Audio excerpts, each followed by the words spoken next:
माननीय प्रधानमंत्री जी,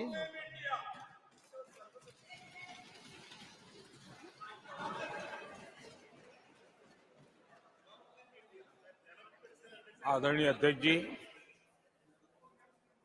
आपने मुझे बोलने के लिए अनुमति दी, समय दिया, इसके लिए मैं आपका बहुत आभारी हूं। आदरणीय अध्यक्ष जी, मैं सिर्फ 2-4 मिनट लेना चाहता हूं। कल भारत की संसदीय यात्रा का एक स्वर्णिम पल था।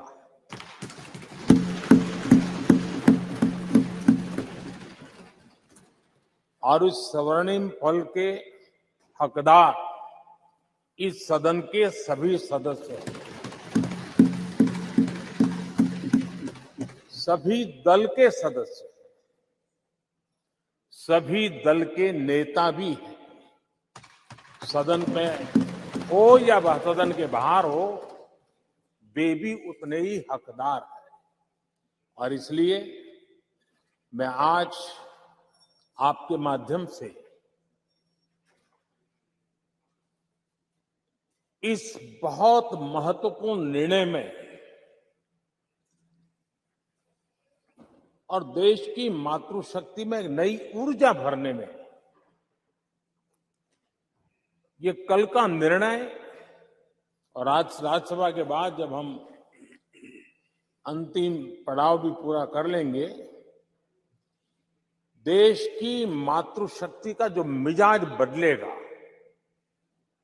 जो विश्वास पैदा होगा, वो देश को नई ऊंचाइयों पर ले जाने वाली एक अकल्पनीय अप्रतिम शक्ति के रूप में उभरेगा, ये मैं अनुभव करता हूं। और इस पवित्र कार्य को करने के लिए आप सबने जो योगदान दिया है, समर्थन दिया है, सार्थक चर्चा की है, सदन के नेता के रूप में मैं आज आप सबका पूरे दिल से, सच्चे दिल से आदरपूर्वक अभिनंदन करने के लिए खड़ा हुआ हूं, धन्यवाद करने के लिए खड़ा हूं। नमस्कार। एक मिनट। सभी दलों के नेताओं ने कल समर्थन किया है। माननीय प्रधानमंत्री जी ने सबका आभार व्यक्त कर दिया, और सदन के नेता जब आभार कर दे तो पूरा सदन का आभार होता है। माननीय सदस्यगण, इसके बाद माननीय सदस्यगण, 21 सितंबर का दिन अंतर्राष्ट्रीय शांति दिवस के रूप में मनाया जाता है। सभी राष्ट्रों और लोगों के बीच शांति के आदर्शों को स्मरण और उन्हें सुदृढ़ बनाने के लिए इस वर्ष का अंतर्राष्ट्रीय शांति दिवस का विषय शांति के लिए कार्य # वैश्विक लक्ष्यों के लिए हमारी आकांक्षा। भारत विश्व शांति को प्रोत्साहित देने के लिए सदैव विभिन्न देशों के बीच सहयोग को बढ़ावा देने, परस्पर संवाद के माध्यम से आपसी टकराव का समाधान करने और वैश्विक एवं क्षेत्रीय शांति अहिंसा के आदर्शों को संरक्षित एवं संवर्धित करने के लिए प्रतिबद्ध रहा है। हमारी संस्कृति सदियों से अहिंसा की रही है। आइए हम इस अंतर्राष्ट्रीय शांति दिवस पर एक ऐसे विश्व के निर्माण के लिए संवाद, संवेदनशीलता, सहिष्णुता और सहयोग की भावना से काम करें, ताकि हम एक शांतिपूर्ण विश्व का सपना साकार कर सकें।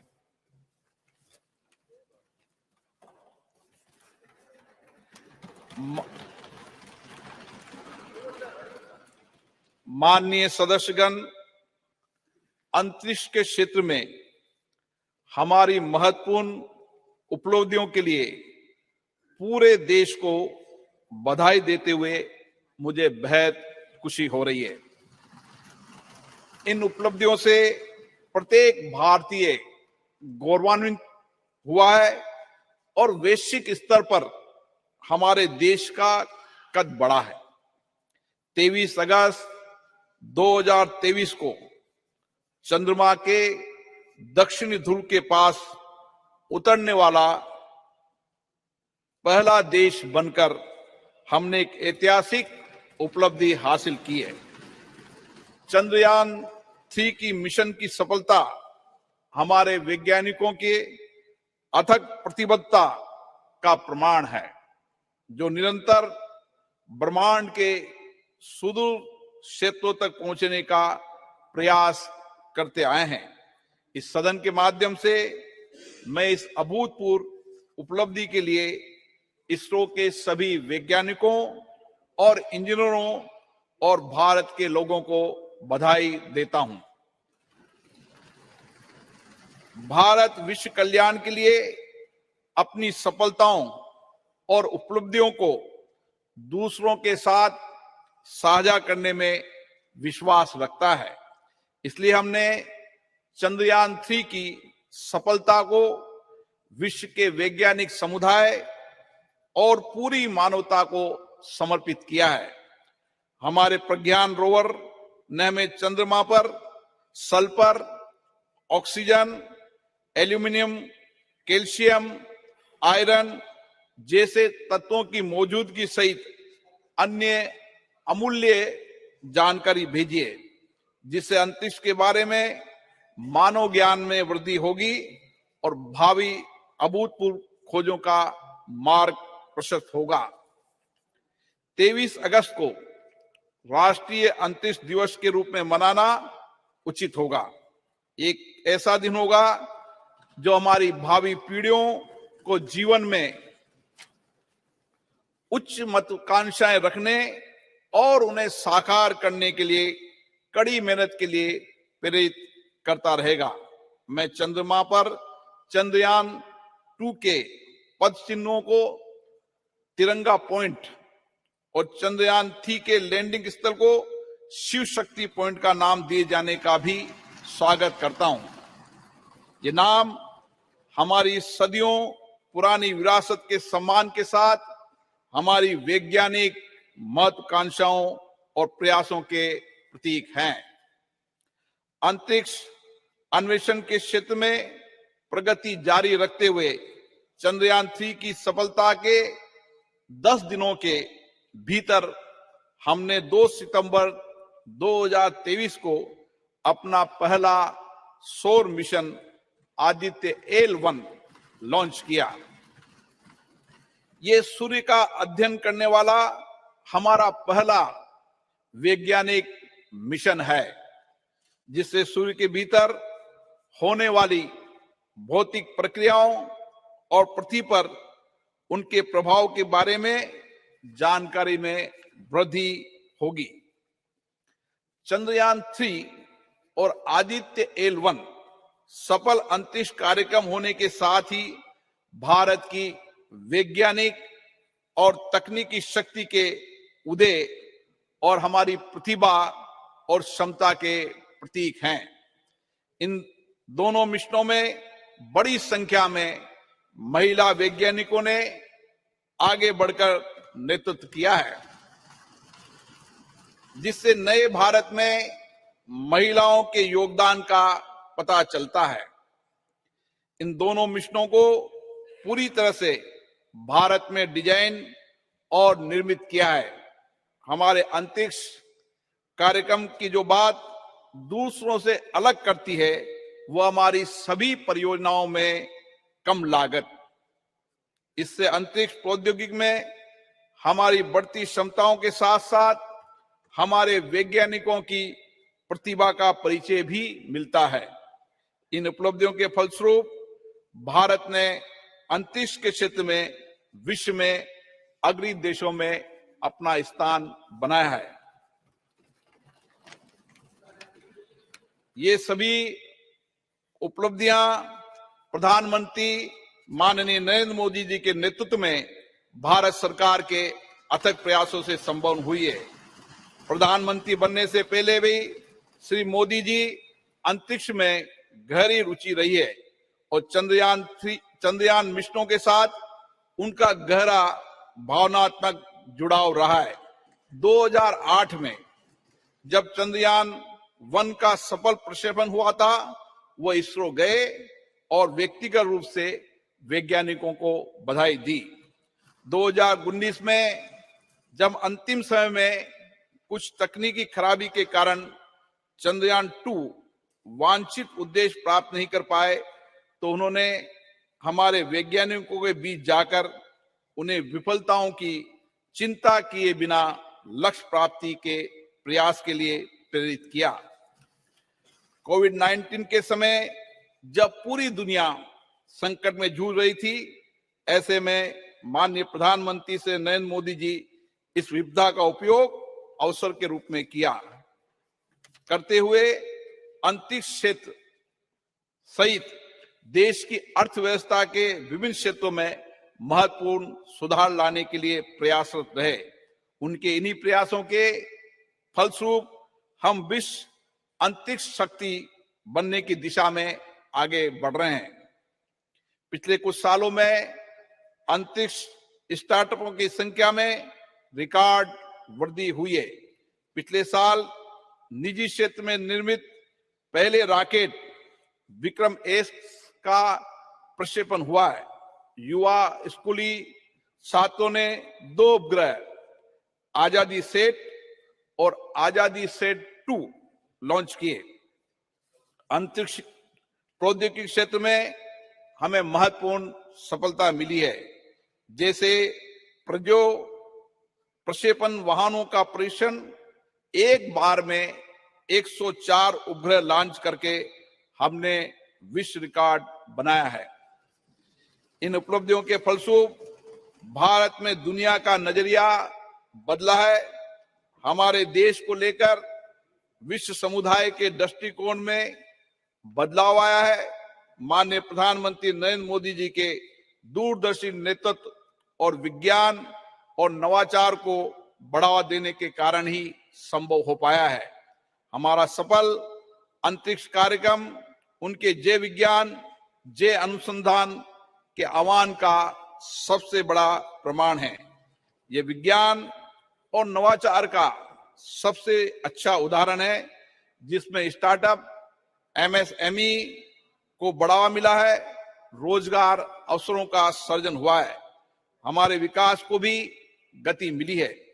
कृषि, मत्स्य पालन, संचार, नेविगेशन, राष्ट्रीय सुरक्षा सहित हमारी अर्थव्यवस्था के सभी क्षेत्रों में योगदान के माध्यम से हमारा अंतरिक्ष कार्यक्रम देश के लोगों के जीवन में गुणात्मक परिवर्तन ला रहा है।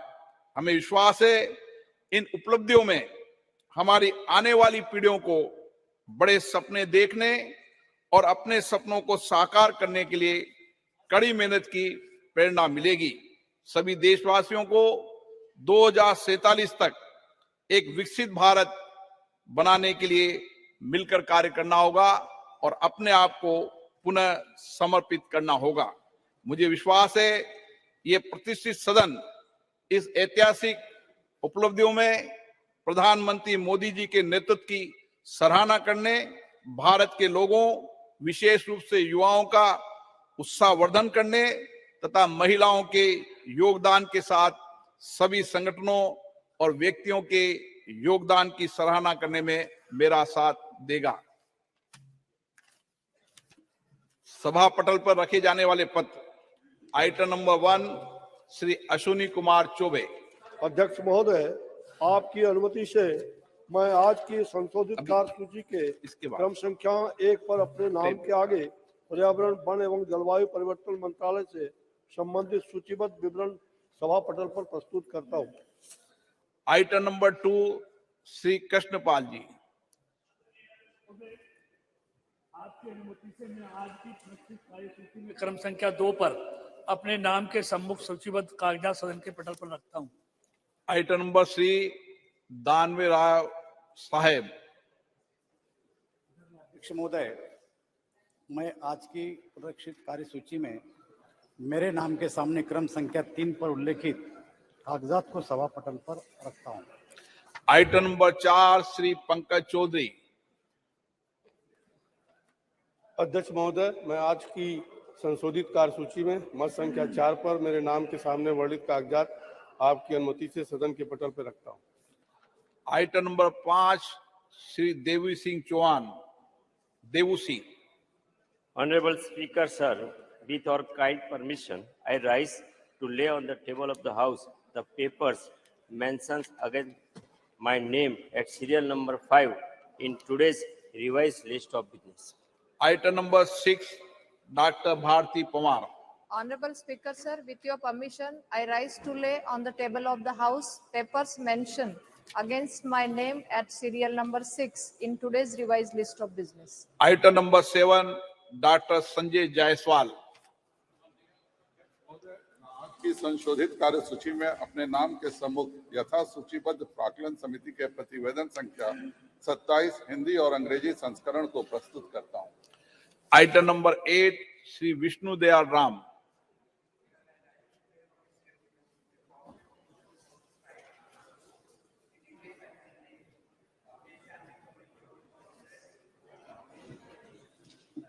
Reforms as listed against my name at serial number 8 in today's list of business. Item number 9 Shri Jagannath सरकार। आज की कार्यसूची में क्रम संख्या 9 पर मेरे नाम के समक्ष यथा सूचीबद्ध शिक्षा, बाल, महिला, युवा और खेल संबंधी स्थायी समिति के उच्चतर शिक्षा में राष्ट्रीय शिक्षा नीति 2020 के कार्यान्वयन संबंधी 356 प्रतिवेदन अंग्रेजी और हिंदी में सभा पटल पर रखता हूं। आइटम नंबर 10 श्री तापिर गांव। Honorable Speaker, sir, I raise to lay on the table a copy of each of the 355, 356, 357, 358 and 359 report of the Standing Committee on Transport, Tourism and Culture listed against my name at serial number 10 in today's order paper. Item number 11 doctor Mahesh Sharma.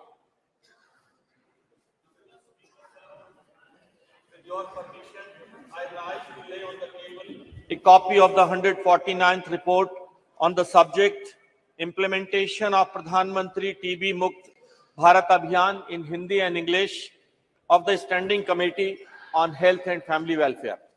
Item number 12 Shri Devu Singh Chauhan.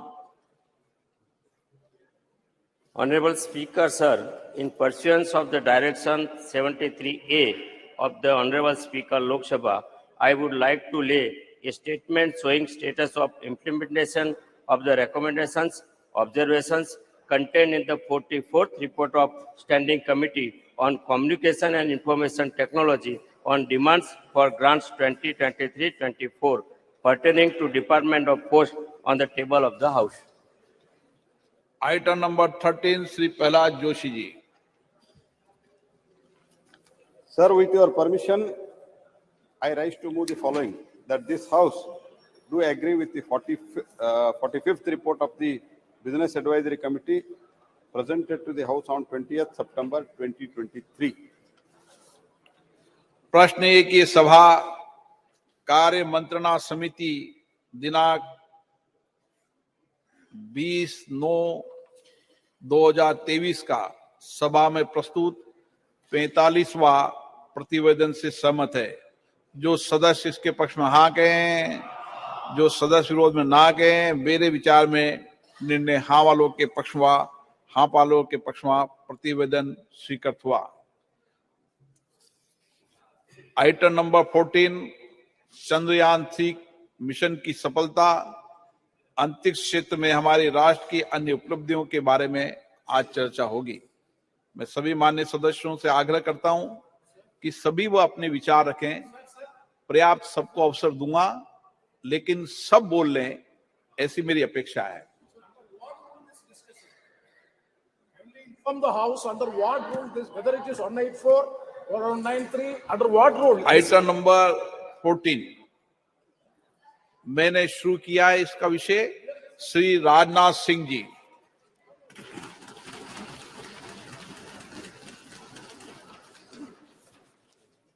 अध्यक्ष महोदय, इस गरिमामयी सदन में चंद्रयान 3 और Aditya L1 की सफलता पर अपनी बात रखने के लिए आपने मुझे अवसर दिया है। इसके लिए मैं अपनी तरफ से आपके प्रति आभार व्यक्त करता हूं। अध्यक्ष महोदय, चंद्रयान 3 की सफलता हमारे लिए निश्चित रूप से एक बहुत बड़ी उपलब्धि है, जैसा आपने भी अभी अपने संबोधन में कहा है, क्योंकि एक तरफ दुनिया के कई ऐसे विकसित देश हैं जो हमसे कहीं अधिक साधन संपन्न होते हुए भी चांद पर पहुंचने के लिए अब भी प्रयासरत हैं, तो वहीं दूसरी तरफ बेहद सीमित संसाधनों के से चांद के दक्षिण ध्रुव पर पहुंचने वाले हम दुनिया के पहले देश बन गए हैं। अध्यक्ष महोदय, मैं मानता हूं कि यह उन सभी लोगों के लिए गौरव का विषय है जो अपने राष्ट्र और राष्ट्र की उपलब्धियों पर गर्व करते हैं। अध्यक्ष महोदय, सबसे पहले मैं इसरो के साइंटिस्ट और ब्रॉडर इंडियन साइंटिफिक कम्युनिटी को इस सफलता के लिए हृदय से बधाई देता हूं। यह हमारे इसरो के वैज्ञानिकों की बौद्धिक क्षमता, उनकी लगन और राष्ट्र के विकास के प्रति उनके समर्पण का ही यह प्रतिफल है। अध्यक्ष महोदय, ऐसा मैं मानता हूं कि हमारा राष्ट्र आज विज्ञान की दुनिया में अग्रणी राष्ट्रों की पंक्ति में आकर खड़ा हो गया है। आज केवल मुझे ही नहीं, बल्कि सरकार को ही नहीं, बल्कि सदन को ही नहीं, बल्कि पूरे राष्ट्र को अपने देश के वैज्ञानिकों पर गौरव की अनुभूति हो रही है। अध्यक्ष महोदय, मैं एक विज्ञान का छात्र रहा हूं, मैं फिजिक्स का शिक्षक भी रहा हूं। यहां पर मौजूद हमारे कई ऐसे साथी हैं जो साइंस बैकग्राउंड से हैं और उन्हें मैं अच्छी तरह जानता हूं। हम सभी यह बात जानते हैं कि स्पेस साइंस विज्ञान का है कि एक फ्रंटियर एरिया हुआ करती है। अध्यक्ष महोदय, जिस पर artificial intelligence, quantum physics, astrophysics और जेनेटिक्स विज्ञान के फ्रंटियर एरियाज हैं, और उसी प्रकार स्पेस साइंस भी एक विज्ञान की फ्रंटियर एरिया है। और इस एरिया में प्रगति करने के लिए अध्यक्ष महोदय, निश्चित तौर पर हमें एक टॉप क्लास साइंटिफिक इकोसिस्टम चाहिए होता है, और हमें उच्च गुणवत्ता वाली शिक्षा भी चाहिए और उच्च गुणवत्ता के हमें शिक्षक भी चाहिए, एजुकेशनल इंस्टीट्यूशंस भी चाहिए। अध्यक्ष महोदय, इंडस्ट्री चाहिए होती है जो साइंटिफिक प्रोडक्ट्स का निर्माण कर सके, ऐसी हमको इंडस्ट्रीज भी चाहिए। अध्यक्ष महोदय, कहने का मेरा अर्थ यह है कि अगर चंद्रयान 3 ने चंद्रमा पर अपने कदम रखे हैं, यह एक और इसरो की सफलता तो है ही, साथ ही यह इस बात का भी द्योतक है कि हमारे देश का साइंटिफिक इकोसिस्टम, जिसमें करोड़ों करोड़ों भारतीयों ने जाने अनजाने अपना योगदान दिया है, वह अपनी आज शेप ले रहा है। यह दिखाता है कि हमारे स्कूल्स, हमारे कॉलेजेस और यूनिवर्सिटीज में साइंस की पढ़ाई बेहतर हो रही है, और हमारी इंडस्ट्रीज भी अच्छी गुणवत्ता वाले प्रोडक्ट्स और सप्लाई कर रही हैं। अध्यक्ष महोदय, हमें अच्छे स्टूडेंट्स, अच्छे टीचर्स और रिसर्चर्स आज मिल रहे हैं, इसलिए आज हम किसी उपलब्धि तक पहुंचते हैं तो उसके लिए वे सभी बधाई के पात्र हैं। अध्यक्ष महोदय, जिन्होंने इस यात्रा में अपना किसी भी प्रकार का सहयोग दिया है और राष्ट्र के भीतर साइंटिफिक टेम्परामेंट को जन्म दिया है। और अध्यक्ष महोदय, जब मैं यहां साइंटिफिक टेम्परामेंट की बात कर रहा हूं, तो उससे मेरा मतलब कुछ वैज्ञानिक उपकरणों के, कुछ साइंटिफिक अपरेटस के केवल डेवलप कर लेने भर से नहीं है, यह हमारे कहने का तात्पर्य नहीं है। साइंटिफिक टेम्परामेंट की यदि मैं बात कर रहा हूं, तो साइंटिफिक टेम्परामेंट से मेरा आशय यह है कि वैज्ञानिकता और तार्किकता, ये दोनों हमारी सोच में हो, वह हमारे बात और हमारे व्यवहार में हो, और वह हमारे स्वभाव में भी। आवश्यक नहीं हम जब विज्ञान का विषय पढ़ें तभी हम साइंस से दो चार हों, बल्कि हम आर्ट्स, म्यूजिक और साथ ही साथ एस्थेटिक्स भी पढ़ें तो हम उसमें भी साइंटिफिक अप्रोच रख सकें। मैं इस साइंटिफिक टेम्परामेंट की यहाँ पर अध्यक्ष महोदय बात कर रहा हूं और हम सब इस संबंध में बड़े भाग्यशाली हैं अध्यक्ष महोदय कि यह टेम्परामेंट प्राचीन काल से ही हम भारतवासियों को विरासत में मिला हुआ है। आप देखें, चाहे हमारे प्राचीन ग्रंथ वेद हों या फिर उपनिषद देख लें या फिर स्मृति ग्रंथ देख लें, सर्वत्र आपको विज्ञान या फिर विज्ञान से युक्त विचारों के दर्शन करने को मिलेंगे।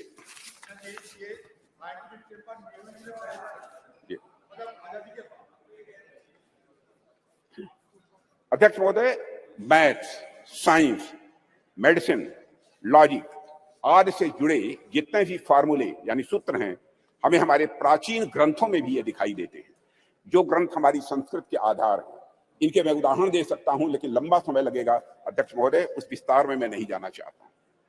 अध्यक्ष महोदय, कभी कभी कुछ लोगों द्वारा यह भी कहा जाता है और कुछ ऐसे लोग हमारे सदन में भी हो सकते हैं कि हमारी सांस्कृतिक विरासत और साइंटिफिक टेम्परामेंट के बीच विरोधाभास है। कुछ ऐसे भी मानने वाले लोग हमारे देश में हैं। यहां तक कहा जाने लगा कि अगर आप साइंटिफिक टेम्परामेंट के हैं तो आप पीपल की पूजा कैसे कर सकते हैं, आप नीम की पूजा कैसे कर सकते हैं, आप तालाब की पूजा कैसे कर सकते हैं, या फिर आप गाय को माता कैसे कह सकते हैं। अध्यक्ष महोदय, अगर आप वैज्ञानिक की तरफ सोचते हैं तो मूर्ख की पूजा कैसे कर सकते हैं, यह कहने वाले लोग हमारे देश में हैं। महोदय, बात तो यहां तक अब होने लगी है कि संस्कृत का विरोध करना, विरासत का विरोध करना, यह प्रगतिवाद यानी प्रोग्रेसिव होने का सूचक हो गया है। और प्रगतिवाद वह नहीं रह गया जो प्रगति की बात करे, बल्कि प्रगतिवाद वह हो गया जो अपनी संस्कृत और विरासत का केवल विरोध करे, वह भी इसलिए कि उसे विरोध करना है। पूछा जाने लगा कि भारतीय संस्कृति और विज्ञान का भला आपस में क्या लेना देना है, इन दोनों में आपस में क्या रिश्ता है। भारत में कभी धर्म और विज्ञान का सामंजस्य रहा ही नहीं है, यह भी कहने वाले लोग हैं। विपक्ष के हमारे कुछ मित्रों का ऐसा भी आरोप रहता है, क्योंकि राज्यसभा में मैंने सुना था कि भारतीय संस्कृति और विज्ञान एक साथ चल ही नहीं सकते हैं, ऐसी उनकी मान्यता है। अध्यक्ष महोदय, इनका ऐसा मानना है कि संस्कृति विज्ञान की विरोधी होती है। मैं इस सदन के माध्यम से उनके इन प्रश्नों का जवाब देने की भी अपनी तरफ से कोशिश करूंगा। भारत में यदि कोई व्यक्ति यह कहता है कि हमारी संस्कृति विज्ञान की विरोधी है, तो मुझे लगता है कि उस व्यक्ति को न तो हमारी संस्कृति का स मालूम है और न ही विज्ञान का व मालूम है। हमारे जो भी साथी विज्ञान का उद्गम पश्चिम के विचारों से मानते हैं, उन्होंने अगर इतिहास पढ़ा होगा तो मालूम होगा निश्चित रूप से उन्हें कि पश्चिम में ऐसे अनेक उदाहरण देखने को मिले हैं जहां चर्च और धर्म की मान्यताओं के खिलाफ जाने पर, वैज्ञानिक बातें कहने पर व्यक्तियों को जहर दे देना या उन्हें जिंदा जला देना यह आम बात सी हो गई थी। अध्यक्ष महोदय, उनको अपने वैज्ञानिक विचार छिपाकर कहने पड़ते थे, और आज से लगभग 2000 साल पहले आर्यभट्ट ने जब कहा था कि हमारी पृथ्वी अपने एक्सिस पर घूमती है, तो क्या उनका विरोध हुआ था? बाराहमीर ने जब यह सिद्धांत दिया कि पृथ्वी का गुरुत्वाकर्षण बल, ग्रेविटेशनल फोर्स, हर वस्तु को अपनी तरफ खींचता है, तो क्या किसी व्यक्ति ने बाराहमीर के इस सिद्धांत को अधर्म कहा था? जब भी भारत में किसी ने कोई नया वैज्ञानिक सिद्धांत दिया है अध्यक्ष महोदय, तो भारतीय समाज ने उस व्यक्ति को ऋषि के रूप में प्रतिष्ठित किया है अध्यक्ष महोदय। और मेरा मानना है कि संस्कृति के बगैर, कल्चर के बगैर, विज्ञान और विज्ञान के बगैर कल्चर या संस्कृति अधूरी है। संस्कृति और विज्ञान दोनों एक दूसरे से जुड़ने के बाद ही अध्यक्ष महोदय वह पूर्णता को प्राप्त करते हैं। दोनों को एक दूसरे का पूरक कहा जा सकता है, क्योंकि दोनों ही मनुष्यता के लिए भी यह आवश्यक है। इसका एक छोटा सा लेकिन बहुत ही महत्वपूर्ण उदाहरण मैं आपके सामने रखना चाहूंगा। अध्यक्ष महोदय, लगभग 2 वर्ष पहले उत्तराखंड में भूस्खलन के रूप में एक दुर्भाग्यपूर्ण आपदा आई हुई थी। मैं समझता हूं कि सदन के सभी सम्मानित सदस्यों की इसकी जानकारी होगी, जिसके कारण एक सुरंग में हमारे कुछ मजदूर फंस गए थे। अब इससे निपटने के लिए यहां पर विज्ञान की भूमिका सामने आएगी। हमने सेंसर आज के माध्यम से यह पता लगाया कि मजदूर सुरंग में कहां फंसे हुए हैं। उसके बाद हमने हेलीकॉप्टर से उन लोगों को वहां से निकालने में भी कामयाबी हासिल की। लेकिन अध्यक्ष महोदय, जैसे ही सुरंग से पहले मजदूर को बाहर निकाला गया, अन्यथा कोई न ले, जैसे ही मजदूर को सुरंग से बाहर निकाला गया, बाहर निकलते ही इसने दोनों हाथ ऊपर करके बड़ी तेजी के साथ जय घोष किया, बद्री विशाल की जय। अध्यक्ष महोदय, इस वाकये ने सारी दुनिया को बताया कि धर्म और विज्ञान किस तरह से यह आपस में जुड़े हुए हैं। एक दूसरे से अलग नहीं है धर्म और विज्ञान, बल्कि यह एक दूसरे से जुड़े हुए हैं। निश्चित रूप से विज्ञान ने उस मजदूर को सुरंग से बाहर निकालने में, अध्यक्ष महोदय, बहुत बड़ी भूमिका निभाई है, इसमें कहीं दो मत नहीं है। लेकिन उन मजदूर बंधुओं को सुरंग के भीतर जिसने जिजीविषा की शक्ति प्रदान की, जिसने साहस प्रदान किया, जिसने मनोबल प्रदान किया, जिसने आखिरी समय तक प्रयास करते रहने की शक्ति प्रदान की, वह और कुछ नहीं, हमारा सांस्कृतिक विश्वास ही था अध्यक्ष महोदय, जिसने कि यह संबल उन्हें प्रदान किया। अध्यक्ष महोदय, वह हमारी कल्चर, वह हमारी संस्कृति ही थी, जिसने सुरंग में फंसे उस मजदूर को यह भरोसा दिलाया कि वह इस संकट से बचकर निकल जाएगा, उसके ईश्वर इस संकट से उसे निकाल लेंगे, यह उसका विश्वास था, भरोसा था। अध्यक्ष महोदय, हमारी आस्था, हमारी संस्कृति इंक्लूसिव नेचर की है, समावेशी यह स्वभाव की है। हमारा सांस्कृतिक राष्ट्रवाद हमें अखिल मानवता के बंधुत्व का पाठ पढ़ाता है। हम सबने देखा कि जियो पॉलिटिकल दृष्टि से काफी कठिन जो वैश्विक परिस्थितियों के बावजूद हम G20 समिट का हमारे प्रधानमंत्री नरेंद्र मोदी जी के नेतृत्व में हम सफल आयोजन कर सके, एवं न्यू दिल्ली डिक्लेरेशन पर भी हम कंसेंसस जुटाने में पूरी तरह से कामयाब रहे। अध्यक्ष महोदय, इसके पीछे हमारे प्रधानमंत्री द्वारा हमारी प्राचीन ज्ञान परंपरा से दिया गया संदेश है, जिसमें पूरी मानवता को एक सूत्र में बांध दिया है। प्रधानमंत्री जी ने ही कहा था, one world, one family, one future. Bharat का यही विश्वास, भारत का यही बंधुत्व का भाव प्रधानमंत्री जी ने G20 की सफलता पर भी मुखरित किया, जब उन्होंने यह कहा था कि यह केवल भारत की सफलता नहीं है, बल्कि पूरे विश्व की यह सफलता है। अध्यक्ष महोदय, विज्ञान तो वैल्यू न्यूट्रल होता है। ये वैल्यू न्यूट्रल क्या है, मैं आगे इसको विस्तार में बताने की कोशिश करूंगा।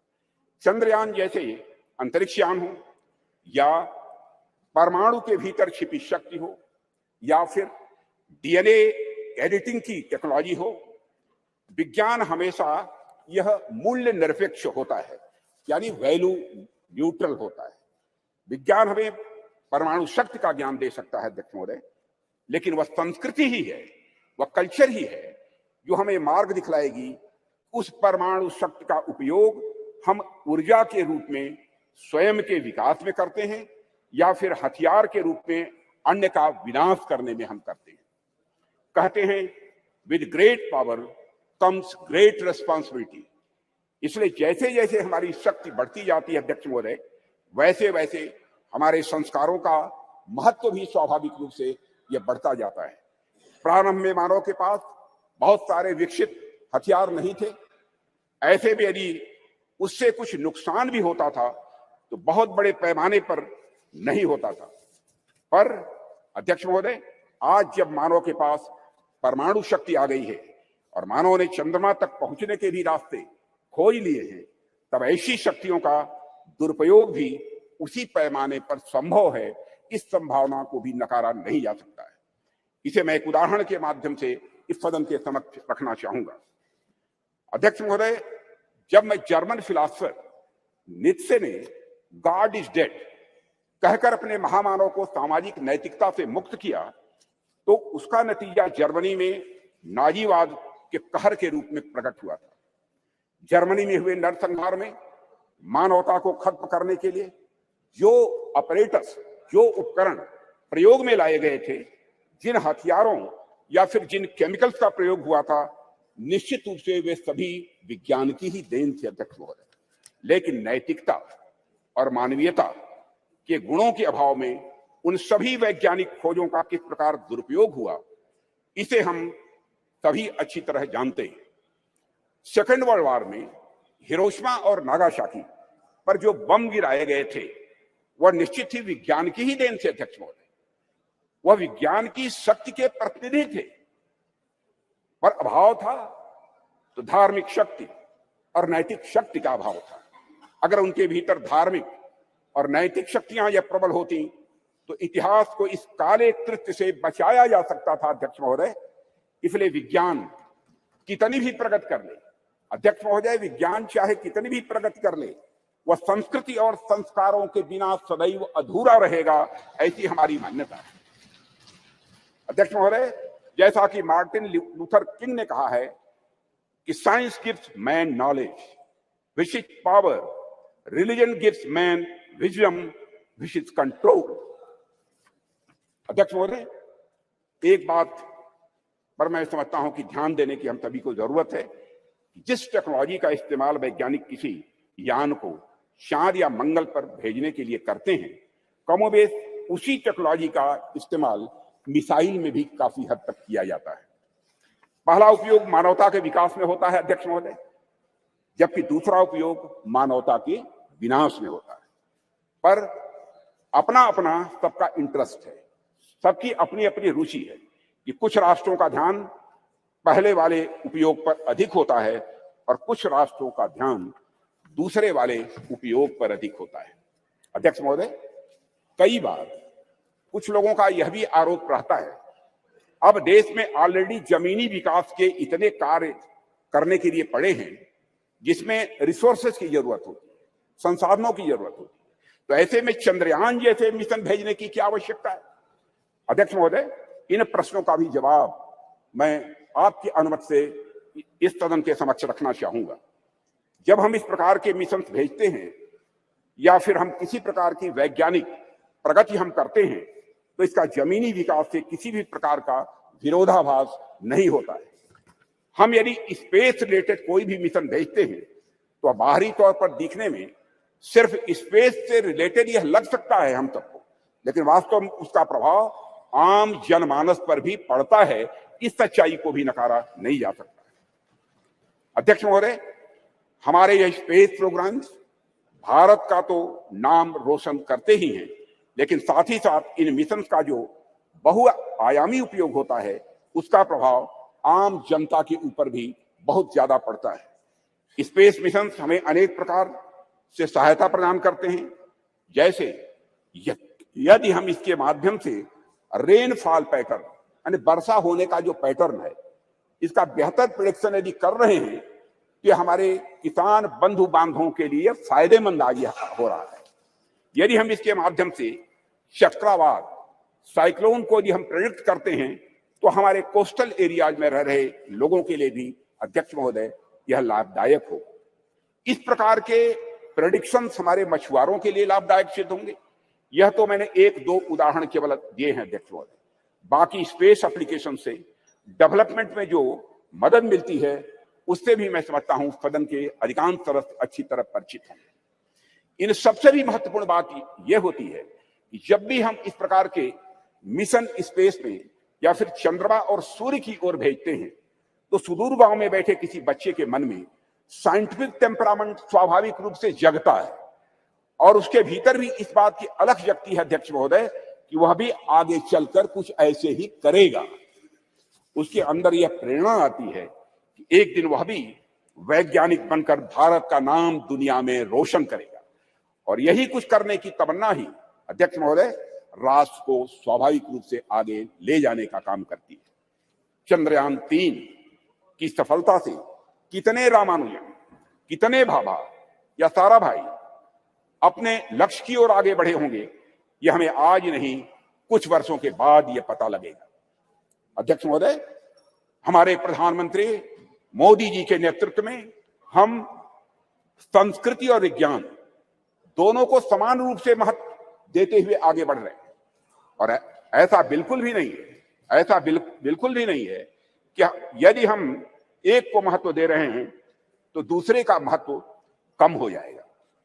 यह कोई जीरो सम गेम नहीं हुआ करता है। अध्यक्ष महोदय, हमारे ऋषियों मनीषियों ने बरसों पहले विज्ञान को न केवल धर्म के साथ जोड़ा, बल्कि लोगों को इसके व्यवहारिक ज्ञान के बारे में भी बतलाया है।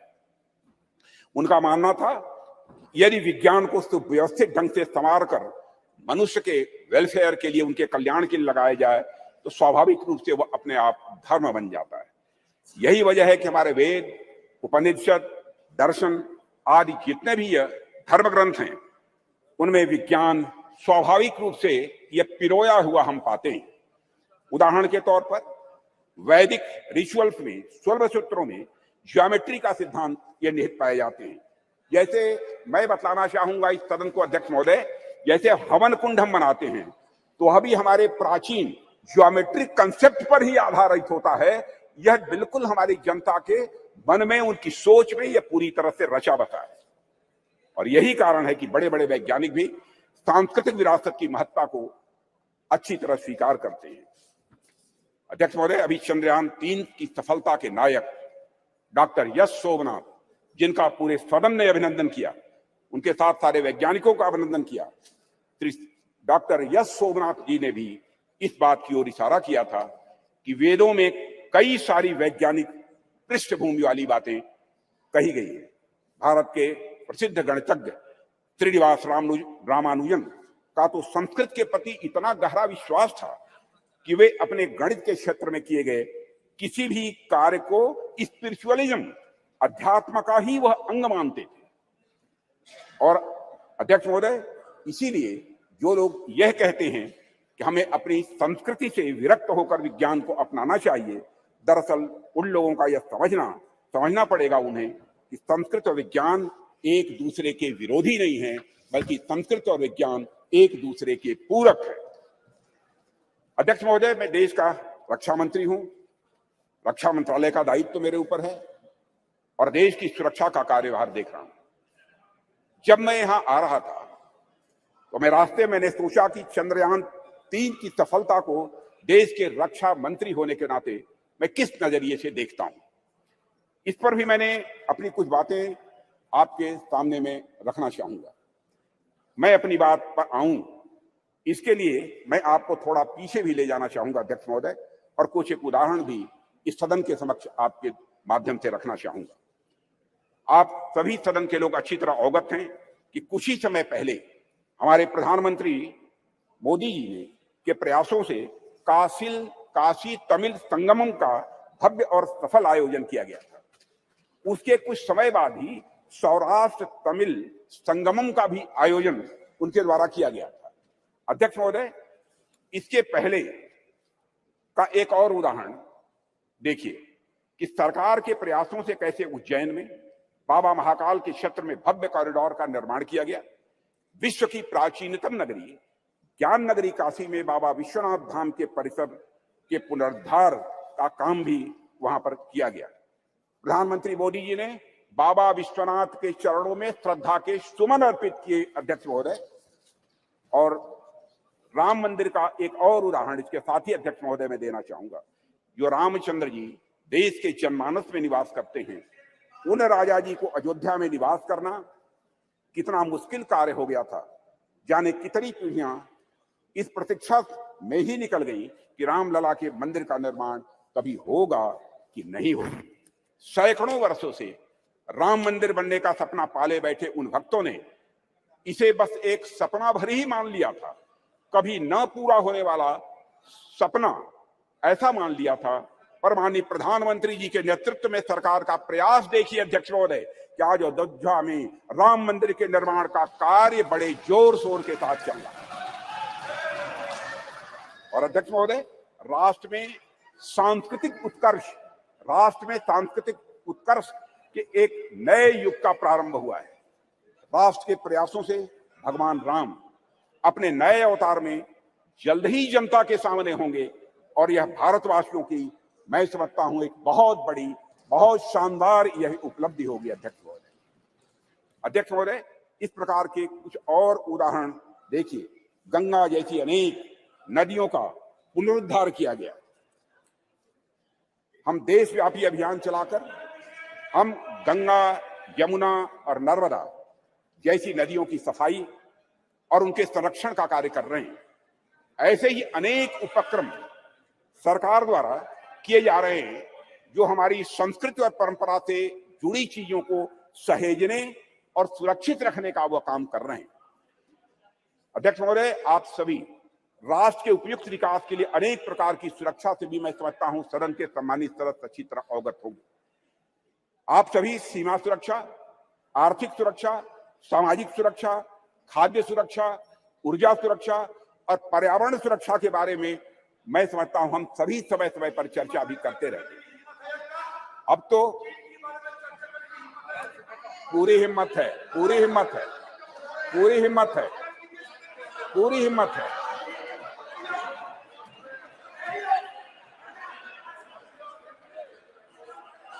पूरी हिम्मत है, पूरी हिम्मत है। मत मत मत इतिहास में मत ले जाओ अधीर रंजन जी, इतिहास में मत ले जाओ। माननीय सदस्य प्लीज, चर्चा चीन पर भी। अध्यक्ष महोदय, अरे भाई अब सुन लिया आपकी बात, मेरी बात सुन।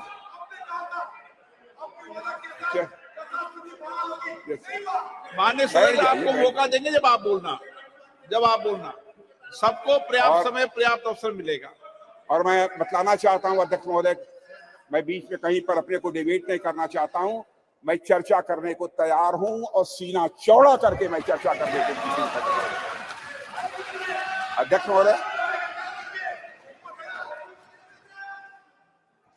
महोदय, आप सभी राष्ट्र के उपयुक्त विकास के लिए अनेक प्रकार की सुरक्षा से हमारे सदन के सम्मानित सदस्य अवगत होंगे। आप सभी सीमा सुरक्षा, आर्थिक सुरक्षा से अवगत होंगे। आप सभी सीमा सुरक्षा, आर्थिक सुरक्षा, सामाजिक सुरक्षा और खाद्य सुरक्षा, ऊर्जा सुरक्षा और पर्यावरण सुरक्षा के बारे में भी अवगत होंगे। अब तो स्पेस और साइबर सुरक्षा, स्पेस और साइबर सिक्योरिटी जैसे नए नए डायमेंशन की इसमें जुड़ गए हैं अध्यक्ष महोदय। पर इनके साथ ही अध्यक्ष महोदय, सिक्योरिटी का एक और भी आयाम है जिसमें सुरक्षा उतनी ही आवश्यक है जितनी बाकी सब में है, और वह डायमेंशन है हमारी संस्कृति का, हमारी कल्चर का। और इसे मुझे कोई नाम देना हो तो उसे मैं सांस्कृतिक सुरक्षा और कल्चरल सिक्योरिटी का नाम यहां देना चाहूंगा। और अध्यक्ष महोदय, जब मैं यहाँ कल्चर अथवा संस्कृति के बारे में कुछ कह रहा हूं, उससे मेरा मतलब हमारी जीवन पद्धति से, हमारे लाइफ सिस्टम से।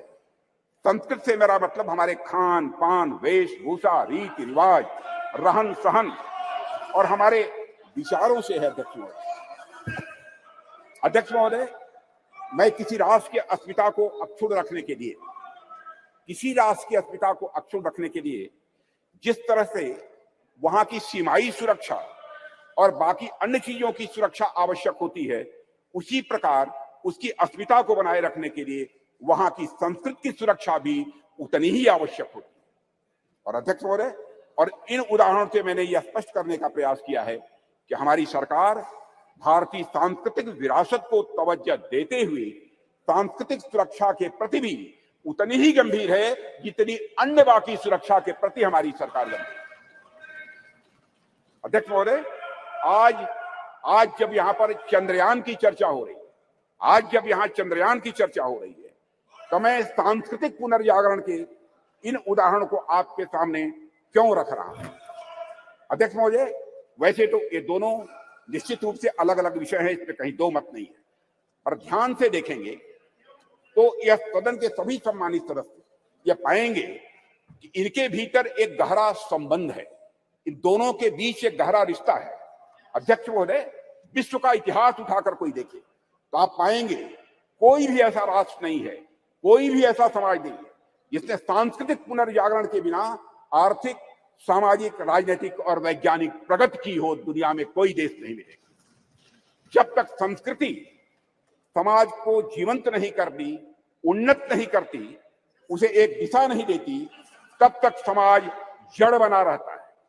और अध्यक्ष महोदय, अगर हम और आप अपनी गरिमा, अपनी आगामी पीढ़ी को यही बताएंगे कि अब तक हमारा जितना वैज्ञानिक विकास हुआ है वह केवल बाहर देशों के ज्ञान की नकल पर ही हुआ है, तो क्या हम अपने बच्चों को इस क्षेत्र में किसी भी सूरत में आगे बढ़ा पाएंगे? धीरे हमारे अंग्रेजों ने अगर हमें अब तक यही पढ़ाया हो कि हमारा सारा का सारा ज्ञान दूसरे देशों की कॉपी भर है, उनकी नकल भर है, तो क्या श्री डॉक्टर सोमनाथ एवं इसरो के अन्य वैज्ञानिक भारतीय ज्ञान के बल पर अध्यक्ष महोदय कभी चांद तक पहुंचने का सपना शायद वह कभी न देख पाते?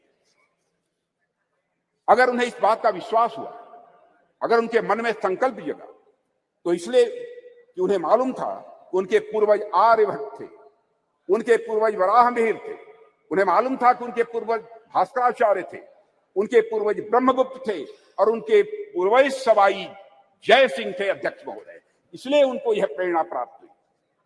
अध्यक्ष महोदय, हम सोचे कि एक बच्चा है जिसे समाज की प्रगति में केवल विदेशी नाम पढ़ाए जा रहे हैं, दूसरा बच्चा है जिसे ऐसे नाम पढ़ाए जा रहे हैं जो उसके अपने समाज से रहे। ऐसे में किस बच्चे से आप अधिक कॉन्फिडेंस और मनोबल की उम्मीद करेंगे?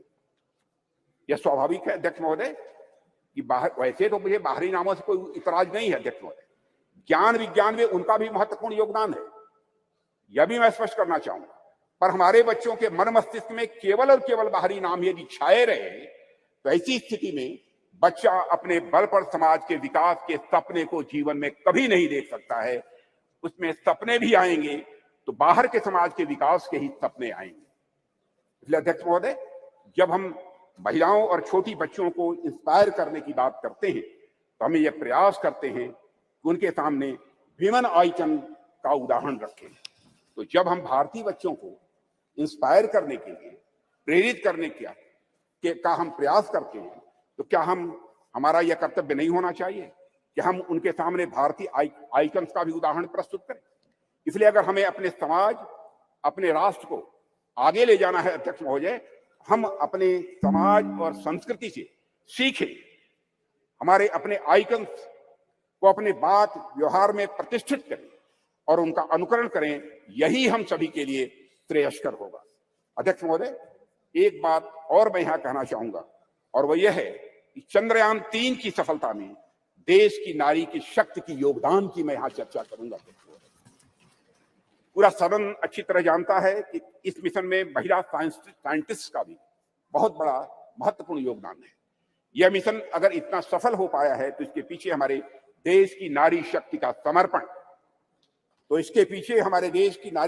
समर्पण, उनका त्याग और राष्ट्र को नई पहचान देने की उनकी तमन्ना रही है अध्यक्ष महोदय। और संसद का यह विशेष सत्र नारी शक्ति वंदन विधेयक को समर्पित सत्र है, इसलिए इसकी मैं चर्चा कर रहा हूं। और ऐसे में मैं नारी शक्ति वंदन विधेयक को इसरो की महिला साइंटिस्ट और उनके साथ भारत की पूरी फीमेल साइंटिफिक कम्युनिटी को कृतज्ञ राष्ट्र की ओर से प्रस्तुत यह मैं उपहार के रूप में इसे मैं देखता हूं, नारी शक्ति वंदन को अध्यक्ष महोदय। और यह सदन और राष्ट्र इसरो की महिला साइंटिस्ट और हर भारतीय बेटी को यह नमन करता है, उनकी सराहना करता है और उनके प्रति कृतज्ञता प्रकट करता है। अध्यक्ष महोदय, अपनी बातों को सार रूप में मैं यहां रखना चाहूं तो यह है कि चंद्रयान 3 की सफलता कोई एक्सेप्शन नहीं है या कोई अपवाद नहीं है। यह सहस्राब्दियों से चली आ रही हमारी सामाजिक, हमारी सांस्कृतिक और वैज्ञानिक धारा का एक स्वाभाविक और सहज रूप से विकास है अध्यक्ष महोदय। इस सफलता के सूत्र हमारे अतीत में ही छिपे हैं। ऐसा अतीत जहां वैज्ञानिकता एक स्वभाव के रूप में विद्यमान थी हमारे यहाँ, जहां विज्ञान और आस्था के बीच एक पूर्ण सामंजस्य था। हालांकि विदेशी आक्रांताओं के चलते कुछ समय के लिए थोड़ा पिछड़ापन आ गया था, पर हम एक बार फिर से हुंकार भरते हुए पहले से भी अधिक ताकत के साथ उठ खड़े हुए हैं और सूरज, चांद, तारे अब हम छूने के लिए तैयार हैं और वहां पहुंच रहे हैं। अध्यक्ष महोदय, जिस देश में बुद्धि के देवता श्री गणेश प्रथम पूज्य, ओम श्री गणेशाय बोलकर ही हम कोई काम प्रारंभ करते हैं, एवं विद्या की देवी सरस्वती प्रथम आराध्या हो, वह देश तो स्वाभाविक रूप से साइंटिफिक टेम्परामेंट को आत्मसात करते हुए सदैव एक नॉलेज सोसाइटी रहा है। हमारे यहां कहा गया है तेजस्विनावधीतमस्तु, यानी may what we study we represent, कि प्रार्थना करने वाले भारतीयों को सिर्फ चंद्रयान तक ही नहीं रुकना है अध्यक्ष महोदय, बल्कि उसके आगे जाना है। अभी अंतरिक्ष में अनेक लक्ष्य हमारा इंतजार कर रहे हैं। अभी हम भारतीयों को कई मानदंड यहां स्थापित करने हैं। अध्यक्ष महोदय, मैं अपने वैज्ञानिकों की कामयाबी की एक दो और चर्चा करके अपनी बात यहां समाप्त करना चाहूंगा। अध्यक्ष महोदय, भारत द्वारा, हमारे वैज्ञानिकों का करिश्मा देखिए, भारत द्वारा अब तक लॉन्च किए गए 424 विदेशी उपग्रह, इनमें से 389, 424 में से 389 आउट ऑफ 424 जितने भी हमारे विदेशी उपग्रह हैं, उसमें 389 प्रधानमंत्री श्री नरेंद्र मोदी के नेतृत्व वाली सरकार के पिछले 9 वर्षों में लॉन्च किए गए हैं। और विदेशी उपग्रहों के सफल प्रक्षेपण के साथ भारत का अंतरिक्ष क्षेत्र दुनिया में बहुत तेजी से एक प्रमुख स्थान हासिल कर रहा है। भारत द्वारा अब तक लॉन्च किए गए 424 विदेशी उपग्रहों में से 389 प्रधानमंत्री श्री नरेंद्र मोदी की नेतृत्व वाली सरकार के पिछले 9 वर्ष में लॉन्च किए गए थे। इसके अलावा अध्यक्ष महोदय, 174 मिलियन अमेरिकी डॉलर में से 157 मिलियन की कमाई पिछले 9 वर्षों में हुई, और इसी तरह अब तक की अर्जित 256 मिलियन यूरो में से 223 मिलियन मोदी शासन के 9 वर्षों के दौरान आए हैं। अध्यक्ष महोदय, यह भी मैं सदन की जानकारी में यहां लाना चाहता हूं। एक बार अध्यक्ष महोदय, मैं फिर अपने वैज्ञानिक समुदाय को बधाई देता हूं और आशा करता हूं कि जल्द ही हम नए मिशनों को भी अंजाम देंगे, आगे नए मिशनों को भी हम अंजाम देंगे, ऐसा मेरा पक्का विश्वास है, समस्त देशवासियों का विश्वास है। अध्यक्ष जी, अभी तो यह शुरुआत ही है, आने वाले समय में हमारा हाथ मंगल और शनि तक भी पहुंचेंगे और हमारा देश वहां भी अपना परचम लहराएगा। अध्यक्ष महोदय, जहां अब तक कोई नहीं पहुंच पाया है। इन्हीं शब्दों के साथ मैं अपनी वाणी को विराम देता हूं और सदन की ओर से राष्ट्र के वैज्ञानिकों को नमन करता हूं। अध्यक्ष महोदय। श्री शशि थरूर जी। Thank you very much, Honorable Speaker. I'm honored, really, to stand before this House and to speak on behalf of my party on a matter of great pride for Indians everywhere in the world, the success of our lunar mission, Chandrayaan-3, and according to the topic you've given us in the revised list of business, success of Chandrayaan-3 mission and other achievements of our nation in the space sector. I think my respected friend, Sri Rajnath Singh, treated us to a lecture on a slightly different subject. But on August 23rd, Mr. Speaker, we scripted history as our unmanned moon mission's lander module made a flawless soft landing, making us only the 4th country to achieve this feat and the first to reach the uncharted south pole of Earth's only natural satellite, the moon. It is fitting, sir, that as you proposed, we observe August 23rd as National Space Day in future. How far we have come since the late 1950s, when a classic photograph by Henri Cartier-Bresson showed Indian rocket parts being transported on a bullock cart. Let me take you back, sir, nonetheless, to when our nation's scientists, led by Dr. Vikram Sarabhai, began to develop the contours of India's nascent space program in the early 1960s. Back then, the coastal village of Thumba in the outskirts of Thiruvananthapuram was identified as an ideal location, given its latitude and natural geological features, to allow for rocket launches and allied research. Imagine, friends in this house, a sleepy village with golden beaches and palm-fringed coconut trees, populated largely by an overwhelmingly Catholic community of fisherfolk. The catch, however, was that the community of scientists had identified a piece of an area of land, which housed in Tumba the Saint Mary Magdalene Church and the residence of the bishop himself, Peter Bernard Pereira, his own official residence. Now, in any other community or any other part of the world, even, the matter might have been put to rest right there. After all, the idea, the thought of displacing an active spiritual establishment would certainly have evoked outrage and fury, especially in today's India. But in this relatively obscure part of India near Thiruvananthapuram, where a decision of national importance and scientific progress presented itself, the community chose to make a remarkably patriotic choice, a choice for development and progress. When initial conversations with politicians and bureaucrats made little headway, something special happened. One day, when Bishop Pereira was sitting in his little office in the church, he heard a knock on the door. He said, "Who is this?" And a man in a white suit came and said, "I'm Dr. Vikram Sarabhai." Dr. Sarabhai explained the importance of this area to India's scientific research in space. The bishop understood the proposed mission of the scientists, and he told Dr. Sarabhai, "Come to my church on the following Sunday." So during the Sunday service, Dr. Sarabhai was there, and Bishop Pereira presented a proposition before the congregation. "My children," he said, "I have a famous scientist with me who wants our church and the place I live in for the work of space science research. Dear children," he said, "science seeks truth by reasoning. In one way, science and spiritualism seek the same divine blessings for doing good for the people. My children, can we give God's abode for a scientific mission?" The answer from the congregation was quite literally a resounding amen. The church and the bishop's house, as well as other neighboring inhabited areas, were handed over without protest to Dr. Sarabhai and his team.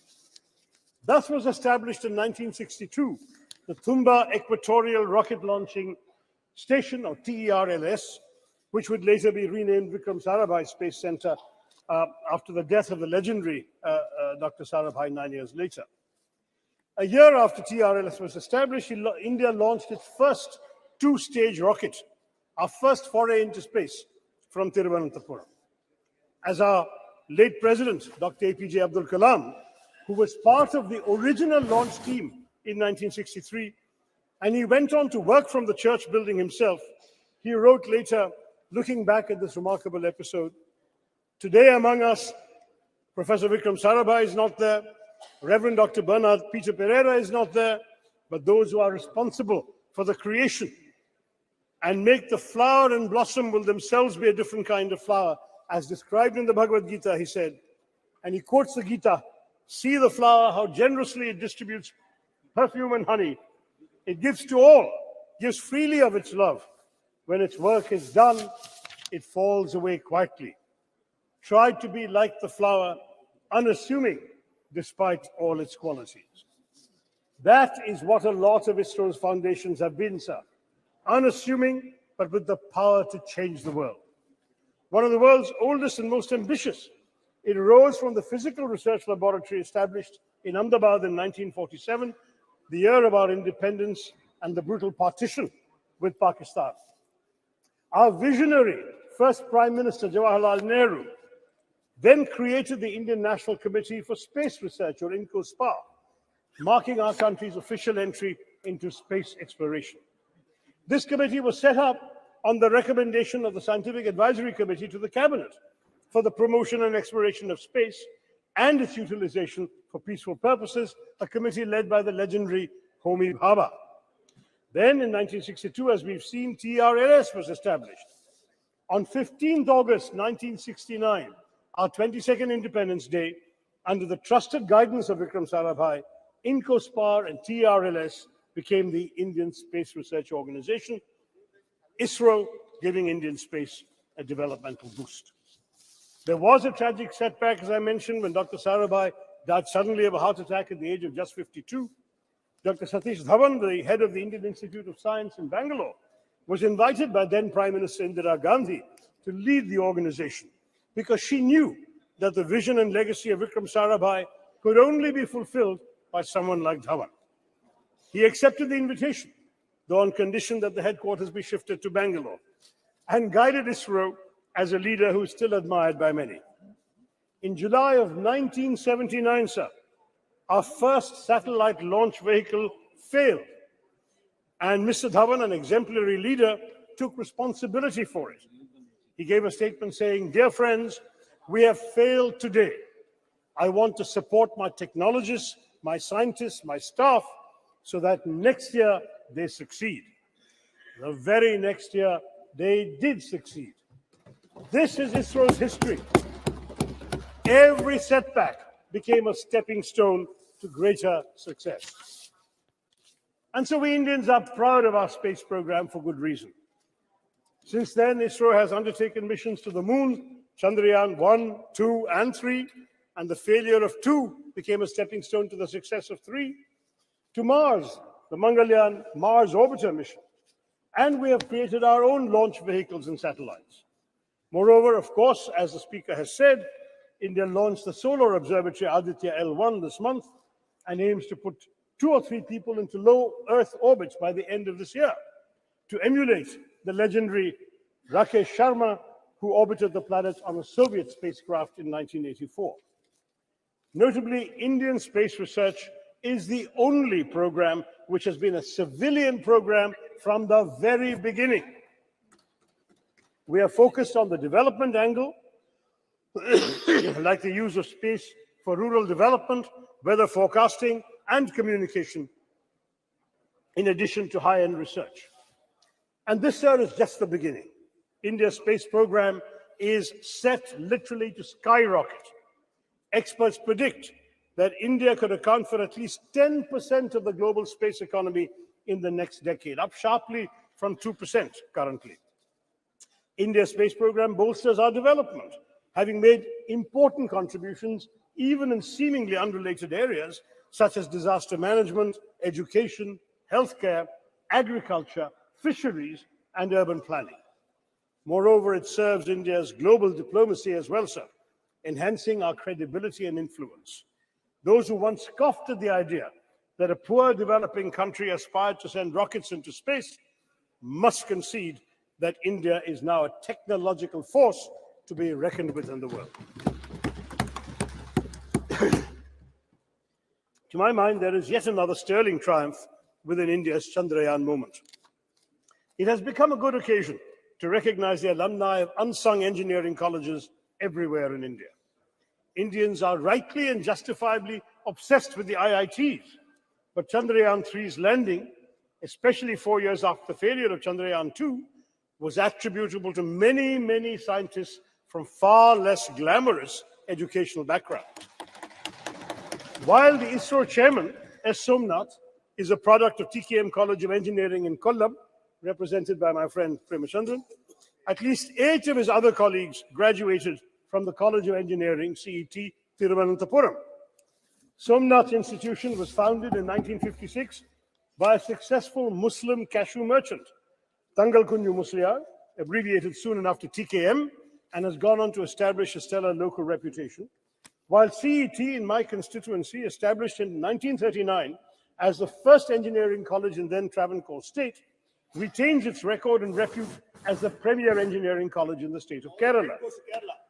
Yes, at least 7 more engineers from CET were involved in the Chandrayaan 3 success, and there were others, alumni from small engineering colleges in Tamil Nadu, in small towns throughout India.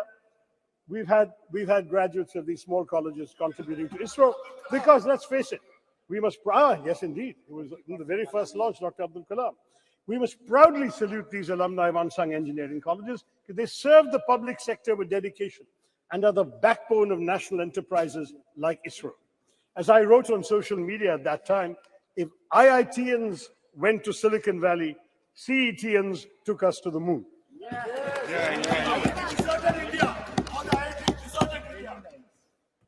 I would also like to point out that many of the stalwarts in our space program have been women scientists and engineers. Some 20% of ISRO's key personnel are women. And as women increasingly excel in science and technology studies, this number may only go up. And unlike in our parliament or legislative assemblies, they won't even need reservations either, sir. I can tell you from my experience of addressing many convocations, I'm in favor. But I have been giving away prizes at many convocations of science and technology and engineering colleges. And even when the women students are a small minority, maybe 20, 30% of the student body, they are 90% of the medal winners, prize winners, and honors winners. This is becoming increasingly a woman's field, and we'll all be the better for it. Now, the only thing that disappoints me today is that some in the government seek to make this their moment to bask in glory and polarize the country by speaking as if all space endeavors only began in 2014. First in the ancient years of the Vedas, and then in 2014. I mean, that's what we're hearing today. Now, the truth is, sir, that our space successes are a consequence of continuity in our national governance, and what has been achieved today stands on the shoulders of many past achievements, as I have described to you with my stories earlier. Any mature democracy would recognize that grooming the brilliance of our scientists, developing infrastructure, R&D, and global synergies on technology cannot be achieved unilaterally by any one government. This is the achievement of successive years of making the right governance choices. For example, we've heard so much about Aditya L1 mission. It began in 2006, sir.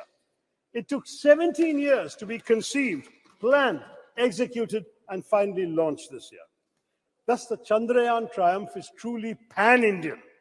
Across, I hope, the political divide, it does not belong to any one person or any one party. If we all came together yesterday to affirm the solidarity we all feel for women's reservation bill, let us also come together, sir, to recognize the collective contributions of all governments in bringing glory to India's space endeavors. But after all, who can deny India owes its remarkable progress in space exploration in large part to Pandit Nehru's dedication to developing a scientific temper amongst the Indian people, his understanding of technology's role in national development, and his faith in the country's scientists. Though India was indeed beset by poverty, illiteracy, food insecurity, and disease, Nehru knew that it must and could aim for the stars. We did not have much money, and we relied on ourselves. Nehru's doctrine of self-reliance, though he didn't use the word Atmanirbharta, the concept was there, within very tight budgetary constraints, had an enduring influence on India's space program, exemplified by ISRO's decision, even in this Chandrayaan 3, to take a slower, fuel-saving approach to the moon. Both Mangalyaan and Chandrayaan 3 were the least expensive ventures of their kind, costing about a tenth of equivalent NASA, the American space mission. They cost less even than Hollywood depictions of space. Mangalyaan costs less than the Hollywood film Gravity, and Chandrayaan costs less than Interstellar. The shoestring budget was only 615 crore. Not just, much cheaper than G20, what our government spent on it. But this is not just a small fraction of what the US spent, but not even a third of China's budget for its own moon mission. ISRO's last 40 years spending is equivalent to NASA's 6 months of expenditure. That is the history we have to understand, sir. But they should not be punished for it. I'm looking at my good friend Jitendra Singh there. The Department of Space's budget has shockingly been slashed by 8%, down to 12,553 crore from the 13,700 crore that we were all presented in the budget estimates, sir. The cuts are highest in space technology, including the Human Spaceflight Center, as well as developmental and operational projects involving satellite launch vehicles. And space science, including space missions, has been cut by 32%. Why? NASA, sir, has been allocated $25.4 billion in 2023, and ISRO has the equivalent of $1.5 billion. That is the situation, sir. Our government needs to be more generous. Now, I want to stress that ISRO's strengths extend well beyond frugality. For Chandrayaan-3, India has also demonstrated familiarity with the major types of interplanetary spacecraft: orbiters, landers, rovers. The Chandrayaan-3 rover is rudimentary, but it speaks to an important focus area for the Indian space program, the planning and implementation of high-tech scientific missions. The data from Chandrayaan-3's scientific instruments will be crucial because the mission will be the first to physically, chemically, and thermally characterize the soil, subsoil, and air near the moon's south pole on location. No other country has done this. India has some measure of technological superiority now compared to most other spacefaring countries, and it should press the advantage by going to more places in the solar system. And of course, we must conduct stellar science. The better space-based scientific instruments currently operated by India are largely concerned with Earth observation and remote sensing. With a focus on indigenous development of technologies and techniques, we have become a premier manufacturer of both launch vehicles and satellites and a sought-after provider of low-cost launch services to other countries. Our Polar satellite launch vehicle, with 24 successful flights, has a proven track record, and the world record that has been mentioned of the launch of 104 satellites in one go has already been applauded by the Honorable Speaker. So we have all of this to talk about. Chandrayaan-3's success strengthens the confidence with which India faces the world. The country has spent the year, as we all know, presiding over the G20, though as has been pointed out by my colleagues, we spent much more on it than we did on ISRO or on the Chandrayaan mission. But it is an influential voice for the global south. This adds to our prestige and our clout. We're also playing leading roles in other international bodies. How these relationships and how our global role generally, more broadly, will evolve remains to be seen. We're having unfortunate controversies going on this week with Canada. But nonetheless, the country's achievements in space undoubtedly strengthen our diplomatic hand, not least because of the respect they inspire in other countries. Thank you. I'll just take 2-3 minutes, sir. Among the foreign countries that have used India's space program to launch their own satellites and benefit from space cooperation include France, a space partner since 1964, which has supported India's development of launch vehicle satellites, applications, and spaceflight, has also launched several satellites using our PSLV and GSLV. Russia, another long-term collaborator on various aspects of space exploration, including some of these same things, and Russia have supplied key components for the crew module of Gaganyaan, and the US, with which India has a strategic partnership in space, covering areas such as Earth observation, satellite navigation, space science, planetary exploration, launch services, and human spaceflight. So France, Russia, and the US are all involved with us. And ISRO tells us that India has pursued bilateral and multilateral relations with space agencies and space-related bodies with the aim also of strengthening existing ties with these countries, taking up new scientific and technological challenges, refining our space policies, and defining international frameworks for exploitation and utilization of outer space for peaceful purposes. This is the diplomatic strength I'm talking about. So the US, Israel, Singapore, Canada, Germany, Indonesia, Japan, Luxembourg, the Netherlands, South Korea, the UK have all launched their satellites using our Indian PSLV and GSLV. And as a result, the government has earned $174 million from these launches alone.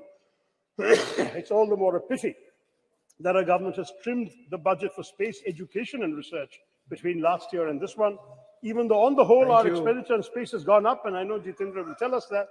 Educating the next generation of Indian space pioneers ought to receive more funding. I'll conclude, sir, by recalling the proud moment when India's lander touched down on the moon And Prime Minister Narendra Modi wisely resisted parochial triumphalism of the kind we've seen later, and he hailed the achievement as a victory for all of humanity. But he also correctly noted that the achievement mirrors the aspirations and capabilities of 1.4 billion Indians. By showcasing its technological prowess, India's space program reminds the world not only of our innovative capabilities, but also of our capacity to help shape solutions to global challenges in other areas, from cyberspace regulation to peacekeeping. Looking up at the sky after Chandrayaan-3, Indians can contemplate a glorious global future.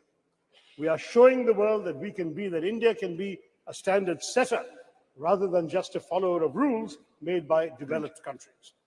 New horizons beckon, for the world is now our canvas, or should I even say, the whole universe. Jai Hind. Thank you very much. कुछ आपको कहना है क्या? Okay. No, just Okay. it's We not are my at home speech. now. We are Have at some home patience. now. It's Please. not my speech. Okay. So She's member also. no, I'm just wanting to intervene for a minute. It's just an intervention. Have patience. Have patience. Just something very No, important. please. Sir, I want to make an observation, sir. Dr. Shashi Tharoorji, you're a very learned and senior member. It's very enriching to listen to his ideas every time he participates in the debate. So he said a lot of good things, sir. But I didn't want to disrupt him in the middle of his speech, but I hope I heard you correctly. You said something in between which I don't much agree to. So you mentioned, if I heard you correctly, I repeat, that there are lots of women, there are lots of girls who are entering the field of science and technology, and hopefully we would see many of them working under our space programs. So unlike our parliament, they wouldn't need reservation to be a part of the space program. I don't much agree to this, sir. It's not very appropriate. Okay. Please take it in a healthy light, sir. Okay. Yesterday, no, listen to me, sir. Let me complete. Just yesterday, we passed a very historic bill providing reservation to women inside the parliament. So it doesn't sound very appropriate because, women don't just women have these here because of their capabilities and competence, and we should never. ये इस ढंग से debate तो नहीं चल सकती. No. Please sit down. हाँ. जा बस quick. आप बैठ तो जाइए.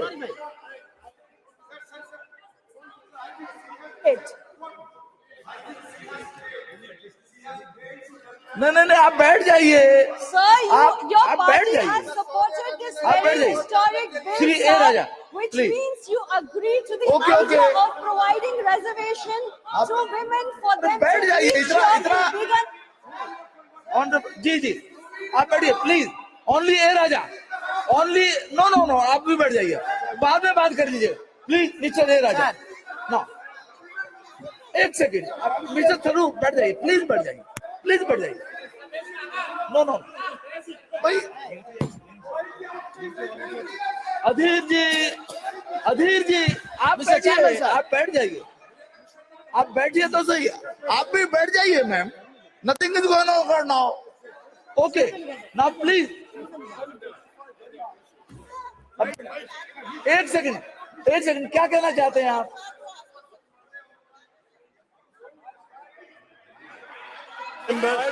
अरे आप बैठिए ना. I would like to clarify, since the Honourable Minister, who is also a good friend, appears to have misunderstood the thrust of my remarks.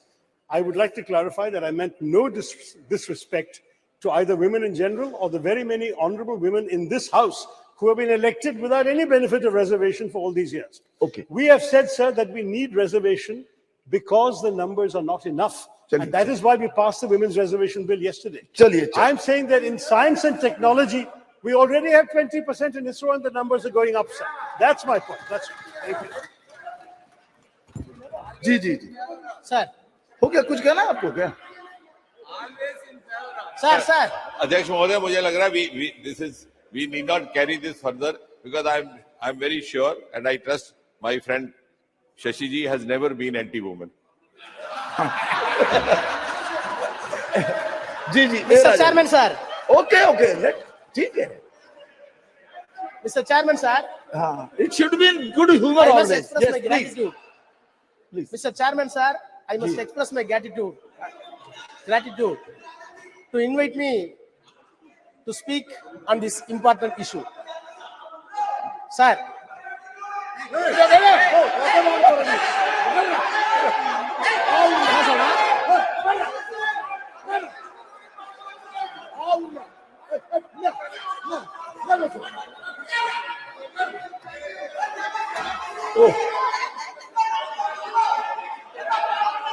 चंद्रमा पर इतना हल्ला गुल्ला नहीं होना चाहिए. हाँ जी, प्लीज.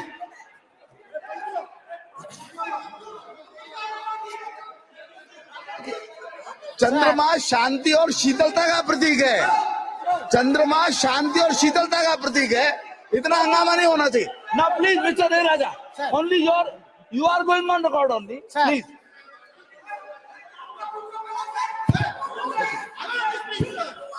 आप बोलिए ना. Sir, how can you speak, sir? अरे नहीं, you can speak. आप बोलिए. House must come for order. बैठिए, आप बैठ जाइए please. You are not helping the chair. आप बैठ जाइए प्लीज. बैठ जाइए, बैठ जाइए. हाँ, प्लीज. सर. अरे भाई. सर. सर. बैठ जाइए. Now, please, Mr. A. Raja. Mr. A. Raja. बैठिए आप. ये अनावश्यक है. नो नो नो, प्लीज बैठ जाइए. आप बोलिए.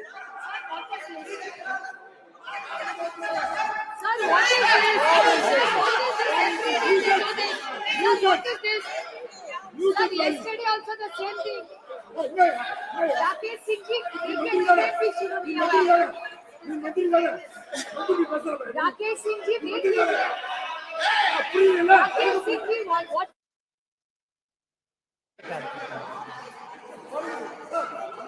Started speaking. Sir, the chair should give us protection. Sir, what is this? Sir, every time they do this, sir. Please. ए राजा बोलिए. Sir. बोलिए बोलिए बोलिए. I must express my gratitude for granting me this opportunity to say a few words on Chandrayaan. Sir, of course, I decided not to speak because of my health. More specifically, the throat is not cooperating with my voice. However, having heard the speech which was delivered by the Honorable Defense Minister Rajnath Singh ji, I am confined to stand before few minutes before this August House. Sir, the Prime Minister was yesterday very magnanimous that no one can claim exclusive credit for Chandrayaan. It is a common efforts, endeavors put by the team of our scientists with political and scientific will. Sir, in spite of that, we must be very magnanimous on behalf of DMK. The role of the Prime Minister or this government bringing this Chandrayaan 3 cannot be undermined. We want to wish and greet the government. Sir, I will come to later part. Once universe and galaxy was treated as a riddle for mankind. Till 1950s. In 1950s, various countries, including USA, used to send satellites to the moon and other planets. Thereafter Russia, thereafter China. No doubt, an exact position India has got today because of Chandrayaan that has been launched and smooth landed was effective. Sir, the parity which we claim today along with America and Russia and China will give a message that India is second to none to anybody in the space research hereafter.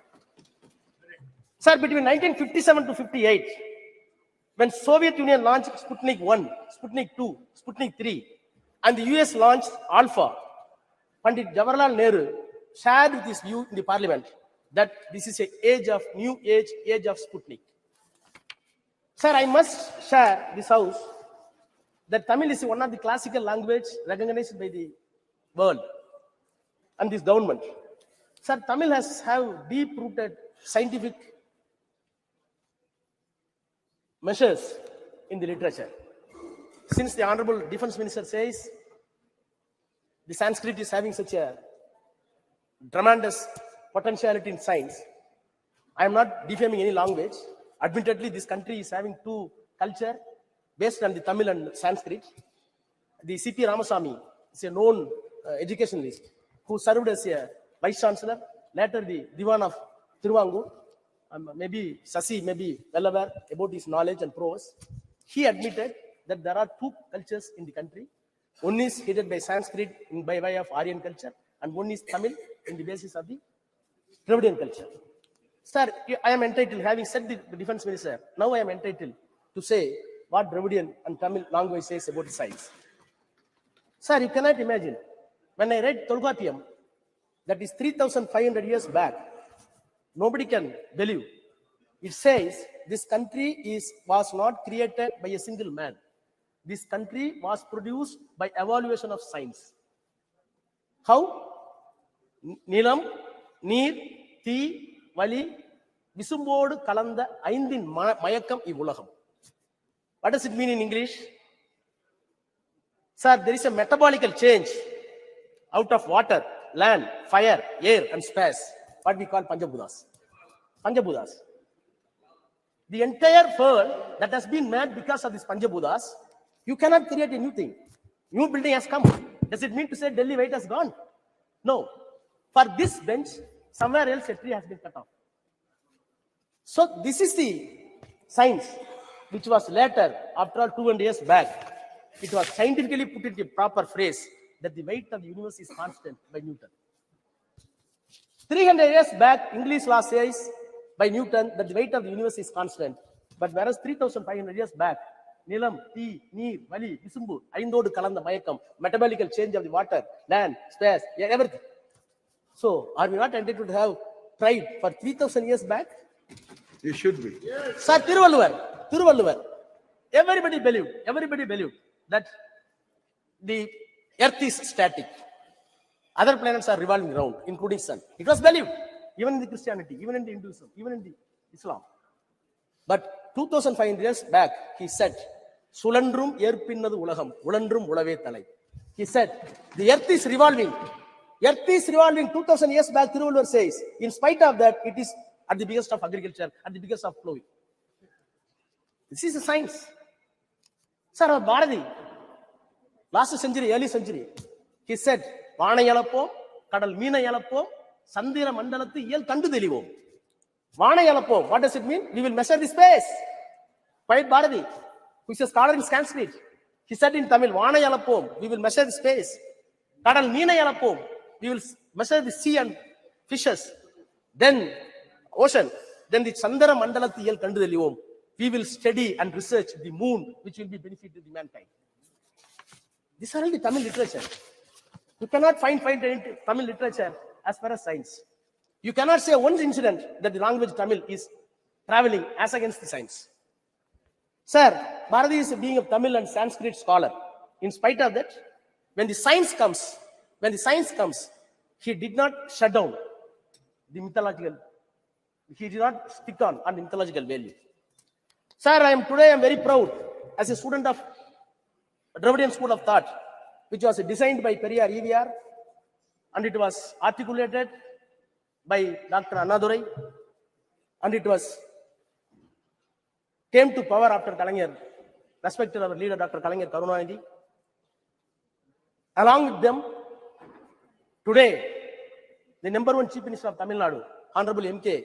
Muthuvel Karunanidhi Stalin, we welcome the measures that has been taken by the government to put the Chandrayaan in the correct orbit. By putting the Chandrayaan in the correct orbit, the mythological illusion that has been removed, that is a success of the Dravidian school, Dravidian concept. Sir, by this time, I must extend my congratulations to the all scientists, those who involved in the scientific team, in the space, more specifically the contribution of Tamilian. In Chandrayaan 1, Mailsami Annadurai. In Chandrayaan 2, Sivam. in Chandrayaan 3, Veeramuthuvel. Sir, these people are very proud. These people are not even went to private schools, private colleges. They belong to OBC.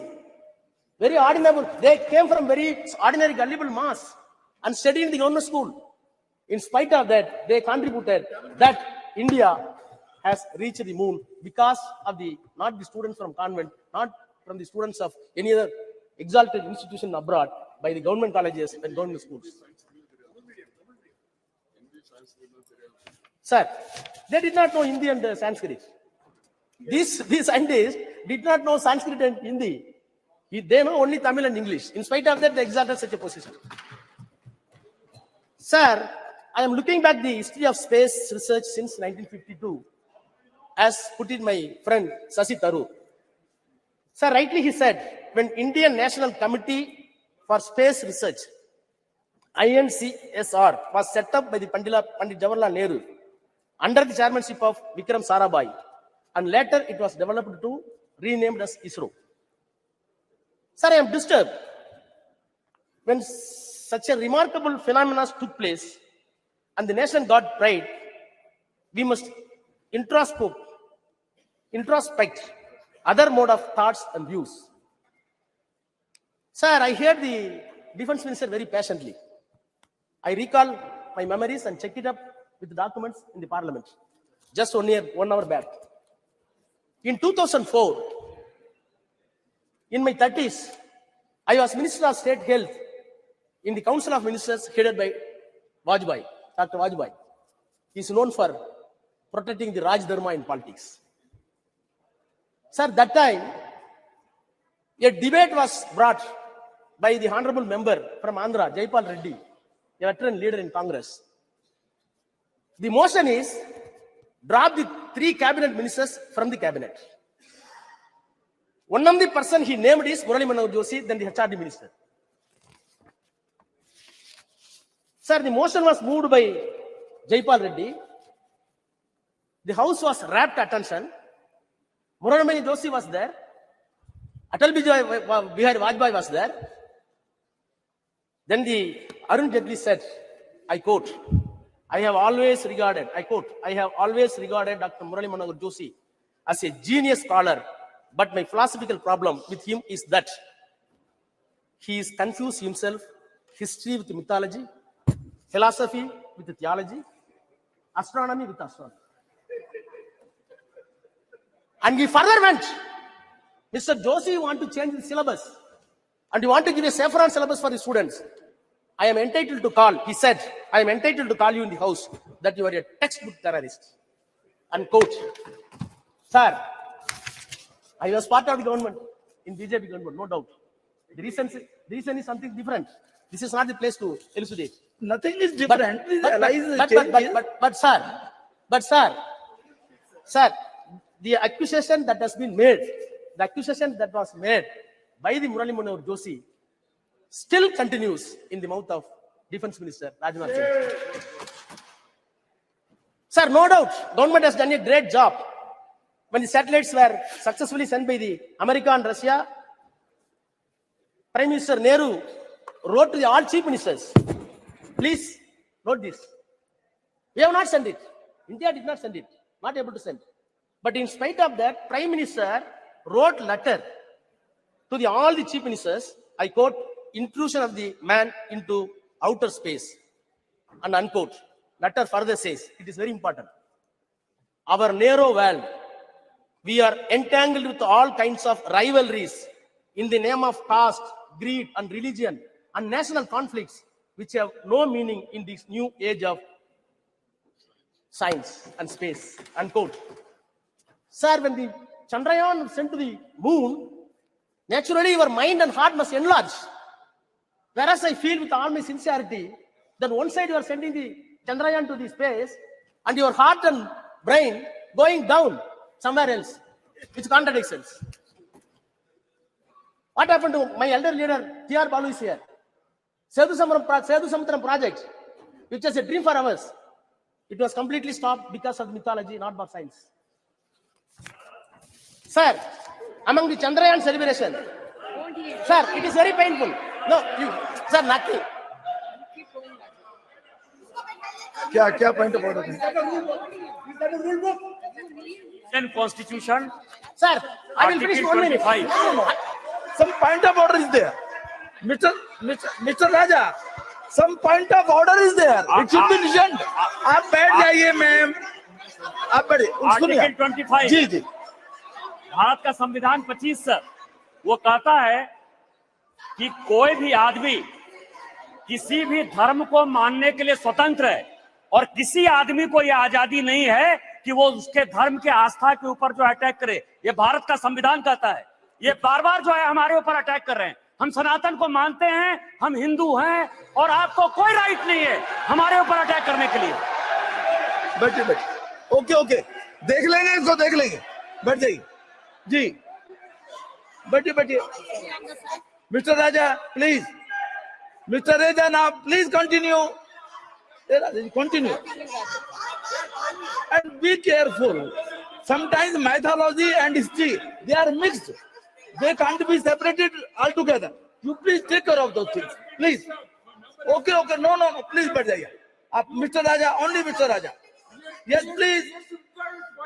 Okay, his point is taken here. आप चलिए बोलिए. Please, continue, please. Sir, Okay.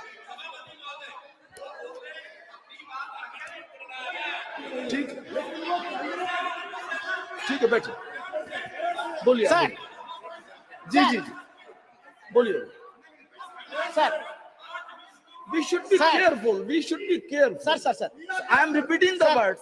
Sometimes mythology Sir, and history, amongst they are the- mixed. sir. They are mixed. Yes, sir. Sir, I'm not doing anything. Sir, I'm not. In our nation, in our country, no. Sir. It is a tradition Sir. to tell the history through mythology. It is also a tradition Sir. there. Please now.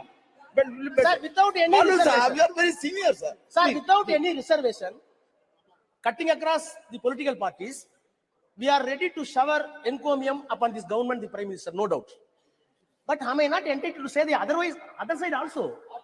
Sir, Chandrayaan went successfully to the moon. We are celebrating, no doubt. We are entitled.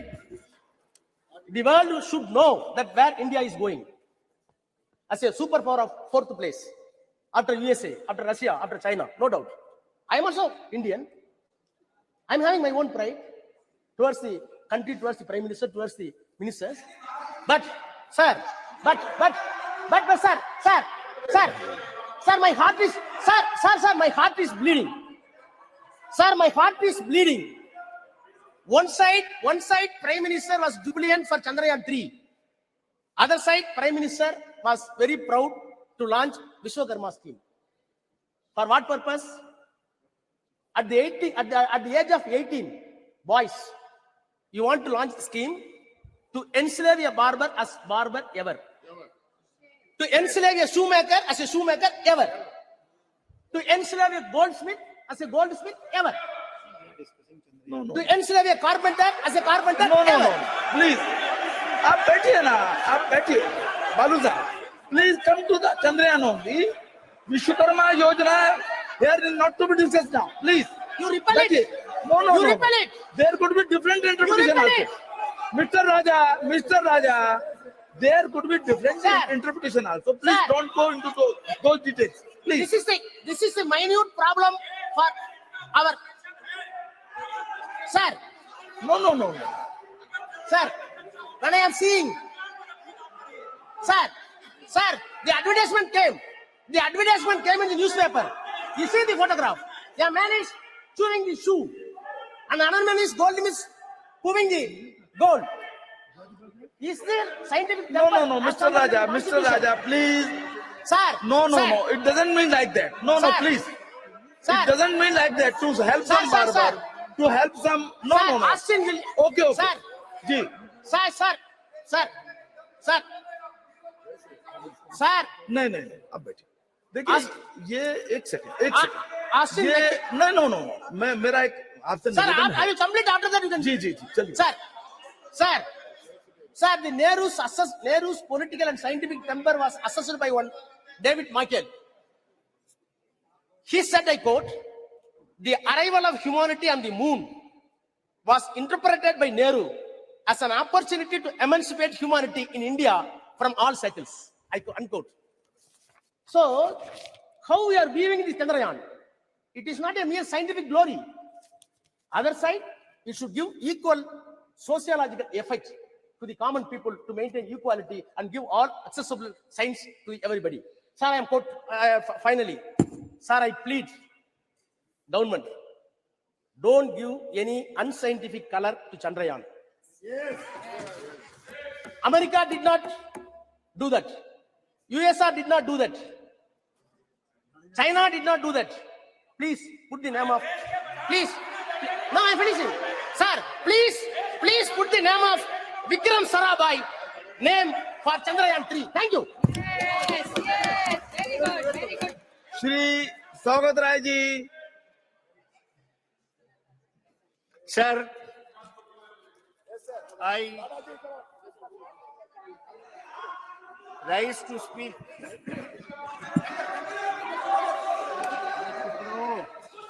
On the पिछली बार क्या बोले थे याद है फिर बोले क्या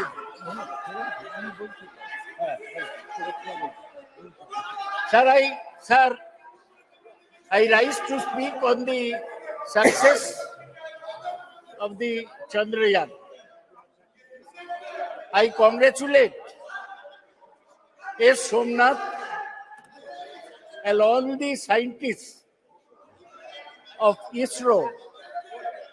देखिए एक सेकंड जब आपका बोलने का सुनिए आपकी कोई चीज रिकॉर्ड में नहीं जा रही है प्लीज लिसन आपकी कोई चीज रिकॉर्ड में नहीं जा रही है आपको अवसर मिलेगा बोलने का माननीय शांत बैठिए बिजोड़ी जी नो बैठ जाइए आपको जब अवसर मिलेगा अपनी बात कहिएगा अपना तर्क रखिएगा अभी जो बात कही जा रही है उसको सुनिए आप please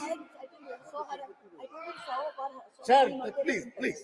I congratulate Somnath and all the scientists of ISRO. I may mention. अब बोलिए I want to mention that there are many Bengali scientists from Bengal in the Chandrayaan project. Hey, तुम बैठो तो फालतू आदमी बैठो तुम तारा बोल नहीं भाषण दो ना नहीं प्लीज अगर सकते हो तो भाषण दो They are scientists from Bengal, from Tamil Nadu, from Kerala, from other states, but they all are Indian scientists. Please, आप तो दादा you know the delicacy of the thing. Now please, आप बैठिए. He doesn't need your support. Please, Sagadda. Every scientist from any region, any part of India, he was Indian scientist. Ji, please. When we are seeing Okay. Chandrayaan soft landing on the moon, in front of the TV, we saw Chandrayaan, then suddenly the Prime Minister's photograph came. The whole country wanted to see the soft landing. They saw the Prime Minister photograph. Why should this happen? Chandrayaan is not the result of one particular individual's effort.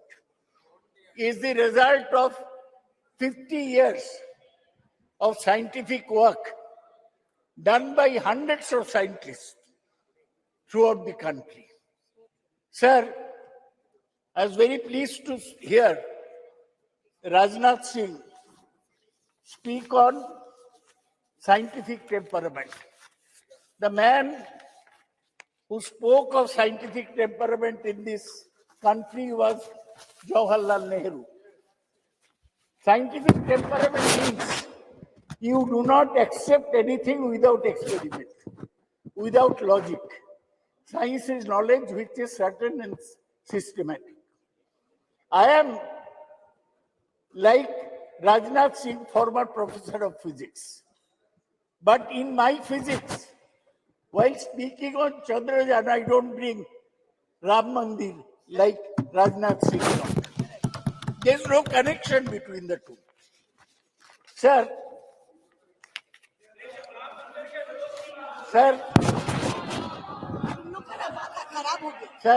You continue on the. I want to say, I'm not kidding.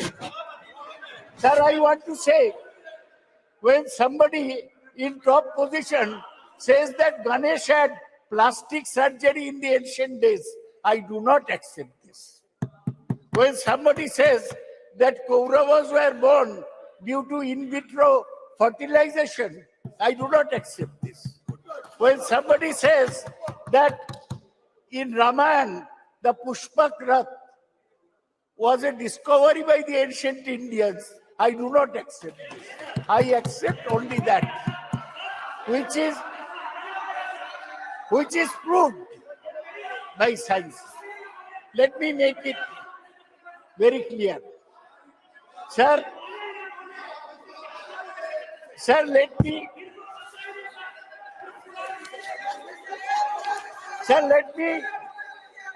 give a background.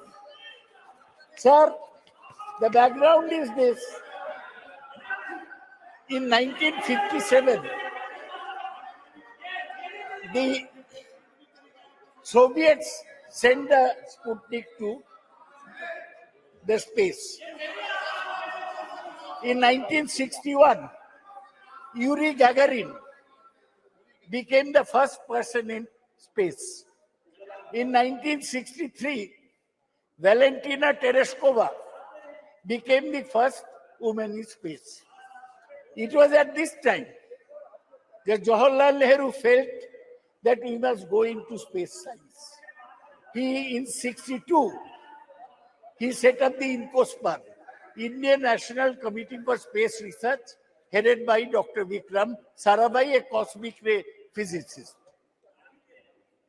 Nehru died in 1964. In 1969, when Indira Gandhi was Prime Minister, the ISRO was set up. And in 1972, when Indira Gandhi was still Prime Minister, the Department of Space was set up. So whatever is happening today is continuation of what Dr. Vikram Sarabhai started in 1962. His legacy. He unfortunately died in 1971 in Thumba, the space which he liked so much. So now, India has... Arey, chup karo. Sir, chup karo. Sir, India got the first success in Aryabhatta, which was completely designed and fabricated in India and launched by a Soviet Cosmotos 3M rocket from Kapustin Yan on 19th April 1975. ISRO has successfully launched almost 150 satellites since 1975. Sir, ISRO has established major space systems for communication, television broadcasting, meteorological services, resources monitoring and management, space-based navigation services. ISRO has its headquarters in Bengaluru. Its facility spreads across various centers. Launch vehicles are built at Vikram Sarabhai Space Center, Thiruvananthapuram. Satellites are designed and developed at U.R. Rao Satellite Center, Bengaluru. Integration of launching of satellites and launch vehicles are carried out from Satish Dhawan Space Center in Sriharikota, Andhra Pradesh. Development of liquid stages, including cryogenic state, very cold state, is done in Liquid Propulsion Laboratory at Bengaluru. ISRO has carried out 125 spacecraft missions and planned several missions, including Gaganayan, an interplanetary mission, such as Chandrayaan, Lupex, Shukrayan, and Mangalayan, MOM-2. Sir, ISRO, our own organization, it has surpassed NASA in efficiency, resourcefulness, and cost effectiveness. In 2005, NASA launched the solar mission that cost $550 billion Now ISRO is planning to launch the similar solar mission, Aditya L1, at a cost of $55 million only. That is 1/10 of the cost of NASA. There are 4 types of satellites sent by ISRO. One is communication satellites, which helps our communication system. 2 is Earth observation satellite, which take the pictures of the Earth. 3 is navigational satellite, and 4 is astronomical satellite. These works are going on. What is great about Chandrayaan, that so far we are using rockets to send satellites around the Earth. They are called either geosynchronized satellites, that means speeding at the same speed as Earth, or the polar satellite launch vehicles, which are placed fixed in the poles. Now, for the first time, sir, we have gone that from a satellite, our rocket has taken a lander mission, lander and a rover onto the surface of the moon. We failed in Chandrayaan-2. Our lander crash landed, but this time there was no crash. The lander landed very softly. For one day, it sent the messages from moon, but then it had to be jettisoned. We are very happy, all of us, that India has achieved this. But we must have things in perspective. We are talking of a moon, not a moon landing, sending a lander in moon. There is a propulsion module and there is a landing module. Propulsion module takes it from the Earth orbit into the moon. Then landing module goes to the moon surface. Sir, I must remind you, आपको याद दिलाने चाहता हूं कि 57 में मैं बोला Soviet Sputnik भेजा, हम अभी मून में एक तो सॉफ्ट लैंडर भेजा 1969 में. आज से 54 साल पहले Neil Armstrong stepped on the moon as a man. Stepped on the moon. He said, it's a small step for me, but a giant step for mankind. Giant leap for the mankind. So, हम लोग 54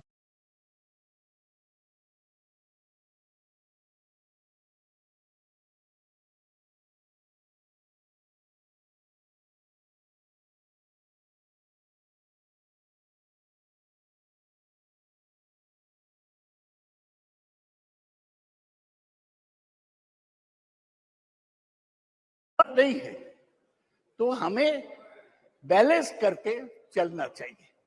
लेकिन हमारा जो satellite system है, ये बहुत service दिया. दे predict weather, कब तूफान आ रहा है, they predict crop development, and they GPS, our taxi walas use GPS now. That is also based on satellite tracking. So I want to say that Chandrayaan-3 has demonstrated safe and soft landing on the lunar surface. It has demonstrated rover roving onto the moon. Thoda hi gaya, and to conduct in situ scientific experiments. What are the technologies there? Altimeters, laser-based altimeters, velocimeters, inertial measurement with laser gyro-based surface, propulsion system, navigational guidance and control, hazard detection and avoidance, and landing leg mechanism. ये सब हम India में develop किया, यही हमारा गर्व की बात है. गप से बोलो, ये लैंडर पेलोड, इसमें चंद्रशेखर के नाम पे चंद्रा सरफेस थर्मोफिजिकल एक्सपेरिमेंट है to measure the thermal conductivity and temperature, instrument for lunar seismic activity, Langmuir probe to estimate the plasma density and its variation. तो इतना sir, I'm concluding. I'm not discussing anything controversial. तो मुझे बोलने दिया जाए. अग्रवाल जी, chairman साहब, sir मुझे यही कहना है कि हम आगे बढ़े हैं, लेकिन बहुत दूर जाने पड़ेगा. See, we have not mentioned, nobody has mentioned Kalpana Chawla. She went by the Columbia space shuttle. Her craft exploded in 2003, and she, along with 7 others, died. Today, I pay respect to Kalpana Chawla, who was an Indian-born astronaut. Sir, आज क्या है? 1 साल पूरा हुआ. क्या? किसका? Frank Rubio, एक NASA के एस्ट्रोनॉट है. वो 1 साल स्पेस में है. 1 साल इंसान स्पेस में है. He is set to return to Earth this fall after setting the record for the longest single space flight by astronaut. He arrived at the International Space Station 21st September 2022 and will return home after 371 days in space. Rubio and his fellow crew members conducted dozens of scientific investigation and technology demonstration. Sir, ये NASA 58 में setup हुआ. उस समय Soviet union आगे था. वो पहले Sputnik भेजा, पहले मैन ऑन द मून भेजा, पहले मैन ऑन द मून नहीं, मैन इन स्पेस भेजा, वुमेन इन द स्पेस. लाइका मर गया, लेकिन वेलेंटिना टेरेस्कोवा पहुंच गया. तो हमारा लक्ष्य जो है, आप लक्ष्य सिनेमा देखे होंगे ऋतिक रोशन का. लाइफ में एक लक्ष्य होना चाहिए. लक्ष्य यही है कि हम देश को आगे बढ़ाएंगे. देश में जो कुसंस्कार है इन लोग का बीच, ये दूर करेंगे. देश को विज्ञान में और टेक्नोलॉजी में आगे ले जाएंगे जी, तभी हमारा काम पूरा होगा. सर, अभी भी इंटरनेशनल स्पेस स्टेशन घूम रहा है. वो उधर ही रहता है, खाता है, ऐसा जैसा घर है. फ्रैंक रूबियो ऐसा किया है. अभी भी चाइना एक इंटरनेशनल स्पेस स्टेशन बना दिया. 2 Americans have 1, Chinese have 1. So Chinese भी स्पेस स्टेशन. नाउ प्लीज, बहुत सारे काम करना है. ये जो इंटरनेशनल स्पेस स्टेशन है, उसमें NASA, Russia, Japan, Europe and Canada. अभी एक और वक्ता है आपके. One more speaker is there from party जी. सर, हमको यही कहना है कि हमारा रैंक अभी 6th है. किसका पीछे? NASA, Russia, Japan, Europe, Canada and China. China बहुत आगे बढ़ गया है. सर, आज इसलिए इस चर्चा में मैं जवाहरलाल नेहरू को प्रणाम करता हूं. Thank you. इंदिरा गांधी को प्रणाम करता हूं. ये हमारा स्पेस प्रोग्राम को आगे बढ़ाए. डॉक्टर विक्रम साराभाई को प्रणाम करता हूं. और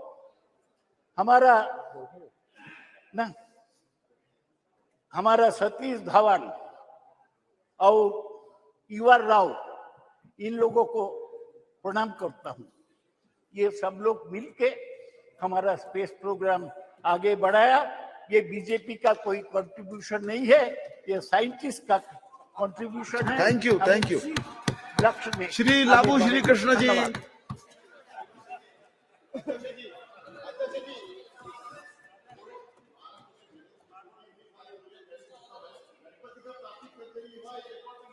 चलिए चलिए, अब बैठिए। आप जब आए तो बोलिएगा इस बात को, जब आपका बोलने का नंबर आएगा तब इस बात को बोलिएगा जी, please. Don't take this out of my time, sir. देख लेंगे उसको, देख लेंगे उसको, ठीक है, देख लेंगे उसको। यदि आपत्तिजनक बात होगी उसको देख लिया जाएगा ना, प्लीज। Sir, देख लेते हैं उसको, देख लेंगे ना, please. sir, don't take this out of my time, sir. It's good to see you in the new chair in the new parliament, sir. I thank my party floor leader, Mr. Reddy Garu, for allowing me to speak on the second day of the inauguration of this new parliament building, sir. From YSR Congress and also from all the members of Loksabha and Rajya Sabha, we thank the achievements of ISRO. We congratulate the achievements of ISRO. We are indebted to all the scientific achievements they have done in the last 70 or so years, sir. When I was asked to speak on this subject, the first quote that came to my mind was of Isaac Newton, sir, when he said, "I was able to see further because I was standing on the shoulders of the giants, sir." We were able to achieve Chandrayaan mission because there were so many people that have contributed to it. Just now, Professor Dada has mentioned about Vikram Sarabhai, Satish Dhawan, U.R. Rao, Madhavan Nair, Kastur Rangan. Because of what they've achieved in the last 65 to 70 years, Shivan, all these people have achieved and contributed to the frontiers of the space exploration, sir. Because of them, we were able to achieve Chandrayaan mission to the moon, sir. And I also congratulate Somnath and his team, who was able to place a lander on the far side of the moon, sir. When I was watching it as a tech geek, like all of us, I was so happy for three different reasons, sir. The first one was, it was launched from Sriharikota, Andhra Pradesh. It's my Telugu land, sir.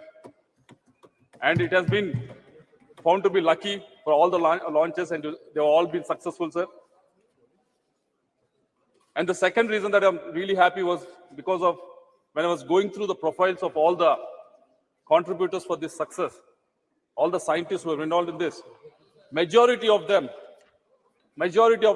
came from state universities, sir, or engineering colleges run by state governments, sir. It was a great achievement.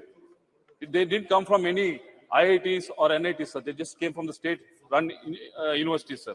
Third thing that we all should be happy is the participation of women in this endeavor, sir.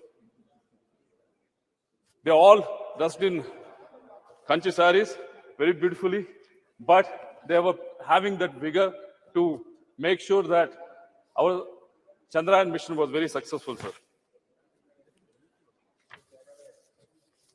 But there are a lot of questions raised, not in the Western media, sir, why India is doing this activity when there's so much poverty in the country. For them, sir, there are three reasons. The first one being, we want to cross the frontiers of the science and space exploration, sir. It won't happen just like that, sir. Take, for example, as Dada was mentioning earlier, in 1965, we were human was able to land on the moon, sir. But from the last 50 or 55 years, the space exploration of most of the countries has actually gone back, sir. We think just because we have something like an iPhone in our hand, iPhone 1 to iPhone 15 actually accidentally happens. But it doesn't happen like that, sir. Unless some sort of impetus is given, some sort of iteration is given at some point of time, it doesn't happen just accidentally, sir. That's what has been happening in the space exploration. And as a country that is growing, as a country that is in the top 5 of the economies, this is the time to actually push those boundaries, sir. And second reason being, we have to dream big for the next generation.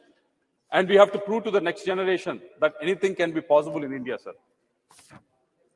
But I, being the member of Standing Committee on Education, I was able to go through the funding that was available to most of the colleges that people like Somnath has gone through, sir. Like TKM College, which was there in Prem Chandra's constituency, sir. There's a funding called RUSA, which was given to the state university, sir. Allocation was around 8,120 crores, sir. It was almost the same for the last 4 or 5 years. If you look at the spending, it's not even 60% of the spending is happening, sir. This spending is expected to take the state universities, state-run universities, from where the scientists who are working in ISRO are coming from, sir. But somehow this funding is not able to reach them. The reasons, whenever we ask them, the state is not contributing 30% or 40%. That is the reason that they always come up with, sir. But who is the person that are actually losing, sir? It's the scientific community of this country. So I hope the minister was here, but I hope the point is taken so that this scheme can be altered, so that the maximum amount of funds can be utilized by all the state universities and state governments, sir. And coming to the women participation, Shashi Tharuji has mentioned about it, and there were some comments from the other side also, sir. There's 20 to 25% of the women participation in ISRO, which has a workforce of almost 16,000, sir. And if you look at the STEM graduates from India, women STEM graduates who are pursuing science, technology, and engineering in India, 43% of them are women, sir. When you compare to US, it is only 34%. When you compare to the developed countries like Canada, it's only 31%. Even in UK, it is only 38%. So we are far, far, far ahead, sir. And also 30% of the research papers across 186 fields, this information I got it from Scopus, sir, are being published by women, sir. But only 14%, even though there's 43% of them are STEM graduates, of them are women, only 14% of the women are participating in STEM-related jobs, sir. Yesterday we were very proud that we have passed the women reservation bill, sir, but these people are putting the effort for almost 15 to 16 years to graduate, coming out with these degrees, but not able to participate in this workforce. Unless we come up with new schemes to encourage them, unless we place the money where we talk, this situation is not going to increase, sir. And third, Minister Jitendra Singh ji is also here, sir. It is regarding National Research Foundation, sir. I wish somehow every Friday the House gets adjourned, sir, and he always gets the time. We always get the time to ask him the question only on the Friday, but somehow it gets adjourned and we never get to ask the question. But National Research Foundation has been envisaged almost 4 years back with the outlay of 50,000 crores that has been mentioned. And until now, not a single rupee has not been, correct me if I'm wrong, but not been actually given out to any of these IITs or NITs or any of the state-funded universities, sir. For the last 4 years, that all these institutes have been actually waiting for it, sir.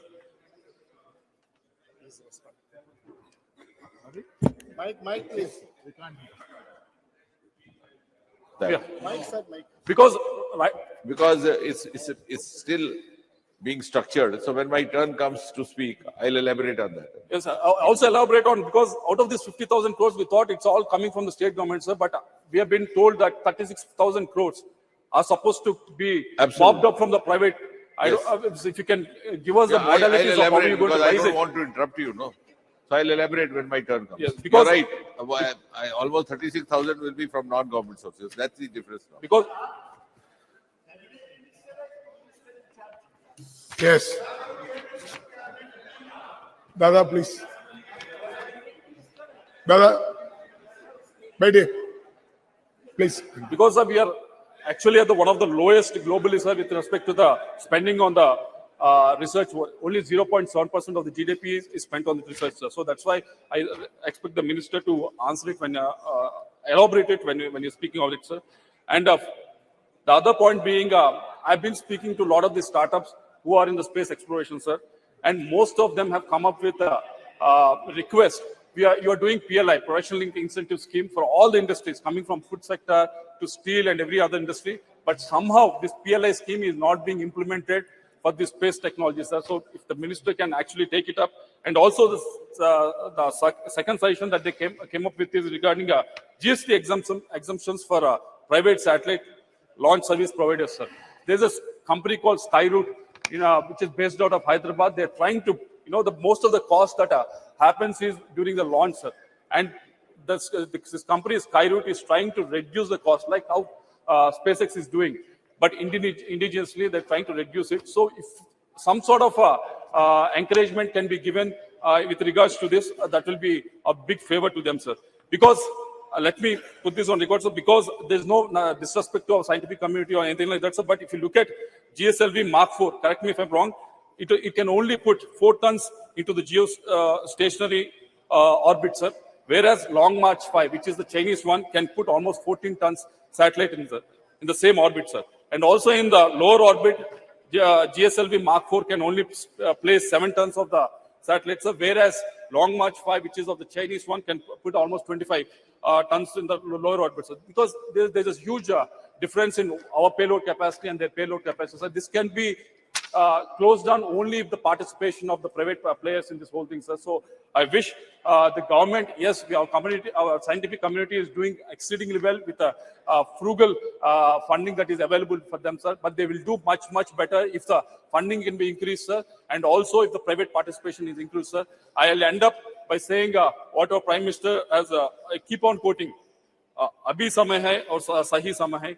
I think this is the right time for all of us to do, because India being a country with young population, with a lot of aspirations, so this is the right time for the treasury benches to actually put the money where they're talking, sir. Thank you very much. Thank you. Honorable Member Pratap Rao Jadhav.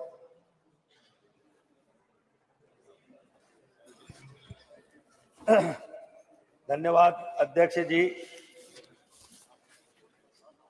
आज यहाँ पर जो हो रही है चंद्रयान 3 की चर्चा पर मुझे बोलने का अवसर दिया।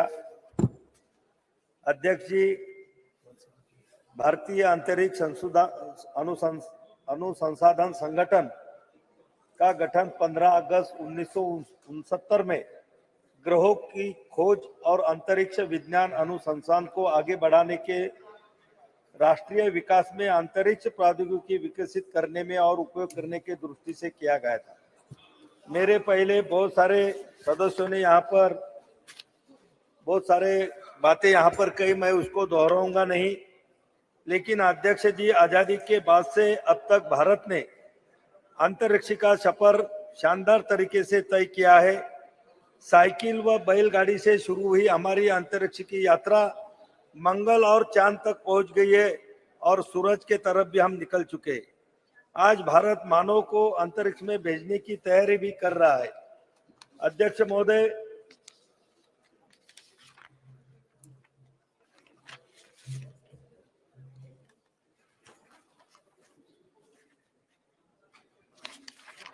अध्यक्ष जी, 19 अप्रैल 1975 को भारत ने अपना पहला उपग्रह आर्यभट्ट रूस के प्रक्षेपण केंद्र से सफलतापूर्वक प्रक्षेपित कर अंतरिक्ष के दुनिया में अपना भारत के सुनहरे भविष्य के लिए नींव तैयार की थी। आर्यभट्ट उपग्रह का निर्माण इसरो के लिए बड़ी चुनौती थी, क्योंकि उस समय न तो भारतीय वैज्ञानिकों के पास आधारभूत सुविधाएं थी और न ही पर्याप्त संसाधन थे। लेकिन भारतीय वैज्ञानिकों ने जज्बे के आगे समस्याएं छोटी हो गई और इसरो के तत्कालीन अध्यक्ष प्रोफेसर सतीश धवन के मार्गदर्शन के युवा टीम ने आर्यभट्ट का निर्माण किया था। अध्यक्ष जी, हमारे वैज्ञानिकों ने 22 अक्टूबर 2008 को 1380 किलोग्राम का चंद्रयान 1 भेजा, जो 14 नवंबर 2008 को चंद्रमा की सतह पर पहुंचा।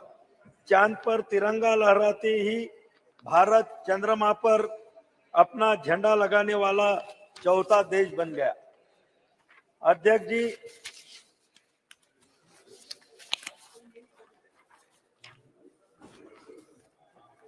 यह सिलसिला यहाँ नहीं रुका। 22 जुलाई 2019 को भारत ने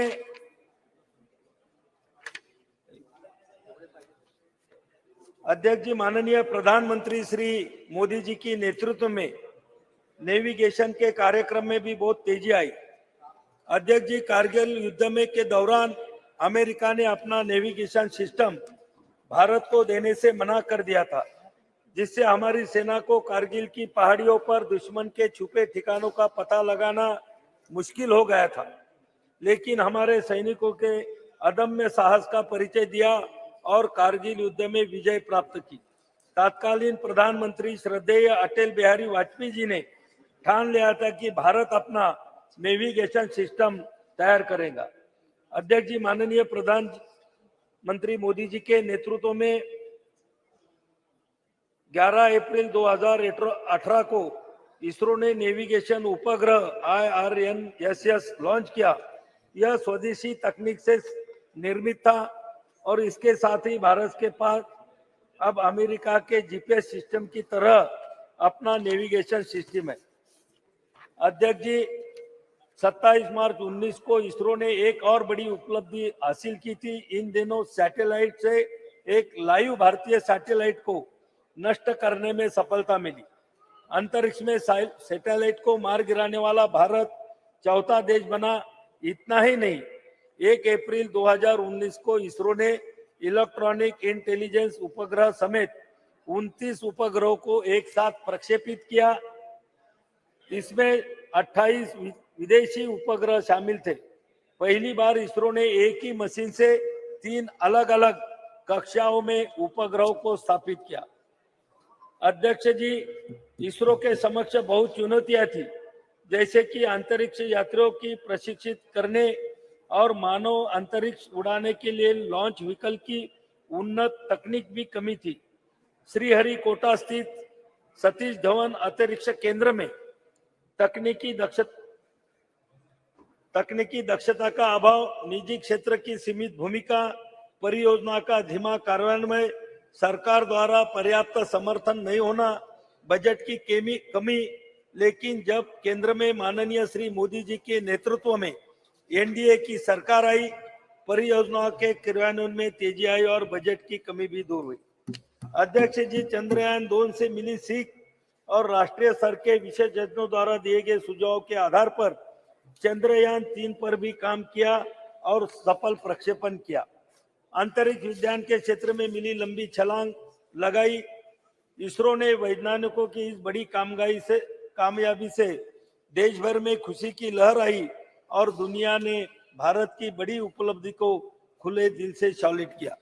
अध्यक्ष महोदय, मुझे यहाँ बताने में बहुत गर्व महसूस हो रहा है कि जिस लोकसभा क्षेत्र बुल्ढाना से मैं आता हूँ, वहां से चंद्रयान मिशन में जो सिल्वर स्टर्लिंग ट्यूब लगी है, वह मेरे लोकसभा क्षेत्र बुल्ढाना के खामगांव तहसील से बनाई गई थी और महाराष्ट्र के हिंगोली भूमि में एक शुष्क हिस्सा दुनिया के सबसे महत्वाकांक्षी विज्ञान कार्यक्रमों में से एक गुरुत्वाकर्षण तरंगों का अध्ययन करने के लिए LIGO वेधशाला का स्थल बनने जा रहा है। यह साधारण प्रयास वैज्ञानिक अनुसंधान और नवाचार के लिए सरकार के दृढ़ समर्थन का एक चमकता उदाहरण है। प्रधानमंत्री नरेंद्र मोदी जी के नेतृत्व में भारत ने अभूतपूर्व वैज्ञानिक अन्वेषण का एक युग देखा है, जिसने हमारे देश को वैश्विक वैज्ञानिक उपलब्धि में सबसे आगे खड़ा कर दिया है। अध्यक्ष महोदय, हिंगोली के परिदृश्य को शुभशोभित करने के लिए तैयार LIGO इंडिया प्रोजेक्ट अंतरराष्ट्रीय वैज्ञानिक सहयोग के शिखर का प्रतिनिधित्व करता है। यह प्रधानमंत्री मोदी जी के दृढ़ नेतृत्व द्वारा समर्थित ब्रह्मांड के रहस्यों का पता लगाने के हमारे देश के संकल्प का प्रतीक है। अध्यक्ष महोदय, यहाँ पर बहुत सारी बातें यहाँ पर कही गई, ब्रह्मांड के बारे में भी यहाँ पर बोला गया, लेकिन अध्यक्ष महोदय, हमारे जो सनातन हिंदू धर्म के जो ग्रंथ है, वो ग्रंथ में भी ब्रह्मांड में जो ब्रह्मा विष्णु महेश को हम मानते हैं और कुछ लोग ब्रह्मा विष्णु महेश का जो कार्य है उसको अंग्रेजी में गॉड कहते हैं। अध्यक्ष महोदय, मैं 2 मिनट में खत्म करूंगा। 1 मिनट। जो ब्रह्मा विष्णु महेश को जो कार्य है उसको गॉड मानते हैं, उसको गॉड बोलते हैं। गॉड जी बोले तो जनरेट करना, वो बोले तो ऑपरेट करना, और डी बोले तो डिस्ट्रिक्ट करना, बोले तो ब्रह्मांड का निर्माण, ब्रह्मांड की रक्षा और ब्रह्मांड की समाप्ति, ये तीनों हमारे ब्रह्मा विष्णु महेश में समाई गई है। अध्यक्ष महोदय, मैं ये वैज्ञानिक को इसका श्रेय देते हुए हमारे ग्रंथ लिखने वाले ऋषि मुनियों को भी मैं इसका श्रेय दूंगा कि जिन्होंने अपने ग्रंथों में पुराने जो 5000 नहीं कई हजार साल पहले हिंदू धर्म के जो हमारे ग्रंथ है वो ग्रंथ में ये सभी चीजों का उल्लेख वहां पर क्या है। आज चंद्रयान का जो उल्लेख यहाँ पर हो रहा है, अध्यक्ष जी, हम बचपन में जब हमको समझ भी नहीं थी तो तब हमारी माँ, हमारी नानी, हमारी दादी हमको चंद्रमा की लोरियां सुना कर वहां पर हमको सुलाती थी, खाना खिलाती थी। और आज वो चंद्रमान की जो उत्सुकता थी हमारे दिल में पहले से ही मौजूद थी। और आज हमें यह भी महसूस हो रहा है कि हमारा देश और हमारा देश का तिरंगा वो चंद्रमा पे जाके लहरा रहा है।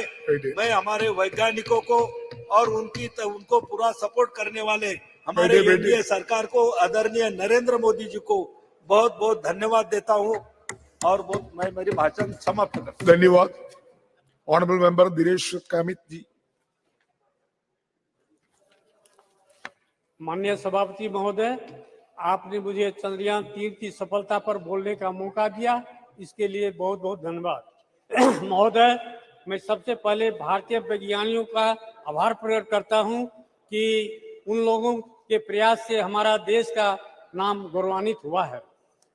सभी भारतवासियों के लिए एक बड़े हर्ष गर्व की बात है कि भारतीय वैज्ञानिकों ने चांद पर अपना यान भेजा है। अब हम सभी देशवासियों को यह उम्मीद रखनी चाहिए कि हमारे वैज्ञानिकों की मेहनत सफल हो। जैसा कि हम जानते हैं, भारत में सबसे पहली बार 2008 में चांद पर अपना यान भेजा था। उसके बाद 10 से 15 साल की मेहनत के बाद दोबारा यह समय आया है कि हमारा यान फिर से चांद पर अपना कदम रखा है। महोदय, चंद्रयान 3 का लॉन्च सतीश धवन अंतरिक्ष केंद्र श्रीहरिकोटा से 14 जुलाई 2023 शुक्रवार को भारतीय समय अनुसार दोपहर 2:35 बजे हुआ था। यह यान चंद्रमा के दक्षिण ध्रुव के पास की सतह पर 23 अगस्त 2023 को भारतीय समय अनुसार सायं 6:04 के आसपास सफलतापूर्वक उतर चुका है। इसी के साथ भारत चंद्रमा के दक्षिण ध्रुव पर सफलतापूर्वक अंतरिक्ष यान उतारने वाला पहला और चंद्रमा पर उतरने वाला चौथा देश बन गया है। इसके अलावे भारत एवं भारतीय वैज्ञानिकों के अंतरिक्ष के क्षेत्र में एक नई पहचान प्राप्त हुई है। अब हम सभी देशवासियों को अपने वैज्ञानिकों का समर्थन करना चाहिए। हम सभी को उनके द्वारा किए गए इस कार्य के लिए उनको प्रोत्साहित करना चाहिए। महोदय, चंद्रयान 3 के मिशन का उद्देश्य चंद्रमा की सतह पर सुरक्षित लैंडिंग का प्रदर्शन करना, चंद्रमा पर रोवर के चलने का प्रदर्शन करना और इन सीटू यानी चांद की सतह पर ही वैज्ञानिक प्रयोगों का संचालन करना है। मिशन के उद्देश्यों को प्राप्त करने के लिए लैंडर में कई उन्नत प्रौद्योगिकी मौजूद हैं, जैसे कि लेजर और RF आधारित अल्टीमीटर, वेलोसीमीटर, प्रोपल्शन सिस्टम आदि।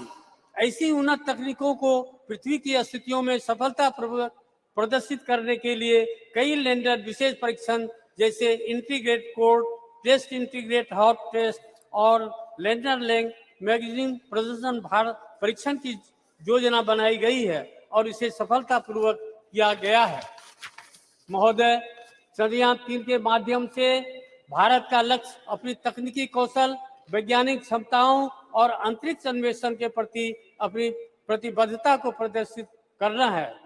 यह सफलता अंतर्राष्ट्रीय अंतरिक्ष समुदाय में भारत की स्थिति को और मजबूत करेगा।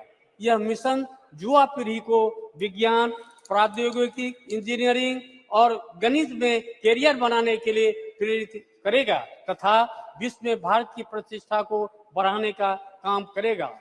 महोदय, इस अवसर पर मैं कहना चाहता हूं कि भारत ने सबसे पहली बार 2008 में चांद पर अपना चंद्रयान भेजा था और 2008 में ही हमारे संसदीय क्षेत्र सुपौल तथा कोसी में भयानक विनाशकारी बाढ़ आई हुई थी, जिसकी वजह बहुत ही बड़े स्तर पर जान एवं माल की क्षति हुई थी। साथ ही कई रेल मार्ग ध्वस्त हो गए थे, जिन पर आज कुछ खंड भी परिचालन का शुभारंभ नहीं हो पाया है।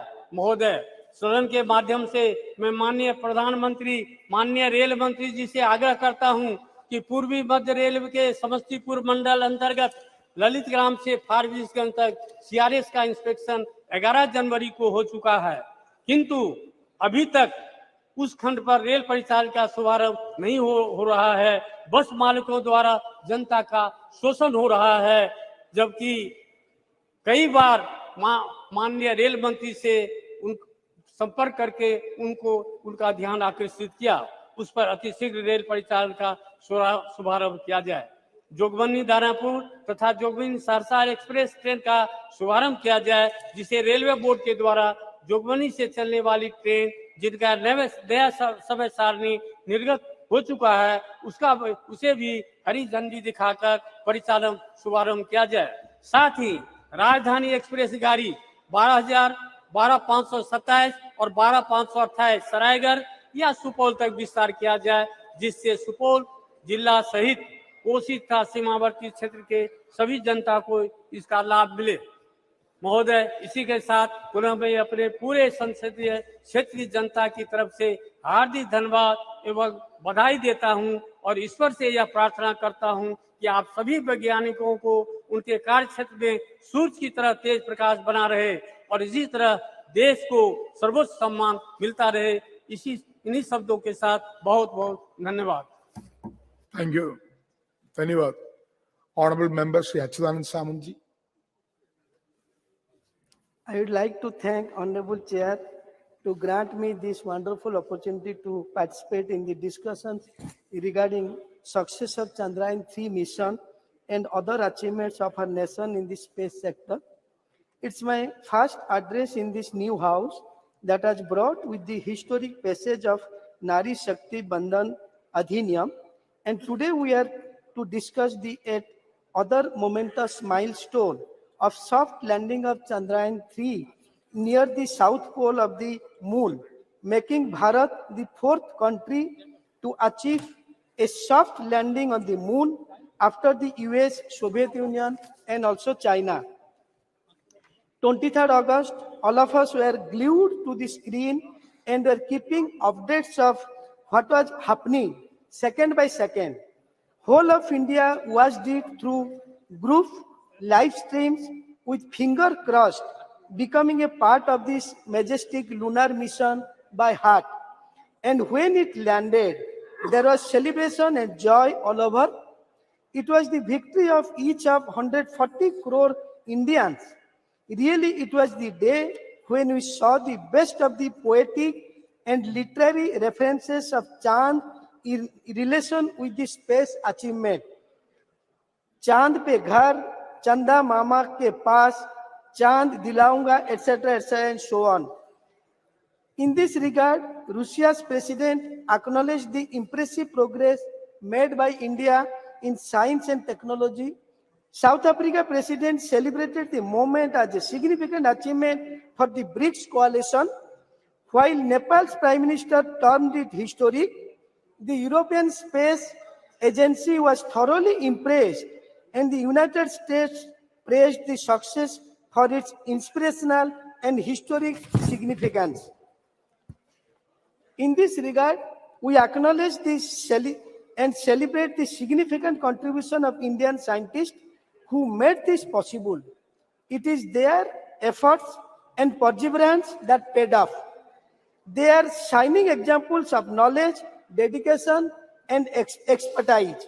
The exceptional analytical abilities of our scientists, their steadfast commitment to exploration, and relentless drive to overcome challenges consistently places India at the forefront of global scientific achievements. Their quest for excellence and curiosity not only solidify our global reputation, but also inspire others to dream big and contribute to the world's knowledge. The involvement of large number of women scientists have contributed to the success of Chandrayaan-3 and India's space program in general, motivates aspiring women scientists like no one else. In this regard, I am happy that several scientists from our state, Odisha, played very significant roles in ISRO Chandrayaan-3 lunar exploration mission. Devashish Mahapatra, Sarath Kumar Das, Atal Krishna Khotua, and Naga Raju, and so many Odias have contributed in this mission. I have to congratulate Honorable Prime Minister Shri Narendra Modi ji, his visionary and exemplary leadership to inspire India's space program for human welfare and scientific progress. He has always encouraged science and innovation. Under his leadership, a series of reforms have been ushered which have made research and innovation easier. The celebration of 23rd August as the National Space Day is an example of his love, respect, and belief in Indian space program Chandrayaan-3 Triumph serves as a remarkable affirmation of Prime Minister Narendra Modi's resounding message, Jai Vigyan, Jai Anusandhan. I have to express my thanks for his leadership of including common man, everyone in the process, whether it is sports or space launch or G20. Thanks for Jan Bhagidari. Similarly, it has huge impact. It has opened up web of opportunity for several sectors that could boost India's economic growth. It has opened up a new horizon of opportunity for several startups and companies involved in sectors such as space technology, aerospace, defense, and R&D. It will also boost private investment in allied sectors. Coupled with higher budgetary allocation, it will ultimately contribute to economic growth. It also paves the way for an increased scientific temper amongst the youth of India, an accelerated pathway for self-reliance in emerging sectors and technology, and instilling the confidence to be amongst the top 3 economy of the world, solidifying the Made in India image. Lastly, the future of the Indian space sector is vibrant with several major initiatives and projects in progress, continuing government funding and private sector collaboration. India is poised to make an indelible imprint in the field of space exploration and technology. India is and will continue to be in the forefront of the space technology race. Thank you, sir. Thank you. Honorable Member Shri Ram Shiromani Verma ji.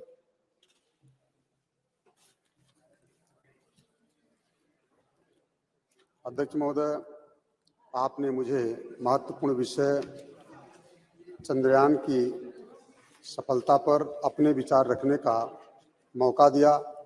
हम आपका हृदय से धन्यवाद देते हैं। मुझे गर्व है कि इस नए सदन में अपनी पार्टी की तरफ से बोलने का पहली बार मौका मिला है। इसके लिए हम अपनी पार्टी की राष्ट्रीय अध्यक्ष बहन कुमारी मायावती जी का दिल से आभार व्यक्त करते हैं। महोदय, चंद्रयान-3 की सफल प्रक्षेपण में अपना पूरा देश गर्वान्वित महसूस कर रहा है। अब हम वैश्विक मानचित्र पर अपना स्थान रॉकेट प्रक्षेपण के संदर्भ में अंकित हो चुके हैं।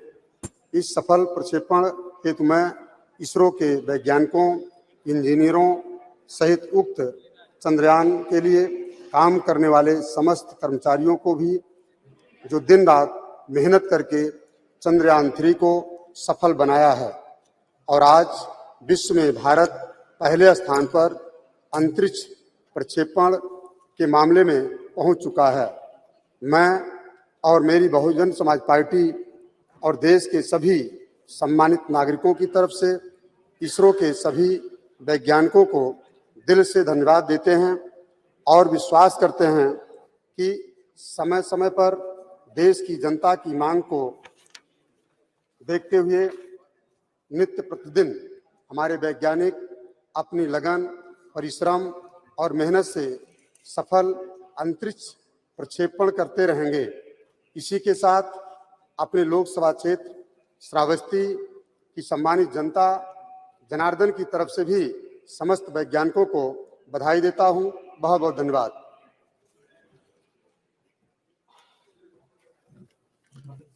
Thank you. Honorable Member Shri Kota Prabhakar Reddy ji.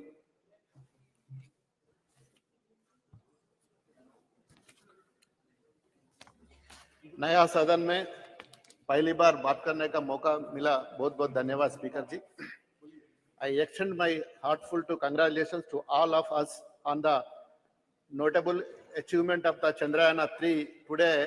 As I stand here, I want to reflect on the ISRO's history, which started from teeny outwise in the great scientist Sarabhaji ji and becoming the powerful counterpart of the international space agencies of the world. As we know, Pandit Jawaharlal Nehru and scientist Sarabhai are considered among the founding further Indian space program ISRO, which today I know for its unique and cost-effective technologies.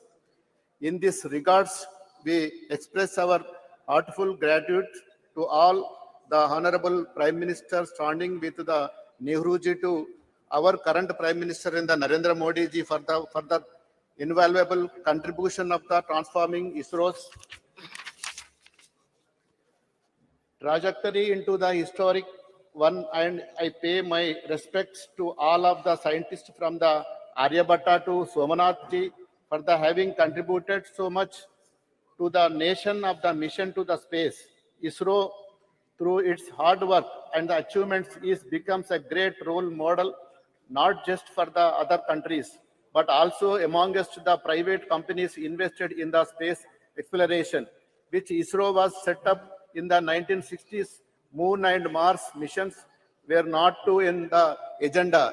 Even in the for future, the aim was the initiate the space exploration, the expeditions to learn more about the world's space for the benefit of our people. With such clear objective, even in time when in the country was still struggling with issues of poverty and the limited resources, ISRO leaders developed in the style and the products exam maximum benefits within the minimum of efforts. We are very grateful to contributions of our brilliant scientists and leaders of ISRO. Since its inspection, the journey of ISRO from the 1960s to the today has simply been remarkable. Sir, Chandrayana's successful landing in our south pole of the moon was a joyous and the historic moment of the country.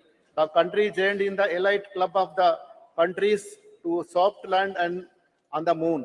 The successful landing on the south pole of the moon, which no country has ever achieved so far, also shown the technologies programs that India has made so far and the scientific capabilities and the commitment to work to our Indian scientists and the engineers. The success Chandrayaan-3 is not only an achievement for the country to fulfill global aspirations, but also open the avenue for the economic growth across various sectors. In the believed the bolster of Make in India initiative to contribute to the growth. Sir, of domestic companies which are engaged in the developing satellite systems and the telecommunications. The success of the great missions has also paved the way of the fostering heightened scientific mindset among the Indian youth, accelerating the journey towards the self-reliance of the emerging sectors and the technologies, and installing confidence position ourselves among top of 3 economics globally. While taking about the many achievements of the ISRO, it is the quality important also take about the extensive role played by the Telangana for our same, the Telangana state emerging as the commercial hub of the space related products and the services. In the well known that over 30% of the components used in the ISRO highly acclamated Mars orbits missions in the supplied by SME based in Hyderabad. Sir, 1 minute, sir. I can proudly to say that I am the first state that effectively take about the mate waivers and most receptive state of encourage youth and relay space of the behind this was is the dream that turned out of the true overturn. There was no vision of the mission of the Chief Minister of Chandrasekhar Rao and our IT Minister of the KT Ramarao, which is the launch of the space technology framework in the April 23. Telangana government under the leadership of K. Chandrasekhar Rao unvalued, and this is the aim of the blustering private industry involvement in the space technology sector. This framework has been the magic position establishment, the state of the globally recognized the one-stop designations in the technology. And we are the emerging closer to that dream. My launching is the space tech framework and implementing of the plan initiated to the Telangana state is the intents of the further achievements realize vision the promoting the domestic products and the launch of the vehicle satellite systems and their companies ground the equipment manufacturing and the various other facilities within the state of Telangana.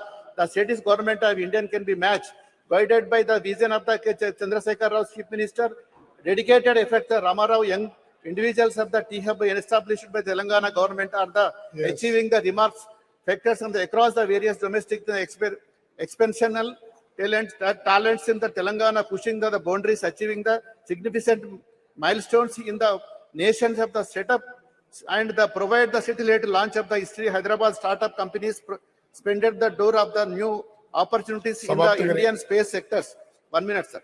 One notable achievements in the economy, Skyroof Aerospace Private Limited, which has successfully pioneered Indian the made in private rocket launches in the Vikram. Yes, setting the remarkable presented. This is the epitome of the Telangana government. Involving the support of the young individuals who are the showing of the talented world and the transforming their brilliant ideas in the reliability through their startups. Further coming up the latest national achievements of the Chandrayana 3, there is a doubt about the mission if the displayed the fact of the Indian will be soon emerge prominent player as the cost of the effective satellite launcher. It is expected that is a will urgent argument of the Indian contribution of the global space of the economy by 8.10%. Honorable member, please sum up. Moreover, expected the believement the Chandrayana 3 is the ending time the influences Indian domestic market as is the expected of the foreign investors prepare respectively on the Indian grow in the space of the research. Yes. Thank you, sir. Okay. Honorable member, Srimati Supriya Sule. Thank you, sir. Is there a cabinet minister present in the house? Please raise your hand. Cabinet minister, cabinet. Honorable Well, cabinet, not for MOS, cabinet minister. Sir, such an important debate going on. There is not one cabinet minister, sir. We can expect ministers. Sir, please, you must put it, sir. It's such how serious they are about Chandrayaan 3, sir. Yes. It's such a we are so proud of what has happened. Sir, you must give a ruling. There has to be one cabinet minister here, sir. Message will convey to ministers. Sir, please put Please, it on you can record. start. There is not one cabinet minister for such an Noted. important debate, sir. Your point is noted. It will convey to ministers. Please They do, will sir. convince. Please give us. You can start now. Aap ruling Dada dijiye, bhai. sir. They don't have any right Not to a insult single like this, cabinet sir. minister. That's really Yes. shameful, sir. We Sir, can I'd like to take this opportunity to congratulate the success of Chandrayaan 2. Every scientist and technocrat that has contributed in this 60-year journey. So I would like to congratulate everybody who has contributed in their way. Success of Chandrayaan is about competencies, capabilities, and capacities of people who have contributed in 60 years. Sir, I was very fortunate enough to grow in a city of Mumbai, which had Nehru Science Center and Nehru Planetarium. And I was brought up completely with a scientific temper. I see this whole debate actually with absolute respect to Rajnath Singh ji, who we always look up to. So today in his speech, I had a slight disappointment in his speech because I was expecting him to give us the vision of tomorrow, Chandrayaan 4, 5, 6, Aditya, L1 further. But that really lacked, so I was a little disillusioned today.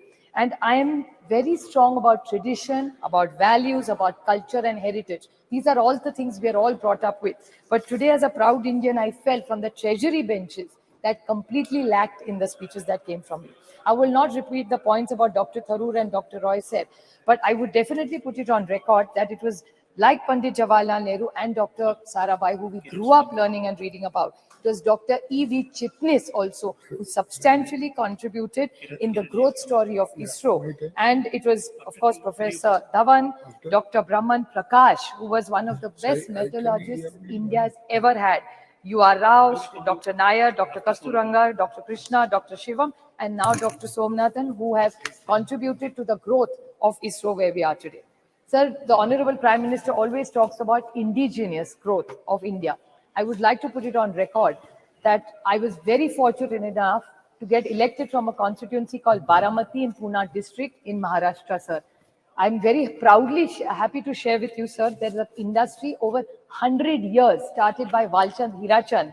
It's called the Walchand Nagar Industries, which 100 years ago started innovation under that leadership, and the entire Doshi family and the Lalchand Walchand family today have contributed to the growth of that area, which is Indapur, which is in my constituency, Walchand Nagar, sir.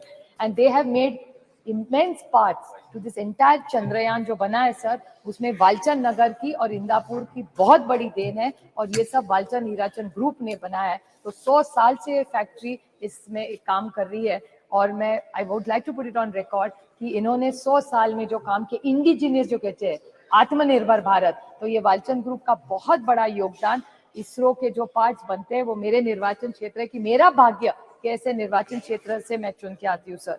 वैसे innovation की जब बात होती है तो और दो है कि खेड़ शिवापुर जो एरिया मेरे निर्वाचन क्षेत्र में है सर, वहाँ VCB इलेक्ट्रॉनिक्स की एक कंपनी है, VCB इलेक्ट्रॉनिक्स, जहाँ भानुदास भोसले, सुजाता भोसले, संदीप चौहान और सोन सुंदर ये वेलू एरिया में है, जिन्होंने चिप्स बनाई है सर जो इस चंद्रयान में गई है. तो मेरे निर्वाचन क्षेत्र से दो बड़े कॉन्ट्रीब्यूशंस है, एक वालचंद ग्रुप का और दूसरा VCB इलेक्ट्रॉनिक्स का. So I feel very very proud when I stand here where we are praising about Chandrayaan, and these are all indigenous. और ये सारी कंपनियां सर 2001 तो 100 साल पुरानी है और दूसरी 15-20 साल पुरानी है. So I just would like to put on this record straight. And there are other companies which are doing wonderful work in my constituency, like the hydrogen technology, sir, software, be it Wipro, be it KPIT, Tata's, Mahindra's, they've all contributed to all these works that are going on, sir, in the new development of the new India. Sir, the whole thing which Dr. Tharoor also mentioned and Professor Roy also said was the spirit of inquiry and the spirit of questioning, sir. The entire debate today, somewhere I felt that we are very proud of our glorious tradition, sir. Be it in mathematics, be it in metallurgy, and be it in astronomy. India is very proud. 2000 years ago, mathematics, something that everything goes around. Unless तुम्हारा गणित अच्छा हो, life में कुछ नहीं हो सकता. So we have such rich tradition. So instead of getting trapped into stories, which people were talking about earlier in the debate, I'm not condescending. It's wonderful. Whatever your mother has taught you can never be wrong. But we must not forget the rich tradition of mathematics, metallurgy, and astronomy, which India is so proud of. Because श्रद्धा तो होनी ही चाहिए sir, लेकिन अंधा श्रद्धा नहीं होनी चाहिए. So श्रद्धा जो आपको सिखाया, वो जो आप चाहते हैं उस पर आप विश्वास रखिए, वो आप, it is in a democracy, it's your right. But the problem is, I get worried when people in position of power and who are sitting on that side of parliament today talk about issues which actually surprise me when we are talking about the scientific temper.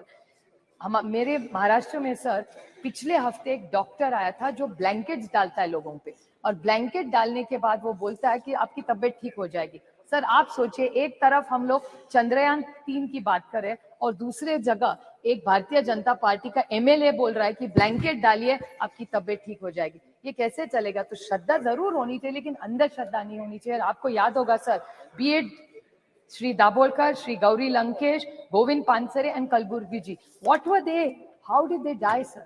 Because this was whole conflict which we are. And I think this was a debate where we only should discuss about scientific temper. तो श्रद्धा होनी चाहिए, लेकिन अंधर श्रद्धा के खिलाफ महाराष्ट्र में भी बहुत बड़ा दाभोलकर जी ने बहुत मूवमेंट चलाया था. हमारे यहाँ बिल भी है कि अंधर श्रद्धा के खिलाफ सबने एक्शन लेना चाहिए। और जहां पार्लियामेंट में अंधश्रद्धा के बारे में कहा जाता है, so somebody like me who believes in questioning and wants the next generation, तो इन चंद्रयान बैठ के हमारे बच्चों को हम अंधश्रद्धा सिखाएंगे तो देश आगे कैसे जाएगा sir? So we have to have a scientific temper, and I would like to quote Dr. APJ Abdul Kalam ji when he said, "Dreams are not those which come while you are sleeping." Sir, dreams are not those which you come into reality while you're sleeping, but dreams are those when you don't sleep before fulfilling them. So I pay a rich tribute to every scientist and technocrat in this country who have contributed in the last 6 decades to make Chandrayaan-3 a reality. Thank you very much. Thank you very much. Shri Prince Raj ji. धन्यवाद अध्यक्ष महोदय जी। आज आपने मुझे चंद्रयान 3 की सफलता और space sector में भारत की उपलब्धियों पे बोलने का मौका दिया। मैं अपने और अपने पार्टी की तरफ से आपका धन्यवाद व्यक्त करता हूं। सर, आज इस नए सदन में प्रथम भाषण देते हुए काफी खुशी और काफी गर्व महसूस हो रहा है। आज का विषय कोई पॉलिटिकल विषय तो नहीं है सर, और ना इस पे पॉलिटिक्स करनी चाहिए, लेकिन कल जैसे राज्यसभा में इस पे डिस्कशन हो रहा था और आज लोकसभा में हो रहा है। कई माननीय सदस्यों को हमने सुना, जैसे कल लोकसभा में महिला बिल पर चर्चा हो रहा था और आज चंद्रयान 3 पे हो रहा है, तो कुछ माननीय सदस्य के भाषण से लगा कि ये क्रेडिट टेकिंग मूवमेंट बन गया है कि जब बिल लाया गया उसमें कहा गया ये बिल हम पहले लेके आए, जब चंद्रयान 3 पे बात हो रही है तो कहा जा रहा है कि इसरो की स्थापना हमने की।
इसरो का इतिहास बहुत दिनों से चलता है, बहुत दिनों से चलता है।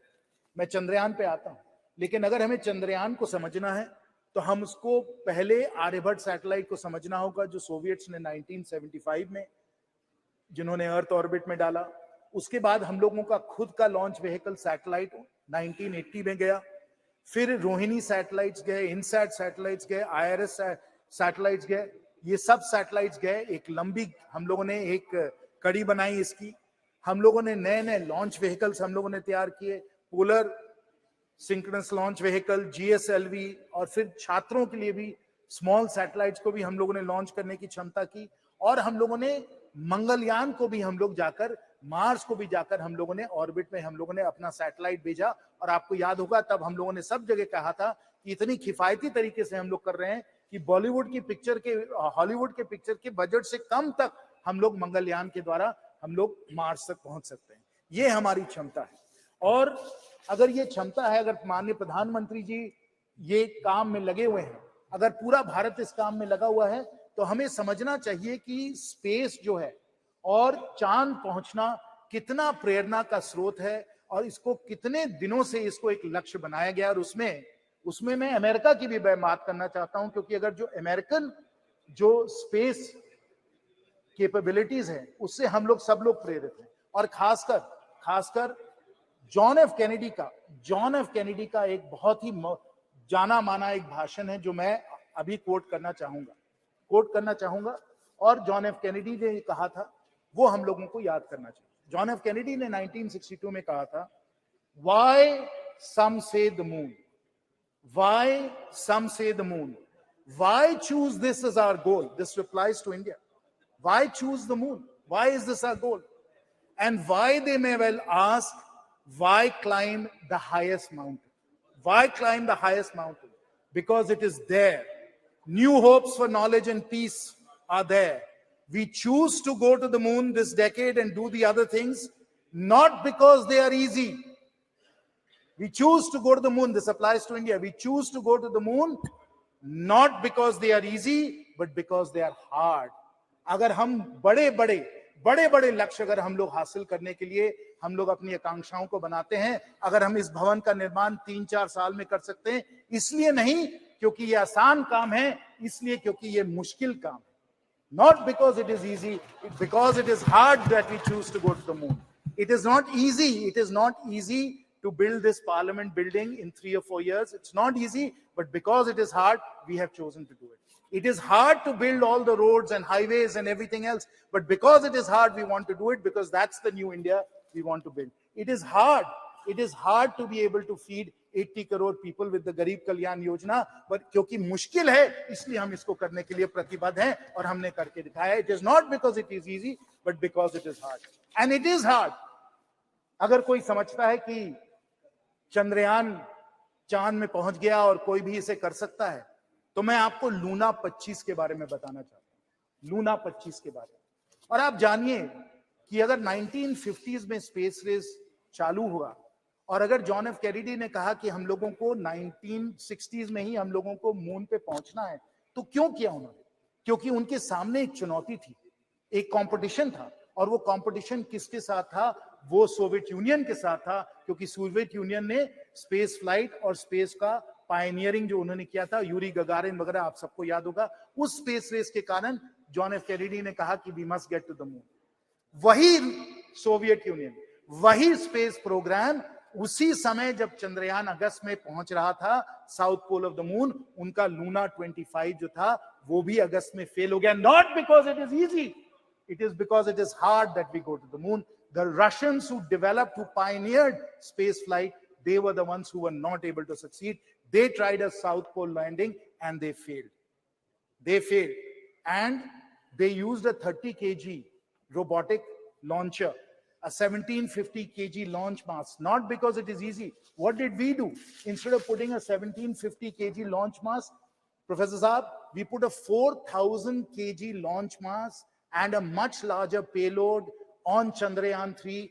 We put it into Earth orbit. We moved it out of Earth orbit into the lunar orbit, and then on August the 23rd at 6:04 p.m. And I'm sure everybody here must have been spellbound watching. And I will tell you also that the number of concurrent users on the ISRO channel on YouTube that day was the highest YouTube has ever recorded. पूरा भारत उस ऐतिहासिक क्षण को देख रहा था YouTube के channel पे। और 6 बजे अगस्त 23 को हम लोगों का चंद्रयान वहां चांद पे पहुंचा, साउथ पोल की लैंडिंग हुई, 14 दिन उन लोगों के सब साइंटिफिक एक्सपेरिमेंट चले। Not because it is easy, the Russians were not able to do it. It is because it is hard that we did it, and we accomplished something that the Russians were not able to accomplish. Because it is hard, not because it is easy. That is the India we are building. That is the India that we want to see. That is the India our Prime Minister wants to see. और इसी कारण जो हमें चंद्रयान में सफलता मिली, सब हमारे scientist और इंजीनियर्स की सफलता थी। और मुझे तो खुद निजी तौर पे बहुत खुशी हुई, बहुत मुझे गर्व हुआ। हजारीबाग के भी कई लोग उससे जुड़े हुए थे, मेरी फोन पे भी उनसे बात हुई। और जब आप उनसे बात करें, हर से वो गदगद थे कि इतना बड़ा लक्ष्य हम लोगों ने हासिल किया।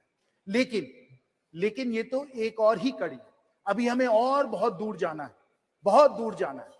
चांद पे तो हम पहुंच ही गए, फिर आदित्य L1 तो हम लोगों को सूरज तक ले गया। और सूरज पे जो हम लोगों ने एक्सपेरिमेंट्स किए, जो कोरोना पे जो एक्सपेरिमेंट्स हो रहे हैं, जो कोरोना का स्टडी हो रहा है, वो भी बहुत ही ऐतिहासिक है। लेकिन आपको मालूम है कि हम लोगों की सोच ये है कि हम लोग जल्द ही हम लोग गगनयान के द्वारा, और मैं आपको बता दूं कि इसकी ट्रेनिंग हमारे एस्ट्रोनॉट्स वगैरह की हो गई है। हमारे पास वो पेलोड कैपेसिटी है हमारे रॉकेट्स की, लॉन्चेस की, कि हम लोग कुछ लोगों को हम लोग 400 किलोमीटर सैटेलाइट के पार हम लोग स्पेस में ले जाना चाहते हैं। गगनयान के द्वारा मैन स्पेस फ्लाइट भी यहां भी हम लोग जाना चाहते हैं। तो ये लक्ष्य, ये हमारा लक्ष्य है, यहां हम लोग पहुंचना चाहते हैं। और इसके द्वारा जो हम लोगों का स्पेस का इकोसिस्टम बन रहा है, उसे भी हमें समझना चाहिए। ये हमारे माननीय प्रधानमंत्री जी की दूरदर्शी सोच है कि हमें सिर्फ ये मिशन जो है इसमें हमें सफल नहीं होना है। हमें मिशन से और आगे बढ़कर पूरा स्पेस का एक इंडस्ट्री, पूरा स्पेस का एक इकोसिस्टम भी हम लोगों को बना देना है। और क्यों हमें इस तरीके से बनाना है? क्योंकि जब स्पेस का इकोसिस्टम बनता है तो बहुत सारे एडवांस टेक्नोलॉजीज भी हम लोग उसके द्वारा उसमें बहुत आगे बढ़ जाते हैं। और ये एडवांस टेक्नोलॉजीज, क्योंकि हम लोग डेवलपमेंट के तौर पे इन एडवांस टेक्नोलॉजीज पे हम लोग अपना कंट्रोल हासिल करना चाहते हैं, ये बहुत ही जरूरी है। और इसमें मैं हमारे भारत रत्न पूर्व राष्ट्रपति श्री अब्दुल कलाम जी का मैं एक कोट आपको बताना चाहता हूं। ISRO's vision was clear. If Indians were to play a meaningful role in the community of nations, they must be second to none in the application of advanced technologies to real life problems. That is our Honorable Prime Minister's vision.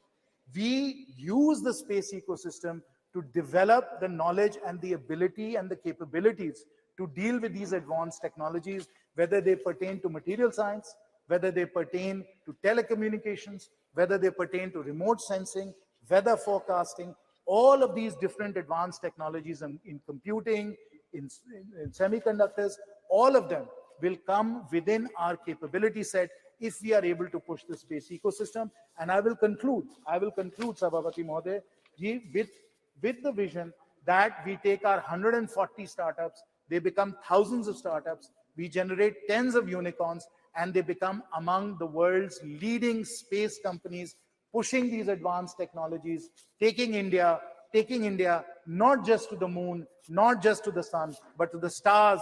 That is the new India that we are building, not because it is easy, because it is hard, and we want, as Thank you very much. progress of all the people. Thank you very much. Shri Karti Chidambaram ji.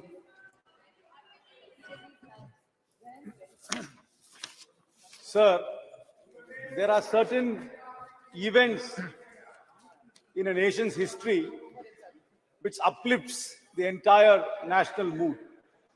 And August 23rd, 2023 was definitely a golden moment in our history when billions in India abatedly watched Chandrayaan successfully land on the uncharted part of the moon.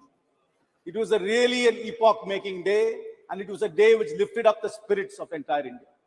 This spirit was lifted up by ISRO, which is manned by people like T.K. Anuradha, M. Vanita, Latikamba, Kalpana Kalasti, Mangala Mani, Sohan, Subhashish Nayak, and the former director Sivan, and the project director Veeramuthuvel from Vilupur. These are people who come from small towns, who studied mostly in government schools and in small and in non-private colleges, not very glamorous institutions, who lifted up the spirit of India through ISRO.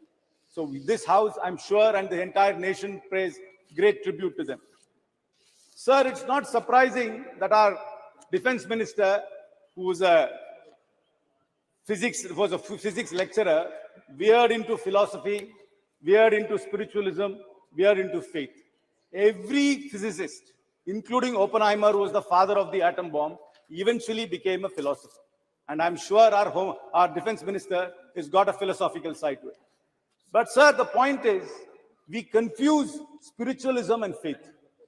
I agree that science and spiritualism have a very close connection. I agree that philosophy and science has a broad connection.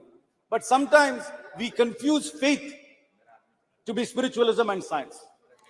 Faith cannot be questioned, because if it is questioned, an Ayatollah will give a fatwa, a clergy will expunge you from the church, or a self-styled godman will tell you that you're a heretic. So faith is not questioned, but spiritualism is questioned and science is questioned. What is questioned is what can be science. What can't be questioned can only be faith. So let's not confuse faith and spiritualism. Sir, I am a believer in God.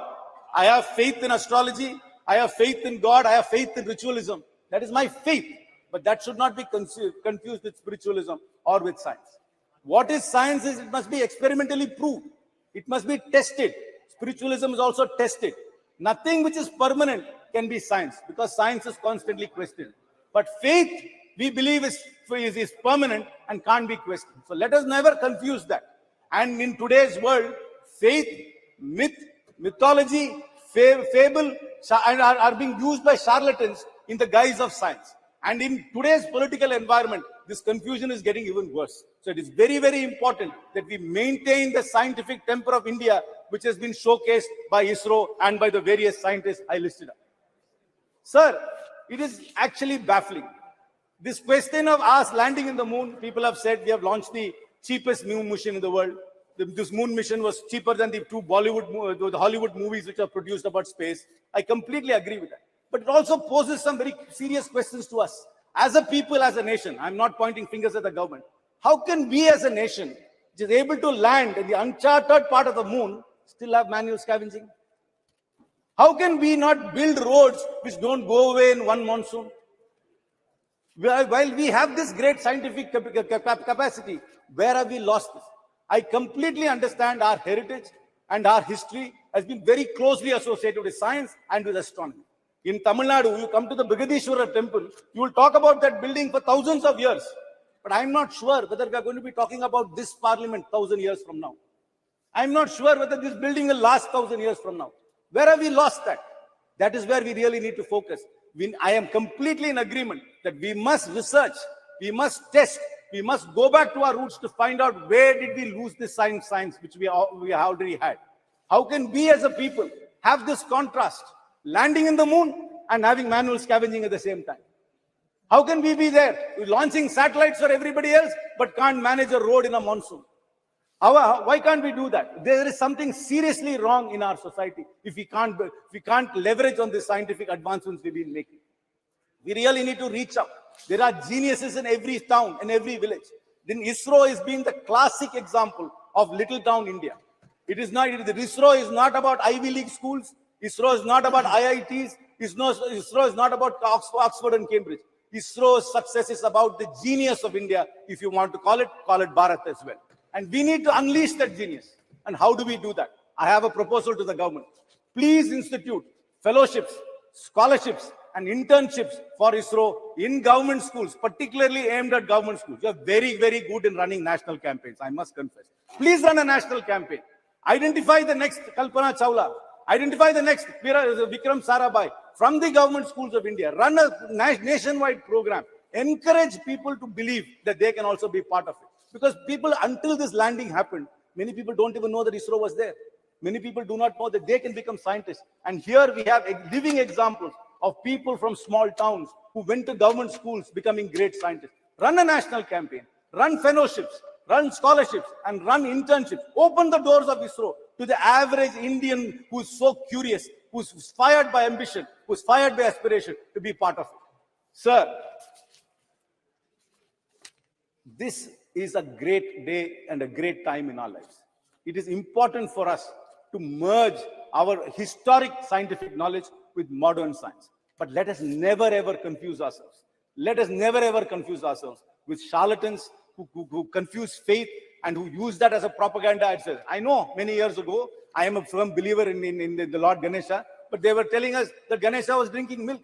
But nobody ever explained it was actually capillary effect of a porous body which was actually sucking up a liquid. They tell us that first plastic surgery was on Ganesha without ever explaining how the circumference of an elephant trunk can be fitted on a human body. But sir, faith is different, spiritualism different. Spiritualism is questioned, faith is not questioned. But let us never ever confuse that. I am not disparaging any faith. I am a man of faith. I believe in God. I believe in rituals. I even believe in astrology. But that should never take away the scientific temperament of India. And we must be a scientific nation, build on the foundations, and answer these contrasting questions which are being posed to us. I once again salute the unsung heroes of ISRO and hope we unleash the true potential of India. Thank you very much. Thank you very much. Sri K. Subharyam ji.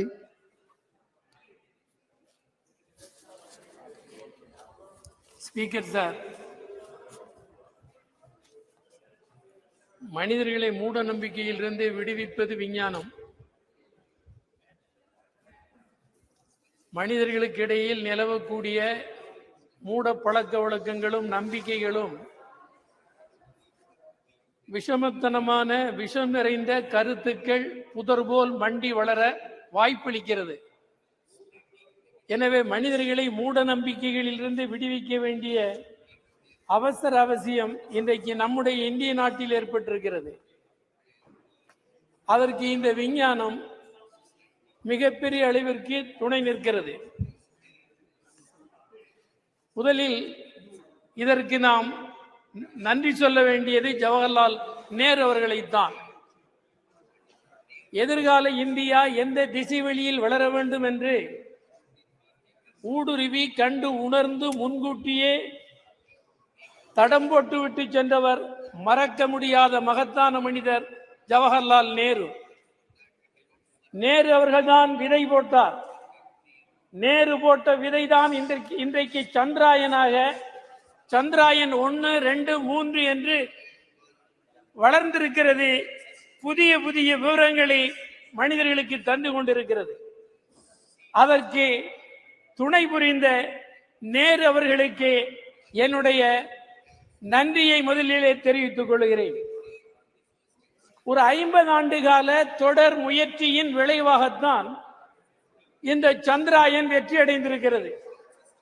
இந்த சந்திராயன் வெற்றியின் மூலம் நிலவை பற்றி Moon பற்றி கற்பிக்கப்பட்டிருந்த கற்பிதங்கள் பொய் என்பதை நிரூபித்திருக்கிறது.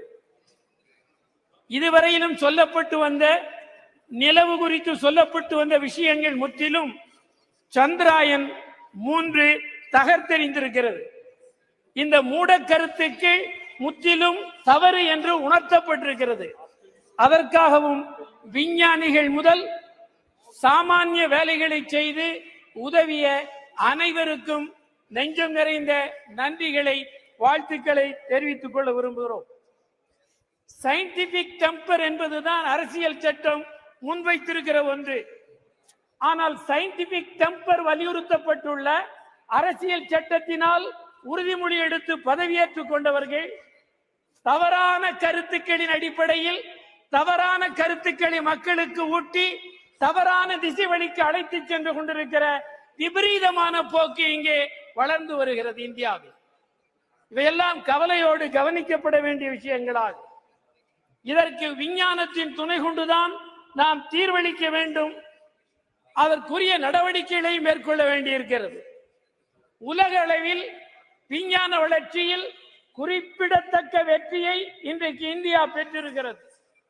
இந்தியர்கள் என்று சொல்லுவதில் நாம் பெருமை கொள்ளுகிறோம். இந்த மகத்தான வெற்றியை நமக்கு ஈட்டி தந்தது ஜவஹர்லால் நேரு அவர்கள் போட்ட விதை என்பதை நாம் மீண்டும் நன்றியோடு நினைத்து பார்க்க வேண்டும்.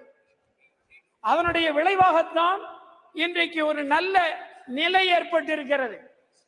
அரசியல் சட்டம் குறித்தும் கவலையோடு நாம் பார்க்க வேண்டும். அரசியல் சட்டத்தில் வலியுறுத்தப்பட்டுள்ள அறிவியல் பூர்வமான கருத்தோட்டம் இந்தியர்களுக்கு கொண்டு செல்லப்படவில்லை. அறிவியல் பூர்வமான கருத்தோட்டம் இந்தியர்களுக்கு கொண்டு செல்லப்படுகிற போதுதான் இந்தியர்கள் மூடக்கருத்துக்களிலிருந்து வெளியிலே வந்து உண்மை என்ன என்பதை புரிந்து தெளிவடைவார்கள். அதற்காக அறிவியல் பூர்வமான வளர்ச்சியை நாம் ஊக்குவிக்க வேண்டிய அவசியம் ஏற்பட்டிருக்கிறது. இந்த சந்திராயன் 1, 2, 3 மூன்றிலேயும் தமிழர்கள் மகத்தான பங்கு வைத்திருக்கிறார்கள். தமிழ்நாட்டு விஞ்ஞானிகள் இந்த 3ஐ படைப்பதிலேயும் அடர்த்தியான பங்களிப்பை செலுத்தி இருக்கிறார்கள். இதன் மூலம் என்ன புலப்படுகிறது என்றால், இந்தியாவுக்கு இந்த 3 சந்திராயன் 3ஐயும் படைத்து அருளியதன் மூலம் தமிழ்நாட்டின் கல்வியின் தரம் இந்தியாவிற்கு உணர்த்தப்பட்டிருக்கிறது. இந்தியாவுக்கு கல்வி எவ்வளவு வளர்ச்சி தமிழ்நாட்டில் பெற்றிருக்கிறது, கல்வி வளர்ச்சியில் தமிழ்நாடு எவ்வளவு கூர்மையாக இருக்கிறது என்பதையும் இது புரிய வைத்திருக்கிறது. எனவே அதற்காக தமிழ்நாட்டை நீங்கள் கவனத்தோடு கவனிக்க வேண்டும் என்பதையும் இந்த சந்திராயன் வெற்றி 1, 2, 3 வெற்றி நிரூபித்திருக்கிறது, துலக்கி காட்டியிருக்கிறது. அதே மாதிரி நான் இந்த நிகழ்ச்சியை ஒட்டிய ஒன்றை யூனியன் அரசுக்கு குறிப்பிட விரும்புவது, கிராமங்கள் உட்பட எல்லா இடங்களிலேயும் அறிவியல் கண்காட்சிகள் நடத்தப்பட வேண்டும். அறிவியல் கருத்தோட்டத்தை மக்களுக்கு கற்பிக்க வேண்டும். அதன் மூலம்தான் அரசியல் சட்டத்திற்கு நாம் நம்பகத்தன்மை உள்ளவர்களாக இருப்போம் என்பதை சொல்லி விடைபெறுகிறேன். வணக்கம்.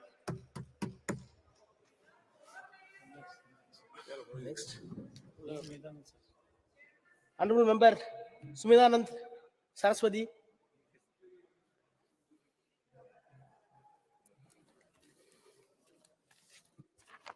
धन्यवाद सभापति जी,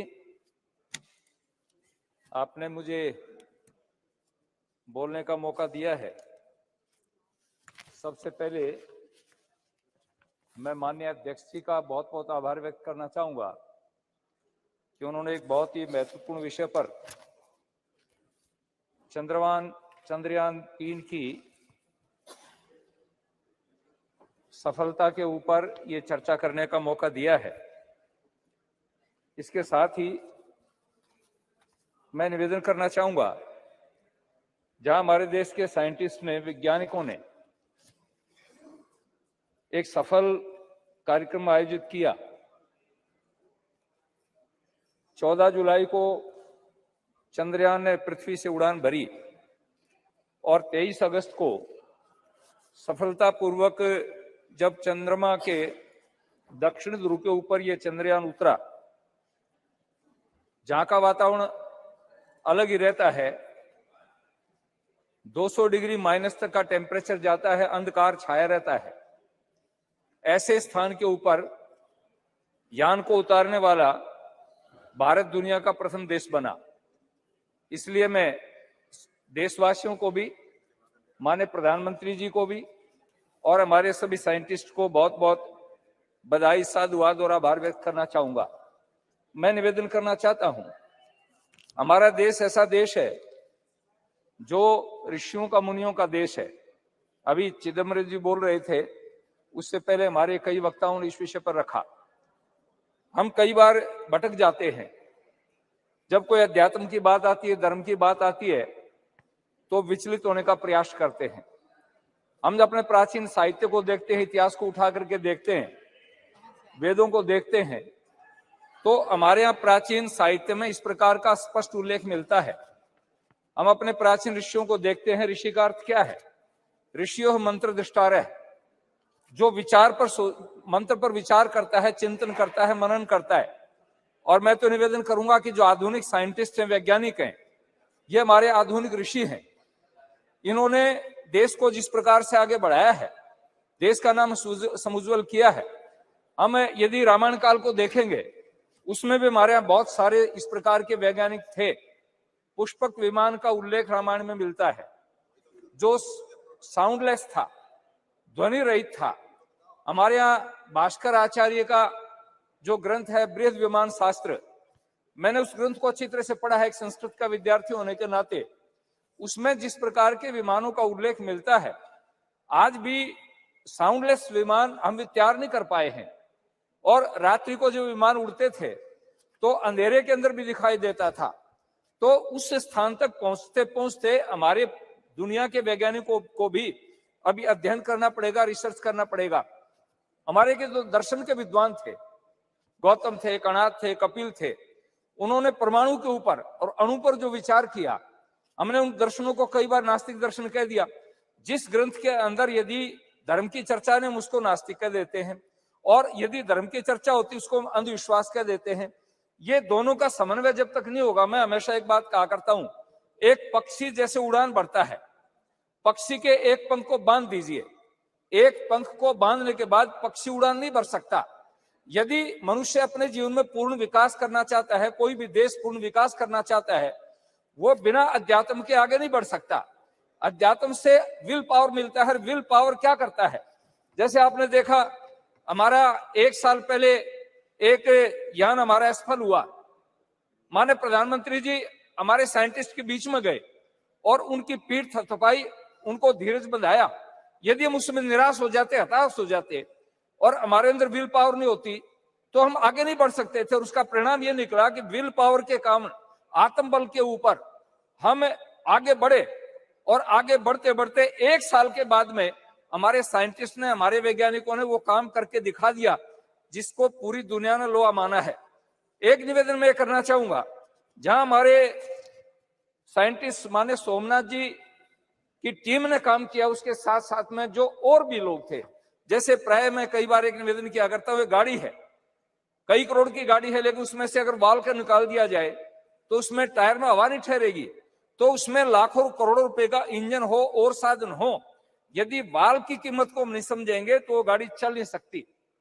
इस काम के अंदर एक छोटे से छोटा साइंटिस्ट, आज हम इस भव्य भवन के बीच में है, नई पार्लियामेंट में है, इसमें एक सामान्य कर्मचारी भी जिसने छोटा सा काम किया है, जो पानी पकड़ाने का काम करता था, सीमेंट और गारा बनाने का काम करता था, पत्थर पकड़ाने का काम करता था, गाड़ी में पत्थर लादने का काम करता था, उसका भी इतना योगदान है जितना किसी आर्किटेक्ट ने इस भवन को बनाया और इंजीनियर ने इसमें सहयोग दिया।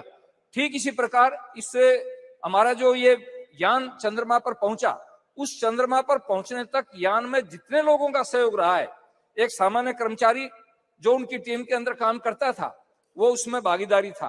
तो मैं आपसे निवेदन करना चाहता हूं, हमारा देश तो इतना समृद्ध था, हमारी संस्कृति में स्पष्ट आता है, एत देश प्रसूतस्य सकाशाद अग्रजन्मन है स्वयं स्वयं चरित्रम शिक्षेरन पृथ्वी सर्वमानवाः।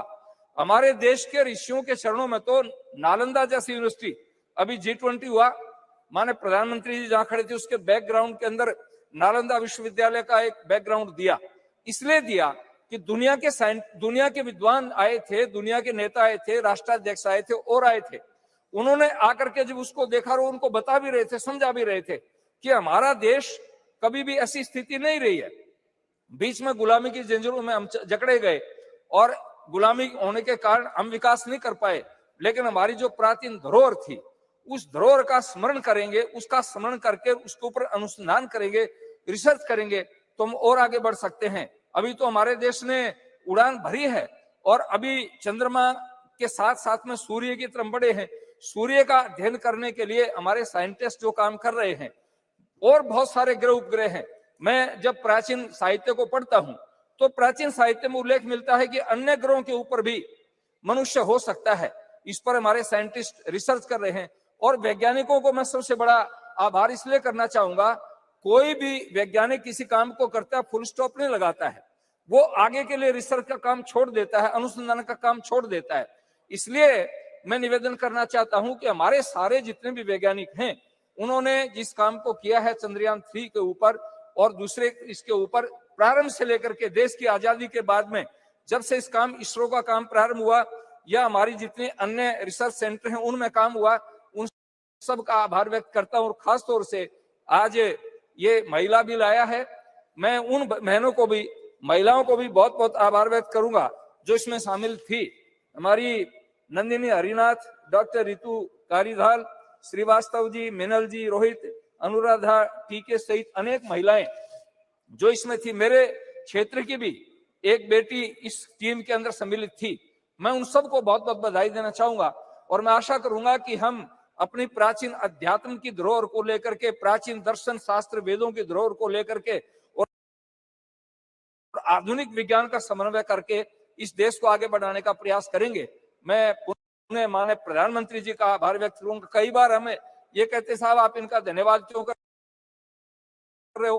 किसी के किए हुए उपकार को न मानना कृतज्ञता होती है। और हमारा शास्त्र कहता है कि दुनिया में सभी पापों का प्रायश्चित हो सकता है, लेकिन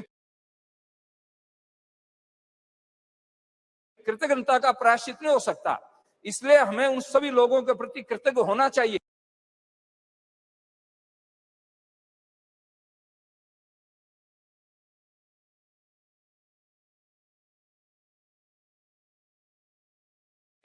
जिन्होंने इसमें योगदान दिया है, तो माननीय प्रधानमंत्री जी ने पर्याप्त मात्रा में बजट दे करके, और जिस दिन प्रधानमंत्री जी विदेश की धरती से यहाँ पहुंचे, मैं प्राय सुबह टेलीविजन नहीं खोलता हूं, लेकिन सुबह एक्सरसाइज कर रहा था, मैंने टेलीविजन खोला और प्रधानमंत्री सीधे बेंगलुरु गए और वैज्ञानिकों के सामने जब जाकर के कहा कि मैं आपके दर्शन करने के लिए आया हूं।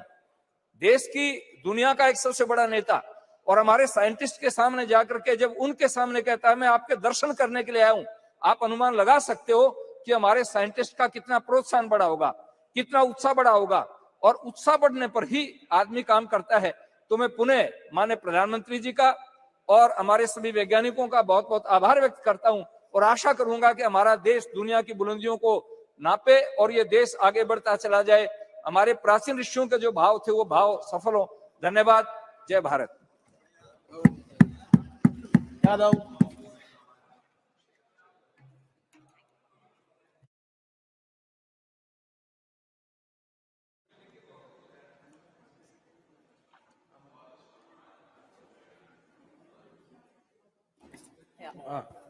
Thank you, Speaker, sir, for giving me an opportunity to speak today. Sir, the moon signifies wisdom, intuition, birth, death, and reincarnation, and a spiritual connection. Science and spirituality both are the safeguards of humanity and mankind. Spirituality, science, and philosophy are all interlaced and interconnected. Sanatana Dharma is all about spirituality, sir. Moon also signifies powerful feminine energy. And sir, yesterday we passed the Women's Reservation Bill. And sir, I would like to congratulate all the women of the country. And I would also repeat the demand of the Samajwadi Party that the OBC women should have reservation in the reservations for Women's Bill. Because sir, Bhajpa का जो अस्तित्व है, जो भाजपा सरकार में है, वो OBC vote bank की वजह से ही है। और हम ओबीसी महिलाओं का हक, सम्मान और अधिकार और उनका उनको राजनीतिक अधिकार मिलना चाहिए सर, उससे हम उनको दूर नहीं रख सकते हैं। Sir, as we know, the Chandrayaan-3 landed successfully on 23rd August 2023 on the moon's south pole. With this great achievement, India has also become a member of Artemis Accord. I would like to congratulate all the scientists of ISRO from its very inception. Vikram Sarabhai ji, Satish Dhawan ji, Homi J. Bhabha ji, APJ Abdul Kalam ji, G. Madhavan Nair ji, Radha Krishnan ji, E.V. Chitnis ji, K. Shivam ji, and the current ISRO chief, S. Somnath ji, and all the supporting technicians and all the supporting staff. This achievement belongs to all the scientists and the community alone. And let us not lower our dignity in taking the credit of our dear scientists of the country. Let us all take pride in it. Such a space program have always been an instrument of inspiration for the country and a tool of developmental aspirations of the country. I would just like to say that it is a movement of great pride for the country, for each and every citizen of this country. And we salute to all the scientists. Jai Hind, sir. Very good. Very nice. Shri Jagat Rakshakan.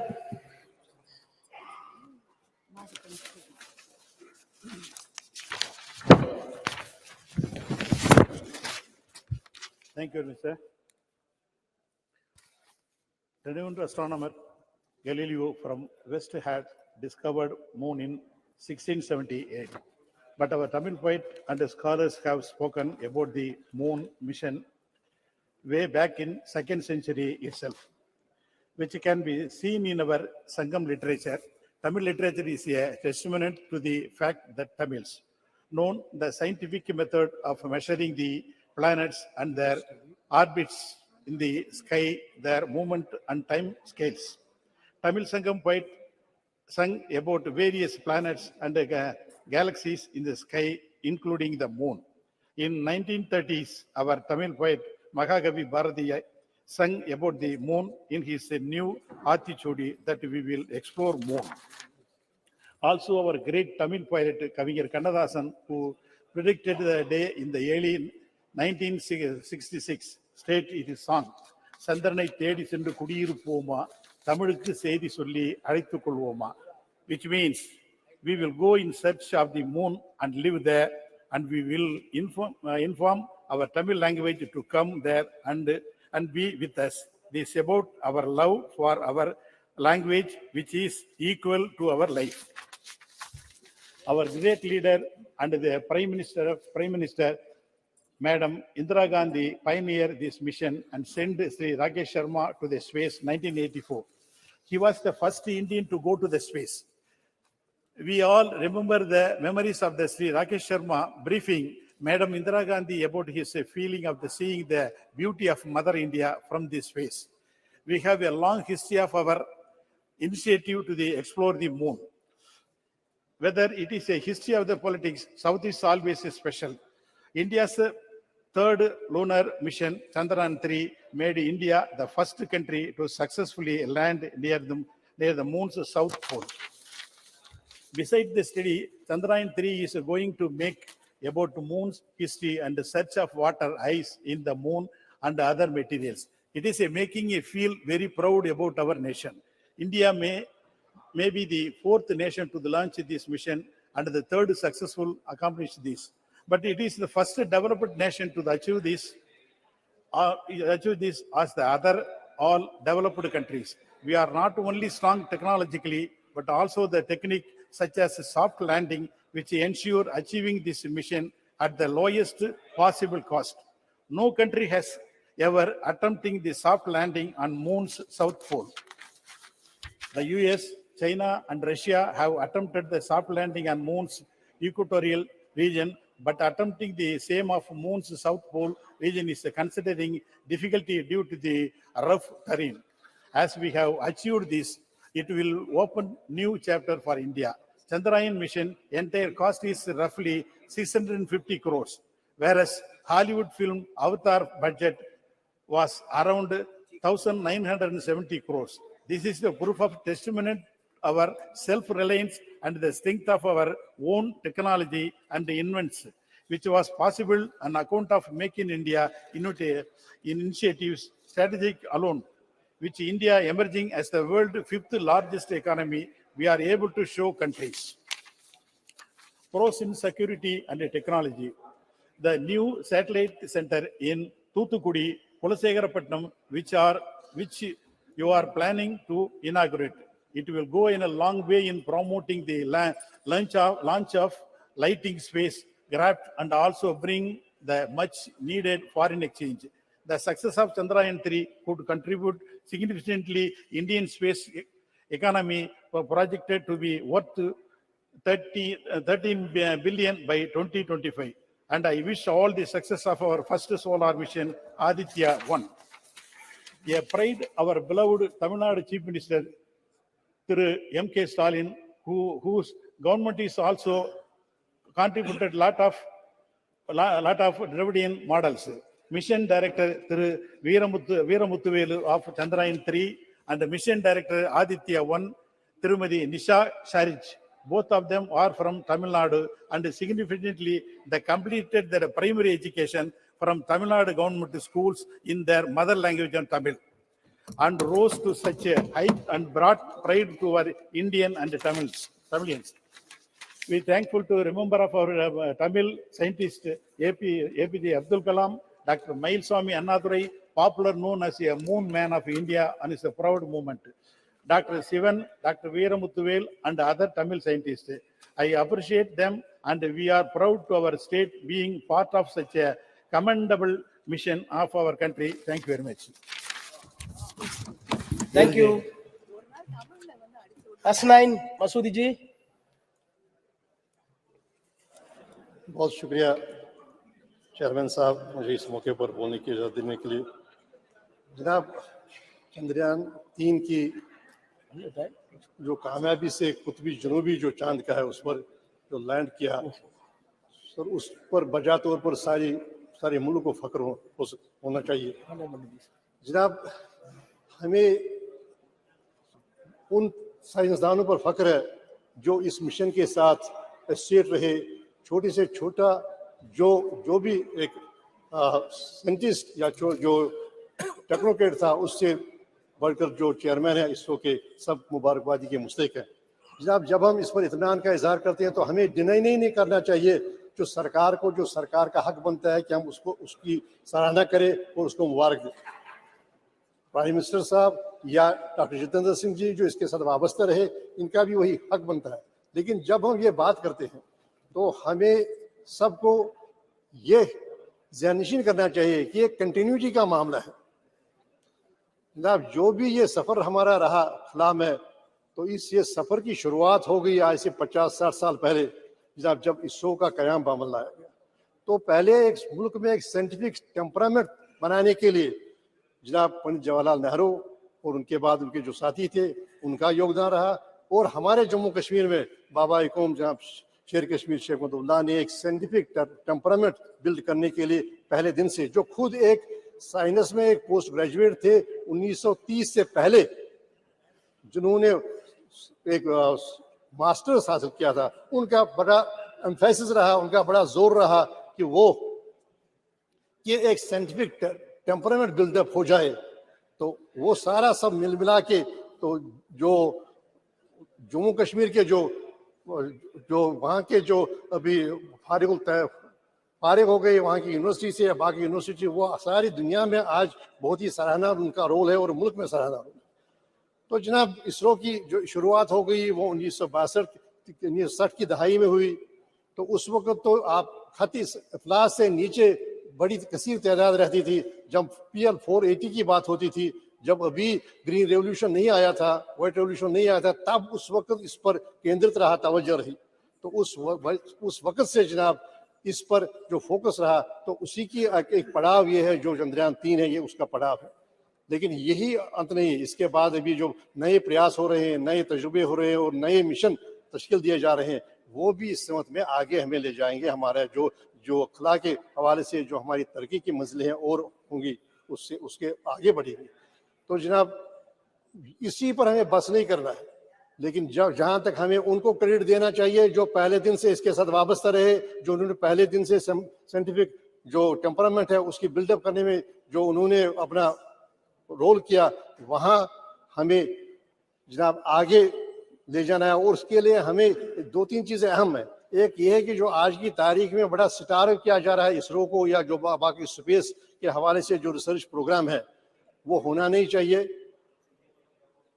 दूसरी बात यह है कि जनाब, हम सिर्फ शाबाशी पर we should not rest on the laurels, हम शाबाशी पर का लिहाज पोड़ कर न रहे। जनाब, जो अभी इस वक्त हमारे मुल्क में जो मामले दरपेश हैं, जो कि अभी इस प्लेनेट के हिस्से में रह रहे हैं कोई 150 करोड़ लोग, जो उनके मसाइल हैं, उन मसाइल से हम नजरें ओझल नहीं कर सकते, उनको हम कभी अपनी उन पर अटेंशन कम नहीं कर सकते। जैसे हेल्थ केयर का मामला है, मैं जम्मू कश्मीर की बात करूंगा, बड़े गैप से हेल्थ केयर में, बड़े गैप से जनाब जो सेफ ड्रिंकिंग वाटर है इस शाबाशी में हम कहीं वो ना भूल जाएं जो वहां पर हैं अभी, जो वहां पर हमारे मसाइल हैं, जो हमारी कसीर आबादी है उसके जो मसाइल हैं उससे ओझल न करें, उसको अपनी नजरों से ओझल न करे, उस पर फोकस कम न करे।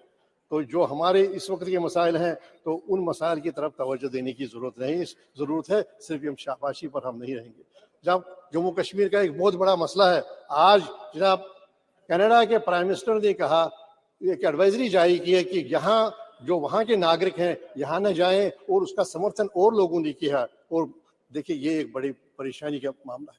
तो कैसे हम अपने अपने जो जमहूरियत की बात करेंगे जब जम्मू कश्मीर के कोई 1.5 करोड़ लोग हैं, उनको जमहूरी हुकूक का हासिल ही नहीं है, और वहाँ पर 10 साल से एक चुनी हुई हुकूमत रही है। अब ये सही बात है, यह इस विषय के बाहर होगा थोड़ा, लेकिन बात यह है कि मेरा कहने का मकसद है कि हम सिर्फ शाबाशी की लिहाफ ओढ़कर बस गाफिल न हो जाए जो हमारे मसले हैं, जो हमारे चैलेंजेस है, इन चैलेंजेस से।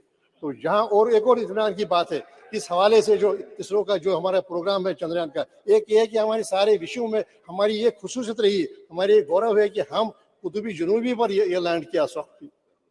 और दूसरी बात यह है कि इसके साथ जो वाबस्ते थे सारे साइंटिस्ट, वो खवातीन भी हैं, खवातीन साइंटिस्ट भी हैं, और हर कम्युनिटी से हैं, मुस्लिम से हैं, और बाकी जो भी कम्युनिटीज हैं उनसे वाबस्ता हैं। और दूसरी बात है सब पढ़ कर आए हैं मुल्क से ही, कोई विदेश से पढ़कर नहीं आया। तो इससे हमें एहसास होना चाहिए कि जिन्होंने यहाँ पर ये बड़े जो हमारी यूनिवर्सिटीज हैं, ITIs, उनकी उन्होंने दागबिल डाली। हमारे पहले प्राइम मिनिस्टर के बाद जो कहते थे कि बिलाई, बुकारो और ये सारे इंस्टीट्यूशंस जो हैं ये नए हिंदुस्तान के टेम्पल्स हैं, टेम्पल्स ऑफ न्यू इंडिया, उसके करके वो बुलाते थे ताकि वो पनपे, वो साइंटिफिक टेम्परामेंट मुल्क का वो पनपे। तो ये बड़ी फख्र की बात है कि सारे जो भी इसके साथ वाबस्ता रहा, छोटे से छोटा लेकर बड़े से बड़ा जो साइंसदान रहा, वो सारे उन्होंने यहाँ ही तालीम हासिल की, और हर सेगमेंट ऑफ सोसाइटी जो है उससे वाबस्ता है, उससे आए हुए हैं, और हर कम्युनिटी से आए हुए हैं। तो मैं जहाँ बधाई देता हूँ इस सरकार को जो मौजूदा है, उन साइंसदानों को जिसके साथ वाबस्ता है, साथ ही मैं ये तलकीन भी करता हूँ हमें भूलना नहीं चाहिए उनको जिन्होंने इसकी दागबेल डाली। अब हम अगर किसी इमारत की 5वीं मंजिल तामीर करें तो उसका मतलब नहीं है कि हम उनको भूल जाएं जिन्होंने इस इमारत की बुनियाद डाली और 4 मंजिलें बनाई। और बाकी जो हमारा लक्ष्य है, जो हमारे आगे का जो मिशन है, वो आगे कहा है कि सितारों से आगे जहाँ और भी है, अभी इश्क के इम्तिहान और भी है, अभी हमें और आगे जाना होगा, और हमें कामयाबी हासिल करनी होगी। और जब सबका सहयोग होगा और सबकी हम मान्यता देंगे और सबको रिकग्नाइज करें, और हम युसर्व न करें, सिर्फ अपने लिए सारा जो गौरव होगा, जो सारी शाबाशी होगी। बहुत शुक्रिया। श्री सत्यपाल सिंह जी। आदरणीय अध्यक्ष महोदया, आपका मैं बहुत बहुत धन्यवाद करता हूं। और ये मेरा सौभाग्य है कि कल ही हम सब लोगों ने, इस पूरे सदन ने मिलकर के जिस नारी शक्ति वंदन अधिनियम को पारित किया है, उसकी प्रत्येक रूप में इस शासन पर आज विराजमान है। जब मैं बोल रहा हूं, अध्यक्ष महोदया, ये आपके आसन के ऊपर धर्म चक्र लगा है, और इस शासन का काम है कि देश में इस पूरे समाज के अंदर धर्म का चक्र चलता रहे। इसलिए हम लोग आज हम जिस चंद्रयान की और इसरो की सफलता की बात कर रहे हैं, लाखों करोड़ों वर्षों से जब हम अपने कल्याण की कामना करते हैं, हम लोग, हमारे ऋषि मुनि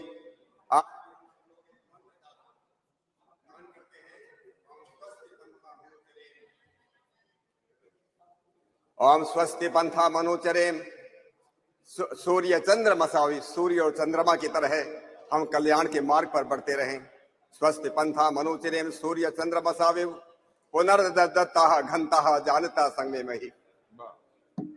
आदरणीय अध्यक्ष महोदय, ये जो दुनिया है, ये जो पूरा का पूरा विश्व है, ये बहुत ही वैज्ञानिक है। हम लोग भी मानते हैं, आज के वैज्ञानिक भी मानते हैं, ये सारी की सारी दुनिया, इस विश्व के अंदर प्रत्येक वस्तु, चर और अचर जगत में प्रत्येक वस्तु बड़ी वैज्ञानिक है, बहुत व्यवस्थित है, और बहुत ही सुंदर है, और बहुत ही उद्देश्यपूर्ण है। It is very organized, very scientific, very beautiful and very purposeful. और इसका उदाहरण हम देखते हैं, एक शरीर, मानव शरीर की तरफ हम देखते हैं कि मानव शरीर इतना वैज्ञानिक, इतना साइंटिफिक है कि दुनिया के लाखों करोड़ों साइंटिस्ट मिलकर के भी आज तक इस शरीर को सुधारने के लिए कि 2 की जगह 3 आंख होनी चाहिए थी, 2 कान के बजाय 4 कान होना चाहिए था, 5 उंगलियों के बजाय 6 उंगली 4 उंगली होना चाहिए, इस बारे में कुछ सोच नहीं सका। और इसलिए अध्यक्ष महोदय, मैं इससे ये दुनिया जो इतनी साइंटिस्ट, इतनी जो वैज्ञानिक बनी है, उसी के उसमें हम लोग, मैं जो खड़ा हूं आज, इस चंद्रयान और इसरो की अंतरिक्ष की यात्रा हमारे इस देश की जो रही, जो अभूतपूर्व सफलता इस देश को मिली है, इसलिए मैं सबसे पहले अपने सभी इसरो के सभी वर्तमान और पुराने जितने भी वैज्ञानिक हैं, मैं उन सबका बहुत बहुत अभिनंदन करता हूं। मैं इस देश के बहुत ही यशस्वी और बहुत ही दूरदर्शी प्रधानमंत्री आदरणीय नरेंद्र मोदी जी का भी मैं बहुत बहुत अभिनंदन करना चाहता हूं। पिछले 9 वर्षों में उनके आने के बाद जिस प्रकार से साइंस और टेक्नोलॉजी के क्षेत्र में जिस प्रकार से इस देश ने अभूतपूर्व सफलता प्राप्त की है, बहुत लोगों ने बातें की हैं, मैं सब बातों को मैं दोहराना भी नहीं चाहता। चाहे 2018 के गगनयान प्रोग्राम की बात हो, 2017 में जो हम लोगों ने जो एक साथ 104 सैटेलाइट को छोड़ने की बात हो, new space India limited public undertaking बनाने की बात हो, 2020 में प्राइवेट प्लेयर्स को अलाउ करने की बात हो, 2022 में इंडियन स्पेस पॉलिसी लाने की बात हो, या 2023 जिस चंद्रयान की हम बात कर रहे हैं 23 अगस्त को, जिन्होंने चंद्रमा पर हमारा चंद्रयान उतरा, प्रत्येक भारतवासी का सीना जो है गर्व से फूल गया, अभिमान से भरा। और इस बात के लिए मैं अपने आदरणीय प्रधानमंत्री जी का बहुत बहुत मैं उनका अभिनंदन करता हूं। बहुत लोग हुए अध्यक्ष महोदय, हमारे इस देश में, दुनिया में बहुत लोग हुए ये जो वक्त के सांचे में ढल गए, बहुत लोग हुए जो वक्त के सांचे में ढल गए, लेकिन मोदी जी उठे कि वक्त का सांचा बदल गई, वक्त का सांचा इसलिए न केवल अंतरिक्ष विज्ञान और टेक्नोलॉजी के क्षेत्र में उन्होंने इंडियन रिसर्च काउंसिल बनाई, उन इनोवेशन पॉलिसी लाए, अटल टिंकरिंग, हजारों स्कूलों के अंदर अटल टिंकरिंग लैब्स उन्होंने खोले, और अभी PM national science research fellowship शुरू की। विज्ञान और टेक्नोलॉजी के जैसे हम सब लोग इस बात को मानते हैं कि अगर हम प्रगति करना चाहते हैं तो विज्ञान और टेक्नोलॉजी के बिना ये संभव नहीं है। देश को अगर पुनः विश्व गुरु बनाना है इस अमृत काल के अंदर 2047 तक, अगर इस दुनिया को विश्व गुरु बनाना है, वो साइंस और टेक्नोलॉजी के बिना ये संभव नहीं है। और इसलिए मैं एक बात और अपने सभी मित्रों को याद दिलाना चाहता हूं, हजारों लाखों साल पहले ये देश दुनिया का विश्व गुरु था। दुनिया का विश्व गुरु था तो किस लिए विश्व गुरु था?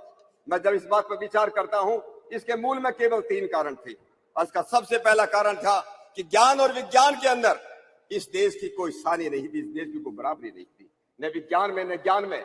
लेकिन ज्ञान विज्ञान किसी काम का नहीं अगर वो जो है भूखों को जो है खाना न दे सके, अगर वो लोगों को बिना घर के उनको घर न दे सके, अगर वो लोगों को समृद्धि का रास्ता न दिखा सके, वो ज्ञान विज्ञान किसी के काम का नहीं। इसलिए हमारा प्राचीन भारत वो केवल ज्ञान विज्ञान तो उसके पास था, उससे एक समृद्ध देश था, वो सोने की चिड़िया थी। हजारों लाखों बाहर के लोग इसलिए आते थे कि ये देश इतना समृद्ध है।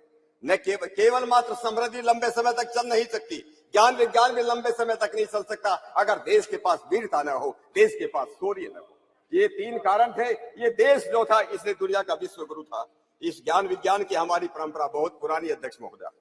और ये जो है हमारे नाम अलग अलग हो सकते हैं। कुछ लोग बोलते हैं हमारा सनातन संस्कृति, हमारा सनातन संस्कृति भी एक है। उत्तर से लेकर के भारत तक, पूर्व से लेकर पश्चिम तक एक ही संस्कृति है। कल्चर अलग अलग हो सकती है क्योंकि कल्ट अलग अलग हो सकते हैं। कल्ट अलग अलग है तो कल्चर अलग अलग हो सकती है, लेकिन संस्कृति कभी भी दो नहीं हो सकती, 4 नहीं हो सकती। एक संस्कृति होती है और उसके बाद अपसंस्कृति होती है। इसलिए मैं जब कभी बात करता हूँ हमारे देश के अंदर उत्तर भारत हो चाहे दक्षिण भारत हो, हमारे जो है शिव ब्रह्मा विष्णु, हमारे गणपति गणेश, यहाँ अलग नाम हो सकते हैं। उत्तर भारत में, दक्षिण भारत में वही नाम है। हमारे यहाँ पर राम के नाम पर राम सिंह हो सकता है, हमारे देश के उत्तर भारत में रामचंद्र हो सकता है, रामपाल हो सकता है। आंध्र प्रदेश में जाकर कोई रामन्ना बन जाता है, कर्नाटक में जाकर के वही रामैया बन जाता है, और तमिलनाडु में जाकर के वही रामचंद्रन बन जाता है।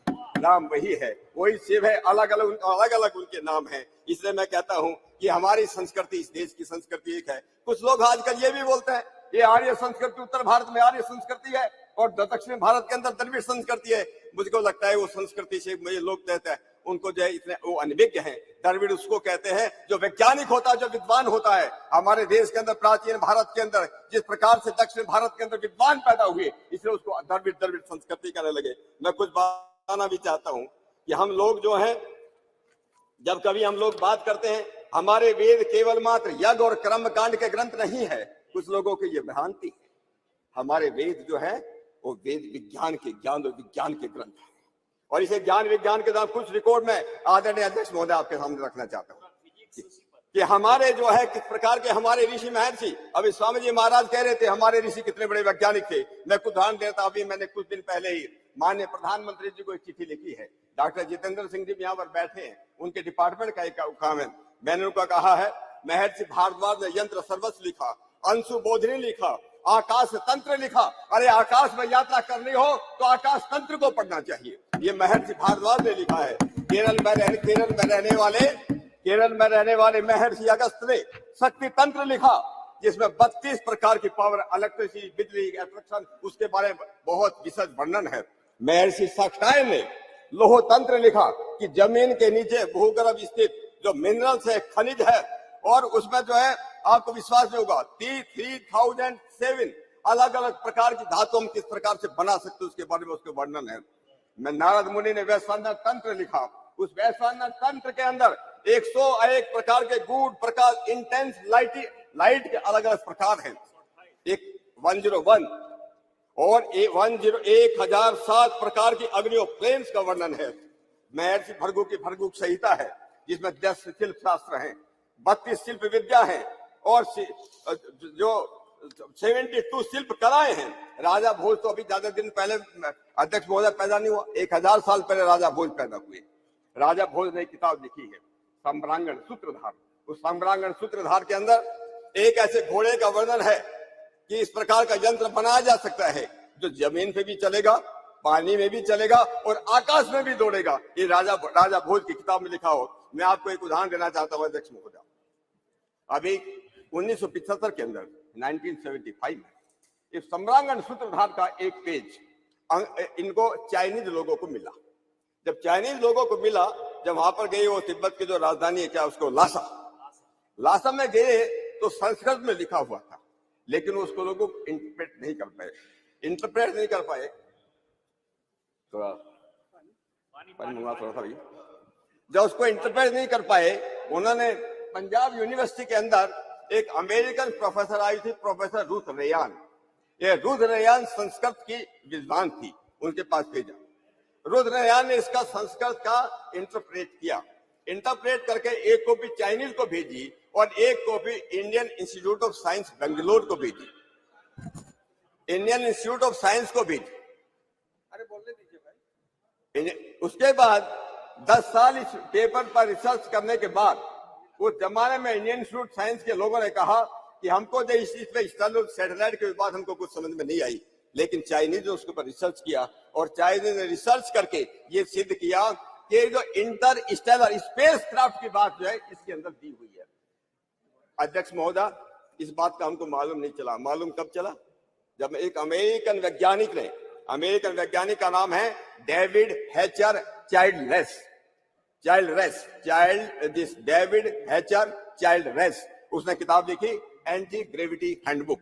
उस एंटी ग्रेविटी बुक के अंदर उस वैज्ञानिक ने यह वर्णन किया है कि ऐसे ऐसे एक चैप्टर मिला था जो चाइनीज को मिला, इंडिया में भेजा गया। इंडिया के लोगों ने उस पर कोई काम नहीं किया, चाइना के लोगों ने उस पर काम किया और चाइना हमसे आगे निकल गया। तो मैं अध्यक्ष महोदय ये कहना चाहता था कि ये जो बातें थी कि हमारे शास्त्र, हमारे वेद साइंस के ग्रंथ हैं, और आधुनिक काल में इस बात को याद दिलाने के लिए महर्षि दयानंद सरस्वती ने बड़े दम ठोक करके लिखा, बड़े दम ठोक करके कहा, वेद सब सत्य विद्याओं की पुस्तक है।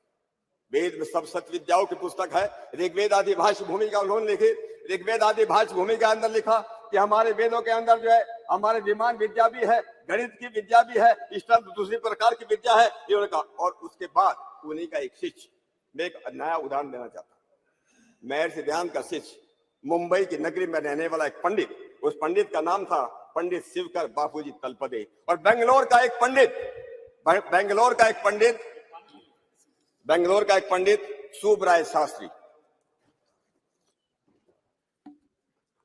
इन दोनों ने मिलकर मुंबई के समुद्र तट पर 1895, प्रोफेसर शौकत राय नहीं है इस समय, सबसे पहले गुब्बारा बना 1903 में, 1900 में जो बैलून उड़ाया गया 1895 से 8 साल पहले मुंबई के चौपाटी पर समुद्र तट पर एक प्लेन बना करके उसको उड़ाने का प्रयत्न किया गया। और उन्होंने, मैं किल्लाई का आया हूं अध्यक्ष महोदय, ये किताब है उसी पंडित की लिखी हुई किताब है प्राचीन विमान कला का शोध, ये 1907 की पब्लिश्ड है, 1907 जो उन्होंने जैसे किताब के अंदर लिखा है कि किस प्रकार से विमान बनाया जाना चाहिए, उसमें क्या उसमें लिखना चाहिए। अब पुष्प विमान की बात कर रहे थे, स्वामी जी महाराज ने उसका जिक्र किया, यंत्र सर्वस्व का जिक्र किया। यंत्र का बृहत विमान शास्त्र है और बृहत विमान शास्त्र आज भी अवेलेबल है। बृहत विमान शास्त्र का भारत सरकार ने, जब पंडित जवाहरलाल नेहरू इस देश के प्रधानमंत्री थे, उस समय पंडित जवाहरलाल नेहरू ने ही इस बृहत विमान शास्त्र का इंटरप्रिटेशन करने के लिए एक हमारे स्वामी यज्ञ मुनि परिव्राजक हुई, ब्रह्म मुनि परिव्राजक, वो ब्रह्म मुनि परिव्राजक ने उस किताब का ट्रांसलेट 1956 में किया है। यह सरकार की तरफ से किया गया था।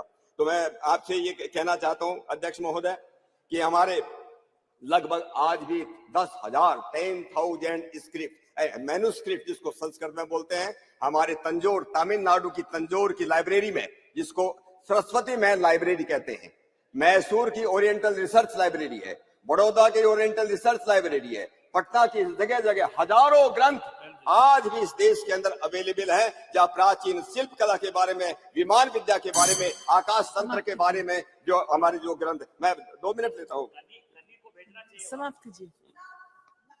मैं library, it doesn't teach us anything scientific. So don't definitely please don't mislead. अपनी बहन कानी मोदी जी को ये रिक्वेस्ट करना चाहता हूँ। मैं उस लाइब्रेरी में गया हूँ, आज भी मैं कई साल पहले गया था। चेयर को एड्रेस कीजिए। सॉरी अध्यक्ष महोदय, आई एम सॉरी। उस समय अराउंड 1 लाख के आसपास संस्कृत मैन्युस्क्रिप्ट हैं।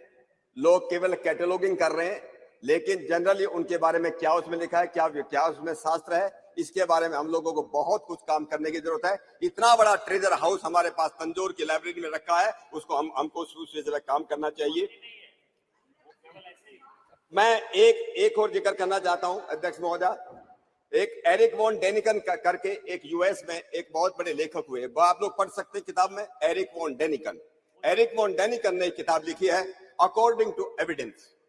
ये किताब जो है आज से लगभग 40 साल पहले मैंने पढ़ी है, हम लोग देख सकते हैं, मार्केट में अवेलेबल है। एरिक वॉन डेनिकन ने अकॉर्डिंग टू एविडेंस किताब में लिखा है कि दुनिया के अंदर लगभग 10,000 साल पहले भारतवर्ष के अंदर और चाइना के अंदर विमान बनाने की कला थी। एक एरिक वॉन डेनिकन लिखता है। मैं 2 मिनट अध्यक्ष महोदय, थोड़ा प्लीज, औरों को भी बोलना है ना। हाँ, और भी बोलेंगे। मैं आपको ये कहना चाहता था अकाउस्टिक्स के बारे में, थर्मल अकाउस्टिक्स के बारे में, जो एक स्विस साइंटिस्ट हुआ, हंस जैनी ने लिखा है, जो उन्होंने टोनोस्कोप बनाया है। और मैं एक बात अपनी बात का लास्ट में एक बात कह देता हूं,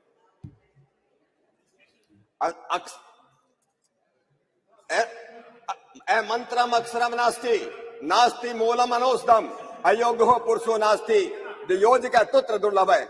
अध्यक्ष महोदय, दुनिया के अंदर कोई भी चीज ऐसी नहीं जिसका कोई अर्थ न हो, दुनिया के अंदर कोई भी ऐसी चीज नहीं जो वैज्ञानिक न हो। हम पुनः अपनी इसको मैं एक बात हो, जो अगर आप अलाउ करें, मैं एक बात को जो पढ़ना चाहता था, हमारे जो आपका वक्त खत्म। ऑनरेबल मेंबर फ्रांसिस्को सार्डिनो साहब। मैं कोई बात नहीं, मैं पुनः, आपने मुझे इतना समय दिया, मैं हमारे देश के सभी वैज्ञानिकों का, सभी ऋषि और ऋषिकाओं का, सबका मैं अभिनंदन करना चाहता हूं। और साथ साथ हम सब सदन में मिलकर के देश की यशस्वी प्रधानमंत्री जी ने नारी शक्ति वंदन के अधिनियम को यहाँ पूरा किया, उनका अभिनंदन करता हुआ अपनी बात को मैं यहाँ विराम देता हूँ। आपका बहुत बहुत धन्यवाद। Thank you, madam, for giving me this opportunity to take part in the discussion. I would like first to congratulate all my compatriots, because India now is on the moon. We became the fourth nation to make a soft landing on the moon on August 23rd, when Chandrayaan-3 successfully touched down near the lunar South Pole. Though we did not succeed with Chandrayaan-2, and we say failures are pillars of success. So that's how in Chandrayaan-3 we achieved. India now joined the select club of countries like United States of America, former Soviet Union, and the People's Republic of China to have made a controlled landing on the surface of the moon. The entire mission, operation right from launch till the landing, happened flawlessly as per the timeline. After performing various into experiments, the Pragyan rover was put to sleep on September 2nd, 23, and on the very same day, ISRO achieved another successful launch, that is Aditya L1. I join my fellow members in expressing heartfelt commendation to the Indian Space Research Organization and all other organizations and companies, all the scientists and engineers involved with the project for bringing us this moment of joy and hope, the hope of a better tomorrow. It gives me immense satisfaction that we became the first country to go near the south pole of the moon. The mission is well positioned to offer important new information about the makeup of the lunar surface, the existence of water ice, the history of lunar impacts, and the development of the moon's atmosphere. I'm also thankful to the European Space Agency for providing ground station support for its facilities in French Guiana, Australia, and the United Kingdom. Chandrayaan-3 and Aditya-1, L1, are a testament to India's commitment to state exploration and greater understanding of the universe's mystery. They will further strengthen India's position in the global space community. These missions will inspire the younger generation to pursue careers in science, technology, engineering, and mathematics. It should be a moment of great pride for the freedom fighters, founding fathers of our republic. This is indeed a success which belongs to all the society, which will help boost the development of science and, most importantly, scientific temper in the country, with which all can aspire to transform our country, which is 1/6 of the entire humanity, into a developed nation. Therefore, I support the decision to mark the successful landing of Chandrayaan-3 on August 23 as a National Space Day every year. Science and human knowledge cuts across all boundaries of the countries, ideologies, and parties.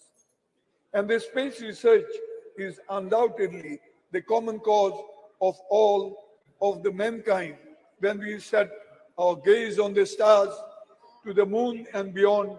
We realize that we are a small planet which is home to the humanity.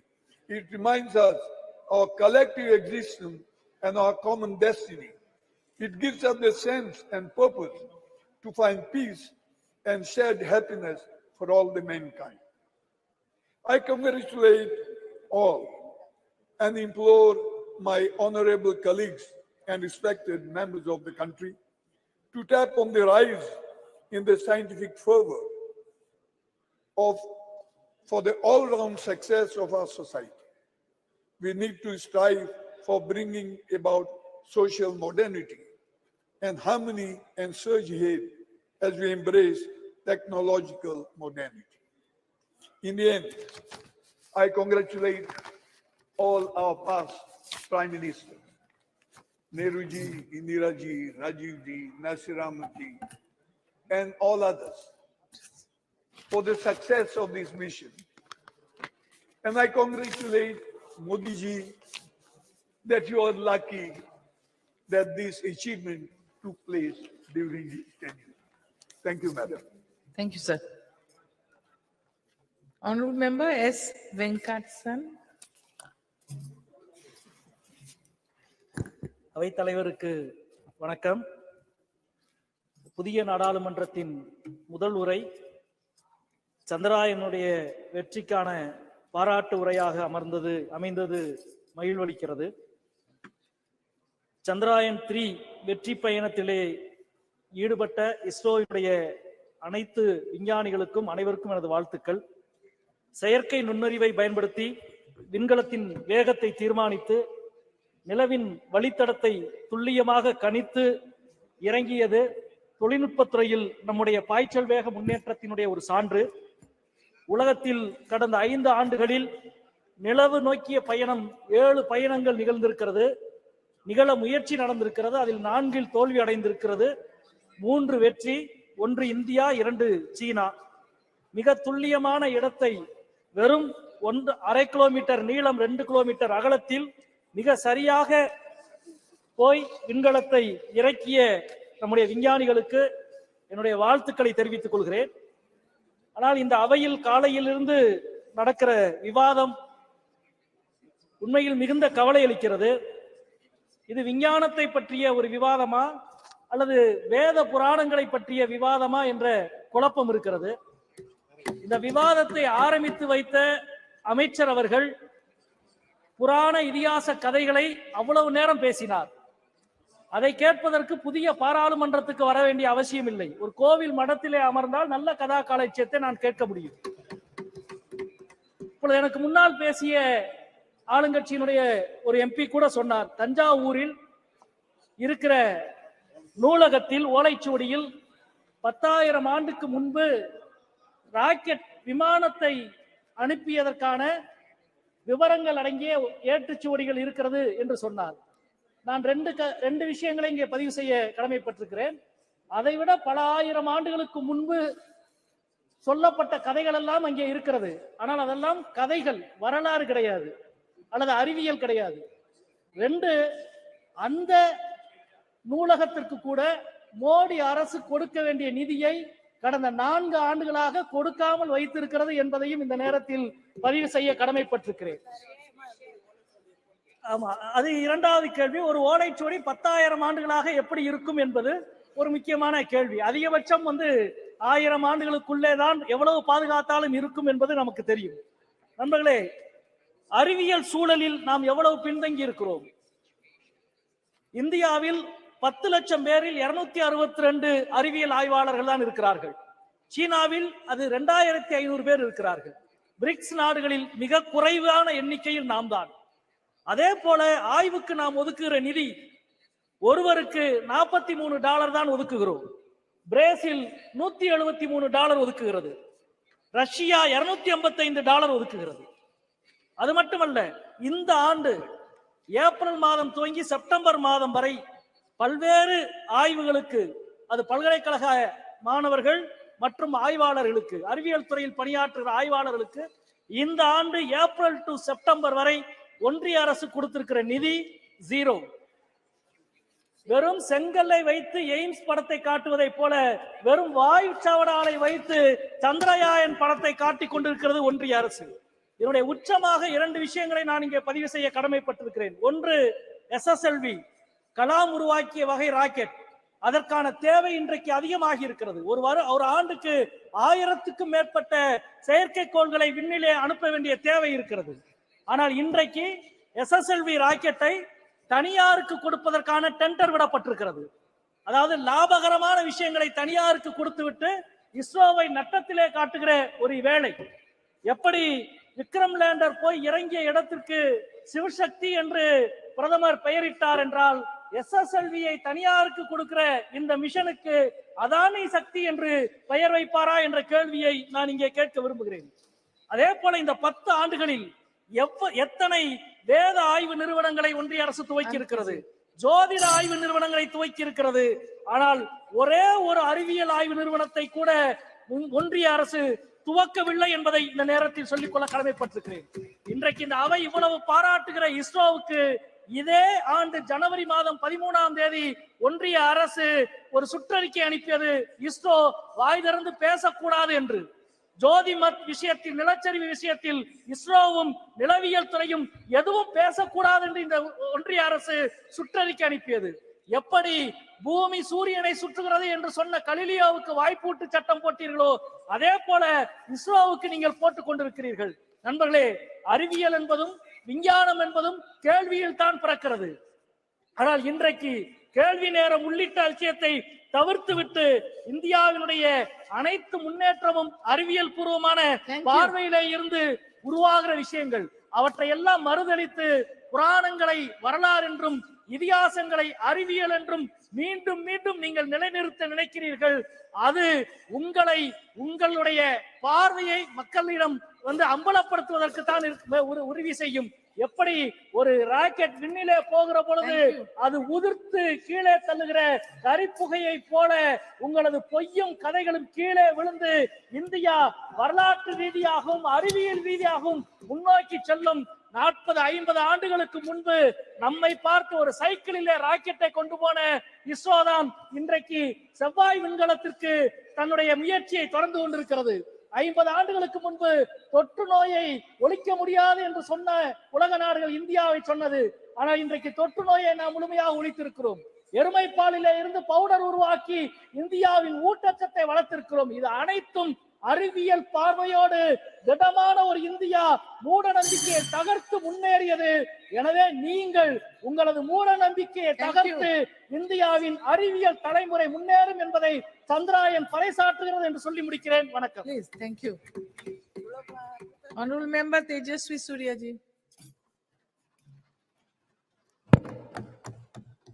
Madam Speaker, thank you so much for giving me this opportunity to speak in the very first special session of this parliament in this new parliament building. We have assembled here today to discuss and pass a resolution congratulating our scientists, the scientific community of the country, for their glorious achievement in successfully completing the Chandrayaan Mission 3. On behalf of 1 billion Indians, and most importantly, on behalf of young Indians who look up to climbing new frontiers in science and technology, I thank all the scientists of ISRO for inspiring a generation of Indians by achieving something that was considered impossible. It's only rare that in the history of a nation, moments like this come, which inspires and unites a nation. And the landing of the Chandrayaan mission on the moon was one such rare moment where the whole nation stood in unison, saluting the scientific prowess and achievement of this great country. While I am indeed proud that our country became the very first nation in the world to land successfully on the south side of the moon, I am even more proud that I represent a city which is the science capital of India, and even this mission Chandrayaan 3, while it is made in India, it was also made in Bengaluru, the city that I represent. Most speakers who have spoken earlier than me have highlighted the achievements of ISRO in the last few decades and how the scientists of ISRO have not only shown the world how to make efficient space missions, but also do it in a cost-effective manner. I wouldn't want to repeat most of the points that have been already covered. I would only want to say that the last 9 years have truly been historic for the country, even in the space and technology realm. Under the leadership of the Honorable Prime Minister, not only have we increased the budget for ISRO, budget for space exploration by a whopping 142%, we have also strengthened scientific institutions, whether it is CSIR, whether it is funding for IISc, or leveraging technology to benefit the last mile delivery of services to the people.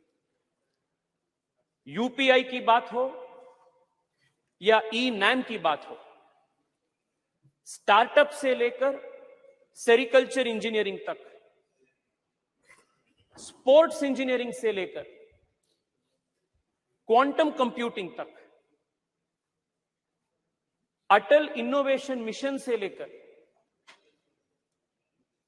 National research foundation तक कई सारे चीज पिछले 9 साल में मोदी सरकार ने किए हैं, जो अपने देश के साइंटिफिक इंस्टीट्यूशंस के फाउंडेशन है, इसको बलवर्धन करने के लिए हिस्टोरिक एंड रेवोल्यूशनरी चीज पिछले 9 साल में हुए. Madam, I wanted to keep my speech as apolitical as possible. I wanted to keep my speech as academic as possible. But the speakers from the opposition benches have indulged in a continuous Nehru bhajan from morning, instead of doing a bhajan of ISRO and ISRO scientists. And that is leaving me with no option but to correct and place before this honorable house, this august house, some very important facts about what was the contribution of certain figures whose hagiography is trying to be written today by members of the opposition.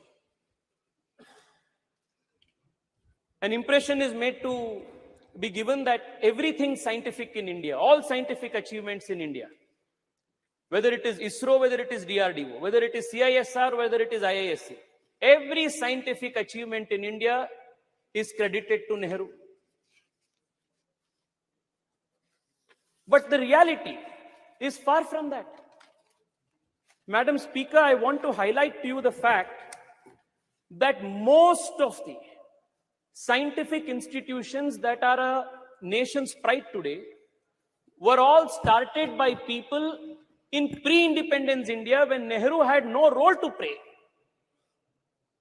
And all those pioneers who had the grand vision to establish these institutions, even at the time of the British India, are not even mentioned, even cursorily, when the nation is celebrating its scientific prowess. I only want to take the example of one or two people. Kanimoyiji, I am quoting the example of Arcot Mudaliar, coming from Tamil Nadu. Please hear it out.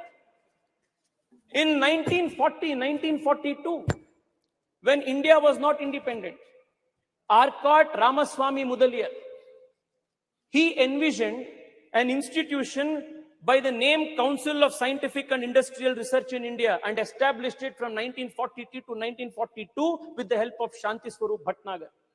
Nehru had nothing to do with it. Today, most number of patents in the country are filed because of CSIR, and it is one of the most important scientific research organizations in the country, and Nehru had nothing to do with it.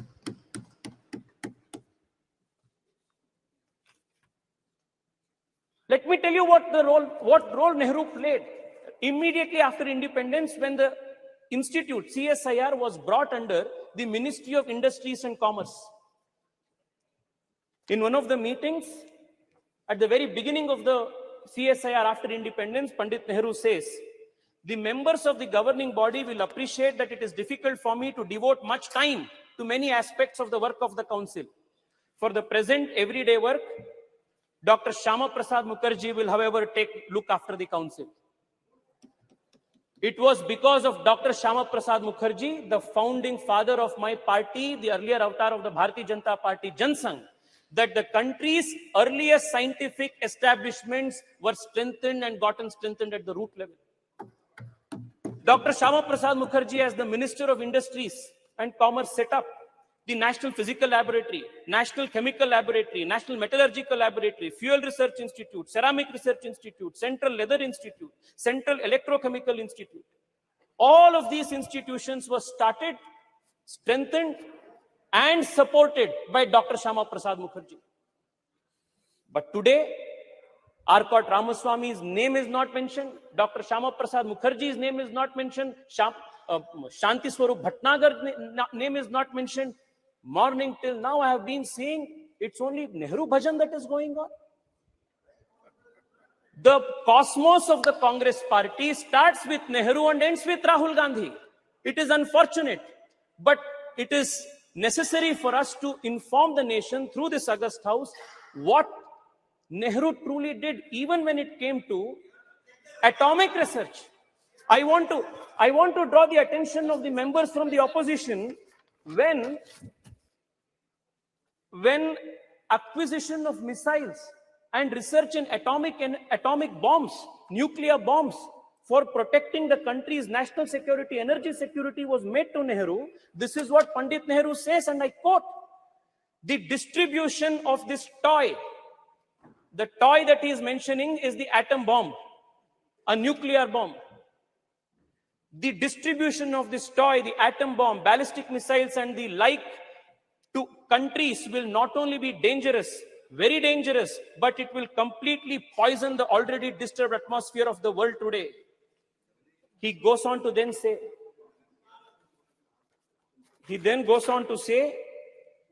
the making of the atom bomb is dangerous and dreadful. And he was the first person to advocate the resistance policy of excluding India and other Asian nations from the nuclear club, a policy that would later be written into the non-proliferation treaty that India would spend decades fighting, when he claimed that the going of this atomic weapon into an Asian country's hands would be a dreadful thing, a very dangerous thing. It took an Atal Bihari Vajpayee to make the nation a nuclear capable nation in 1999, 1998.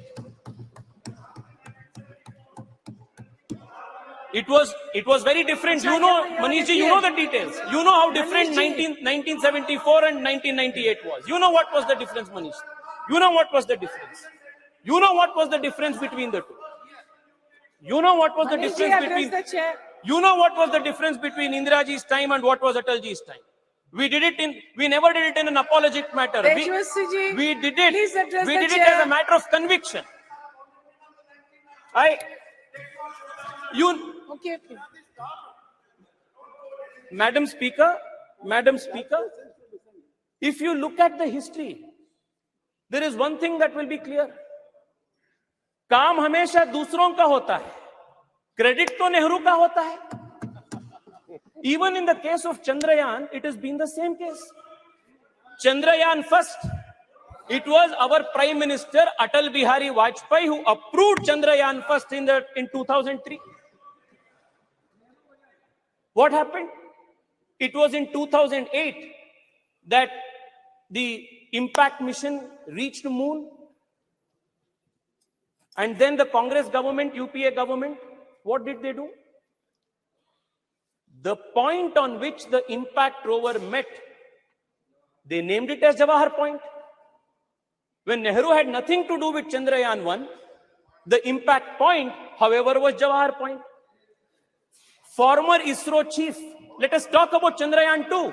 Former ISRO chief Madhavan Nair has gone on record to say that for political reasons, UPA-2 delayed political clearances, denied approvals for Chandrayaan 2. It was Chandrayaan 3 again, our government, Modi government, that approved Chandrayaan 3, and despite the loss, despite the challenges that we faced during Chandrayaan 2, the Prime Minister was there in Bengaluru, patting the back of our scientists, strengthened them, motivated them, and prepped them to make sure that Chandrayaan 3 was a success. The difference, Madam Speaker, is when Chandrayaan 3 met with success, the Honorable Prime Minister of the country named the point as Tiranga Point and Shiv Shakti Point and not did bhajan of any particular individual. Please conclude. Madam, allow me 2-3 minutes more, please. Please. There are 2-3 important issues that needs to be brought to the notice of this August House. Madam Speaker, the difference between naming Tiranga Point, Shiv Shakti Point, and the naming of Jawahar Point, the worldview, the difference in the worldview is what differentiates the Congress, the India Alliance, and the Bharatiya Janata Party and the NDA Alliance. This is the difference. Madam, I want to take another example. Madam, I was listening to one of the speakers from the opposition credit Rajiv Gandhi for telecommunication and computer revolution in India. With all humility, I want to submit that the doyen of the country's computer industry and BPO industry and IT industry, N.R. Narayan Murthy, a few years ago, went on record and said that when they started Infosys, he had to travel 50 times to Delhi and it took 3 years for him to purchase one particular computer, import one computer. This was the state of affairs of this country for entrepreneurs, for scientists who wanted to start something new.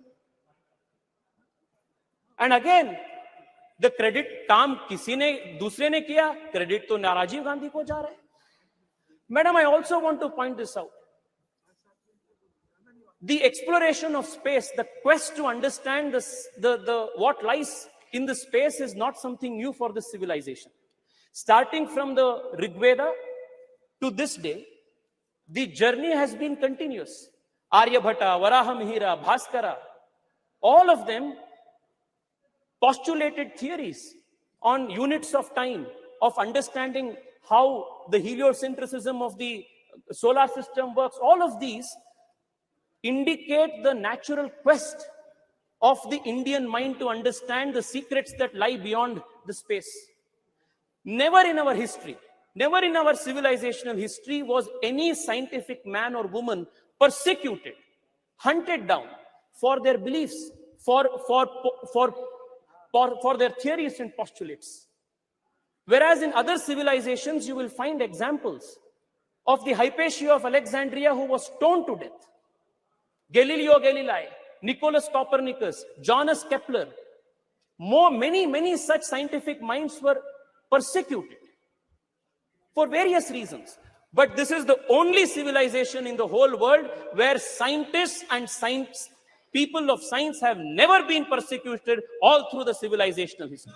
Thank you. The only exception to this, please, madam, please give me 2 more minutes, madam. The only exception to this is the persecution of a scientist from ISRO by the Kerala Congress government, Nambi Narayan. And this is the only exception where a scientist was persecuted for political reasons by the Kerala Congress government. I also want to remind you that it was in 2013. It was in 2013 that Honorable Prime Minister Narendra Modi, as the candidate for Prime Minister, as the BJP's candidate for Prime Minister, when he visited Thiruvananthapuram, visits Nambi Narayan, promises that the country will stand by him again. And it was in 2018, after Narendra Modi government came into power, that Nambi Narayan was given the honor of Padma Shri Padma Bhushan, and that was how Narendra Modi government has respected, strengthened the scientific people and scientific institutions of India. Madam, I only want to conclude by saying this. Madam, many institutions are extremely important for strengthening our scientific prowess. One of them is HAL. I come from Bengaluru, and I want to tell you that just 7-8 years ago, the state of HAL was in dire distress.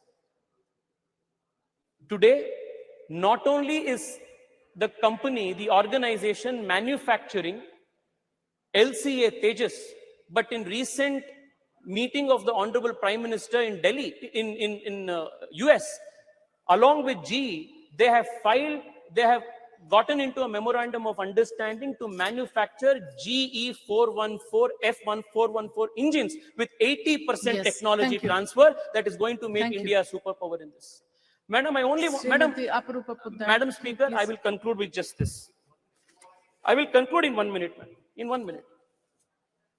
Madam,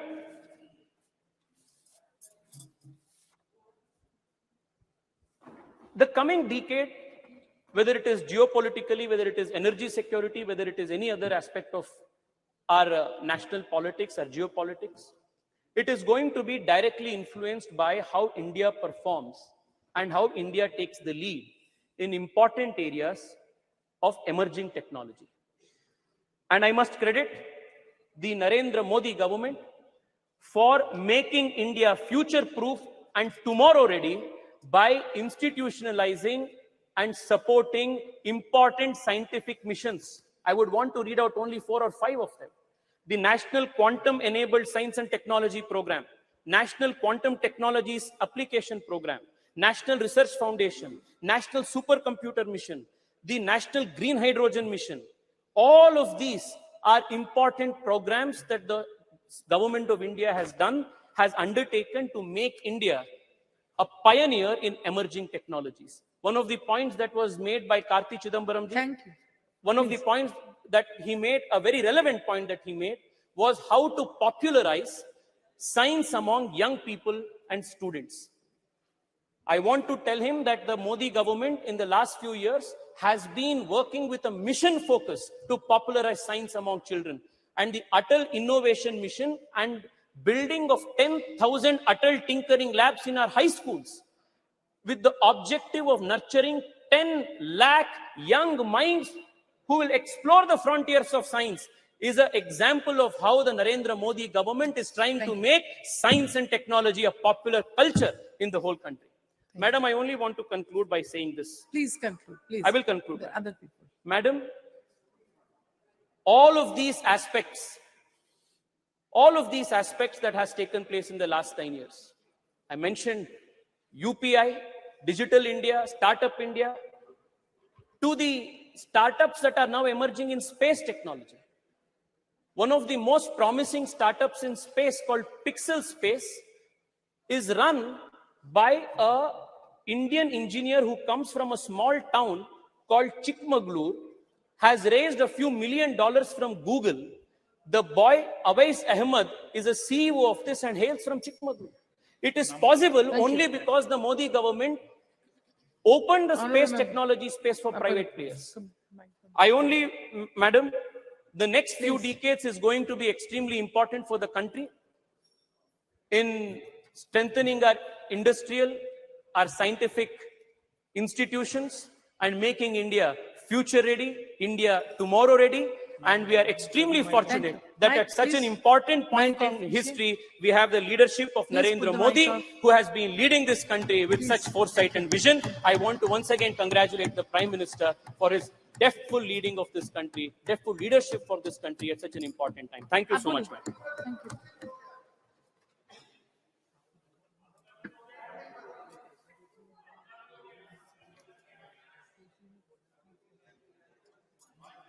Mic on, please.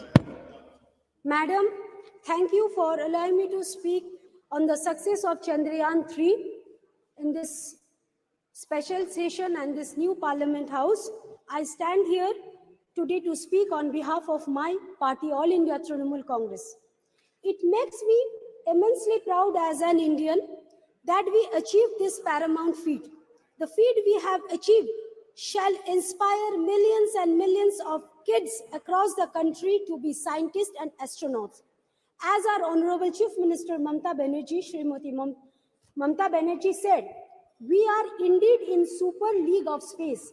We must remember it is an achievement of our scientists and every bit of credit of Chandrayaan-3 should go to them. It was a collective teamwork and effort of our ISRO scientists. However, it breaks my heart to see that the union government has given all credit to one political leader. Hypocrisy to the union government as they appreciate Chandrayaan-3, but they have reduced the Department of Space budget in 2023-24 by 8% in comparison to the last year, with expenditure for space science receiving a cut of 32% even after delivering missions like Chandrayaan-3 and Aditya L1. While our own very ISRO is achieving this marvelous achievement, It has 303 vacancies for various scientists and engineers like electronic, mechanical, and computer science. It also reflects a grave problem in our society of unemployment. The Reserve Bank of India's monthly bulletin for September shows that our unemployment rate has increased to 8.1%, which is extremely concerning. While we are trying to empower women by bringing in legislation like women reservation bill, but only 1 out of 4 employees of ISROs are women out of 16,000 employees. Not even a single woman in the panel that headed the Chandrayaan 3. The union government claims that India only achieved success after 2014. We must remember that we have been a democracy over 75 years and India began its space journey in 1960s. It is not today's effort that put us on this feet. Consistent effort for 60 years from the scientists and the people of India has put us on this feet. While the Indian government politics and action breaks my heart, I feel proud when I read about the contribution of Anuj Nandi from West Bengal, who designed the camera of Chandrayaan 3 spacecraft. When I hear a son of a farmer from West Bengal has been empowered to dream, empowered to catch the stars, this was the case of Chandrakant Kumar, the Deputy Project Director of Chandrayaan 2. He joined ISRO in 2001 and like every hard-working Bengali, proved his worth. This depicts our country's aspiration and we must work hard to make this aspiration possible. Most of the ISRO's employees are not from IIT, IIMs, but from different colleges across the country. It also raised few concerns in my mind as why the students from IIT and IIM prefers to work outside India, why thousands of students dream to study, work and settle abroad in India. Is the government giving enough facility to retain the top talent within the country to make the aspiration of youngsters like Anuj and Chandrakant in a reality? It is extremely important that we invest more in our space research, give ISRO a flexibility in their research and development that they deserve. We must promote academic research across different subjects throughout the country and not put ED behind those who differ from us. I would like to end with Dr. APJ Kalam's quote. Winners are not those who never fail, but those who never quit. और उर्दू का 2 line पर तवज्जो फरमाइए. चांद पे पर्दा की, चांद से पर्दा कीजिए, कहीं चुरा ना ले चेहरे का नूर. धन्यवाद. Thank you. Honorable Member Maluk Nagar ji. जी अध्यक्ष जी धन्यवाद बहुत बहुत. आज इस ऐतिहासिक समय पे नई पार्लियामेंट, महिला आरक्षण बिल और चंद्रयान 3 पे जो चर्चा हो रही है, एक ऐतिहासिक समय है. और ये चंद्रयान 3 देश की जीत है, देश के वैज्ञानिकों की जीत है, हम देश के 140 करोड़ लोगों की जीत है. आपके माध्यम से अपने सभी साथियों को और देशवासियों को सबको बहुत बहुत मुबारकबाद. जो जितना देश का नंबर तीसरे नंबर पे रहा और चंद्रमा के एक कोने पे पहले नंबर पे रहा, ये जाहिर सी बात है देश का नाम रोशन हुआ है और देश का नाम संसार में ऊपर आया है.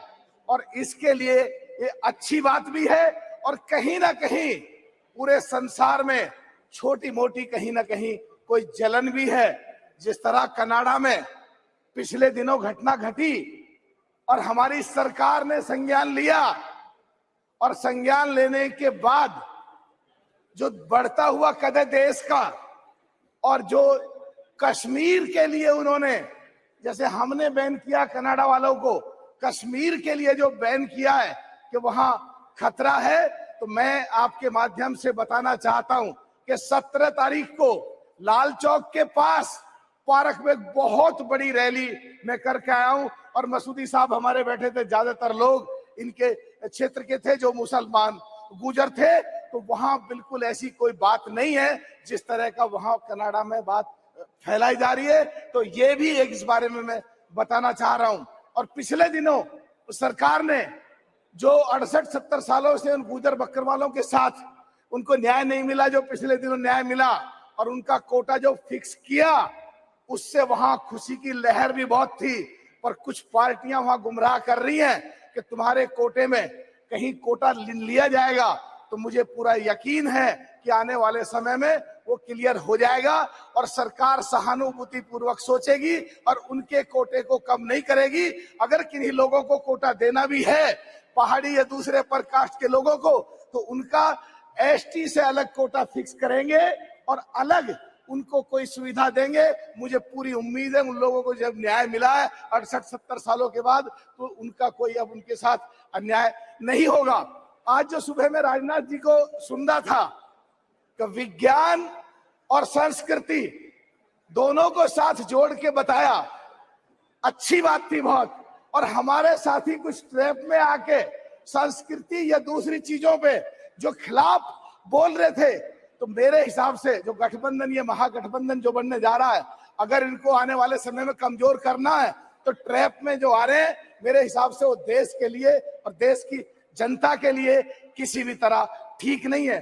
एक बात अध्यक्ष जी और कहना चाह रहा हूं आपके माध्यम से, जो अभी हमारे एक कांग्रेस के बड़े, बीजेपी के बड़े वरिष्ठ साथी बोल रहे थे कि बजट हॉलीवुड की फिल्म और बॉलीवुड की फिल्म से कम था और फिर भी ये सफलता प्राप्त करी। तो मैं कहना चाहता हूं, जो सारे हमारे देश के वैज्ञानिक हैं जो पूरे संसार में फैले हुए हैं और उनको यहां सुविधाएं नहीं मिल रही हैं, तो सरकार उनके बारे में सोचे, ऐसा पैकेज डील डिक्लेयर करे, वो वैज्ञानिक सारे देश के देश में ही रुके और देश के लिए काम करें और इससे भी ज्यादा तरक्की हमारी होती रहे। एक बात और कहना चाह रहा हूं कि पिछले दिनों जो शताब्दी दशकों पहले कहीं यूएस और यूएसएसआर का कंपटीशन होता था आपस में, जो हमारे चंद्रयान 3 को छोड़ा गया, तो रशिया जो यूएसएसआर का जो मुख्य पार्ट था, उसने जल्दी में आकर, हाबड़ ताबड़ में आकर अपना, ताकि कीर्तिमान उसका स्थापित हो जाए, और वो छोड़ा। और वो रास्ते में ही जो है कहीं ना कहीं ऊपर वाले को शायद यही मंजूर था कि उनका फेल हुआ, बस खत्म कर रहा हूं जी, उनका फेल हुआ और हमारे देश का नाम, एक कीर्तिमान स्थापित हुआ। तो मैं कहना चाह रहा हूं कि ये जो टेक्नोलॉजी है, सरकार इसको कॉमर्शियली कैसे लगाए, और जो आंकड़े सवेरे आ रहे थे वो ज्यादा से ज्यादा पूरे संसार का इस सैटेलाइट के द्वारा, उस टेक्नोलॉजी के द्वारा कैसे ज्यादा से ज्यादा फायदा उठाया जाए और हमारे देश में विदेशी रिवेन्यू कैसे ज्यादा से ज्यादा आए। जो असली, बस खत्म कर रहा हूं, जो असली जीत होगी हमारे देश की, हमारे देश के लोगों की, और यही सबसे बड़ी उपलब्धि होगी। बहुत बहुत धन्यवाद। धन्यवाद। ऑनरेबल मेंबर श्रीमती अनुप्रिया पटेल जी, मंत्री जी।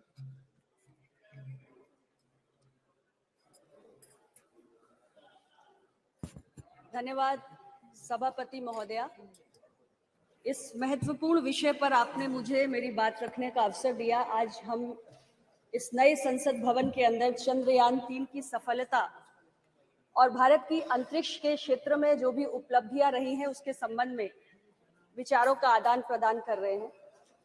सभापति महोदया, गत 23 अगस्त 2023 को भारत ने चंद्रमा की सतह पर अपने तिरंगे को लहराने की उपलब्धि प्राप्त की है और इसके साथ ही भारत चंद्रमा की सतह पर उतरने वाला दुनिया का चौथा देश बन गया है और दक्षिणी ध्रुव पर उतरने वाला दुनिया का पहला देश बनकर उभरा है। चंद्रयान 3 की सफलता के बाद हमने आदित्य L1 की सफलता को भी देखा और आज देश में गगनयान की भी बात हो रही है। और मैं इस अवसर पर, चूंकि मैं बहुत देर से अपने साथी सांसदों के विचारों को भी सुन रही हूं, तो मैं जरूर कहना चाहूंगी कि जब बात भारत की उपलब्धियों का जश्न मनाने की हो तो किसी भी प्रकार का आपसी विवाद नहीं होना चाहिए। भारत के अंतरिक्ष क्षेत्र की जो यात्रा है वो 6 दशक से भी लंबी रही है और इसमें कोई भी किसी प्रकार का कोई मतभेद नहीं होना चाहिए कि इतने वर्षों की यात्रा में भारत के अंदर अलग अलग जो सरकारें रही, जो हमारे तमाम प्रधानमंत्री रहे जिन्होंने देश का नेतृत्व किया और जो हमारे महान वैज्ञानिकों की तमाम पीढ़ियां रही, उन सब के सामूहिक और सतत प्रयासों का ये परिणाम है कि आज हमने इतनी बड़ी उपलब्धि प्राप्त की है। इसलिए आज के इस अवसर पर उन सभी लोगों का अभिनंदन इस पूरे सदन को, हम सभी को करना चाहिए। अध्यक्ष महोदया, बजट की बातें भी मैं कुछ साथी सांसदों के मुख से सुन रही थी, इसलिए मैं जरूर कहना चाहती हूं कि कुछ विषय ऐसे होते हैं कि जब हमारी इच्छा शक्ति अत्यंत प्रबल होती है तो संसाधनों का अभाव कोई भी बाधा पैदा करने लायक ही नहीं बचता है। लेकिन हमारी सरकार ने इस सेक्टर को हमेशा बहुत प्राथमिकता दी है और 2014 में जब प्रधानमंत्री नरेंद्र मोदी जी के नेतृत्व वाली सरकार आई, उस वक्त जो बजट स्पेस डिपार्टमेंट को दिया जाता था तो 5,168 करोड़ हुआ करता था, जिसे हमारी सरकार ने इतने वर्षों में बढ़ाकर 13,000 करोड़ कर दिया है। हमें यह भी समझने की आवश्यकता है कि जहां एक और देश इस उपलब्धि से गौरवान्वित हुआ है, तो इसके अलावा इस उपलब्धि से जो स्पेस सेक्टर में हमने प्राप्त किया है, देश के आर्थिक विकास का मार्ग भी प्रशस्त हुआ है। बहुत सारे ऐसे स्टार्टअप्स, लगभग 140 स्टार्टअप्स हैं आज स्पेस सेक्टर में, और मैं कहना चाहती हूं इस अवसर पे कि 2016 के पहले भारत में कुछ 100 स्टार्टअप्स हुआ करते थे, लेकिन 2016 में हमने जब स्टार्टअप के इकोसिस्टम को बढ़ाना शुरू किया तो उसका नतीजा ये हुआ कि आज भारत दुनिया में तीसरा सबसे बड़ा स्टार्टअप इकोसिस्टम बनके उभरा है। हमारे देश के युवा आज यूनिकॉर्न्स बना रहे हैं, 100 से ज्यादा हम यूनिकॉर्न्स बना चुके हैं, 1 लाख से ज्यादा DPIIT रेकग्नाइज्ड स्टार्टअप्स हैं हमारे पास, और स्पेस सेक्टर में हमारे देश के युवाओं ने 140 के करीब स्टार्टअप्स बनाकर खड़े किए हैं। और स्टार्टअप्स और बहुत सारी कंपनियां हैं जो आज स्पेस टेक्नोलॉजी के क्षेत्र में, एरोस्पेस के क्षेत्र में, डिफेंस R&D के क्षेत्र में काम करती है, जिनके लिए इस उपलब्धि के बाद अनेक अवसर काम करने के पैदा हुए हैं। इसके साथ ही ऐसी बहुत सारी स्पेस सेक्टर में काम करने वाली भारतीय कंपनियां जिनके अंदर अब और काम करने की दिलचस्पी बढ़ेगी, क्योंकि इस चंद्रयान 3 के सफलता के माध्यम से हमारी जो अपनी इंडिजिनस टेक्नोलॉजिकल प्रोवेस है उसको भी हमने दुनिया के सामने प्रदर्शित किया है। सभापति महोदय, सबसे बड़ी उपलब्धि अगर मैं कहूं तो आज ये है कि भारत एक लीडिंग प्लेयर के रूप में रिकॉग्नाइज हुआ है अंतरिक्ष अभियानों के मामले में। यानी स्पेस एक्सप्लोरेशन और साइंटिफिक रिसर्च में आज भारत की जो ग्लोबल रेपुटेशन है वो बड़ी है, और तमाम जो अंतरराष्ट्रीय कम्युनिटी है वो भारत को ज्यादा मान्यता, ज्यादा रिकॉग्निशन दे रही है। और कहा जाता था कि एक बड़ा एक्सक्लूसिव क्लब होता है यूएस का, रशिया का, चाइना का, जिसमें भारत को प्रवेश मिलने में कठिनाई होती थी, लेकिन आज अपने इस उपलब्धियों के साथ भारत उस एक्सक्लूसिव क्लब का हिस्सा बन चुका है। और आने वाले वक्त में हमें भरोसा है कि ग्लोबल स्पेस इकोनॉमी में भारत का योगदान जो आज 2 से 3% है, अगले 1 दशक में हम उम्मीद कर रहे हैं कि ये योगदान बढ़ के 8 से 10% तक पहुंच जाएगा। आर्थिक प्रगति के जो रास्ते आज इस उपलब्धि के माध्यम से खुले हैं, भारत जो आज दुनिया की 5वीं सबसे बड़ी अर्थव्यवस्था बनके उभरा है, आने वाले समय में हमने कल्पना की है कि भारत दुनिया की 3री सबसे बड़ी अर्थव्यवस्था बनने जा रहा है। तो ये उस दिशा में, उस लक्ष्य के प्रति योगदान का भी एक और माध्यम हमारे लिए बनकर तैयार हुआ है। अध्यक्ष महोदय, भारत की आज जो ग्लोबल रेपुटेशन बढ़ी है उसके आधार पे हम ये भी कल्पना कर सकते हैं और उम्मीद कर सकते हैं कि आने वाले समय में स्पेस सेक्टर में बहुत सारे जो अंतरराष्ट्रीय स्तर पर कोलैबोरेशंस होते हैं, जो पार्टनरशिप्स होती हैं अलग अलग स्पेस फेयरिंग नेशंस के साथ, उसमें भी भारत के लिए तमाम संभावनाएं बढ़ती हुई प्रतीत हो रही हैं। मैं माननीय प्रधानमंत्री जी के लिए जरूर कहना चाहती हूं कि हमारे प्रधानमंत्री जी ने स्पेस टेक्नोलॉजी के महत्व को समझा है, उसकी उपयोगिता को समझा है, और इसलिए इसकी उपयोगिता पर बल देते हुए उन्होंने तमाम मंत्रालयों के कामकाज में इसके विस्तार करने के लिए भी अपने मंत्रिमंडल और अपनी पूरी टीम को प्रेरित किया है। एक समय में हम 20 मंत्रालयों में इसका उपयोग करते थे, लेकिन आज वो संख्या बढ़कर 60 हो चुकी है, यानी कि 60 मंत्रालय ऐसे हैं जिनके विभिन्न कामकाज में हम इस तकनीक का आज उपयोग कर रहे हैं। और बहुत सारे ऐसे हमारे प्रोग्राम्स हैं, जैसे मनरेगा है, PMGSY है, PMKSY है, अमृत है, PM फसल बीमा योजना है, UIDAI है, स्वामित्व है। ऐसी बहुत सारे हमारे जनहित के प्रोग्राम्स हैं जिसमें एक बेहतर गवर्नेंस के लिए हम स्पेस टेक्नोलॉजी का उपयोग भी कर रहे हैं। सभापति महोदय, भारत के वैज्ञानिकों के भीतर बहुत प्रतिभा है, बहुत क्षमताएं हैं, और एक के बाद एक इन 6 दशकों में हमने अपने वैज्ञानिकों की उपलब्धियों को देखा है। लेकिन क्षमताओं को, प्रतिभा को, कौशल को, उसे फलने फूलने के लिए एक अनुकूल वातावरण की आवश्यकता होती है। और हमारी सरकार ने माननीय प्रधानमंत्री जी के दूरदर्शी नेतृत्व के माध्यम से एक ऐसा अनुकूल वातावरण उपलब्ध कराया है जिसमें हमारे वैज्ञानिकों की प्रतिभा फली फूली है और इतनी बड़ी बड़ी उपलब्धियां हमें समय समय पर हासिल हो रही है। हमारे सरकार के मुखिया माननीय प्रधानमंत्री जी ने स्पेस सेक्टर को प्राथमिकता देते हुए जब हमारी सरकार आई तो इसमें बहुत सारे रिफॉर्म्स लाने का काम किया, और यहाँ तक कि जो हमारा भारतीय स्पेस प्रोग्राम है उसके अंतर्गत जो प्राइवेट प्लेयर्स हैं उनकी भागीदारी को भी काफी हद तक बढ़ाया। यहाँ तक कि 2022 में हम अपनी एक इंडियन स्पेस पॉलिसी लाए और उसकी भी हमने घोषणा की। तो ये सारे कदम हमने इस नजरिए से उठाए कि हमारा ये जो अंतरिक्ष विभाग का कार्यक्रम है, हमारा जो स्पेस मिशन है, वो आगे बढ़े। और आज हम ये मानते हैं कि जिस पैशन के साथ हमारे देश के वैज्ञानिक काम कर रहे हैं और जो माहौल हमारी सरकार उपलब्ध करा रही है, जो वातावरण हमने क्रिएट किया है, उसमें आने वाले समय में भी, जो अभी मैंने जिक्र किया कि आदित्य L1 के बाद अब हम गगनयान की भी बात कर रहे हैं, तो ऐसी और बड़ी बड़ी उपलब्धियां हैं जिसको आने वाले समय में हम हमारे देश के साइंटिस्ट प्राप्त करके दिखाएंगे। भारत नई ऊंचाइयों पर जाएगा और 2047 में जो हमने भारत को विकसित भारत बनाने का एक सपना देखा है, उस विकसित भारत के संकल्प को पूरा करने में हमारे सभी देशवासियों का जो योगदान हो रहा है, उसमें हमारी जो साइंटिफिक कम्युनिटी है और हमारा स्पेस डिपार्टमेंट है, उनका भी एक बहुत बड़ा योगदान होगा। और हम सबके सामूहिक प्रयास से मिलकर 2047 में भारत को हम एक विकसित देश बनाने का काम करेंगे। पुनः मैं आपके माध्यम से हमारे देश के सभी वैज्ञानिकों को बहुत बहुत बधाई देना चाहती हूँ, उनका अभिनंदन करना चाहती हूँ, और भविष्य में भी भारत को वो इसी प्रकार अपने प्रयासों से गौरवान्वित करते रहे, इसके लिए उन्हें बहुत सारी शुभकामनाएं भी देना चाहती हूँ। आपका बहुत बहुत धन्यवाद। धन्यवाद। Next speaker Shri MP Abdul Samad Samadani ji.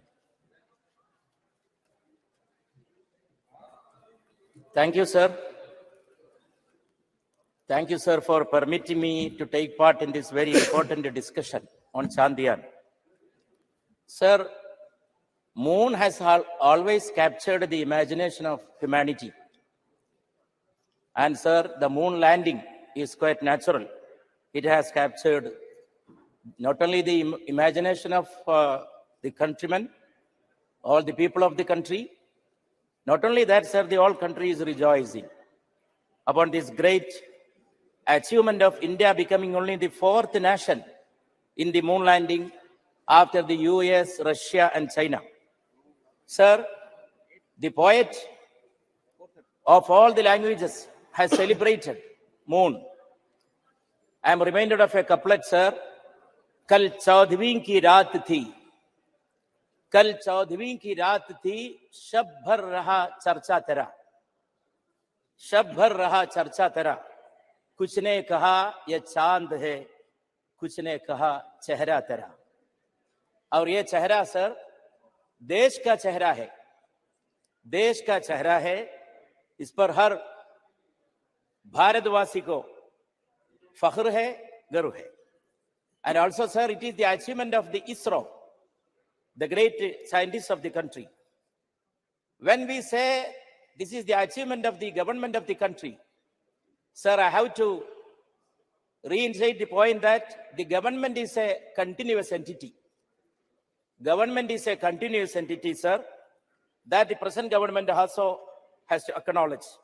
Sir, when we think of the space missions of the country, we have to think of the two great luminaries, stalwarts, whose names start with N in English, Newton and Nehru. Newton and Nehru. Newton, the luminary of science. Nehru, the great luminary of wisdom, science, learning, politics, everything. Yes, sir.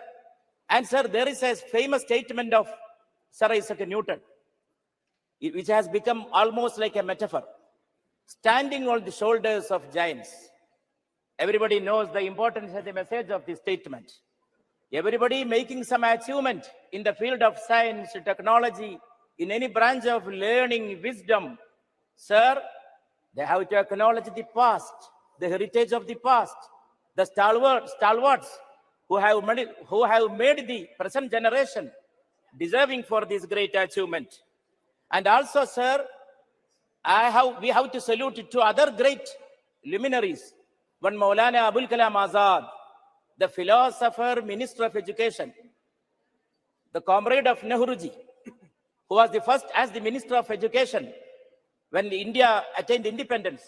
He great impetus for scientific temperament in inculcating in the minds of the younger generation of the country. We know, sir, he was responsible for establishing all the academies which are the proud of the country now. Sahitya Academy, Lalitagala Academy, Sangeet Nadaga Academy, all these great institutions were established by none other than Maulana Abul Kalam Azad. And also, sir, Vikram Sarabhai, who was the friend of Nehru. Nehru, Vikram Sarabhai mutuality. It is not a mutuality of politics and science alone. It is the mutuality of culture, learning, philosophy. And sir, much has been discussed here about the role of religion, faith, and science. Sir, we have no difference of opinion with the role of all these things have to play in shaping the destiny of humanity. But sir, one thing has to be admitted and acknowledged. These are different roads to truth, to reality. There cannot be mixing of religion with the science. And this kind of an opportunity cannot be used to spread superstitions. Sir, scientific achievement cannot be used and utilized for spreading superstitious beliefs. Sir, there should be a mentality of rationality. Mentality of the rationality is the necessity of humanity. Whatever achievement the humanity has gained in its history. Rational. Yes, sir. Everybody has, yes, sir, has to be rational. But that is what is missing nowadays, sir. So the honorable minister was referring so many times to the relationship of science with religion, science with the culture, no doubt. But sir, everything has an orbit of its own. Let us look to the sky. Sky is moving in its orbit. Moon is moving in its orbit. Let the faith and religion move in its own orbit and science in its own orbit. There are different roads to reality which do not collide. There should not be made a collision. There must be coalition and coordination. And sir, another very important lesson that we have to learn from sky, from the universe, that is the lesson of plurality. Sir, in the sky, all the stars, the planets, all the other particles of the country. Sir, Newton's theory of gravitation, what is the essence of it?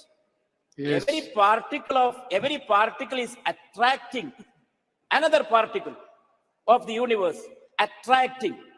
Newton's theory is the theory of inclusion. Newton's theory is not the theory of exclusion, which these present day people and the present day people who spread hatred throughout the country. Yes, sir, I am concluding, sir. And also, sir, this has to be hailed as an achievement of man.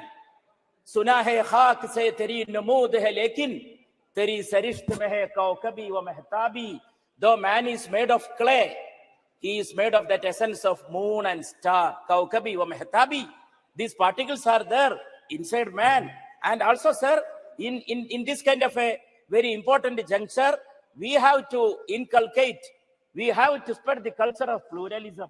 Every part of the country, every region has made its own role, played its own role in making this achievement a reality. And every people of different sections of the community and the society, they have also made, sir, their contribution. Sir, I conclude by quoting another couplet.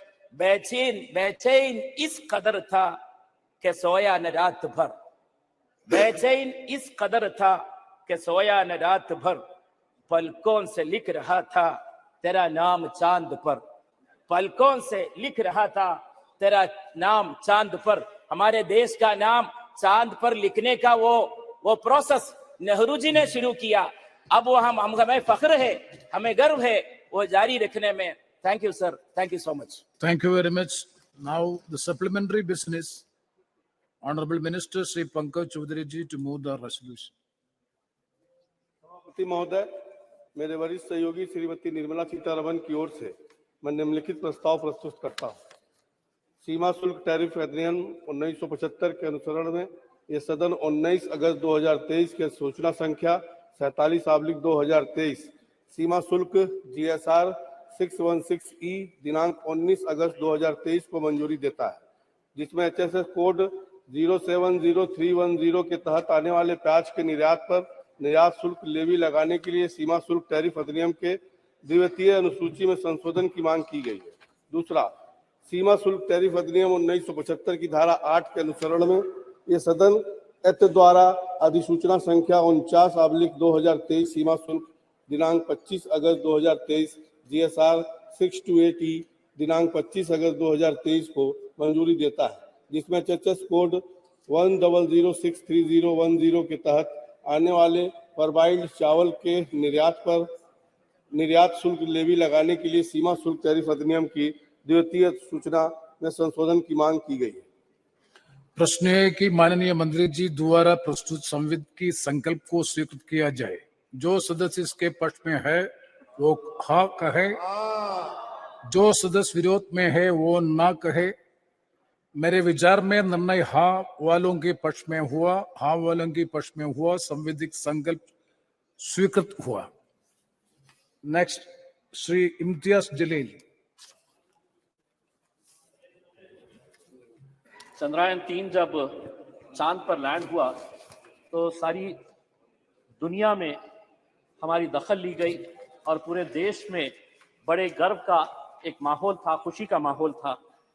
पूरी दुनिया हमें इस नजरिए से देखा करती थी, ये वो देश है जिसकी पहचान इलिटरेसी के लिए की जाती थी. ये वो देश है कि जहां पर सड़कों के ऊपर गाड़ियां कम और जानवर ज्यादा घुमा करते थे. ये वो देश था कि जहां पर फीमेल इन्फेंटिसाइड के नाम के ऊपर हम बच्चियों को पेट के अंदर ही खत्म कर देते थे. ये वो देश था जहां बेरोजगारी हमारा मुकद्दर थी. लेकिन आज ये देश बदल गया है और आज पूरी दुनिया इस देश को झुककर सलाम कर रही है. लेकिन अगर कोई ये समझ रहा है कि ये देश इसलिए बदला कि हम राजनीतिक पार्टी के नेताओं ने या कुछ राजनीतिक पार्टी के मंत्रियों और प्रधानमंत्रियों ने इसको बदला है, तो बहुत बड़ी गलतफहमी का हम शिकार हैं. ये देश अगर बदला है तो युवा शक्ति की वजह से बदला है. ये देश अगर बदला है तो हमारे किसानों की वजह से बदला है. ये देश अगर बदला है तो हमारी महिलाओं की वजह से बदला है, हमारे वैज्ञानिकों की वजह से बदला है. और आज अध्यक्ष महोदय, हम सब बहुत सारे सदस्य ऐसे हैं जिन्हें याद होगा कि एस्ट्रोनॉट राकेश शर्मा जब स्पेस के अंदर गया और उससे पूछा गया था कि वहां से भारत देश कैसा दिखता है, तो उसने कहा था कि सारे जहां से अच्छा हिंदुस्तान हमारा. अध्यक्ष महोदय, अगर इस स्पेस प्रोग्राम को हमें आगे बढ़ाना है तो हमें कहीं ना कहीं से इसे और फंडिंग देने की जरूरत है. लेकिन आज इंडियन स्पेस रिसर्च ऑर्गेनाइजेशन की फंडिंग अगर हम देखते हैं तो क्या वजह है कि 2022 के फाइनेंशियल ईयर के अंदर 13,700 करोड़ रुपए का बजट घटाकर 12,553 करोड़ रुपए कर दिया गया था. अगर जीडीपी का परसेंटेज के हिसाब से अगर हम देखें तो भारत जो है वो research and development space programme के अंदर बहुत कम पैसा खर्चा करता है, सिर्फ 0.65% ऑफ जीडीपी, जबकि यूएस 2.9% करता है, चाइना 2.2% करता है और इजराइल 4.9% करता है। अध्यक्ष महोदय, आज सुबह में जब आदरणीय मंत्री राजनाथ सिंह साहब को सुन रहा था तो उन्होंने बहुत सारे मुद्दों को टच किया। मैंने दोबारा सब्जेक्ट पढ़ा कि यह सब्जेक्ट है क्या, तो पता चला कि चंद्रयान 3 और स्पेस के अंदर हमारी उपलब्धियां। लेकिन राजनाथ सिंह साहब ने यह भी बताया कि राम मंदिर बनाई जा रही है, कौन बना रहा है, कैसे बना रहा। अगर आप सब्जेक्ट से हट गए तो थोड़ा मैं भी सब्जेक्ट से हटकर ये बताना चाहता हूं कि जब चंद्रयान 3 चांदा मामा के पास गया तो वहां से चाइना नजर आया आपको? आपको ये नजर आया कि किस तरीके से 2000 स्क्वायर किलोमीटर हमारी धरती के ऊपर चाइना ने कब्जा करके रखा है? लेकिन अध्यक्ष महोदय, राजनीति अपनी जगह। अध्यक्ष एक मिनट माननीय सदस्यगण, मैं कई बार इस बात की सुनता हूं, हमारे देश की महिमा, उसकी प्रसिद्धि, उसके बारे में हम सदन में क्या मैसेज देना चाहते हैं? सदन में कुछ विषयों को सकारात्मक तरीके से पूरा देश, पूरा विश्व संसद की कार्रवाई को देखता है। हम कह रहे हैं कि कोई ऐसा विषय नहीं बोलना चाहिए जिससे कि हम कमजोर नजर आए। भारत आज मजबूत है, दुनिया भारत की ओर देख रही है। आप सदन में थोड़ा सकारात्मक बात करें।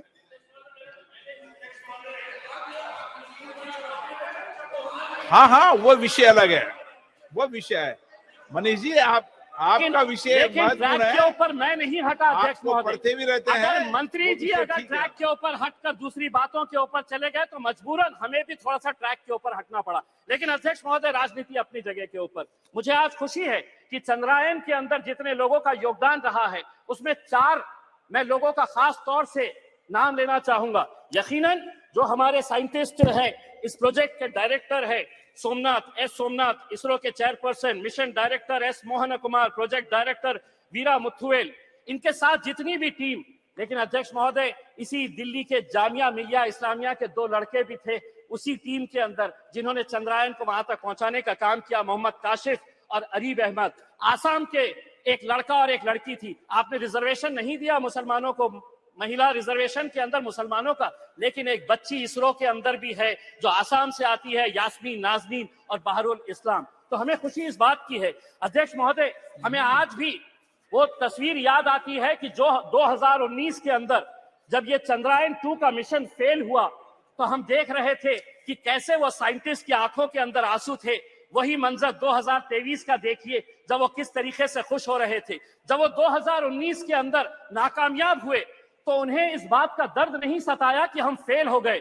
उन्होंने शायद सोहनलाल त्रिवेदी की उस कविता से कुछ सीख ली और आगे बढ़ते रहे। और वो कविता के कुछ पंक्तियां मैं आपको सुनाना चाहता हूं। असफलता एक चुनौती है, स्वीकार करो, क्या कमी रह गई देखो और सुधार करो, जब तक न सफल हो नींद चैन को त्यागो तुम, संघर्ष का मैदान छोड़ मत भागो तुम, कुछ किए बिना ही जय जयकार नहीं होती, कोशिश करने वालों की कभी हार नहीं होती। धन्यवाद। धन्यवाद। श्री उदय प्रताप सिंह जी। धन्यवाद माननीय अध्यक्ष जी। सबसे पहले तो मैं आपका हृदय से अभिनंदन करता हूं कि इस नए सदन में जो बरसों बरस इस देश के विकास को, इस देश की भाग्य को गढ़ने का काम करेगा, उसमें आपने मुझे पहली बार बोलने का अवसर दिया। मैं हृदय से आपका अभिनंदन करता हूं। माननीय अध्यक्ष जी, आज चंद्रयान, उसकी सफलता, हमारे इसरो के साइंटिस्ट, उनका गुणगान हम सुबह से कर रहे हैं। मैं सबसे पहले हमारे इसरो के चेयरमैन एस सोमनाथ जी और उनकी पूरी टीम को बहुत बधाई देता हूं, उनका हृदय से अभिनंदन करता हूं। उन्होंने इस देश को गौरव की अनुभूति करने का एक बड़ा ऐतिहासिक अवसर इस देशवासियों को दिया है। साथ ही में देश के प्रधानमंत्री, हम सबके गौरव श्रद्धेय नरेंद्र मोदी जी का भी हृदय से अभिनंदन करता हूं कि विपरीत परिस्थितियों के बाद 2019 में कोविड के समय चंद्रयान 2 की असफलता के बाद भी उन्होंने लगातार हमारे वैज्ञानिकों को प्रोत्साहित किया और लगातार उनको प्रोत्साहित करते हुए आज हम इस स्थिति में पहुंचे कि हम चंद्रयान की सफलता को प्राप्त कर सके और पूरा देश गौरव की अनुभूति कर रहा है। मैं प्रधानमंत्री जी को इसलिए और धन्यवाद देना चाहता हूं कि 23 अगस्त स्पेस डे के रूप में पूरा देश आगे आने वाले वर्षों में मनाएगा और जब 23 अगस्त आएगा तो उस दिन ये देश उन वैज्ञानिकों को विजेता के रूप में अनुभव करेगा, उन विजेताओं को स्मरण करने का काम करेगा, उनका गौरवगान करेगा। माननीय अध्यक्ष जी, अभी हमारे दूसरे वक्ता कुछ के बजट के ऊपर बात कर रहे थे कि बजट में बढ़ोतरी करी, कटौती करी। मुझे तो आश्चर्य होता है हमारे वैज्ञानिकों के ऊपर कि उन्होंने कितने कम बजट में इतनी बड़ी सफलता हासिल करी। कहीं मैं अखबार में पढ़ रहा था कि जो आदि पुरुष फिल्म बनी है उस पर ज्यादा बजट खर्च हुआ है, लेकिन हमारे चंद्रयान को सफल करने के लिए कम बजट में हमारी इतनी बड़ी ऐतिहासिक सफलता हमारे वैज्ञानिकों ने हासिल की। हम उनका अभिनंदन करते हैं। अध्यक्ष जी, हम सनातन संस्कृति को मानने वाले लोग, हमारी संस्कृति हमको प्रेरणा देती है सतमार्ग पर चलने के लिए, प्रगति के लिए। हम अभिभूत हैं कि हमारे इसरो के चेयरमैन इस सफलता के बाद वो मंदिर में जाते हैं, मत्था टेकते हैं और प्रभु का धन्यवाद करते हैं। प्रभु का धन्यवाद करते हैं कि हे प्रभु, आपने हमारी इस सफलता को अंजाम तक पहुंचाने में आशीर्वाद प्रदान किया। मुझे आज भी स्मरण है हमारे पूर्व ब्रह्मलीन शंकराचार्य ज्योतिष शारदा पीठाधीश्वर श्रद्धेय स्वरूपानंद जी महाराज के पास जब एस सोमनाथ जी एक बार आशीर्वाद लेने गए थे, उस समय हम लोगों ने कल्पना नहीं करी थी कि आगे जाकर कभी इतनी बड़ी सफलता के कारक बनेंगे। हमारी संस्कृति हमको प्रेरणा देती है कामों में सफलता पाने के लिए। और सबसे महत्वपूर्ण तो हम जहां पहुंचे हैं दक्षिण ध्रुव पर, वहां दुनिया का कोई व्यक्ति नहीं पहुंच सका। ये हमारे लिए और एक अद्भुत हमारे लिए संयोग है। और मुझे लगता है इसलिए प्रधानमंत्री जी ने अपने वक्तव्य में सबसे पहले कहा था कि मैं विदेश में हूं, मैं शीघ्र हिंदुस्तान पहुंचकर आपके साथ शरीक होना चाहता हूं, आपकी खुशी में शामिल होना चाहता हूं। मैं सैल्यूट करता हूं इस देश के वैज्ञानिकों को जिन्होंने इतनी बड़ी सफलता आज भारत के लिए दिलाई।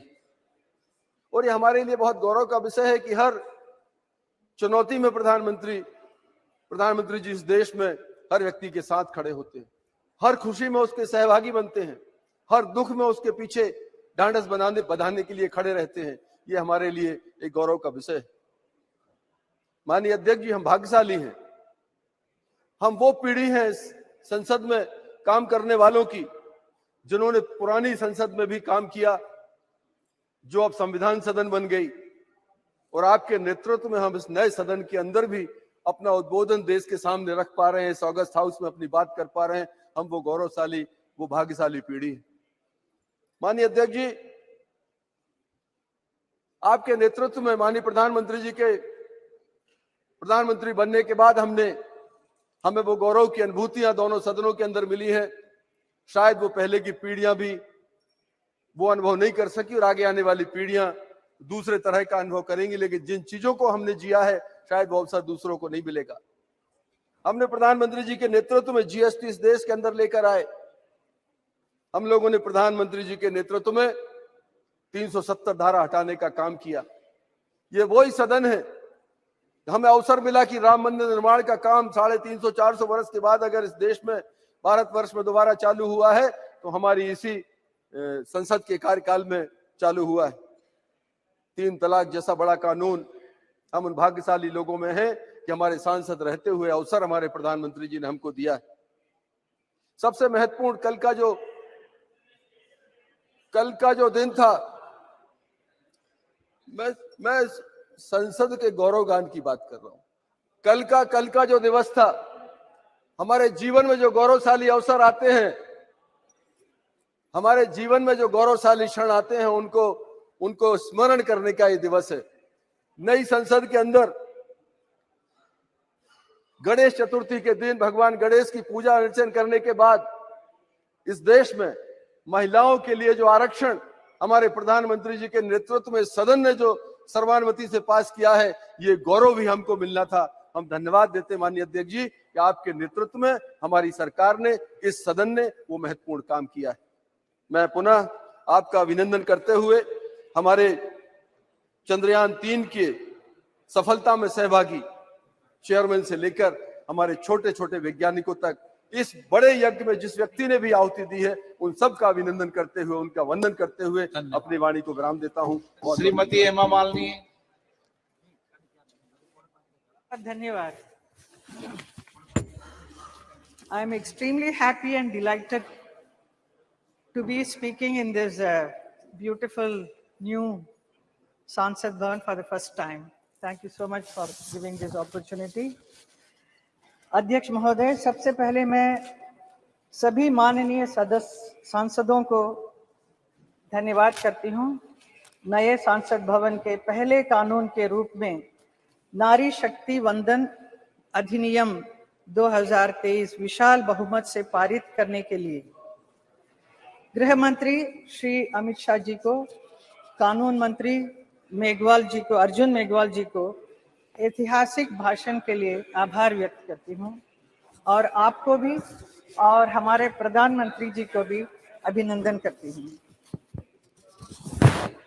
अध्यक्ष महोदय, भारत आज चंद्रमा पर है। हमारा राष्ट्रीय गौरव तिरंगा और अशोक चक्र आज चंद्रमा पर है। ये आज का भारत है, 21वीं सदी का भारत है, जो नरेंद्र मोदी जी के सशक्त और दूरदर्शी नेतृत्व में निर्भीक और जुझारू है। हर भारतीय आज शान से कह सकता है कि मेरा देश आज अमेरिका, इंग्लैंड, फ्रांस की तरह पहली पंक्ति में खड़ा है। लेकिन ये कैसा संभव है? ये संभव हुआ हमारे कर्मयोगी प्रधानमंत्री श्री नरेंद्र मोदी जी के दूरदर्शी नेतृत्व और दृढ़ संकल्प से, हमारे वैज्ञानिकों को दिए गए प्रोत्साहन से, उनके समर्पण और परिश्रम से और 140 करोड़ देशवासियों की एकजुटता से। ये कैसा संभव है? इसलिए संभव है, कुछ पाने के लिए दिल में जुनून चाहिए, कुछ पाने के लिए दिल में जुनून चाहिए, रगों में दौड़ता हुआ खून चाहिए, आएगा आसमान भी जमीन पर, इरादों में बस फतह की गूंज चाहिए। ये हमारे प्रधानमंत्री में है, इसलिए वो कर सकते हैं इतना सब काम। पिछले 9 वर्षों में प्रधानमंत्री जी नरेंद्र मोदी जी के नेतृत्व में देश में निरंतर ऐसे निर्णय लिए गए हैं, नीतियां बनाई गई है, जिन्होंने भारत में इनोवेशन और रिसर्च को आसान बनाया है। भारत के अंतरिक्ष प्रोग्राम में समस्त साइंटिस्ट के साथ महिला वैज्ञानिकों को भी महत्वपूर्ण भूमिका है। भारत को गर्व है कि चंद्रयान 3 की सफलता में भी हमारी महिला वैज्ञानिकों का बहुत बड़ा योगदान रहा है। ये सफलता आने वाले वर्षों में भी हमारी महिला वैज्ञानिकों को प्रेरित करती रहेगी। चंद्रयान मिशन से जुड़े 2 महत्वपूर्ण पॉइंट, तिरंगा और शिव शक्ति, और ये सिर्फ नाम ही नहीं बल्कि ये हमारी हजारों वर्ष पुरानी विरासत और आज की वैज्ञानिक आकांक्षाओं वाले भारत को एक सूत्र में पिरोती है। जैसा कि प्रधानमंत्री जी चंद्रयान की सफलता पर इसरो के वैज्ञानिकों को संबोधित करते हुए कहा था, भारत के पास विज्ञान के ज्ञान का जो खजाना है वो गुलामी के लंबे कालखंड में दब गया है, छुप गया है।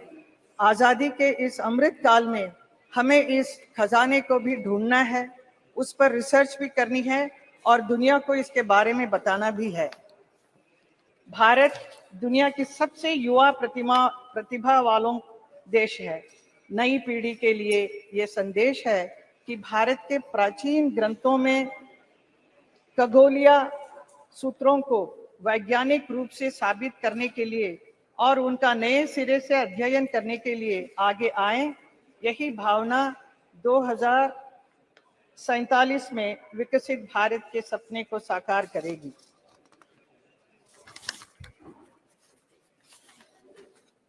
अध्यक्ष जी, मैं अपनी बात अटल जी की एक कविता की कुछ पंक्ति से पढ़कर बात समाप्त करूंगी। मैं तेज पुंज तमलीन जगत में फैलाया मैंने प्रकाश, जगती का रच करके विनाश, कब चाहा है निज का विकास। शरणागत की रक्षा की है मैंने अपना जीवन देकर, विश्वास नहीं यदि आता तो साक्षी है ये इतिहास अमर। यदि आज दिल्ली के खंडहर सदियों की निद्रा से जगकर गुंजार उठे ऊंचे स्वर से हिंदू की जय, तो क्या विस्मय।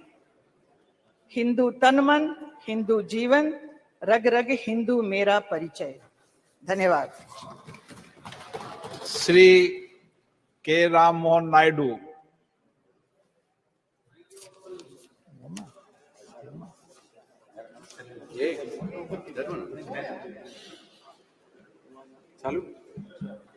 Thank you, Honorable Speaker, sir, for giving me an opportunity to participate in this important debate.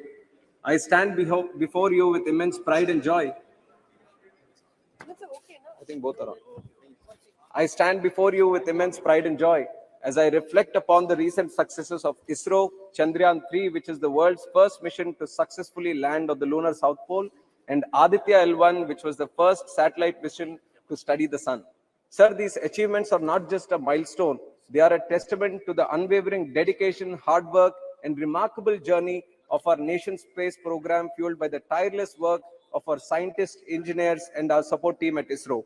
Sir, I was thrilled to watch on TV the awe-inspiring launch of Chandrayaan-3, which happened in Sriharikota, which is in my home state of Andhra Pradesh. It is an experience that filled my heart with pride, excitement, and joy.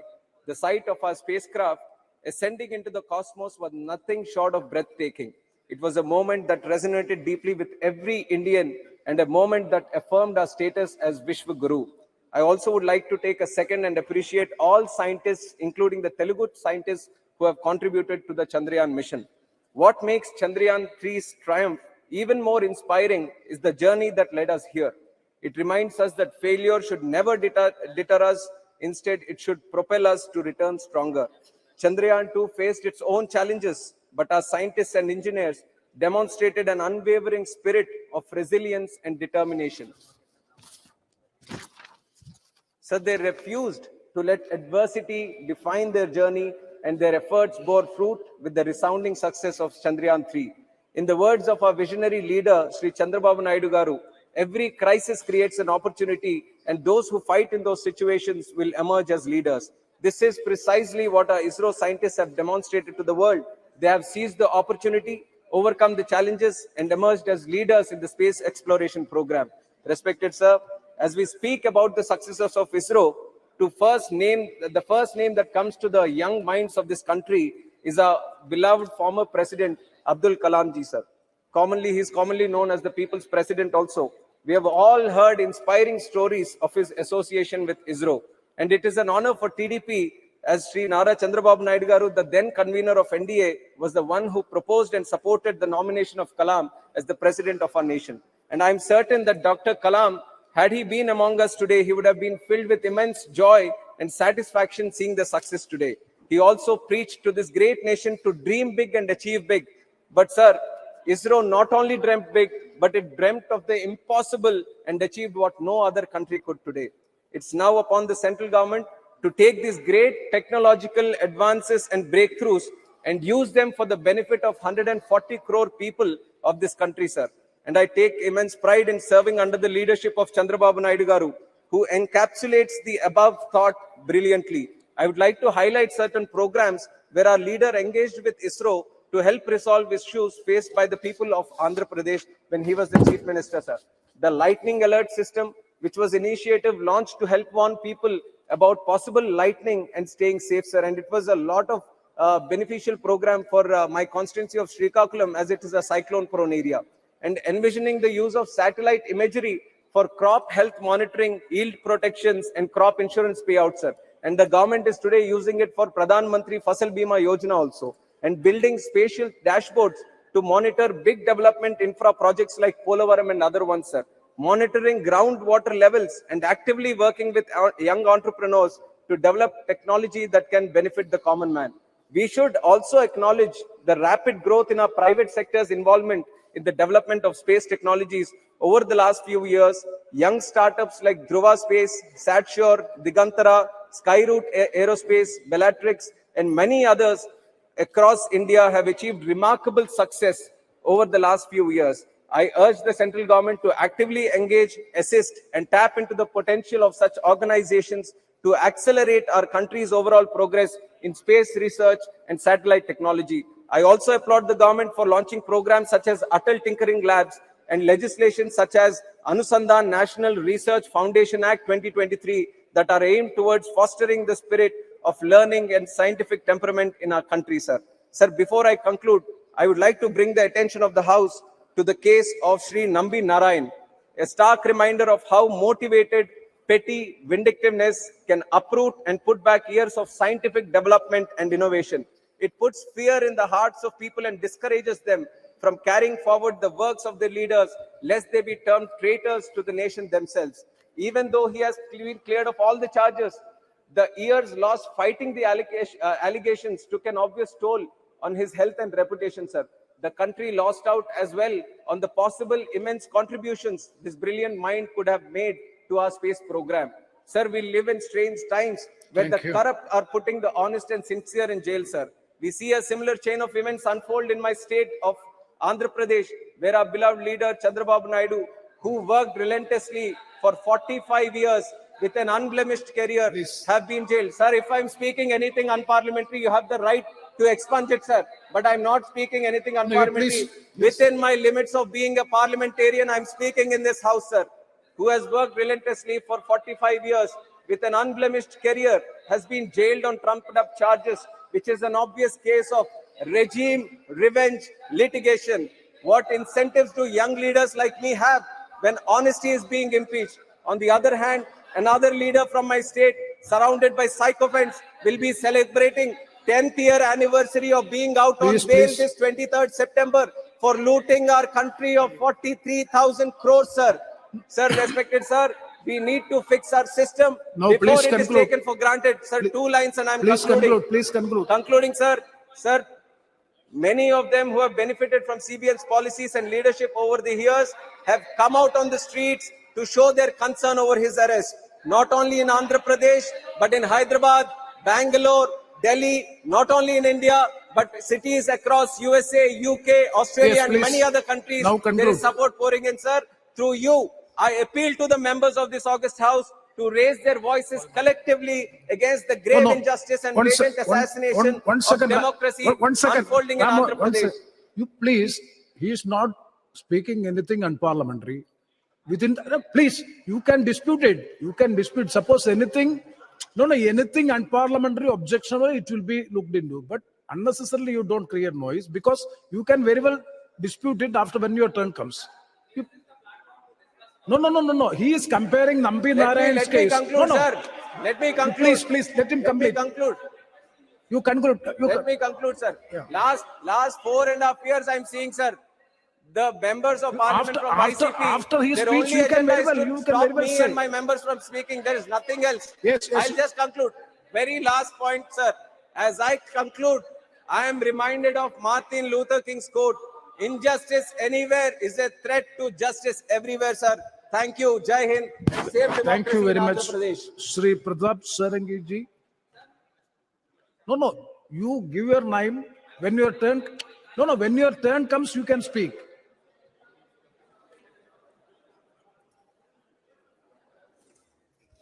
Honorable Chairman, sir, I thank you from the core of my heart for your kind permission to speak on this inspiring and very encouraging topic. Sir, it has been my proud privilege to speak for the first time in this new parliament building. Bharat Mata is destined to create history under the able leadership of a great champion like Narendra Modi ji, our honorable Prime Minister. Sir, entire world gazed toward the sky on the momentous occasion of August 23, 2023, when the Indian Space Research Organization, ISRO, stood on the brink of a historic achievement, leveraging India's ageless traditional knowledge, rich ancient wisdom, twinned with modern scientific and technological excellence and economic prudence.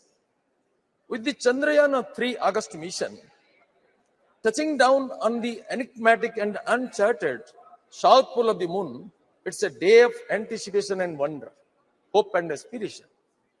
While the mission represents the zenith of modern space exploration, it's imperative to revisit the ancient Indian knowledge that has woven a celestial tapestry around the moon for centuries. In Indian rich tapestry of ancient wisdom, the moon known as Chandra, or Chandrama in Sanskrit, holds a profound significance. It has long been a source of inspiration, mystic, and spiritual connection. Ancient Indian astronomers, or the Jyotisis, meticulously observed the moon's phases, cycles, and influence on Earth. The lunar calendar, based on the moon's waxing and waning, played a pivotal role in various aspects of life, including agriculture, rituals, and festivals. The moon's ethereal glow and its ever-changing phases evoked metaphors of transformation, cyclicality, and the transient nature of life. It found its place not only in scientific treatises, but also in the realm of art, poetry, and philosophy. The silvery orb adorned countless tales where gods and goddesses, lovers and seekers were often associated with its luminescence. As Chandrayaan-3 ventures to touch the lunar surface, it's intriguing to contemplate the echoes of ancient Indian insights in the modern endeavor. The moon's south pole, a realm clogged in mystery and shadow, is a fitting canvas for both ancient wonder and modern curiosity to converge. The lunar surface, as observed through the lens of Chandrayaan mission, unveils tales of geological evolution and cosmic history. And yet the legacy of ancient Indian thought of largest universal well-being offers a perspective that extends beyond the scientific gaze. The moon's surface, with its craters and crevices, becomes a tapestry that speaks of cosmic cycles, change, and the dance of celestial bodies. Just as Chandrayaan-3 seeks to unravel geological secrets, ancient Indian wisdom invites us to explore the metaphorical depths of the moon's symbolism. The moon's waxing and waning mirrors the eternal ebb and flow of life. Its luminous radiance amidst the darkest nights reflects hope, strength, aspiration, and guidance in the face of challenges. As Chandrayaan-3's journey nears its pinnacle, it's a celebration not only of technological prowess, but also of the continuum of human curiosity and exploration. The threads of ancient Indian knowledge are interwoven with the fabric of modern space science, illuminating the moon's significance through time, encouraging insightful, futuristic explorations of the Milky Way for the enduring global good, universal prosperity of humankind, and all species of sustainable economy, ecology, and environment, which is symbolized by the great personality of Honorable Narendra Modi. Ahead of the developed world, it is India's modern global achievement to soft land Chandrayaan-3 space mission unexploded South Pole. This demonstrates undivided attention, inspiring support, and visionary leadership of our Honorable Prime Minister Sri Narendra Modi ji, complemented by collective technical excellence of the Indian scientific community led by ISRO.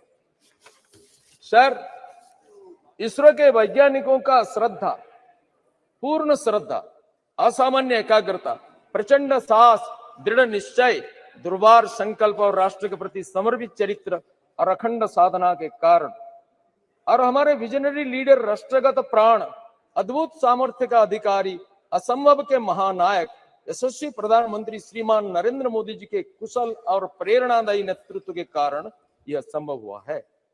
When Russia, a great country like Russia, failed, India succeeds. Sir, Bharat विश्व का प्रथम राष्ट्र है south pole में चंद्रयान का soft landing करने। Sir आज कुछ लोग बोलते हैं इसको कुसंस्कार, हमारा पूर्वजों का जो सारा कीर्तिमान जो आविष्कार है इसको कुसंस्कार मानते हैं।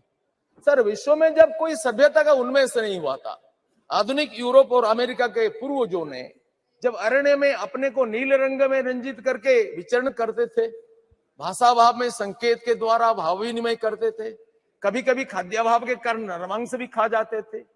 सभ्यता का उस उषा काल में जिसका भेद करने में दंत कथा भी असमर्थ है, इतिहास तो नहीं है, उस समय में हमारे देश में एक चमत्कार सभ्यता संपन्न संस्कृति संपन्न राष्ट्र का आविर्भाव हुआ, जिन्होंने सारा विश्व में ज्ञानालोक वितरण करने का स्पर्धा पोषण करते हुए किणुंतो विश्वमानव का उद्घोष में विश्व का गगन को गुंजायमान किया था। हम उनका स्पर्धी उत्तरदायी थे। कला, साहित्य, विज्ञान, दर्शन, गणित, खगोल विद्या, ज्योतिर्विद्या, चिकित्सा विद्या, युद्ध शास्त्र, अर्थशास्त्र, कूटनीति, समस्त विषयों में जिन्होंने विश्व का गुरु पद में आसीन थे, उस राष्ट्र का हम स्पर्धी उत्तरदायी है। सर हमारा देश में कभी नया विचारों का विरोध नहीं किया गया, हमने बराबर नित्य सत्य का अनुसंधान को प्रेरित किया है। ये सारंगी जी अब समय। सर मैं तो थोड़ा सा आरंभ ही किया है, मेरा बारी पहले था, 2-3 फिर टर्न हुआ, फिर मेरा नाम आया। Sir what is science?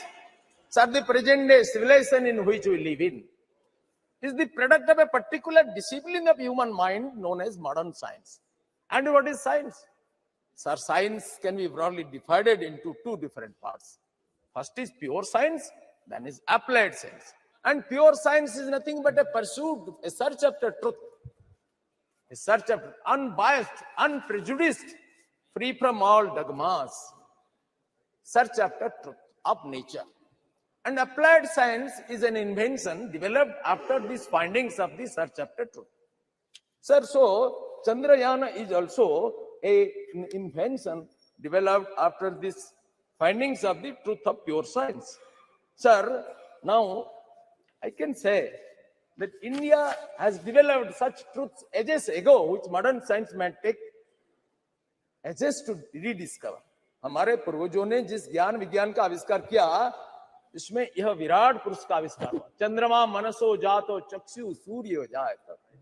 The vastness and the oneness of the universe is the unique discovery of our sages ages ago. Sir, I would remember one incident.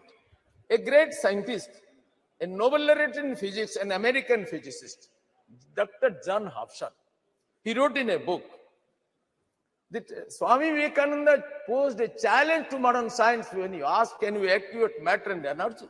And the challenge was answered by Albert Einstein after 3 years of his passing out. While explaining the philosophy of Sakya and Vedanta, Vivekananda told American scientists that your science is incomplete. Since your investigation stopped on 2 points, you could not discover the unity of human experience. Your knowledge, your experience could not proceed further. That is energy and mass. You could not unify them. But he explained how our sages ages ago discovered this unity in cosmic intelligence. From lowest atom to the highest Brahman, how the entire process ran, Vivekananda explained it very scientifically. Referring to this incident, John Hobson told that. And this truth was discovered that energy and mass are two different aspects of the particular, of a single truth discovered by Albert Einstein after 3 years of passing away of Swami Vivekananda. Sir, इन सब विषयों में suppose शून्य का आविष्कार नहीं होता भारत में, तो गणित का कितनी असहाय अवस्था होता, रसायन विद्या का, भरत मुनि का नाट्य शास्त्र हो, संगीत शास्त्र हो, कणाद मुनि का अणुशास्त्र हो, चरक और सुश्रुत का चिकित्सा शास्त्र हो, कौटिल्य का अर्थशास्त्र हो, ये सारा ज्ञान विज्ञान का भंडार भारत में है। सर संपूर्ण भूमंडल में भारत का सम्मान बढ़ा है माननीय नरेंद्र मोदी के कारण। कुछ लोग कहते हैं हम तो वैज्ञानिकों को सम्मान करते हैं, लेकिन मोदी जी को क्यों? प्रताप सारंगी जी, एक minute, it's very it's very informative, knowledgeable, but time doesn't permit. That is a problem. That concern, kindly conclude. Sir, We fully appreciate, but at the same time, time doesn't, because 24 more speakers and the minister has to respond. Sir, Kindly cooperate with the chair. Sir हमारे देश में vaccine आविष्कार किया और Covid vaccine को मोदी जी ने सारा विश्व में वितरित किया। कुछ लोग कहते हैं विश्व में क्यों देते हो, हमारे देश में देते हो।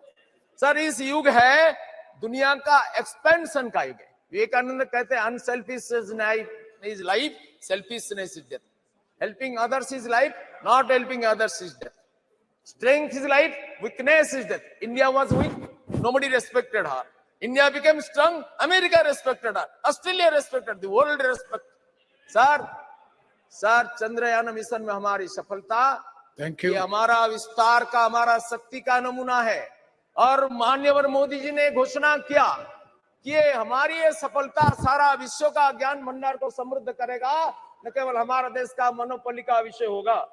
सर इटर्नल सनातन धर्म जिसको आज कुछ लोग विरोध करते हैं, ये अपने को धर्मनिरपेक्ष मानते हैं, बोलते हैं सनातन धर्म को उखाड़ के फेंक दो, ये डेंगू, ये मलेरिया, ये HIV। सर हम इसको सहन करते हैं क्योंकि हम जानते हैं कि हमारा धर्म सहनशीलता का वैशिष्ट्य हमें देता है। बाकी कुछ धर्मों के बारे में बोलेंगे तो फतवा जारी हो जाएगा, हम ऐसा नहीं करते हैं। हमारा स्वामी विवेकानंद ने घोषणा किया कि I am proud to belong to a nation which has sheltered the persecuted and the refugees of all the nations of and of all the nations around. Sir, we take pity on them. We take pity on their knowledge. Those who say we are separate, we belong to Ravana race. Sir, Ravana was an Arya Santan, son of Vishrava Rishi. He was accepted as the Purohita by Ramachandra in Setu and the Pratishtha. They do not know the history of the nation. The whole nation is one. भगवान व्यासदेव वेदों का संकलन किया, अष्टादश महापुराण का रचना किया और व्यास सूत्र वेदांत सूत्र का रचना किया, श्रीमद् भागवत का रचना किया, श्रीमद् महाभारत विश्व का सबसे बड़ा महाकाव्य का रचना किया, जिनमें श्रीमद् भगवत गीता को संयोजित किया। सर भगवान व्यासदेव का माता एक धीवर कन्या ट्राइबल लेडी और उनका पिता ब्राह्मण पराशर मुनि। इसलिए वेदों के ऊपर ब्राह्मणों का जितना अधिकार है, वनवासियों का भी उतना अधिकार है। अति प्राचीन काल से वंशगत सम्मिश्रण हुआ है। सर मैं कहना चाहता हूं, ये जातिगत विद्वेष फैला करके भारत को खंडित करने का जो कोशिश कर रहे हैं, ये हमारा राष्ट्रघातक है। सर ये अपना ज्ञान का दारिद्र्य के कारण अपना अत्याचार को दूसरों के ऊपर स्थापित करने की जो कोशिश कर रहे हैं, इसको हिंदुस्तान बर्दाश्त नहीं करेगा। सनातन धर्म अनादिकाल से चल रहा है, अनंत काल तक चलेगा, इसको विध्वंस कोई कर नहीं सकता है। और हमारा धर्मी सारा विश्व को स्वीकार करता है। सारा विश्व का अत्याचारित समुदाय का आश्रय स्थल है सनातन धर्म, यह भारत भूमि। हमारा मार्ग भिन्न हो सकता है, लक्ष्य एक है, साधन भिन्न हो सकता है, साध्य एक, भाषा भिन्न हो सकता है, भाव एक, रचना भिन्न हो सकता है, साहित्य एक, रीति भिन्न हो सकती है, संस्कृति एक। यह हिंदू संस्कृति है, भारतीय संस्कृति, सारा विश्व का हमने समादर किया। Sir trust the eternal Sanatan Dharma propounded by our sages and gurus guide us to realize, appreciate and acknowledge the harmonious blend of ancient wisdom and modern innovation.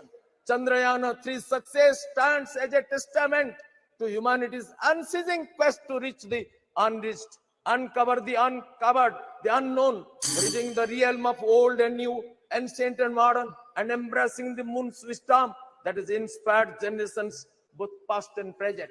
सारा देश, सारा विश्व इसके लिए गर्वित होता है। कुछ लोग इधर गर्व नहीं कर सकते हैं। सर इनको कुछ बीमारी हुआ है, जो भारत का गौरव में गर्व अनुभव नहीं करते हैं, जो कहते हैं we have conceived the idea of this new parliament building but they could not do. They have conceived the idea of women reservation bill that they could not do. They could not make delivery. They conceived the idea, it passed away. We conceived, we furnished and we delivered. So that is the credit of Manya Narendra Modi ji. With this I conclude. Sri Dean Kurias Kosh ji.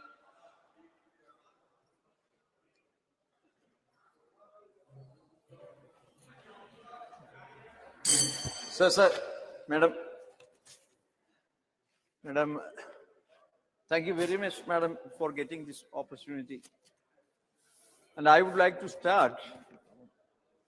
Madam, we heard so many speeches here, and I would like to point out how BJP people politicizing this matter, Chandrayaan.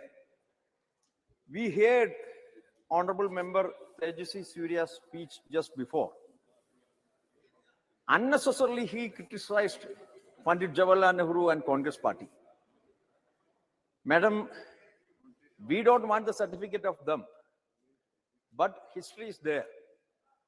Whatever Pandit Jawaharlal Nehru did, whatever Indira Gandhi ji did, whatever Rajiv Gandhi ji did, whatever Narasimha Rao did, whatever Manmohan Singh ji did, that is in the history. And the difference of opinion is, unnecessarily they are claiming India became independent after 2014. That is the difference of opinion in this matter also. Madam, we would like to point out this matter. It is a proud of nation, and they are mentioning another political issues also. Honorable Member Tejasvi Surya pointed out Nambi Narayan issue, the great scientist, and he connected that matter with Kerala Congress party also. Madam, what was the issue? We condemned what happened to Honorable that great scientist. That issue has happened at that period, but it was connected to a court case. That was the most unfortunate incident. What is the role of Congress party in that issue? This is the problem of BJP, and they are unnecessarily claiming it is their only credit. That is, we are criticizing now. Madam, I'm coming to the point. I'm coming to the subject. First of all, I would like to congratulate the people of India, especially the hardworking scientists of ISRO, the great Indian universities that produced them, and also the people who came before them who laid the strong foundations for this success. When the Chandrayaan-2 suffered a setback, India was sad only for a day. Deep inside, we all knew that ISRO will bounce back. That is a great Indian spirit of coming back stronger after a failure. The traditions of Indian science exploration were established along with the constitution. The term scientific temper was coined by Pandit Jawaharlal Nehru, and it is part of the English vocabulary now. It finds mention in our esteemed constitution too. This is an opportune moment to discuss what we are doing to promote scientific temper across the country. Madam, this success of Chandrayaan-3 is a moment of great pride for the people of Kerala as well. From the beginning, Kerala has played an important role in the story India's success in space sector. The very first rocket launch in India happened at Tumba, Trivandrum. The hard work of scores of Malayali scientists as well as local residents was what made the launch so successful. From there, we never had to look back. Dr. APJ Abdul Kalam, former President of India and the Rocket Man of India, is almost like a Malayali. He spoke fluent Malayalam and also built his career at Kerala, where he created a large body of work in service of the nation. Most of the great achievements of the ISRO was done when it was headed by Malayalis. I would like to gratefully remember the stellar tenures of Dr. K. Kasturirangan, Dr. G. Badhavan Nair, Dr. K. Radhakrishnan, and the Madam, I just started. The present chairman, Dr. T. Somanath, is a proud child of Kerala, having completed his education from the state itself. Madam, 26 companies from Kerala have contributed to the manufacturing of components used in Chandrayaan-3. Out of these, 6 are public sector companies and 20 are in the private sector. A lot of manufacturing has done in facilities like that are situated in Valiamala, amongst others. It is a matter of pride for us to have be able to contribute to this like that. Madam, grand success like that of Chandrayaan-3 helps boost the positive image of science in the minds of people. But as the news fades away, that excitement is pushed to the background. We need to have consistent engagement with the people to ensure that the message is always communicated to them. We need to build on the successes like this and make sure that children are attracted to the science. Also, being a scientist is a dream for millions of Indians, but hardly a handful of people know it from the childhood on how to work towards that aim. This has to be addressed at the earliest. Madam, science is everywhere. And concluding, just allow 2 another minutes, madam, please. Science is everywhere, but science education is not. If we are to look around, the marvels of this world is a gift of science. However, to truly appreciate that, the people of India should have a dedicated science museum close to them. A science museum at the state capital can serve only so many people. My humble submission is that there should be a mini science museums and science center at every Loksabha constituency. Every school in the constituency should be tried to this science center. You are allowing to contradict each other. Was it a part of a discussion or you are allowing to contradict each other? इन बात के लिए आपके पास time है. हमने पूछा तो 4 बजे का समय दिया था. अब कितने बजे? चुप कर बैठे इसका मतलब युवा है क्या? मार्शल चलाता है या चेयर चलाते है? ये भी तो एक बार मालूम करना चाहिए. इसके बाद आपका है, जस्ट इसके बाद आपका है, घबराई नहीं बच्चे, इसके बाद आपका है. शांत रहिए, शांत रहिए. इसके बाद आप बात कीजिए ना. बैठिए जी, बोलिए जी. मरगनी भारत जी बोलिए. Ma'am, we are the 4th largest party. We have ample time, more than 10 minutes. Kindly may permit me. Please. Ma'am, at the outset, I thank the chair for permitting me to speak in this important discussion on the success of Chandrayaan 3. Ma'am, today I stand here to acknowledge the remarkable achievements of Indian Space Research Organization. Ma'am, as we look at the stars, everyone must be filled with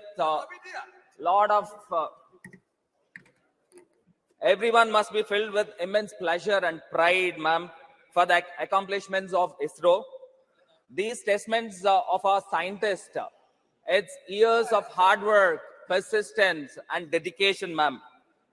Dr. Abdul Kalam said and dreamt that India should be a prominent player in the space exploration. As my friend rightly said about Abdul Kalam ji, he was recommended by Mr. Chandrababu Naidu, but never Abdul Kalam ji mentioned about this.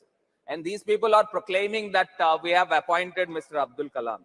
So sad, ma'am.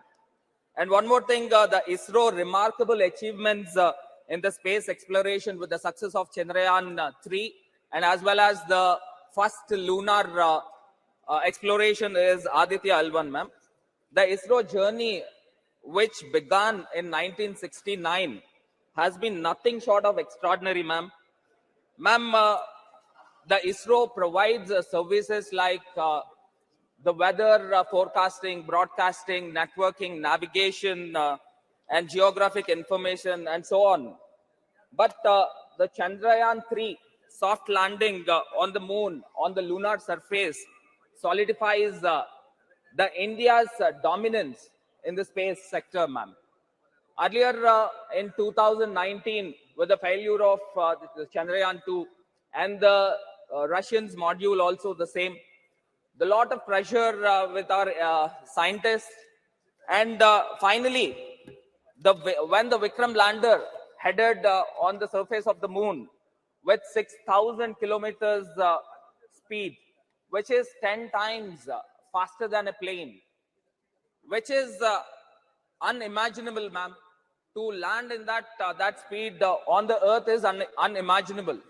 But our scientists had made really and hard work and also the complicated maneuver to land on the surface of the moon. And when the countdown was going on, it was really nerve-wracking, ma'am. The from each minute when it is dropping down to the surface of the moon, be it 50 kilometers, 40 kilometers, every minute it is coming down.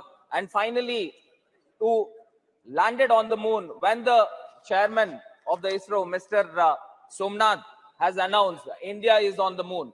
So every people in the country, and rather all the people in the world waited for this particular spectacular situation has happened, which is landed on the moon, ma'am.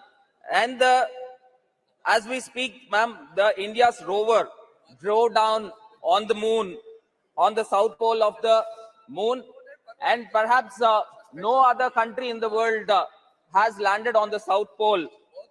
And today our scientists really made a great No one have ever expected, the whole world never expected this kind of situation with the Indian scientists will happen. And the Indian scientists have made. And really, I wanted to express here, ma'am, my daughter, which is 6 years old, Jaini, she told me that, Nana, we are on the moon. And my mother also said, when are we going to the moon? And this, all things resonate, that everybody has owned this. All the people on this, all our country people have owned this, ma'am. And really, I appreciate and wholeheartedly appreciate the team ISRO and also the Honorable Prime Minister for this great thing happened, ma'am. The total spending of Chandrayaan-3 is about $75 million, which is lesser than the Boeing 777, and also even lesser than the bigger Hollywood films also, ma'am. And also, I would like to mention here, ma'am, the Vikram lander and also Pragya, the rover, will be heading soon under the dynamic and able leadership of the Honorable Prime. Ma'am, 10 minutes I've asked. We are having time, enough time, ma'am.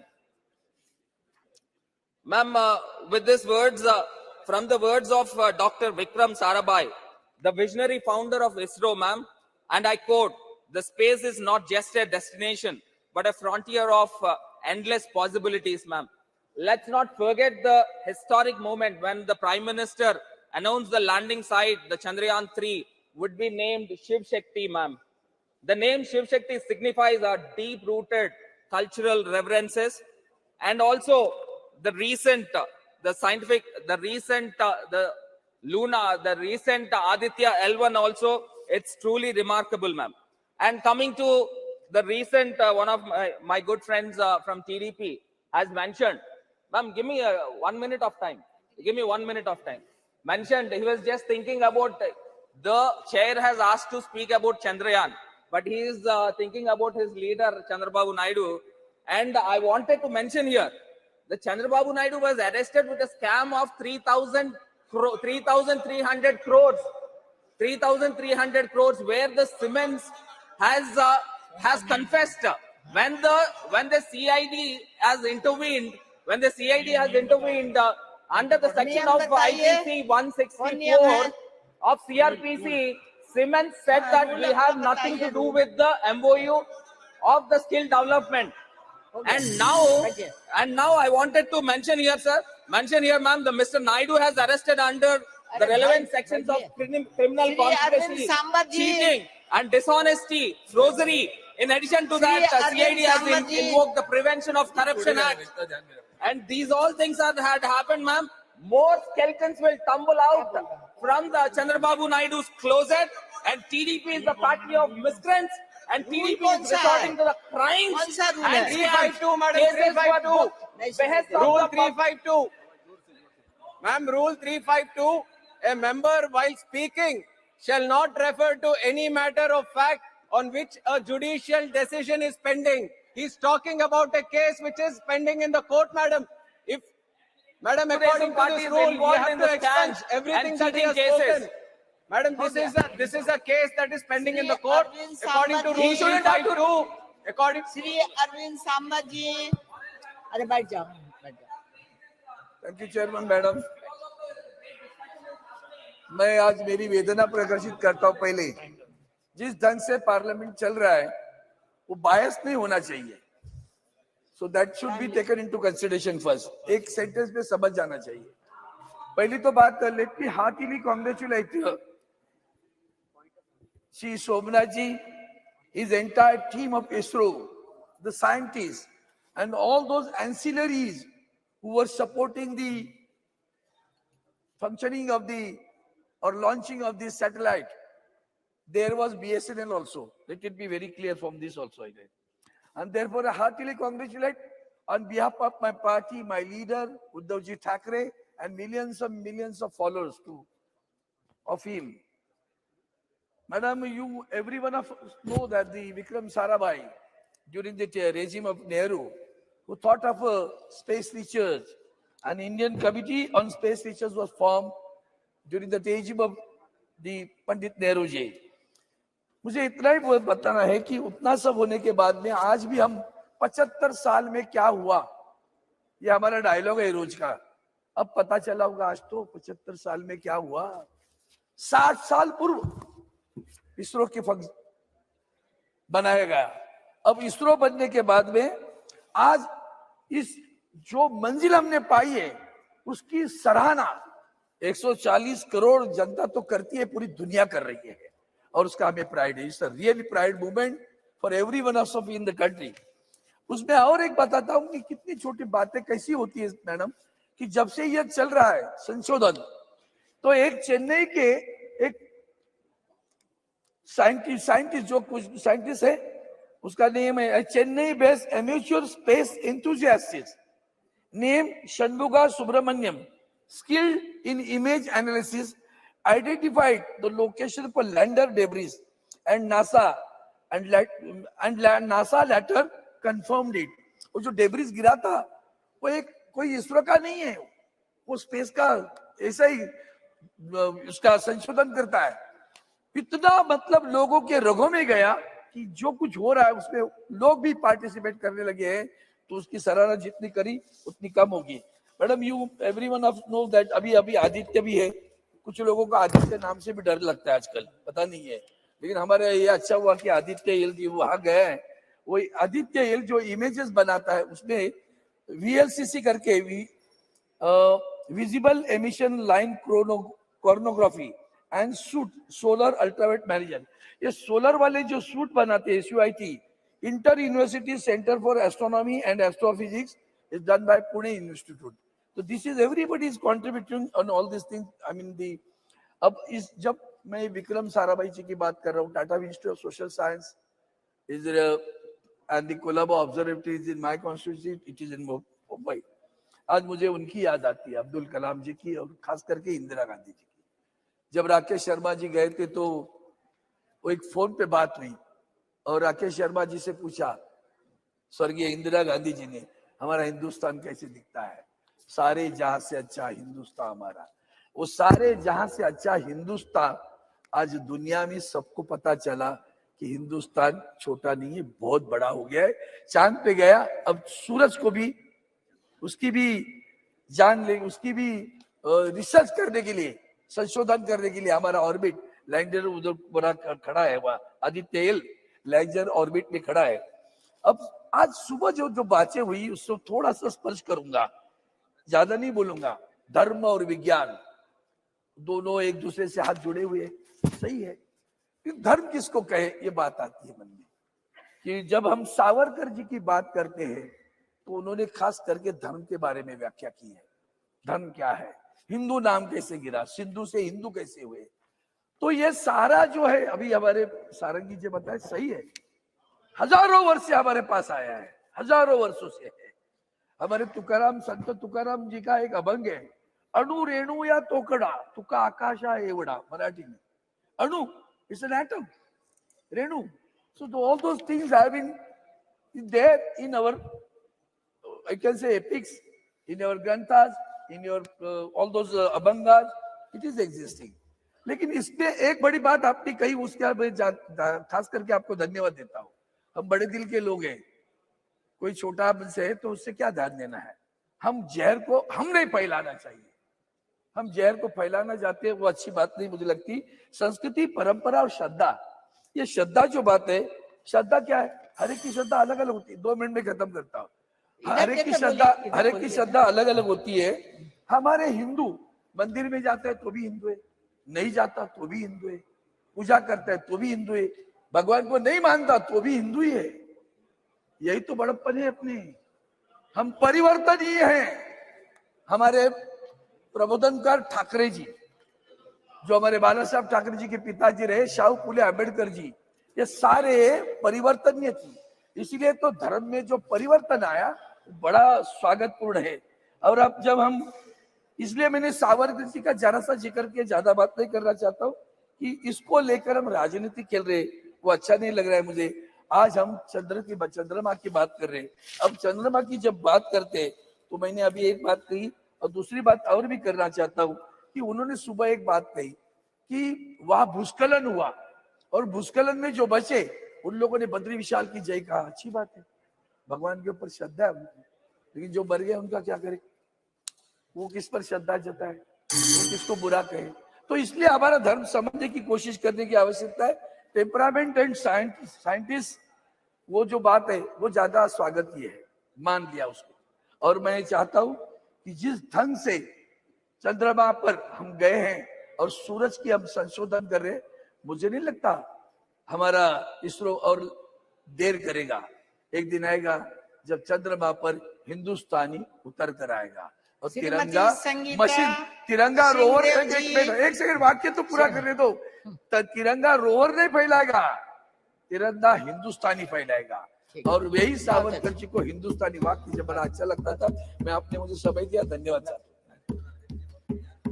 Madam Chairperson, at the very outset, I would like to thank you for giving me this opportunity to speak in this magnificent new Parliament building. Madam, today I stand before you to celebrate our country's historic achievement in the field of space exploration and with the success of Chandrayaan-3's soft landing in the yet unexplored South Pole terrain of the moon, thereby making us the first country in the world to do so, and the fourth country in the world to reach the moon. Close on the heels of the Chandrayaan success was the historic launch of Aditya L1.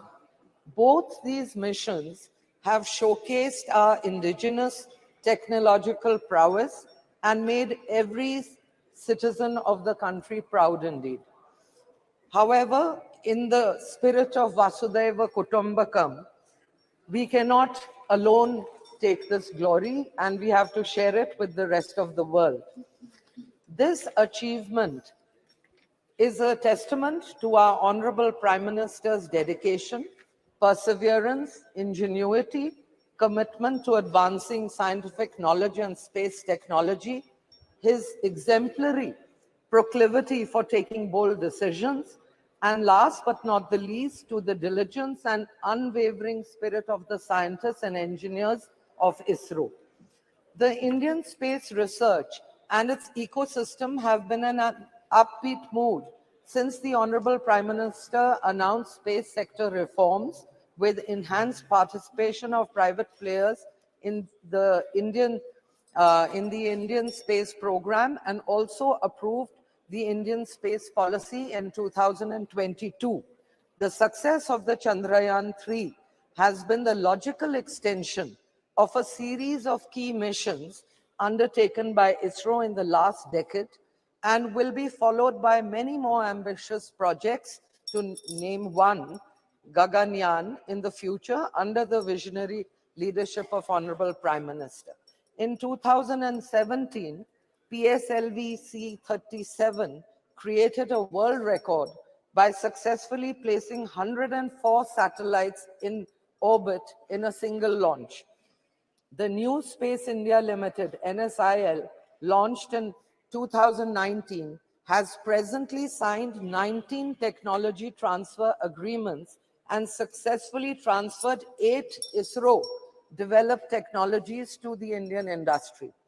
In 2022, Vikram S Prarambh mission, a suborbital launch vehicle, was launched successfully and became the first privately built rocket launched in India.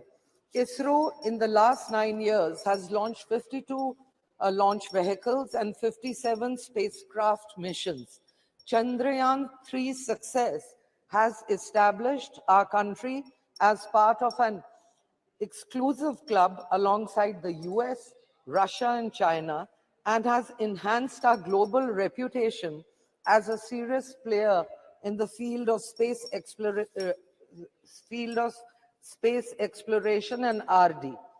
It will also have a domino effect, leading to international collaborations, joint global space initiatives, knowledge exchange, and fostering closer ties with other nations, leading to further advancements in space technology.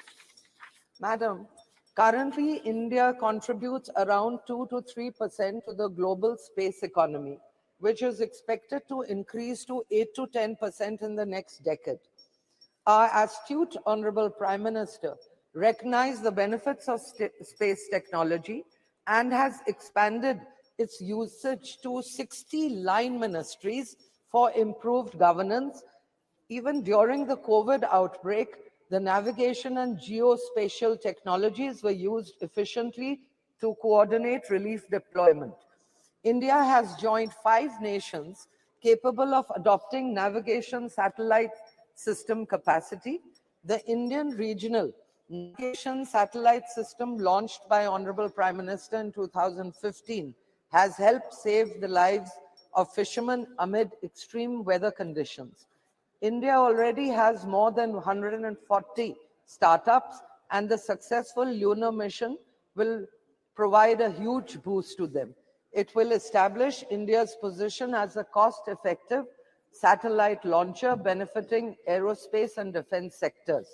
The Chandrayaan mission will inspire and captivate the imagination of the youth and encourage them to pursue careers in science, technology, engineering, and math. Also, several rural space labs are being set up in schools across the country to foster interest in young minds vis-a-vis space studies. It will open up a wave of opportunities for several sectors, which will boost our economic growth, help us achieve our objective of Atmanirbhar Bharat, and bring us closer to achieving Honorable Prime Minister's vision of becoming the 3rd largest economy in the world. Now, I just want to put in a point that we as a civilization have always been curious about the stars and planets. And Puranic literature tells us that in ancient India, we had the knowledge of astrophysics, sophisticated understanding of astronomy, which was also called Nakshatra Vidya, the science of the stars, and we were able to accurately predict eclipses, motions of the planets, and use this knowledge in Vedic astrology. From Aryabhat to Vikram Sarabhai, Dr. Homi Bhabha, or Nambi Narayanan, we have a galaxy of legends in the field of space studies to be proud of. Now that our Honorable Prime Minister has firmly established himself on the world stage as a leader of leaders, it is no wonder, it is no wonder, ma'am, 1 minute, that he has shifted his sight on the stars. And let me assure you, he will conquer the field there too. And my very best to the extraordinarily gifted, diligent, motivated scientists and engineers, and the Honorable Prime Minister creating a conducive and encouraging climate for our space research program to reach new heights. As in his words, as he said, the sky is definitely not the limit for the Indian space sector. I wish them the very best. Thank you, ma'am. Thank you very much, Madam Chairperson, for affording me this opportunity to take part in the discussion. Madam, it is really a proud and prestigious moment to all Indians.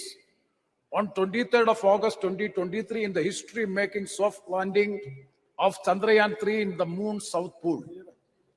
Madam, we salute the Indian scientific community, in particular ISRO, for having achieved this historic success in space technology. Madam Chairperson, 13 scientists, including the chairman of ISRO, they are the former students of the TKM College of Engineering, wherein my constituency is there. 13 scientists who are part of the mission, including the chairman, Mr. S. Somnath, each from the TKM College of Engineering, a well-reputed, prestigious college in the state of Kerala in my constituency. And that is being installed, that is being instituted by a learned person, Sri Tangal Kunju Musliya, in the year 1955. Madam Chairperson, when Chandrayaan-3 successfully landed on the moon, 1.4 billion people of India was in full joy and triumph in its making history. Through this landmark achievement, India's space agency ISRO became the first space mission in the world to land near the south pole of the moon. Madam Chairperson, the remarkable achievement of ISRO not only underscores the powers of Indian scientists, but also highlights the extraordinary journey of scientific development that India embarked upon since the establishment of ISRO in the year 1962. Further, it showcased India's technological capabilities and its visionary approach towards leveraging science and technology to address various other areas of development. Our moon mission is always having a human-centric approach. That is why immediately after the landing, soft landing, Honorable Prime Minister has said, this success belongs to all humanity, not to any individual or not to a particular community or a country. Madam, the roots of modern India's scientific journey is from the days of great visionary leader Pandit Jawaharlal Nehru. It can be traced back to the establishment of Indian National Committee for Space Research in 1962, that is INCOSPAR. That was INCOSPAR. INCOSPAR is subsequently renamed as ISRO in the year 1969. ISRO steadily evolved from its modest beginning, achieving a series of milestones that illuminated the nature scientific landscape. Madam, on October 22nd, 2008, India's first lunar probe was launched by ISRO. It carried 11 scientific instruments to study the moon's surface, mineral composition, and the presence of water molecule. The result was the discovery of water molecules on the lunar surface, indicating the possibility of water ice in polar regions. Further, it identified the presence of magnesium, aluminum, silicon, iron, and titanium on the moon. And Chandrayaan 2, I am not going to the details. Madam, coming to Chandrayaan 3, a testament to ISRO's dedication to exploring new frontiers. The lunar lander Vikram consists of 3 parts: lander, rover, and the propulsion module, which provide the spacecraft to traverse 384,400 kilometers wide between the moon and the earth. Thereby, India has become the 4th nation to achieve this after US, Russia, and China. Chandrayaan mission cemented India's global status as a superpower in the space. ISRO's accomplishment demonstrate how investment in scientific research can yield both knowledge and technological advancements with far-reaching impacts. What are the impacts of the mission? Madam, 4 main impacts. Number 1 is the healthcare. Number 2, the climate change mitigation. And number 3, the security. And number 4, one is the national well-being. So, Madam, the fusion of science and technology has catalyzed the transformative revolution of the healthcare, like telemedicine, and bringing the service of the expert healthcare professionals even to the remotest part of our country. In the area of climate change, India's strategic alignment of science and technology assumes paramount importance. And that too in the case of sustainable development adopted by the UN resolution in the year 2015. And we are commitment to honor them. We have to honor the commitments made in the UN as far as the sustainable development is concerned. Madam, national security demands a multi-phased approach rooted in innovation. So, Madam, the realm of science and technology is intricately linked to its educational ecosystem and its ability to nurture a culture of curiosity, learning, and innovation. India's educational institutions and research centers plays a pivotal role in cultivating a skilled workforce and fostering a spirit of inquiry. Initiatives that promote STEM, that is science, technology, engineering, and mathematics, have the potential to propel India further on its scientific journey, for which I urge maximum budget allocation has to be provided in the field of research and innovation. The present budget allocation is not sufficient to meet the purpose. And one more suggestion I would like to make, as far as the private sector is concerned, what is the amount being spent for research and innovation and development in the field of research and innovation? It is negligible amount being spent by the private sectors. It is everything is from the public sector. Definitely, once again, I would like to take this opportunity to congratulate the scientific community, in particular the ISRO, and also the college from whom most of the members have already pointed out. Most of this engineering faculty is from the aided colleges or the government colleges. So once again, I take to congratulate and salute all the scientific community, in particular ISRO. Thank you very much, ma'am. Shri C. Thomas ji. Shri C. Thomas ji.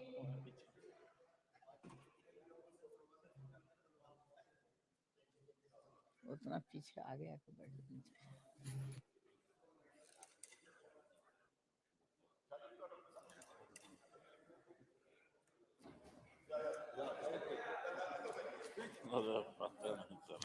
Thank you, madam, for giving me an opportunity to participate in the discussion on the success of Chandrayaan 3 mission and other achievements of our nation in the space sector. As a representative of Kottayam Parliamentary Constituency and a member of the Kerala Congress CM, I congratulate the scientists of Indian Space Research Organization and other crew members who contributed to success the Chandrayaan 3 mission. The whole country is proud of you. In a lighter vein, I must mention that most of the scientists, including the ISRO chairman, Dr. S. Somanath, are from my state, Kerala. The VSSC Thiruvananthapuram director, Dr. Unnikrishnan Nair, who also was a part of in this mission, and he belongs to my constituency and he hails from a small village called Kodanallur in my constituency. He also had his studies in Malayalam medium schools and also had the local college where he has studied in the primary level. Sir, most of the alumni of the College of Engineering at Trivandrum, then TKM College of Engineering, Kollam, as well as the Kodamangalam MA College of Engineering, Kodamangalam. 55 members of that alumni from MA College of Kodamangalam are part of this mission. Sir, that way Kerala has a glorious and prestigious position in the success of this historic mission. Sir, having said that, I want to raise a few other issues which are affecting the scientist community in India at large. First, apart from ISRO, there are so many other institutions which contribute to scientific research in India. If you want to grow in science and development cutting edge technology, we have to make sure that the institutes other than the premier agencies like ISRO also get enough funding and other support. However, the data tells us that the completely different, the data which gives us is a complete different story. The expenditure on research and development as a percentage of GDP was 0.71% in 2013-14, which has now got reduced to 0.64 in 2021. Importantly, the most of the countries who are leaders in the field of technology and scientific advancement, the expenditure in research and development as a percentage of GDP is more than 3%. Sir, second, I would like to point out one more fact that in 2022, the GST rates on scientific and technological instruments to research institutes was raised from 5% to 18%. The overall impact of this decision is a reduction in the research and funding of government by two other scientists also have to pay more taxes for their laboratory instruments. I urge upon the government that the scientific and technical instruments supplied to research institutes should be exempted from GST. Third, recently the Ministry of Education and Department of Science and Technology have issued a GO to increase the fellowship amounts for junior and senior research fellowships. After 4 years of struggle of the researchers community, the increase in the amount was only 20%, sir, which is nothing in comparison to the inflation ratio. Sir, even the parliamentary panel has recommended a 60% revision in the fellowships and a minimum of 50,000 rupees. But now the government has come out with 37,000 rupees only. So the government has to understand that the scientists involved in the research are not to be treated as students. Most of them are in the age bracket of 25 to 35, and they have to the responsibility of their families. So I would request the government to revise the fellowship amount from 37,000 to 50,000 as recommended by the parliamentary committee panel.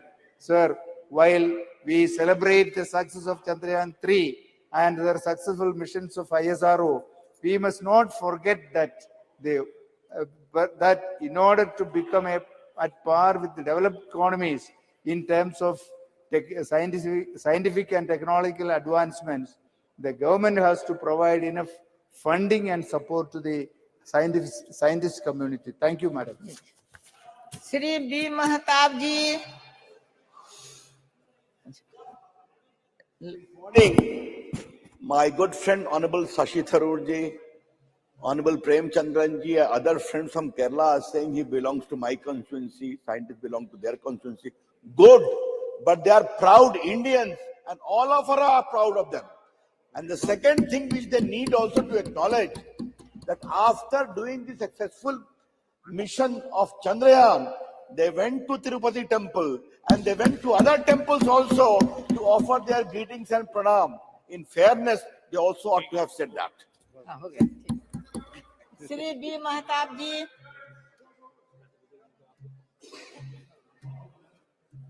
Exploration of space has been one of the most challenging and fascinating ventures of humankind and continues to capture the imagination of generations. Over the ages, several spacefaring nations have undertaken numerous missions to explore the solar system, their natural moons, various minor planets, asteroids, comets, and even interplanetary voyages. Some 150 years ago, in the 19th century, an astronomy knowledgeable person named Samanta Chandrasekhar could map and tell us accurately what is the distance between the Earth to that specific planet. And this was confirmed by the astrophysicist of Calcutta University. And he wrote in Sanskrit, Siddhanta Darpan, and he belongs to Odisha, to my constituency, Khandpada, and that is the present planetarium is named after him. So this is all indigenous. हमारी भारत की विद्या के कारण ये सारे चीजें उनके पास था और वो भी उसको प्रमाणित करते थे. आज जिस बारे में हम आज दिन भर चर्चा कर रहे हैं, सारे members, this house is in one voice congratulates Indian scientists for their endeavor. That what we achieved on 23rd August 2023 is a very rare feat which was done by moon warriors.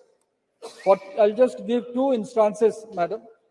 84-year-old Palanival Vera Muthival, who studied in the Vilupuram Railway School before completing engineering degree from Chennai College and MTech from an institute in Tiruchirappalli. He shifted to ISRO in 2014 as project director for Chandrayaan 3.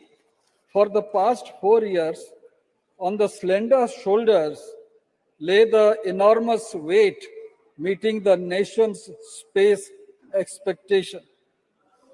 This house salutes him and hundreds of Indian space scientists and engineers who have worked tirelessly to make the moon mission a success. Just remember 4 years ago, on September 6, 2019, he and hundreds of other scientists had to watch the Chandrayaan 2 lander spin out of control 800 meters above the lunar surface and then lose all telemetry contact with the mission control as it crashed on the moon surface. It would fall on them, on the then ISRO chairman, Mr. P. Sivan, to break the gloomy news to Prime Minister Narendra Modi, who was in the visitors gallery to watch the landing and who had to console Sivan on his shoulders. S. Somnath, Dr. S. Somnath, then the director of Thiruvananthapuram-based Vikram Sarabhai Space Center, was there. And I had the good fortune of interacting with both Mr. Sivan, who was then the ISRO chairman, and also with Dr. Somnath, who was the director of the Vikram Sarabhai Institute at Thiruvananthapuram. When a parliamentary committee, I was a member of that, we visited that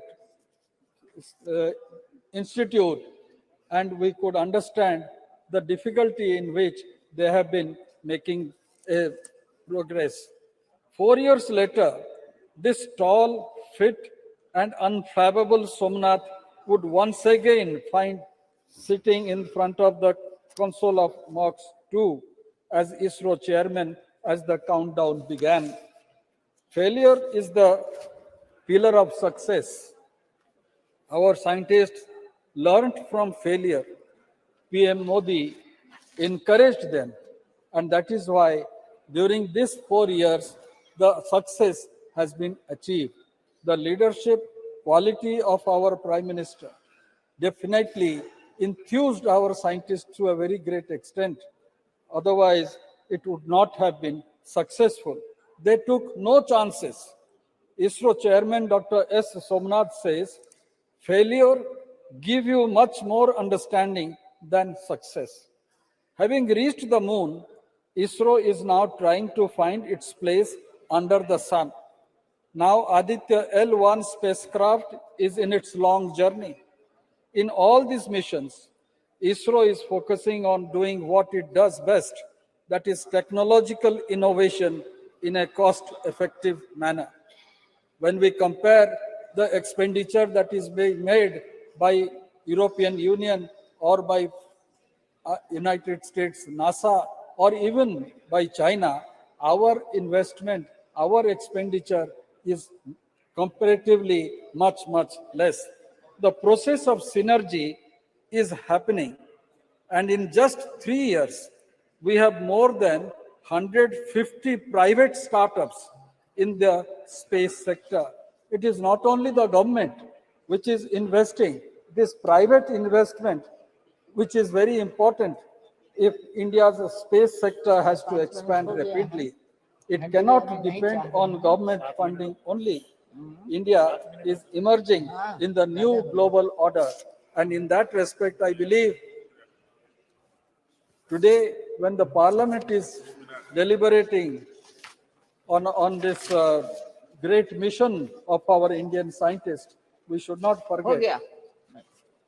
We should not forget that we also are having adequate support and interaction with the NASA scientists and also the scientists of other scientific societies.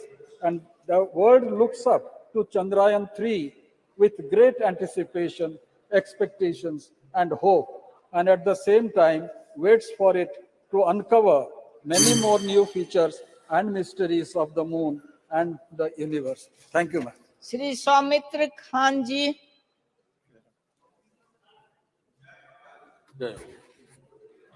Thank you, sir. Thank you, madam. Give me opportunity for speaking the ISRO and Chandra Vision. मैं पहले मेरे प्रधानमंत्री जी को धन्यवाद देंगे जो उसी का समय में ये समय जो समय है सही समय है और उसके साथ पूरे इसरो का जो साइंटिस्ट है सबको धन्यवाद क्योंकि एक जब जन्म के बाद हमारा बंगाल में कहावत है आय चाना मामा टीप दिए जा तो आज जो बचपन में सुना था वो आज हमारा भारत चाना मामा का जाके चंद्रा विजन हो गए सक्सेसफुल हो गया आज हमारा जो सपना था हमारा जो इच्छा था आज पूर्ण हुआ तो मैं बहुत सारे बात सुनेंगे लेकिन हमारा टाइम नहीं है तो पहले एक होता है जो इंस्पायर हमारे जो प्रधानमंत्री जी का सबसे बड़ी बात है कि आगे बढ़ो, कुछ करो, और वही सफलता है आज चंद्र विजन का। आज हमारा 142% ज्यादा 2013-2014 में जितना सारे एक्सपेंसेस होते थे, जो बजट था इसरो का, वो हमारा बजट है आज 12,000 करोड़ के आसपास। तो हमारा यही सक्सेस है, जो 5,615 करोड़ खर्च था वो आज 12,543 करोड़ 10 साल में हुआ है। उधर हमारे एक बहन बोल रहा था ऊपर जो काम कर दिया, वो बात नहीं है। ये मोदी जी का समय में सबका विरोध है। ये इतने अच्छे संसद में हम लोग बैठे हैं, जब भिस्ता वो हो रहा था बोल रहे इसमें ही चलेगा, ये नहीं करना चाहिए। जब आज बैठा है बोल रहे अच्छा है। जब सेकंड चंद्र विजय हमारा फेलियर हो गया, उस टाइम विरोधी पक्ष बोल रहे थे वो कुछ नहीं होने वाला है। हमारा एक पश्चिम बंगाल का एक चीफ मिनिस्टर भी खड़े होने तैयार था, उधर फेलियर होगा, वो बोलेगा प्रधानमंत्री से कुछ नहीं होगा। लेकिन देखिए पूरा भारत चाहते थे ये सक्सेस, आज वो सक्सेस हम लोग को मिला है। हमारा पहले जब डिजिटल इंडिया हुआ था, जब जैसे पेटीएम डिजिटल कैसे होगा, मैं बहुत सीनियर लीडर से सुना हूं, बोले कैसे होगा, एक सब्जी वाले कैसे आपका पेमेंट लेगा डिजिटल में, तो आज सब्जी वाले पेमेंट ले रहा है डिजिटल में। यही है आधुनिक भारत, जो हमारा स्वामी जी बोलते थे, जो आधुनिक भारत श्रेष्ठ भारत, यही समय है जो श्रेष्ठ समय है, जो प्रधानमंत्री जी का अमल में आज 23 अगस्त साउथ पोल में जो इतिहास रचना रची है, जो भारत का विश्व मित्र, भारत का विश्व गुरु मोदी जी का नेतृत्व में जो G20 में सक्सेस हुआ। अब पहले बोल रहा था कैसे करेंगे, कहां हॉल है, 125 कंट्री का कौन कहां पे बैठेगा। आज देख लीजिए पूरा भारत देश का नरेंद्र मोदी जी आगे जा रहे हैं और सब राष्ट्रप्रधान पीछे जा रहा है। सब बोल रहे हैं मोदी जी आप आगे बढ़ो, आपके साथ हूं। और पहले हम लोग का बात है, अमेरिका नासा को देख के बोलते थे अरे नासा सब कुछ कर पाएंगे, हम लोग कुछ नहीं कर पाएंगे। लेकिन आज जितेंद्र जी है हमारा मिनिस्टर भी, इतने अच्छे वहां पे जाके जो उद्घाटन किया है, सबसे बड़ी बात है जो सक्सेस को देखना चाहिए, सिर्फ देखने के लिए सिर्फ इच्छा होना चाहिए। और जो प्रधानमंत्री जी का है, जो प्रधानमंत्री जी की इच्छा है, जो स्टार्टअप में आज इसरो के साथ 140 स्टार्टअप जुक्त है, उसके साथ इसरो का फायदा भी होगा और इसरो का साइंटिस्ट का भी आगे बढ़ेगा। हमारा बंगाल का स्वतंत्रनाथ बसु, जो हमारा बसु विज्ञान मंदिर हम मांगेंगे, हमारा जितेंद्र जी बैठा है, हम मांगेंगे जो हमारा पश्चिम बंगाल से बहुत सारे साइंटिस्ट आज हमारा इसरो में काम कर रहे हैं। बंगाली का हमारा इज्जत बढ़ रहा है, क्योंकि बंगाली हम लोग बंगाल से आते हैं। हमारे बंगाल का जितने सारे इंस्टीट्यूशन है, जादवपुर बोलिए, खड़गपुर IIT बोलिए, दुर्गापुर NIT बोलिए, मेरा पाता सर का भी एक साइंटिस्ट भी है उधर जो काम कर रहे हैं, उधर अच्छे काम कर रहे हैं। मैं ही बोलेंगे जो आज एक सिनेमा हॉलीवुड बॉलीवुड में बनती है तो 500 करोड़ 600 करोड़ 1000 करोड़ रुपए खर्च होते हैं। और बंगाली आज हमारा पूरा इसरो का साइंटिस्ट को मैं सलाम करता हूं। मैं आज उसको बहुत अच्छे धन्यवाद देना चाहता हूं, जो आज सिर्फ 600 करोड़ में आज प्रणाम करता हूं, जो 600 करोड़ में जो आज इतने आगे बढ़े और भी आगे बढ़ेंगे। सबसे बड़ी बात है, एक गीता में एक बोलेंगे जो महाभारत में सब कुछ है, जा नहीं भारत है ता अच्छे सभी महाभारत है। आज हमारा गीता आज पूरा विश्व को दिखा रहा है कि कैसे उसको देख के हम लोग आगे बढ़े। हम लोग भारत को भारत माते बोलते हैं, हम लोग आगे बढ़ेंगे। ये प्रधानमंत्री जी का नेतृत्व में इसरो तो आगे बढ़ेंगे, पूरा देश आगे बढ़ेंगे। हम लोग मेक इन इंडिया हुआ, हम लोग आत्मनिर्भर भारत हुआ, हम लोग आगे बढ़ेंगे, आगे रहेंगे मोदी का नेतृत्व में और भी आगे बढ़ेंगे। धन्यवाद। श्री रविंद्रनाथ कुमार जी, किधर है रविंद्रनाथ कुमार? अच्छा Chairperson, Madam. Madam, at this historical era, when our nation has completed the 75th year of its independence, our nation have made several successful landings under our honorable leader, Prime Minister Sri Narendra Modi ji. Madam, we have successfully landed into the magnificent new Parliament building, which will be privy to several landmarks decisions in its journey. And the successful presidency of G20 under our Honorable Prime Minister ensured the successful landing of the several most powerful world nations into our country. The G20 New Delhi Summit evidenced our nation's collective power and showcased our diversity and prosperity to the rest of the world. History was set when the lander model of Chandrayaan-3 set foot on the moon.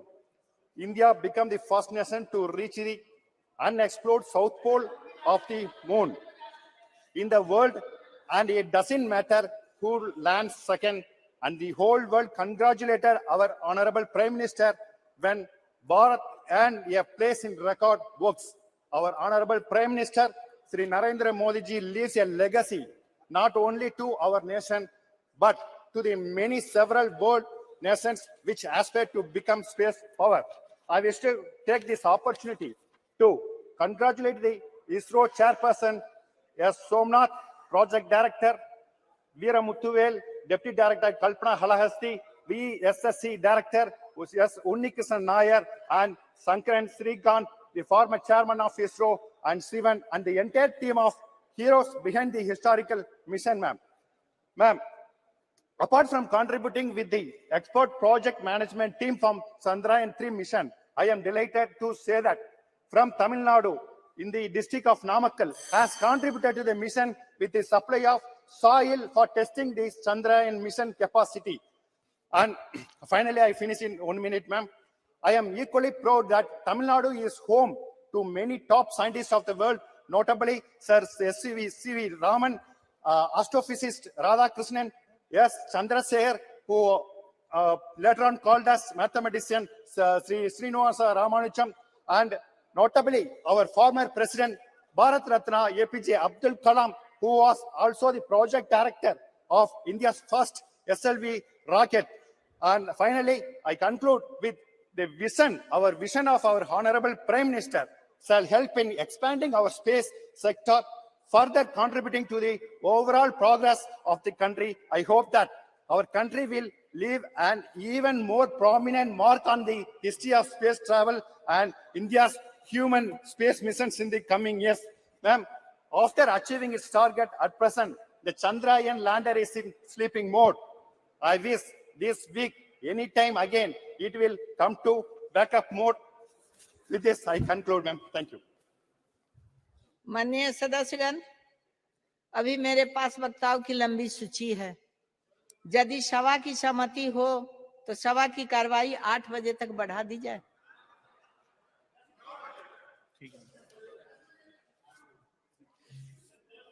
Shri Badruddin Ajmal ji. Madam, मैं आपका बहुत बहुत आभारी हूं कि आपने इस bill के ऊपर मुझे बोलने का मौका दिया। मैं सबसे पहले इस मुल्क के वजीर आजम श्री नरेंद्र भाई मोदी जी को मुबारकबाद देना चाहता हूं। इसरो के तमाम उन साइंटिस्टों को और छोटे छोटे वर्करों को जिन लोगों ने इस मामले में इतने सालों से मेहनत की और रिसर्च करके इस मौके पे हमको पहुंचाया कि हम लोग चंद्रयान-3 के ऊपर पहुंच पाए। ये हमारे मुल्क के लिए बहुत बड़े सौभाग्य की बात है। इसको नेहरू जी ने शुरू किया, इंदिरा गांधी जी ने आगे बढ़ाया, राजीव जी ने आगे बढ़ाया और हमारे प्रधानमंत्री जी नरेंद्र मोदी जी ने अब इसको पूरा किया।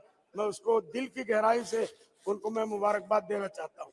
अगर उन जैसे प्रधानमंत्री नहीं होते तो शायद यहाँ तक लोगों को, साइंटिस्टों को इसका मौका नहीं मिलता। मैं आसाम से आता हूँ सर, मैडम, और वहाँ के हमारे 2 बच्चे जो इसरो में हैं, एक है नाजनीन यास्मीन, एक है डॉक्टर बहारुल इस्लाम, ये चंद्रयान-3 के मिशन में काम करते हैं। मैं इसलिए उन लोगों को मुबारकबाद देता हूँ और साउथ इंडिया के उन तमाम साइंटिस्टों को जो इसरो के साथ जुड़े हुए हैं, वो पूरे साउथ इंडिया के ज्यादा से ज्यादा लोग हैं, वो उन सब साइंटिस्टों को मुबारकबाद देना चाहता हूँ कि आगे बढ़ो और आगे बढ़ो और आगे बढ़ो, मुल्क को ऊंचाई के ऊपर ले जाओ। हम तुमको सलाम करते हैं। मैडम, इसी के साथ मैं अपने मुल्क की, जब हम चांद पे जा रहे हैं तो हमें नीचे भी देखने की जरूरत है। जिस जमीन से हम जाते हैं मैडम, आज भी हमारा मुल्क पूरे दुनिया के एक बहुत बड़े नंबर पे पहुंच चुका है, लेकिन हमारे मुल्क में आज भी लाखों लोग गरीब सोते हैं, भूखे सोते हैं मैडम, बच्चे पढ़ने के लिए उनके स्कूल नहीं है, लाखों बच्चे ड्रॉप आउट हो जाते हैं, उनके पास स्कूल नहीं है, स्कूल है तो उनके पास पढ़ने के लिए पैसा नहीं है। मैडम, इस तरफ भी ध्यान देने की जरूरत है कि उन बच्चों को, उन माओ को कैसे हम रोटी पहुंचाएं, कैसे उन भूखों को खाना पिलाएं। तो चांद पे जरूर जाएं। इसलिए दूसरी तरफ मैडम, मैं आसाम से आता हूं। मेरा आसाम, मैंने कल भी कहा, फ्लड और इरोशन से जूझ रहा है। मेरा क्षेत्र धुबड़ी, वहां फकीरगंज है मैडम, और बोरपेटा है, वहां पूरा इलाका का इलाका टूट रहा है, लाखों बीघे जमीनें चली जा रही है, हजारों लोगों के घर बह जा रहे हैं, बच्चे बेघर हो रहे हैं, उनके रहने की कोई जगह नहीं है। मैडम, चांद, जब आप आसाम से, मैं प्रधानमंत्री जी से आपके माध्यम से गुजारिश करूंगा कि आप चांद पे जाएं और लोगों को भेजें, मुबारक हो, लेकिन इन गरीबों की तरफ, पूरे मुल्क में जो गरीब है उनकी तरफ ध्यान दें। बहुत बहुत शुक्रिया। धन्यवाद जी। आपके लिए सभापति महोदय, सदन में आज चंद्रयान मिशन की सफलता और अंतरिक्ष क्षेत्र में हमारे राष्ट्र की अन्य उपलब्धियों के बारे में चर्चा हो रही है। सबसे पहले मैं आपको धन्यवाद दूंगा कि आपने मुझे बोलने का अवसर दिया। चंद्रयान 3 ने चंद्रमा के दक्षिण ध्रुव पर कदम रखकर न सिर्फ एक नया इतिहास रचा, बल्कि ऐसी जगह पर उतरने में भी सफल रहा जहां अब तक दुनिया का कोई भी देश नहीं पहुंच सका। हम बच्चे थे जब पढ़ते थे, इतिहास पढ़ते थे, अमेरिका चांद पे जा रहा है, रूस जा रहा है, तैयारी कर रहा है, लेकिन हमने चांद की उस जगह पे कदम रखा। और उस दिन जब चंद्रयान चांद की सतह पे उतर रहा था, और वो पल जो 1 घंटा लास्ट का था, 1 घंटे से फिर 30 मिनट, 29, 28, 27, 1 मिनट 1 सेकंड, इतना जबरदस्त उत्साह देश के हर बच्चे के अंदर, 4 साल से लेके 3 साल से लेके बच्चे, बूढ़े, महिलाएं, किसान, जवान, सब टेलीविजन के सामने थे, कोई फोन लेके बैठा हुआ था और उस इतनी उत्सुकता से देख रहा था कि भारत आज विश्व का पहला देश बना। ये हम सब के लिए गौरव की बात है। मैं इसमें हमारा जो भारतीय वैज्ञानिकों की सफलता को न केवल हमारे देश ने बल्कि दुनिया ने, इसे गर्व की बात है। मैं प्रधानमंत्री सहित हमारे मंत्री जी और लोकसभा अध्यक्ष जी का भी इस बात के लिए धन्यवाद कि आज उन्होंने इस पर चर्चा कराई। वैसे 193 में चर्चा होती, लेकिन आज इस पर विशेष रूप से ये चर्चा कराई। और आपका भी धन्यवाद कि आपने हमें बोलने का मौका दिया। 20 जुलाई 1969 को चांद पर कदम रखने वाले अंतरिक्ष यात्री नील आर्मस्ट्रांग ने वहां उतरते ही कहा था कि इंसान के लिए छोटा कदम हो सकता है, लेकिन मानव जाति के लिए एक लंबी छलांग। और विश्व के अंतरिक्ष में ये वाक्य लगभग कहावतों में बदल गया। सब भारतीय अंतरिक्ष अनुसंधान संगठन की स्थापना से लेकर अब तक इसरो के वैज्ञानिक वहां काम कर रहे और काम कर चुके कर्मयोगी कार्मिकों की मेहनत से जो सफलता प्राप्त की, उसे पूरा देश गौरवान्वित है। आज जब इस महत्वपूर्ण उपलब्धि से चर्चा हो रही, तो मैं एक बात कहना चाहता हूं कि सरकार ने इस सफलता की कहानी को स्कूली पाठ्यक्रम में जोड़ने की बात कही, अच्छी बात है। लेकिन मैं आपके माध्यम से प्रधानमंत्री से कहना चाहूंगा कि गांव ढाणी के अंतिम छोर पे ग्रामीण परिवेश के बच्चों को स्पेस सेक्टर में आगे बढ़ने के लिए कैसे प्रेरणा मिले, और उस शिक्षा में जब इस सेक्टर में आगे बढ़े, सरकार की तरफ से उनके शैक्षणिक खर्च पूर्ण रूप से कैसे वहन किए जाए, इस दिशा में भी सरकार को सोचने की आवश्यकता है। सर, चंद्रयान की जो सफलता हासिल हुई वो किसी व्यक्ति विशेष या सरकार की सफलता तक ही सीमित नहीं, ये हमारे वैज्ञानिकों की वर्षों की मेहनत का परिणाम। और इसरो की स्थापना लेकर अब तक इसरो की यात्रा में वहां के वैज्ञानिकों का अथक परिश्रम का परिणाम। लेकिन भाजपा इस सफलता को ऐसे दिखा रही है कि जैसे ये उनकी व्यक्तिगत सफलता है। ऐसे मामलों का राजनीति नहीं करें तो अच्छा। हम सब इसमें आपको बधाई देते हैं, पूरे देश के लिए गौरव की बात है। सबका आशीर्वाद, सबकी दुआएं, इस देश आगे बढ़े, इसी का परिणाम है कि हमें विश्व में सबसे पहले सफलता मिली। देश की अंतरिक्ष यात्रा की शुरुआत 1960 के दशक में हो गई थी। फरवरी 62 में अंतरिक्ष अनुसंधान के राष्ट्रीय समिति का गठन किया, जिसके सदस्यों में होमी जहांगीर बाबा और विक्रम साराभाई जैसे महान वैज्ञानिक शामिल थे। और चंद्रयान 3 और आदित्य L1 की सफलता वर्षों की मेहनत का नतीजा। सब भारत ने अपने अंतरिक्ष कार्यक्रम की एक छोटी सी शुरुआत से की और आज विश्व के सम्मुख एक विशाल उदाहरण स्थापित कर देखा, अगर आप बीते 6 दशक पहले जब भारत ने इस यात्रा को शुरू किया उस बारे में याद करें, उस समय अमेरिका और तत्कालीन सोवियत यूनियन लगभग चंद्रमा की धरती पर उतरने की तैयारी कर रहे थे। तब हम सोचते थे इन बातों को। इसके बाद के समय जब तक के भारत ने अंतरिक्ष क्षेत्र में जितनी तीव्रता के साथ अपने स्पेस प्रोग्राम को आगे बढ़ाया, इससे जाहिर होता है कि हमारे वैज्ञानिकों में कितनी प्रतिभा और योग्यता रही होगी। मुझे गर्व है कि मेरे संसदीय क्षेत्र के एक किसान की बेटी, मेरे समाज की एक बेटी, जो जिसका नाम सुनीता खोकर है, चंद्रयान 3 की सफलता में इसरो की टीम का हिस्सा थी। सभापति महोदय, चंद्रयान पर भारत के मानव अभियान को लेकर उम्मीद बढ़ी, क्योंकि सफलता आपके कार्यकाल में मिली, ये सही है। लेकिन जब बात नीति के सवालों की आती है, सरकार को अपनी विफलताओं को भी स्वीकार करना चाहिए। सभापति महोदय, मैं कोई इश्यू से भटक नहीं रहा हूँ, लेकिन लोकतांत्रिक मूल्यों का अस्तित्व बचा रहे। आज विषय अलग है, फिर मैं कहना चाहूंगा बढ़ती महंगाई को रोकने में, स्थायी रोजगार देने में सरकार नाकाम रही, उसको भी आपको स्वीकार करना चाहिए। सभापति महोदय, मैं लास्ट में मेरी बात समाप्त करूंगा। आपके माध्यम से प्रधानमंत्री जी को कहना चाहूंगा कि वैज्ञानिकों के उत्साह और उनकी मेहनत से जो सफलता हमारे देश को मिली, उस सफलता में वैज्ञानिकों का उत्साह शामिल था, परंतु राष्ट्र की सुरक्षा से जुड़े मामले में आपकी सरकार ने देश की सेना और युवाओं को सेना में अग्निपथ नामक संविदा भर्ती की योजना को लाकर जो किया है, मेरा सदन के माध्यम से सरकार से अनुरोध है कि ऐसी योजना को वापस दिया जाए ताकि सेना का उत्साह बरकरार रहे। एक सभापति महोदय, मैं चाहता हूं कि बेरोजगारी पे चर्चा हो सदन के अंदर, पूरे देश का नौजवान जिन्होंने आपको सत्ता के शिखर पे बिठाया। दूसरा, एक चर्चा महिलाओं, जो महिला अपराध बढ़ रहे हैं देश के अंदर, महिला आरक्षण आप ले आए, उसका हमने सबने धन्यवाद आपको दिया था। जैसा भी आप लाए, अच्छी बात है, कम से कम शुरुआत तो करी। आगे ये भी बैठे थे कई साल, ये भी नहीं ला पाए, आप लाए। लेकिन महिला अत्याचार जो देश के अंदर बढ़ रहे हैं, इसकी चर्चा भी सदन के अंदर पूरे दिन होनी चाहिए, ये हमारी मांग है। और आपने मुझे मौका दिया, मैं पुनः इसके हमारी भारत जो आगे बढ़ा है इसको बहुत बहुत बधाई। और हम सब मिलजुल के चाहते हैं कि देश और दुनिया के अंदर राजनीति से ऊपर उठ के हम देश के विकास की सोचें। धन्यवाद बेटा। धन्यवाद सभापति महोदय, आपने मुझे इस चंद्रयान 3 के यश गाथा में चर्चा में सहभागी लेने के लिए हम परमिशन दी। मैं खुद को भाग्यशाली समझता हूं कि एक first time member of parliament होने के नाते इस नवनिर्मित भव्य संसद में मुझे आपने बोलने का अवसर दिया, और वो इस विषय पे जिस विषय से इस देश का नाम पूरे विश्व में रोशन हुआ है। आज के ये चंद्रयान 3 के चर्चा में हम हमारे देश के पूर्व प्रधानमंत्री माननीय श्री अटल बिहारी वाजपेयी जी का याद करते हैं, जिन्होंने 2003 में चंद्रयान की घोषणा की थी। और उनके विश्वास और संकल्पों को नमन करते हुए मैं कुछ पंक्तियों से उनको श्रद्धांजलि अर्पण करना चाहूंगा। वाकिफ कहां जमाना हमारे उड़ान से, वो और थे जो हार गए आसमान से, रखकर चांद पर कदम आज हमने इतिहास बना दिया, जिनको शक था हमारी काबिलियत पर आज उन सबको गवाह बना दिया। सभापति महोदय, आदरणीय प्रधानमंत्री जी नरेंद्र मोदी जी के नेतृत्व में चंद्रयान 3 का यह यश हमारे जय जवान जय किसान, जय विज्ञान जय अनुसंधान का जीता जागता उदाहरण। चंद्रयान 3 का यह यश सिर्फ विज्ञान का प्रतीक नहीं, लेकिन यह नारी शक्ति का भी प्रतीक है, जिसमें 100 महिलाओं ने साइंटिस्ट और इंजीनियर होकर इस चंद्रयान 3 की यश गाथा में अपना सहभाग लिया।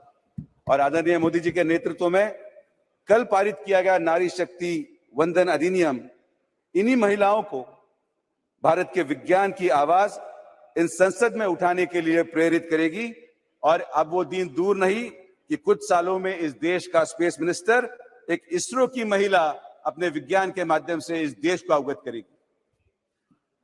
माननीय सभापति महोदय, बचपन में स्कूल में हमें चांद से लेके 2 ही सवाल पूछे जाते थे, first man on moon and first country on moon. उसके जवाब हमें याद हो गए थे, नील आर्मस्ट्रांग और रशिया। लेकिन आज आदरणीय प्रधानमंत्री नरेंद्र मोदी के नेतृत्व में जब देश के बच्चे को पूछा जाएगा कि which country landed on the south pole of the moon first, वो देश का बच्चा गर्व से बोलेगा भारत। यह आदरणीय प्रधानमंत्री नरेंद्र मोदी के नेतृत्व में हम कर पाए हैं। सभापति महोदय, मैं महाराष्ट्र से सांसद हूं और महाराष्ट्र का योगदान इस चंद्रयान 3 अभियान में बहुत बड़ा है। इस चंद्रयान 3 में liquid propulsion engines and satellite thrusters Godrej के माध्यम से बनाए गए, जो मुंबई में स्थित है। आदरणीय प्रधानमंत्री नरेंद्र मोदी जी के नेतृत्व में आत्मनिर्भर भारत की गाथा बताते हुए GSLV Mark 3 की कोटिंग सांगली जिले में डैजल डायनाकोट से की गई है। और इसकी सबसे बड़ी उपलब्धता हमारे नेता स्वर्गीय गोपीनाथ मुंडे जी का स्वप्न पूर्ण करते हुए बीड़ जैसे दुर्गम जिले के एक व्यक्ति ने, जिसका नाम दत्ता बीड़कर है, वहां पे एक जूनियर साइंटिस्ट बोल के काम करके चंद्रयान 3 की यश गाथा में शामिल हुआ। ये मुंडे जी का सपना हम पूरा होते हुए चंद्रयान 3 के माध्यम से देखने को हमें मिला है। आज की ये चर्चा में हम अपेक्षा कर रहे थे कि सब इसमें सकारात्मक भूमिका निभाएं, सब हमारे वैज्ञानिकों की तारीफ करें, लेकिन कुछ लोगों की आदत राजनीति लाने की जाती नहीं है। और इसीलिए पिछले 50 सालों से आज जो विपक्ष में बैठे हैं, एक चांद के माध्यम से कविता बहुत खूबसूरत उन्होंने बताई थी। मुझे वक्त बहुत कम है तो मैं कविताओं के माध्यम से ही अपनी बात रखूंगा। एक कविता थी, चंदा मामा दूर के पुए पकाए बूर के, आप खाए थाली में मुन्ना को दे प्याली में। 50 साल से इन्होंने देश को यह बताया कि चांद बहुत दूर है, और ये वही लोग हैं जिन्होंने चांदी के थाली में खाना खाया, लेकिन गरीबों के प्याली में पानी देने की हिम्मत इनकी हुई नहीं। ये नरेंद्र मोदी की सरकार है जिन्होंने गरीबों का उद्धार किया, और जल जीवन मिशन के माध्यम से आज पानी देने का काम हम कर रहे हैं। सभापति महोदय, चंद्रयान 2 2019 के जो टीवी पे विजुअल्स थे, वो हम कैसे भूलेंगे। जब हम टीवी पे देख पा रहे थे कि चंद्रयान 2 के नॉन लैंडिंग की वजह से हमारे इसरो के चेयरमैन हताश थे, साइंटिस्ट हताश थे, तो देश के एकमेव प्रधानमंत्री नरेंद्र मोदी थे जो स्पेस सेंटर में जाके उन्होंने हौसला बढ़ाया, उनको उम्मीद दी, और वो वही हौसला था जिसने चंद्रयान 3 की नींव रखी। आज उस जो हौसला, जो जज्बा उन साइंटिस्ट में निर्माण हुआ, उनको मैं उन कुछ पंक्तियों में रखना चाहूंगा कि ए चांद तेरी जिद के आगे क्या मैं नतमस्तक हो जाऊंगा, तू खाब परे रख दे अपने मैं फिर से वापस आऊंगा, तू दूर भले ही हो मुझसे पर पास कभी तो आऊंगा, है प्रेम अमर मेरा तुझसे मैं उसको छोड़ ना पाऊंगा, उस बार चलेगी जिद मेरी तुझको भी याद दिलाऊंगा, तू खाब परे रख दे अपने मैं फिर से वापस आऊंगा। और इसी हौसले से ये चंद्रयान 3 की तरफ हम बढ़े और हम यशस्वी भी हुए। सभापति महोदय, साइंस हमें बहुत कुछ सिखाता है, और एक कहावत है कि science teaches us to learn from our mistakes, लेकिन ये स्टेटमेंट विपक्ष को लागू नहीं होता, जो अपनी गलतियां सुधारने के लिए नहीं, लेकिन बार बार गलतियां करने के लिए जाने जाते हैं, और आज यहां इस सदन में वो साइंस की दुहाई दे रहे हैं। सभापति महोदय, चंद्रयान 3 के यशस्वी लॉन्चिंग के बाद आज संगठित भारत, सामूहिक भारत सन मिशन की तरफ बढ़ रहा है। हमारा भारत का सन मिशन ये SUN ये सन मिशन है, और दूसरी तरफ देश में I.N.D.IAA ये इंडिया SUSON ये सन मिशन को लॉन्च करने में लगे हुए हैं, जो सन मिशन बार बार लॉन्च होकर फेल हुआ, लेकिन आदरणीय प्रधानमंत्री नरेंद्र मोदी के नेतृत्व में हमारा SUN भारत के द्वारा लॉन्च किया गया सन मिशन ये यशस्वी होगा, इसकी हमें पूरी तरह से विश्वास है।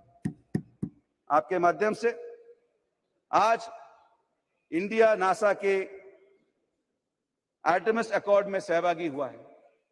इस आर्टेमिस अकॉर्ड के माध्यम से हम देश के द्वारा 2025 में इंसानों को चांद में भेजने का प्रावधान करने वाले हैं।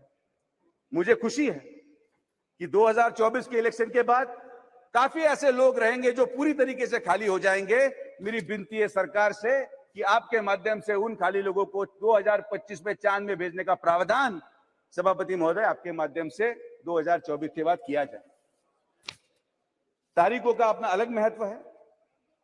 14 जुलाई 2023 ये हमारे देश में चंद्रयान 3 की लॉन्चिंग की तारीख बताई जाएगी। ये वर्तमान की 14 जुलाई चंद्रयान 3 की यश गाथा दोहराएगी, लेकिन एक तारीख थी जो इतिहास में 14 जुलाई 1942 जिसमें क्विट इंडिया मूवमेंट का रेजोल्यूशन पास हुआ था, वो इतिहास 14 जुलाई का था। और आने वाली 14 जुलाई 2024 ये देश का नागरिक, क्विट इंडिया अलायंस मूवमेंट ये देश का नागरिक लगाएगा और फिर एक बार देश में आदरणीय प्रधानमंत्री नरेंद्र मोदी की सरकार इस देश की जनता की सेवा करने के लिए आएगी। और अंत में मैं अपने चंद वाक्यों से एक कविता के माध्यम से अपने वाणी को पूर्ण विराम दूंगा, जिस कविता के माध्यम से इस चंद्रयान 3 की यश गाथा बयां की गई है। अंतरिक्ष में गूंज उठे हम चंद्रयान का गान लिए, चांद तिरंगे रंग में नगा नई एक पहचान लिए। मेरे भारत के वैज्ञानिक तुम गौरव हो भारत का, ऊंचा माथा लिए खड़े हम सच्चा एक अभिमान लिए। इन्हीं शब्दों से मैं अपनी वाणी को पूर्ण विराम दूंगा। जय हिंद, जय भारत। बहुत अच्छा। श्री बेनी बहनान जी। Sir, thank you, madam. I want to speak in my mother tongue, Malayalam. Sir, നമ്മുടെ മാനവരാശിക്ക് തന്നെ അഭിമാനകരമായ ചന്ദ്രയാൻ ദൗത്യത്തിന്റെ വിജയത്തിൽ ഞാനും അഭിമാനം കൊള്ളുന്നു. ഇതിന്റെ പിന്നിൽ പ്രവർത്തിച്ച ശാസ്ത്ര ലോകത്തെ വ്യക്തികളെല്ലാം അഭിനന്ദിക്കുന്നു. സർ, ശാസ്ത്രം വളരുന്നത് ഏതെങ്കിലും ഒരു വ്യക്തിയുടെയോ ഏതെങ്കിലും ഒരു സ്ഥാപനത്തിന്റെയോ മാത്രം സമഫലമായിട്ടല്ല. ഒരു കൂട്ടായ ചർച്ചയിലൂടെ മാനവരാശിയുടെ കർമ്മശേഷിയുടെ ബുദ്ധിശക്തിയുടെ കൂട്ടായ പ്രവർത്തനത്തിലൂടെയാണ് ശാസ്ത്രം വളരുന്നത്. സർ, ശൂന്യാകാശ രംഗത്തും ഈ വളർച്ചയുണ്ടായത് അതിന്റെ ഫലമായിട്ടാണ്. 959 റഷ്യയുടെ ആദ്യത്തെ ശൂന്യാകാശ വാഹനം ലൂണ 3 ചന്ദ്രതലത്തിൽ ഇടിച്ചിറങ്ങിയതുകൂടിയാണ് മനുഷ്യന്റെ ചന്ദ്രസ്വപ്നത്തിന്റെ തുടക്കം കുറിച്ചത്. 1966 റഷ്യയുടെ ലൂണ 6 ചന്ദ്രതലത്തിൽ ഇറങ്ങി. 1969 അമേരിക്ക മനുഷ്യ ചന്ദ്രൻ ഇറക്കി. സർ, ഇന്ത്യയും സ്വാതന്ത്ര്യത്തിന് മുമ്പ് തന്നെ ശാസ്ത്ര സാങ്കേതിക വളർച്ചയുടെ തുടക്കം കുറിച്ചിട്ടുണ്ട്. 1939 ഇന്ത്യൻ നാഷണൽ കോൺഗ്രസ് ഒരു പ്ലാനിംഗ് കമ്മിറ്റി രൂപം നൽകി. ആ പ്ലാനിംഗ് കമ്മിറ്റി രൂപം നൽകിക്കൊണ്ട് നമ്മുടെ ദേശീയ നേതാക്കന്മാർ invited leading scientist in the formulation of plan for scientist technological and economic development of the country. Sir, 1947 scientific and ടെക്നോളജിയുടെ വളർച്ചയ്ക്ക് വേണ്ടി ഒരു നാഷണൽ ഫിസ്ക്കൽ ലബോറട്ടറിക്ക് തുടക്കം കുറിച്ചു. സർ, 1958 നെഹ്റു പാർലമെന്റിൽ ഒരു സയന്റിഫിക് പോളിസി റെസൊല്യൂഷൻ അവതരിപ്പിച്ചു. ആ പോളിസി റെസൊല്യൂഷനിൽ നിന്നാണ് നമ്മുടെ ശാസ്ത്ര സാങ്കേതിക രംഗത്തുണ്ടായ വളർച്ചയുടെ തുടക്കം കുറിച്ചത്. സർ, ലോകരാഷ്ട്രങ്ങൾ ശൂന്യാകാശത്തേക്ക് കടക്കുമ്പോൾ തന്നെ 1963 ഇന്ത്യ അതിന് തുടക്കം കുറിച്ചു. നമ്മുടെ ആദ്യത്തെ റോക്കറ്റ് തുമ്പയിൽ നിന്നും ആദ്യത്തെ റോക്കറ്റ് വിക്ഷേപിച്ചു. അതന്ന് കാലാവസ്ഥ നിരീക്ഷണത്തിന് വേണ്ടിയായിരുന്നു. സർ, ഇന്ത്യയുടെ ശാസ്ത്ര പുരോഗതിക്ക് ഒരു മാനുഷിക മുഖമുണ്ടായിരുന്നു. നമ്മൾ മാനവരാശിയുടെ പുരോഗതിക്ക് വേണ്ടി ശാസ്ത്ര പുരോഗതിയെ ഉപയോഗിക്കണമെന്ന് ആഗ്രഹിച്ചു. കൃഷി, കാലാവസ്ഥ, ആരോഗ്യം, ഡിസാസ്റ്റർ മാനേജ്മെന്റ് തുടങ്ങി ശ്രമിച്ചു. നെഹ്റുവിന് ഒരു കാഴ്ചപ്പാടുണ്ടായിരുന്നു. Nehru emphasized that science was the key to addressing issues like hunger, poverty, illiteracy and wastage of resources. Sir, 1959 Khrushchev അയച്ച ആദ്യമായും ശൂന്യാകാശ ദൗത്യം പൂർത്തീകരിച്ചപ്പോൾ ക്രൂഷ്ചേവിനെ അഭിനന്ദിച്ചുകൊണ്ട് മഹാനായ പണ്ഡിറ്റ് ജവഹർലാൽ നെഹ്റു പറഞ്ഞത്, this achievement is the establishment of peace and good will on the earth എന്നാണ് പറഞ്ഞത്. Sir, നമ്മുടെ രാജ്യവും 963 ശേഷം ആദ്യമായി ചന്ദ്രയാൻ ദൗത്യം നടത്തിയത് 968 ബഹുമാനായ ശ്രീ വാജ്പേയി ഇന്ത്യയുടെ പ്രധാനമന്ത്രിയായിരുന്ന സമയത്താണ് രൂപകൽപ്പന നൽകിയത്. വാജ്പേയിയാണ് നമുക്കറിയാം ചന്ദ്രയാൻ എന്ന പേര് നൽകിയത്. ആദ്യം പേര് സോമയാൻ എന്ന ഋഗ്വേദ മതത്തിലെ ശ്ലോകത്തിൽ നിന്ന് എടുത്തതാണെങ്കിൽ വാജ്പേയിയാണ് അതിന് ചന്ദ്രയാൻ ദൗത്യം എന്ന് പേര് നൽകിയത്. സർ, 2008 ചന്ദ്രയാൻ 1 ചന്ദ്രനിൽ കാലുകുത്തി എന്ന് മാത്രമല്ല, അന്നാണ് നമുക്കറിയാം നാസയുടെ ഉപഗ്രഹങ്ങളുടെ ഉൾക്കണ്ണുകൾക്ക് പോലും കണ്ടെത്താൻ കഴിയാത്ത ജലാശയം ചന്ദ്രനിൽ 1 കണ്ടെത്തിയത് നമ്മുടെ ദൗത്യത്തിനാണ്. ആ ദൗത്യം വിജയിച്ചത്. സർ, അന്ന് 2002 നവംബർ 14 അന്നത്തെ ചന്ദ്രയാൻ ദൗത്യത്തിലൂടെ മൂവ് ഇമ്പാക്ട് കോമ്പിലൂടെ ഇന്ത്യയുടെ ഒരു പതാക ചന്ദ്രന്റെ ഉപരിതലത്തിൽ ഇടുകയുണ്ടായി. ആ സ്ഥലത്തെയാണ് അന്ന് രാഷ്ട്രീയ നേതാക്കന്മാരല്ല, ഇന്ത്യയുടെ പ്രസിഡന്റ് ആയിരുന്ന ചന്ദ്രയാൻ ദൗത്യത്തിന് നേതൃത്വം കൊടുത്തിരുന്ന ഡോക്ടർ കലാം നെഹ്റു പ്ലേസ് എന്ന് പേരിട്ടത്. സാർ, പിന്നീട് വന്ന ഭരണ നേതാക്കന്മാർ നമുക്കറിയാം, വാജ്പേയി, അതുപോലെ തന്നെ PV നരസിംഹറാവു, ശ്രീ മൻമോഹൻ തുടങ്ങിയ ഒട്ടേറെ ആളുകൾ നമ്മുടെ ശാസ്ത്ര സാങ്കേതിക വളർച്ചയ്ക്ക് വേണ്ടിയിട്ട് ഒട്ടേറെ സംഭാവന നൽകിയിട്ടുണ്ട്. ഇതൊരു തുടർച്ചയാണ്. ഞാൻ അവസാനിപ്പിക്കുന്നു സാർ. 1970 കാലഘട്ടത്തിൽ ഞങ്ങൾ വിളിച്ച ഒരു മുദ്രാവാക്യമുണ്ട്. രാജസ്ഥാനിലെ മരുഭൂവിൽ ആറ്റം കതിരൊളി മിന്നുമ്പോൾ, അന്തരീക്ഷ വികായസിൽ ആര്യഭട്ടൻ പൊങ്ങുമ്പോൾ, ക്ഷീരപഥത്തിൽ മൂവർണ്ണക്കൊടി വാനിലുയർന്നു പറക്കുമ്പോൾ, ഗോളാന്തരങ്ങൾ ഇന്ത്യക്കാരുടെ കാലടിയേറ്റു ധരിക്കുമ്പോൾ ആരെ നമ്മൾ സ്മരിക്കണം, ആരെ നമ്മൾ സ്തുതിക്കണം? ജവഹർലാലിനെ, ഇന്ദിരയെ, ഇന്ത്യൻ നാഷണൽ കോൺഗ്രസിനെ എന്ന്. സർ, പിന്നീട് ഞാൻ സമ്മതിക്കുന്നു, ആ പട്ടികയിലേക്ക് നമുക്ക് ഒട്ടേറെ പേരുകൾ എഴുതി ചേർക്കാം. അവിടെ വാജ്പേയിയുടെ പേരുണ്ട്, അവിടെ മോഡിജിയുടെ പേരുണ്ട്, അവിടെ മൻമോഹൻ സിംഗിന്റെ പേരുണ്ട്. ഞങ്ങൾ അംഗീകരിക്കുന്നു സാർ. ഒരു കാര്യം ഞാൻ സൂചിപ്പിക്കുന്നു, നമുക്കറിയാം നമ്മൾ ചന്ദ്രയാൻ ദൗത്യത്തിന് വേണ്ടി ചർച്ച നടക്കുമ്പോൾ ശാസ്ത്രലോകം ചന്ദ്രന്റെ ഉപതലത്തിൽ ഉറക്കുകയാണ്. ഉറങ്ങുന്ന ചന്ദ്രയാനെ ഉണർത്താനുള്ള കഴിവ് ഇന്ത്യയുടെ ശാസ്ത്രലോകത്തിനുണ്ട്. പക്ഷേ ചരിത്രത്തിന് മുന്നിൽ ഇന്നും ഉറക്കം നടിക്കുന്ന ചില വ്യക്തികളെ ഉയർത്താൻ ശാസ്ത്രലോകത്തിന് കഴിയുന്നില്ല. ഞാൻ ആശംസിക്കുന്നു, ചരിത്രത്തിന്റെ മുന്നിൽ ഇന്നും കണ്ണടച്ചുറക്കം നടിക്കുന്ന വ്യക്തികളെ ഉണർത്താൻ നമ്മുടെ ശാസ്ത്രലോകത്തിന് കഴിയട്ടെ. ഇതിന്റെ പിന്നിൽ പ്രവർത്തിച്ച മുഴുവൻ ആളുകളെയും ഞാൻ അഭിനന്ദിക്കുന്നു.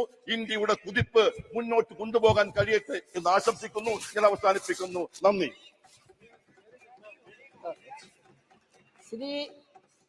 श्री दानिश अली जी। धन्यवाद सभापति महोदय कि आपने मुझे इस ऐतिहासिक पल पर बोलने का अवसर दिया। इस नए परिसर में हम आए हैं। मैं देश की समस्त साइंटिफिक कम्युनिटी को बधाई देने के लिए यहां आपके सामने खड़ा हुआ हूं। मुझे इस बात का फक्र है कि मैं आज नए परिसर में बोलने के लिए जब खड़ा हुआ हूं तो इस देश की साइंटिफिक कम्युनिटी को बधाई देने के लिए खड़ा हुआ हूं। सभापति महोदय,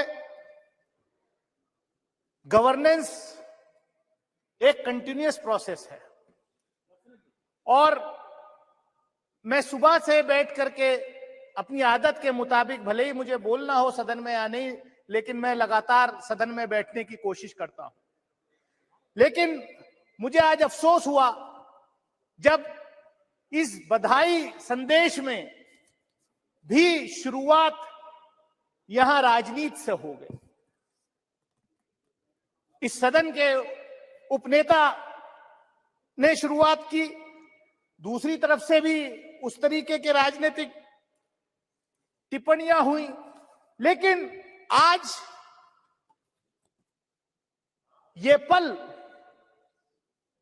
इस देश के सभी साइंटिस्ट को, इसरो में जो काम कर रहे हैं, जिन्होंने आज हमारा सीना चौड़ा किया कि दुनिया के अंदर हम पहला देश बने कि मून के साउथ पोल पर सॉफ्ट लैंडिंग हुई चंद्रयान 3 की। उसके साथ साथ कहीं ना कहीं देश भर के साइंटिस्ट अलग अलग इंस्टीट्यूशन से जो पढ़ के आए हैं, उनका मैं भी उसमें पीछे नहीं रहना चाहता। मेरी कॉन्स्टिट्यूएंसी के भी कई बच्चों का उसके लॉन्चिंग पैड के, चंद्रयान के लॉन्चिंग पैड में उनका योगदान रहा है। सभापति महोदय, इस सदन ने कल विमेन्स रिजर्वेशन बिल भी पास किया और चंद्रयान 3 के सफल लैंडिंग में महिलाओं का बहुत बड़ा योगदान, फीमेल साइंटिस्ट का बहुत बड़ा योगदान रहा है। मैं पढ़ रहा था कि किस तरीके से तमिलनाडु की एक बहन फातिमा शाहजी, जो इस प्रोजेक्ट में जिसका बहुत बड़ा योगदान है, कितने गरीब परिवार से आती थी। और ये इसलिए संभव हुआ कि हमारे देश के पहले प्रधानमंत्री से लेकर के मौजूदा प्रधानमंत्री तक कंटिन्यूअस इस क्षेत्र में इसरो को बढ़ावा देने में जो है कहीं पीछे नहीं रहे। पंडित जवाहरलाल नेहरू इस देश के पहले प्रधानमंत्री, उनके साथ जो शिक्षा मंत्री मौलाना अबुल कलाम आजाद थे, उनके जमाने में उन्होंने जो IIT वगैरह जो बड़े इंस्टीट्यूशंस खोले, उसका आज नतीजा हम ये देख रहे हैं। लेकिन यहां पर जो बात हो रही है कि ये सिर्फ इसी सरकार में संभव हुआ है। मैं बधाई देना चाहता हूं प्रधानमंत्री आदरणीय नरेंद्र मोदी जी को कि वो इतने लकी प्रधानमंत्री हैं कि पिछले प्रधानमंत्रियों के डाले हुए दाने, बोए हुए बीज की फसल काटने का मौका आज उनको मिल रहा है। ये अच्छी बात है, लेकिन ये भी सच्चाई है कि पिछले बजट में इसरो का 8% एलोकेशन बजट में कम हुआ है। ये किसी से छुपा नहीं है, क्या ये किसी से छुपा नहीं है। और हमने देखा पिछले दिनों सभापति महोदय, इस सरकार में जिस तरीके के अपॉइंटमेंट्स हो रहे हैं, और मैं कंक्लूड कर रहा हूं जी, मैं कुछ ज्यादा है भी नहीं, मैं कंक्लूड कर रहा हूं। हमने देखा कि पिछले दिनों मंडी के आईआईटी के एक डायरेक्टर का वीडियो वायरल हुआ कि ये जो हिमाचल प्रदेश में जो बाढ़ फ्लड आया है, यहाँ जो भूस्खलन हुआ है, ये इसलिए हुआ है।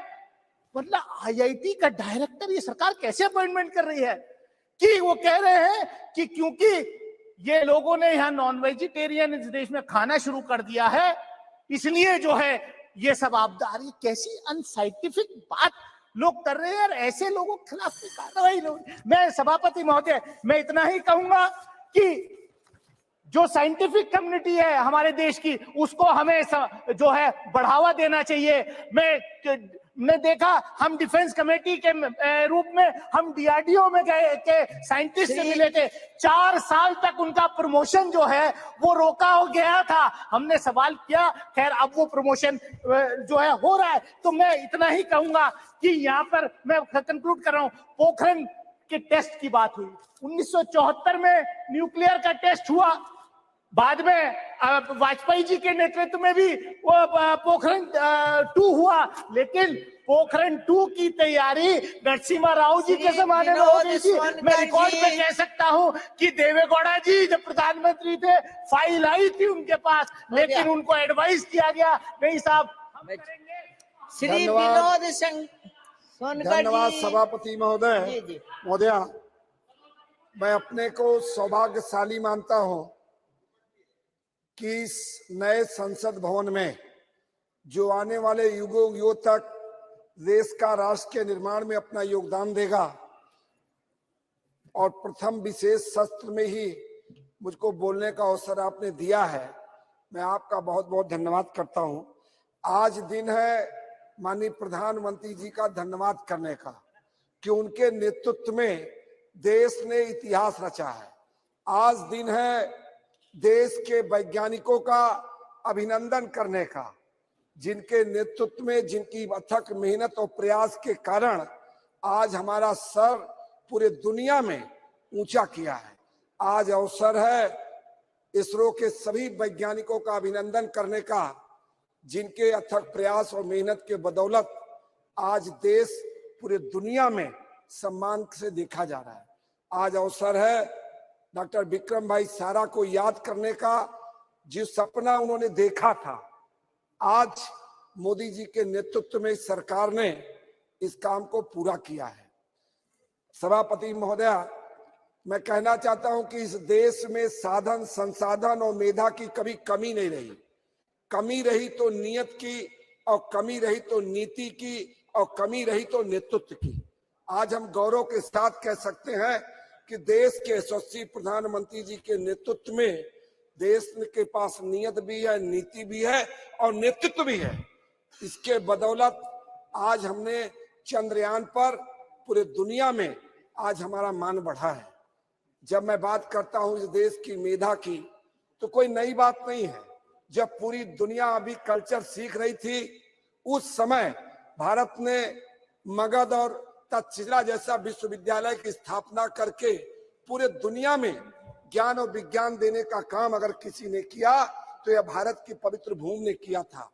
और मैं फिर कहना चाहता हूं कि इस देश में कभी मेधा की कमी नहीं रही, साधन संसाधन की कमी नहीं रही।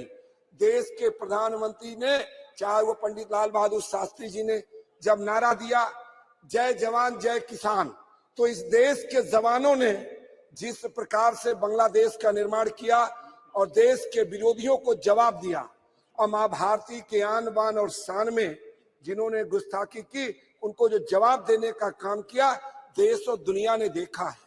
और जब किसान की बात आई तो हम गर्व के साथ कह सकते हैं किसानों के पसीने ने इस देश को खाद्यान्न के क्षेत्र में आत्मनिर्भर बनाने का काम किया।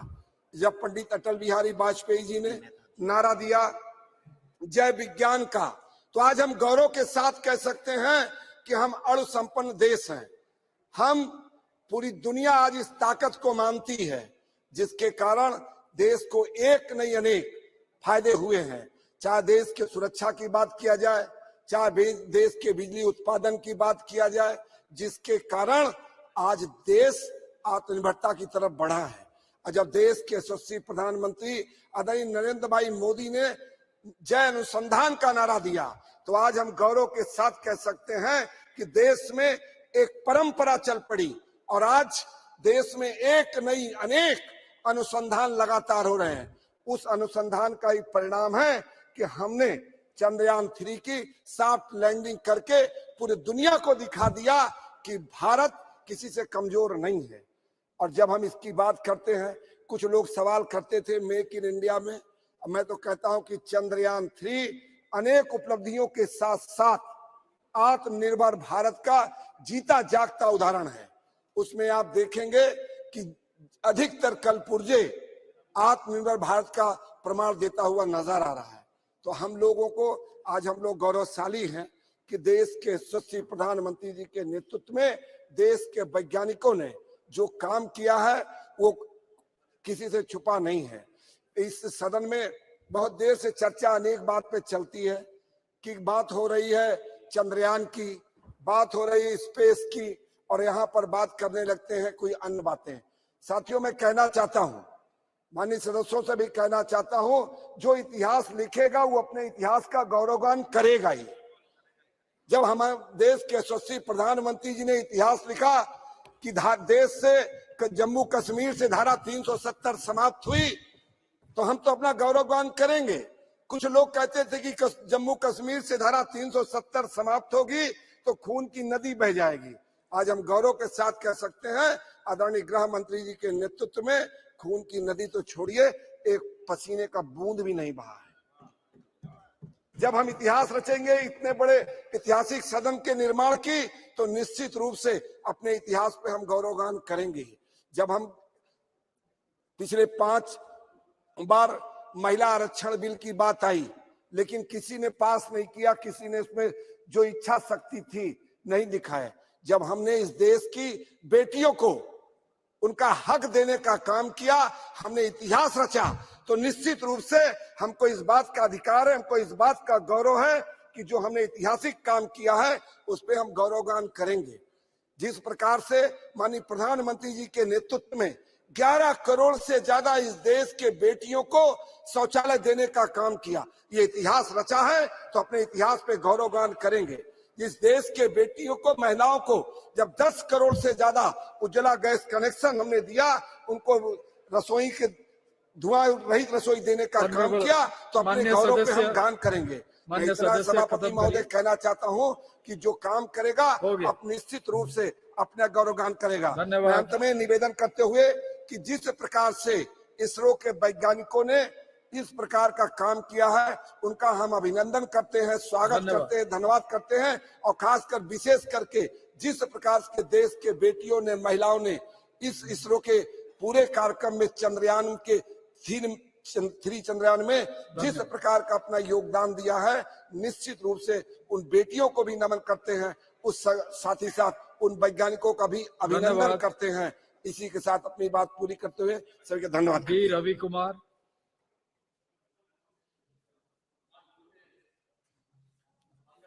அவர்களுக்கு வணக்கம். நான் சந்திரயான் 3வது திட்ட இயக்குனர் விஞ்ஞானி வீர முத்துவேல் அவர்கள் பிறந்த விழுப்புரத்திலிருந்து வருகிறேன் என்பதை பெருமையோடு இந்த அவையிலே பதிவு செய்கின்றேன். சந்திரயான் 3 வெற்றி என்பது இந்தியாவுக்கு பெருமை சேர்த்திருக்கிறது. இது இந்தியாவினுடைய அறிவாற்றலுக்கு மிகப்பெரிய அங்கீகாரத்தை அளித்திருக்கிறது என்பதோடு இது அறிவியலின் வெற்றியை உலகுக்கு மீண்டும் வலுவாக எடுத்து சொல்லி இருக்கிறது. திரு மீர முத்துவேல் அவர்கள் விழுப்புரத்திலே ஒரு ரயில்வே ஊழியருடைய மகன். அங்கே சாதாரணமாக நகராட்சி பள்ளியிலே தமிழ் வழியிலே பயின்றவர். அங்கிருந்துதான் இத்தகைய மிகப்பெரிய சாதனையை நிகழ்த்துகிற நிலைக்கு அவர் வந்திருக்கின்றார். இது தமிழ்நாட்டினுடைய கல்வி அமைப்பினுடைய வெற்றியையும் அதனுடைய வலிமையையும் இன்றைக்கு இந்தியாவுக்கு எடுத்துச் சொல்வதாக இருக்கிறது. இந்த நேரத்திலே இந்தியாவினுடைய இந்த அறிவியல் சாதனை என்பது உலக அளவிலே பாராட்டப்படுகிற இந்த நேரத்தில் இந்த அவையில் பல்வேறு உறுப்பினர்களும் கவலையோடு பதிவு செய்த ஒரு விஷயம், நம்முடைய இந்திய ஒன்றிய அரசு அறிவியல் ஆராய்ச்சிக்கு போதிய அளவிலே ஊக்கத்தை அளிக்க வேண்டும் என்பதாகும். இன்றைக்கு நாம் இந்திய பட்ஜெட்டில் 1 விழுக்காடு கூட R&Dக்கு ரிசர்ச் அண்ட் டெவலப்மெண்ட்டுக்கு ஒதுக்குவதில்லை. 0.7% தான் இன்றைக்கு ஒதுக்கப்படுகிறது. இன்னைக்கு R&Dக்கு ஒதுக்கப்படுகிற நிதி என்பது அமெரிக்கா, சீனா போன்ற நாடுகளாக இருந்தாலும், ஐரோப்பிய நாடுகளாக இருந்தாலும் அதிக அளவிலே தனியார் துறை அதில் ஈடுபட்டிருக்கிறது. ஆனால் இந்தியாவை பொறுத்த அளவிலே அரசுதான் அதிக அளவிலே இதற்கு முதலீடு செய்ய வேண்டிய நிலை இருக்கிறது. தனியார் துறை ஏன் இதிலே முதலீடு செய்ய தயக்கம் காட்டுகிறது என்று பார்க்கும்போது, இங்கே இருக்கிற பேட்டன்ட் லாஸ் அவை போதுமான பாதுகாப்போடு இல்லை என்பதை நிபுணர்கள் சுட்டிக்காட்டுகிறார்கள். நிறைய முதலீடு செய்து அவர்கள் கண்டறிகிற அந்த கண்டுபிடிப்புகளை மற்றவர்கள் எளிதாக நகல் செய்து விடுகிற ஒரு ஆபத்து இங்கே இருக்கிறது. அதனால்தான் அவர்கள் இதிலே முதலீடு செய்ய தயங்குகிறார்கள் என்று நிபுணர்கள் சுட்டிக்காட்டுகிறார்கள். எனவே அந்த சட்டங்களை நாம் முறைப்படுத்த வேண்டிய தேவை இருக்கிறது என்பதை நான் இங்கே சுட்டிக்காட்டுகிறேன். அது மட்டுமல்ல, இந்தியாவினுடைய உயர்கல்வி நிறுவனங்கள் ஆராய்ச்சிக்கு போதுமான அளவிலே இன்றைக்கு பங்களிப்பு செய்யவில்லை. மாண்புமிகு பிரதமர் அவர்கள் தலைமையிலே இருக்கின்ற science, technology and innovation advisory council அவர்கள் சுட்டிக்காட்டி இருப்பது, இந்தியாவிலே இருக்கிற சுமார் 40,000 உயர்கல்வி நிறுவனங்களிலே 1 விழுக்காடு உயர்கல்வி நிறுவனத்திலிருந்தும் கூட ஆராய்ச்சியிலே ஒரு சாதனை என்பது நிகழ்த்தப்படவில்லை, அதற்கு அதிக அளவிலே முக்கியத்துவம் அளிக்கப்படவில்லை என்பதை அவர்கள் சுட்டிக்காட்டி இருக்கிறார்கள். எனவே நம்முடைய உயர்கல்வியை மேம்படுத்த வேண்டிய, அறிவியல் சார்ந்து சிறப்படுத்த வேண்டிய தேவை இருக்கிறது என்பதைத்தான் இது நமக்கு உணர்த்துகிறது. அது மட்டுமின்றி இந்த உயர்கல்வியை மேம்படுத்துகிற நேரத்திலே பள்ளி கல்வியிலிருந்து அதற்கான அடித்தளத்தை நாம் அமைக்க வேண்டும். இதற்காகத்தான் நேஷனல் டேலண்ட் சர்ச் ஸ்கீம் என்ற ஒரு ஸ்கீம் ஏற்கனவே ஏற்படுத்தப்பட்டு பள்ளியிலேயே அறிவியல் திறன் சாய்ந்த மாணவர்களை கண்டறிந்து ஊக்குவித்து அவர்களை அறிவியல் ஆராய்ச்சியிலே கொண்டு வந்து சேர்ப்பதற்கான ஒரு திட்டம் செயல்படுத்தப்பட்டு வந்தது. துரதிருஷ்டவசமாக 2021ஆம் ஆண்டிலிருந்து அந்த திட்டம் நிறுத்தப்பட்டிருக்கிறது. அது உண்மையிலேயே அறிவியல் ஆராய்ச்சிக்கு வருகிறவர்களுக்கு மிகப்பெரிய தடையாக மாறி இருக்கிறது. எனவே அந்த திட்டத்தை மீண்டும் இங்கே செயல்படுத்த வேண்டும் என்று ஏற்கனவே நான் மாண்புமிகு கல்வித்துறை அமைச்சர் அவர்களிடத்திலே கோரிக்கை விடுத்து கடிதம் அளித்திருக்கின்றேன். அதை மீண்டும் இங்கே வலியுறுத்துகிறேன். NTSS ஸ்கீம் என்பது மீண்டும் இங்கே செயல்படுத்தப்பட வேண்டும். அதுதான் அறிவியல் ஆராய்ச்சிக்கான சரியான நபர்களை, ஆளுமைகளை கொண்டு வந்து சேர்க்கும் என்பதை இங்கே நான் சுட்டிக்காட்ட விரும்புகிறேன். அது மட்டுமன்றி இங்கே அறிவியல் ஆராய்ச்சி போன்ற விஷயங்களிலே இன்னும் பெரிய சாதனைகள் நிகழ்த்தப்பட வேண்டும் என்று சொன்னால், நம்முடைய கல்வி கூடங்களிலே, அதுவும் குறிப்பாக உயர்கல்வி கூடங்களிலே, IIT, IISc போன்ற இடங்களிலே பல்வேறு விதமான பாகுபாடுகள், டிஸ்கிரிமினேஷன் இருப்பது இன்றைக்கு தொடர்ந்து செய்திகள் வந்து கொண்டே இருக்கின்றன. எனவே அத்தகைய டிஸ்கிரிமினேஷன் என்பது உயர்கல்வி நிறுவனங்களிலே இருக்கும் போது சரியான ஆராய்ச்சி அறிவு கொண்டவர்களை நாம் அடையாளம் கண்டு ஊக்குவிப்பது என்பது இல்லாமல் போய்விடுகிறது. இது சென்னை ஐஐடியிலேயே பல பேர் அன்றைக்கு மாணவர்கள், ஆராய்ச்சி மாணவர்கள் தற்கொலை செய்து கொள்கிற நிலை இருக்கிறது. இதிலும் நம்முடைய அரசு கவனம் செலுத்த வேண்டும். இது போல நாம் அறிவியல் ஆராய்ச்சியை ஊக்கப்படுத்துவதற்கான அடித்தளங்களை முறையாக கட்டமைப்புகளை வலுவாக ஏற்படுத்துவதன் மூலம்தான் இன்றைக்கு சந்திரயான் 3 நிகழ்த்தி இருக்கிற சாதனையை மேலும் முன்னெடுத்து செல்ல முடியும் என்பதை வாய்ப்புக்கு நன்றி கூறி அமைகிறேன். வணக்கம். தேங்க்யூ. திருமாவளவன். மாண்புமிகு அவைத்தலைவருக்கு வணக்கம். அகில உலகமும் வியந்து நோக்கும் வகையில் நமது விண்வெளி ஆய்வுக்கான விஞ்ஞானிகள் அளப்பரிய சாதனைகளை படைத்திருக்கிறார்கள். குறிப்பாக இந்த சந்திரயான் 3 என்கிற விண்கலம் இன்றைக்கு உலகின் கவனத்தை ஈர்த்திருக்கிறது.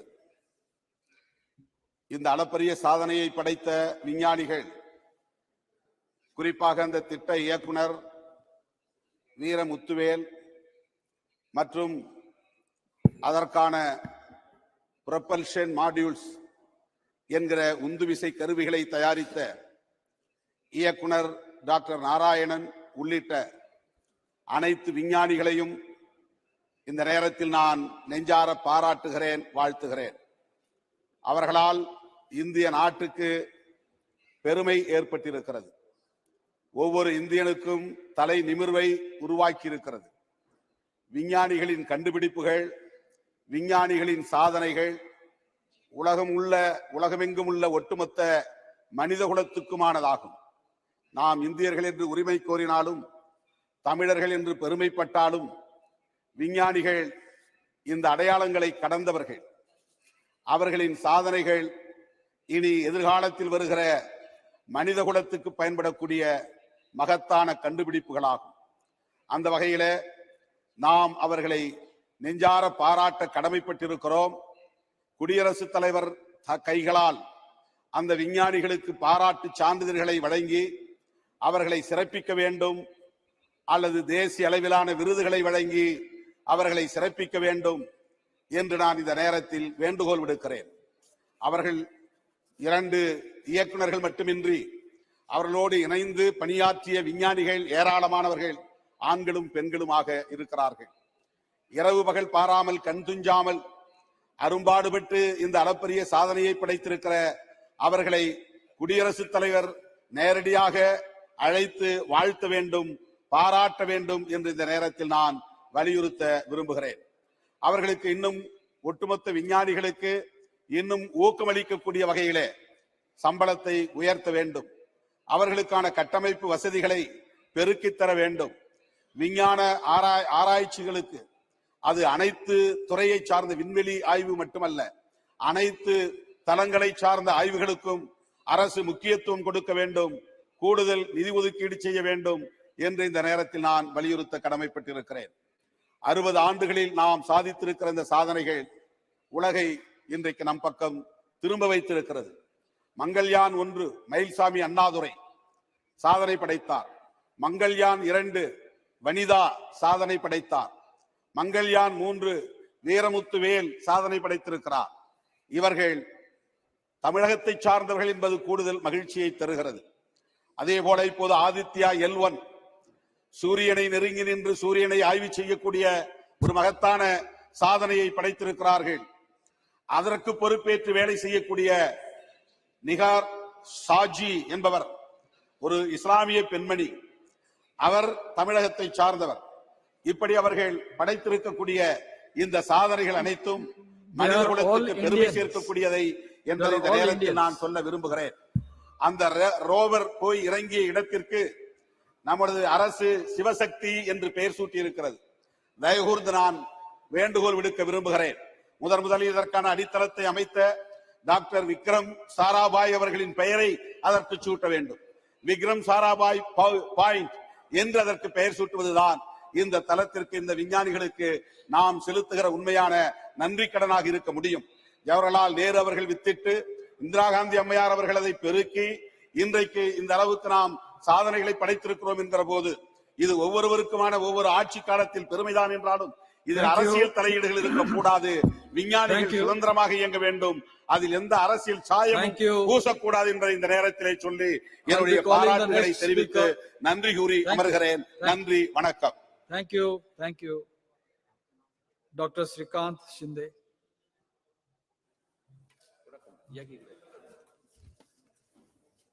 धन्यवाद अध्यक्ष जी कि आपने मुझे आज चंद्रयान 3 पर हो रही चर्चा पर मुझे अपने विचार प्रकट करने का अवसर दिया। आज हम अपने इसरो के वैज्ञानिक हो, कर्मचारी हो,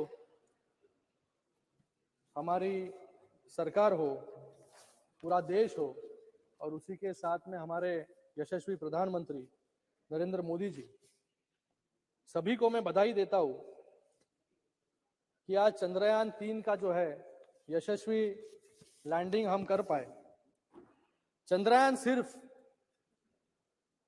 हमने भारत को चांद के साउथ पोल पर पहुंचाया इसीलिए महत्वपूर्ण नहीं है, इसके लिए भी महत्वपूर्ण है कि जहां पर पूरी दुनिया लूनार मिशंस के लिए हजारों करोड़ खर्चा कर रही है, वहां पर हमारे देश ने सिर्फ 615 करोड़ में चंद्रयान 3 जो है सफलतापूर्वक जो है आज चंद्र पर लैंड किया। मैं सबसे पहले अभिनंदन करता हूं इसरो की पूरी टीम का, और सबसे महत्वपूर्ण बात है कि इस मिशन में महिला वैज्ञानिकों की भागीदारी थी, और इस नए सदन के लिए बहुत शुभ संकेत है कि कल ही हमने महिला आरक्षण बिल भी पारित यहां पर किया, और आज यहां पर जिस चंद्रयान में महिलाओं की ज्यादा भागीदारी थी उस पर आज यहां पर हम चर्चा कर रहे हैं। मैं आज इस समय पर अटल बिहारी वाजपेयी जी को याद करना चाहूंगा कि जिन्होंने सही मायने में चंद्रयान 3 की नींव जो है 1999 में रखी, और इसका नाम सोमयान से चंद्रयान रखा गया। आज उनकी एक कविता भी यहां पर मुझे याद आती है, कदम मिलाकर चलना होगा, बाधाएं आती है आए, घिरे प्रलय की घोर घटाए, पांव के नीचे अंगारे, सिर पर बरसे यदि ज्वालाए, निज हाथों में हंसते हंसते आग लगाकर जलना होगा, कदम मिलाकर चलना होगा। मुझे लगता है ये जो कविता है कि सभी लोगों को साथ में लेकर जो है हमें आगे जाना है, और आज वही बात जो है हमारे देश के यशस्वी प्रधानमंत्री नरेंद्र मोदी जी यहां पर कर रहे हैं कि सबको साथ में लेकर जो है सबका साथ, सबका विश्वास और सबका विकास जो है आज यहां पर कर रहे हैं, और सबका प्रयास, सभी के प्रयासों से तो आज चंद्रयान और सभी यहां पर आज हम लोग बैठे भी यहां पर इस नए सदन में, यह भी एक बड़ी उपलब्धि है। जब हमने वो 2019 का दृश्य देखा था तो मुझे याद है कि सभी वैज्ञानिक जो है वहां पर हताश हो गए थे।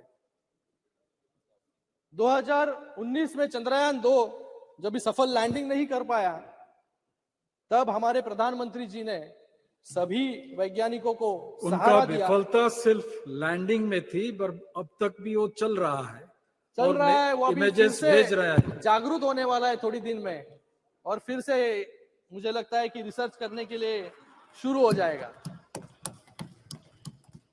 मुझे लगता है कि उस समय प्रधानमंत्री जी ने उन वैज्ञानिकों को साहस दिया, गले से लगाया, हौसला दिया, प्रोत्साहित किया और कहा कि अभी चंद्रयान 3 की आप तैयारी करो, और आज का दिन है, और वो दिन था 2019 का, और आज का दिन जहां पर चंद्रयान 3 जो है सफलतापूर्वक वहां पर लैंडिंग किया, और पूरे देश ने नहीं पूरे विश्व ने जो है आज भारत की ताकत जो है यहां पर देखी। इस लैंडिंग को पूरे देश में, पूरे विश्व में एक गर्व का और हर्ष का विषय मुझे लगता है कि पूरे देश में बनाया गया, सभी लोगों ने आनंद वहां पर मनाया गया। अगर आजादी के बाद की बात करें तो हमने देखा कि वो दृश्य जब बैलगाड़ी और साइकिल पर विक्रम साराभाई और एपीजे अब्दुल कलाम जी ने रॉकेट के पार्ट्स लेकर जाने का काम वहां पर किया था। और मुझे यह फिल्म भी याद है, स्लम डॉग मिलियनेयर, जहां पर भारत को सिर्फ एक गरीब राज, जादूगरों का और सपेरों का देश बोला गया था। लेकिन आज का दिन है जहां पर इसरो जैसी संस्था और चंद्रयान 3 के वजह से आज भारत को स्पेस मिशंस और इनोवेशन का देश जो है बोला जाएगा। हमारा देश एक ऐसी मिसाल है जो अपने इतिहास और संस्कृति के साथ नई टेक्नोलॉजीज पर भी काम करता है। और इसका उदाहरण है कि चंद्रयान 3 के लैंडिंग स्पॉट को, जिसका नाम हमने शिव शक्ति पॉइंट यहां पर रखा। आज चर्चा है भारत की सफलता की, विज्ञान की सफलता की। हो गया सर, अभी दूसरा ही स्पीकर हो सर, आप फोर्थ स्पीकर इसके पीछे भी बहुत बड़ा इतिहास है सर। इस सफलता के पीछे बहुत बड़ा इतिहास है।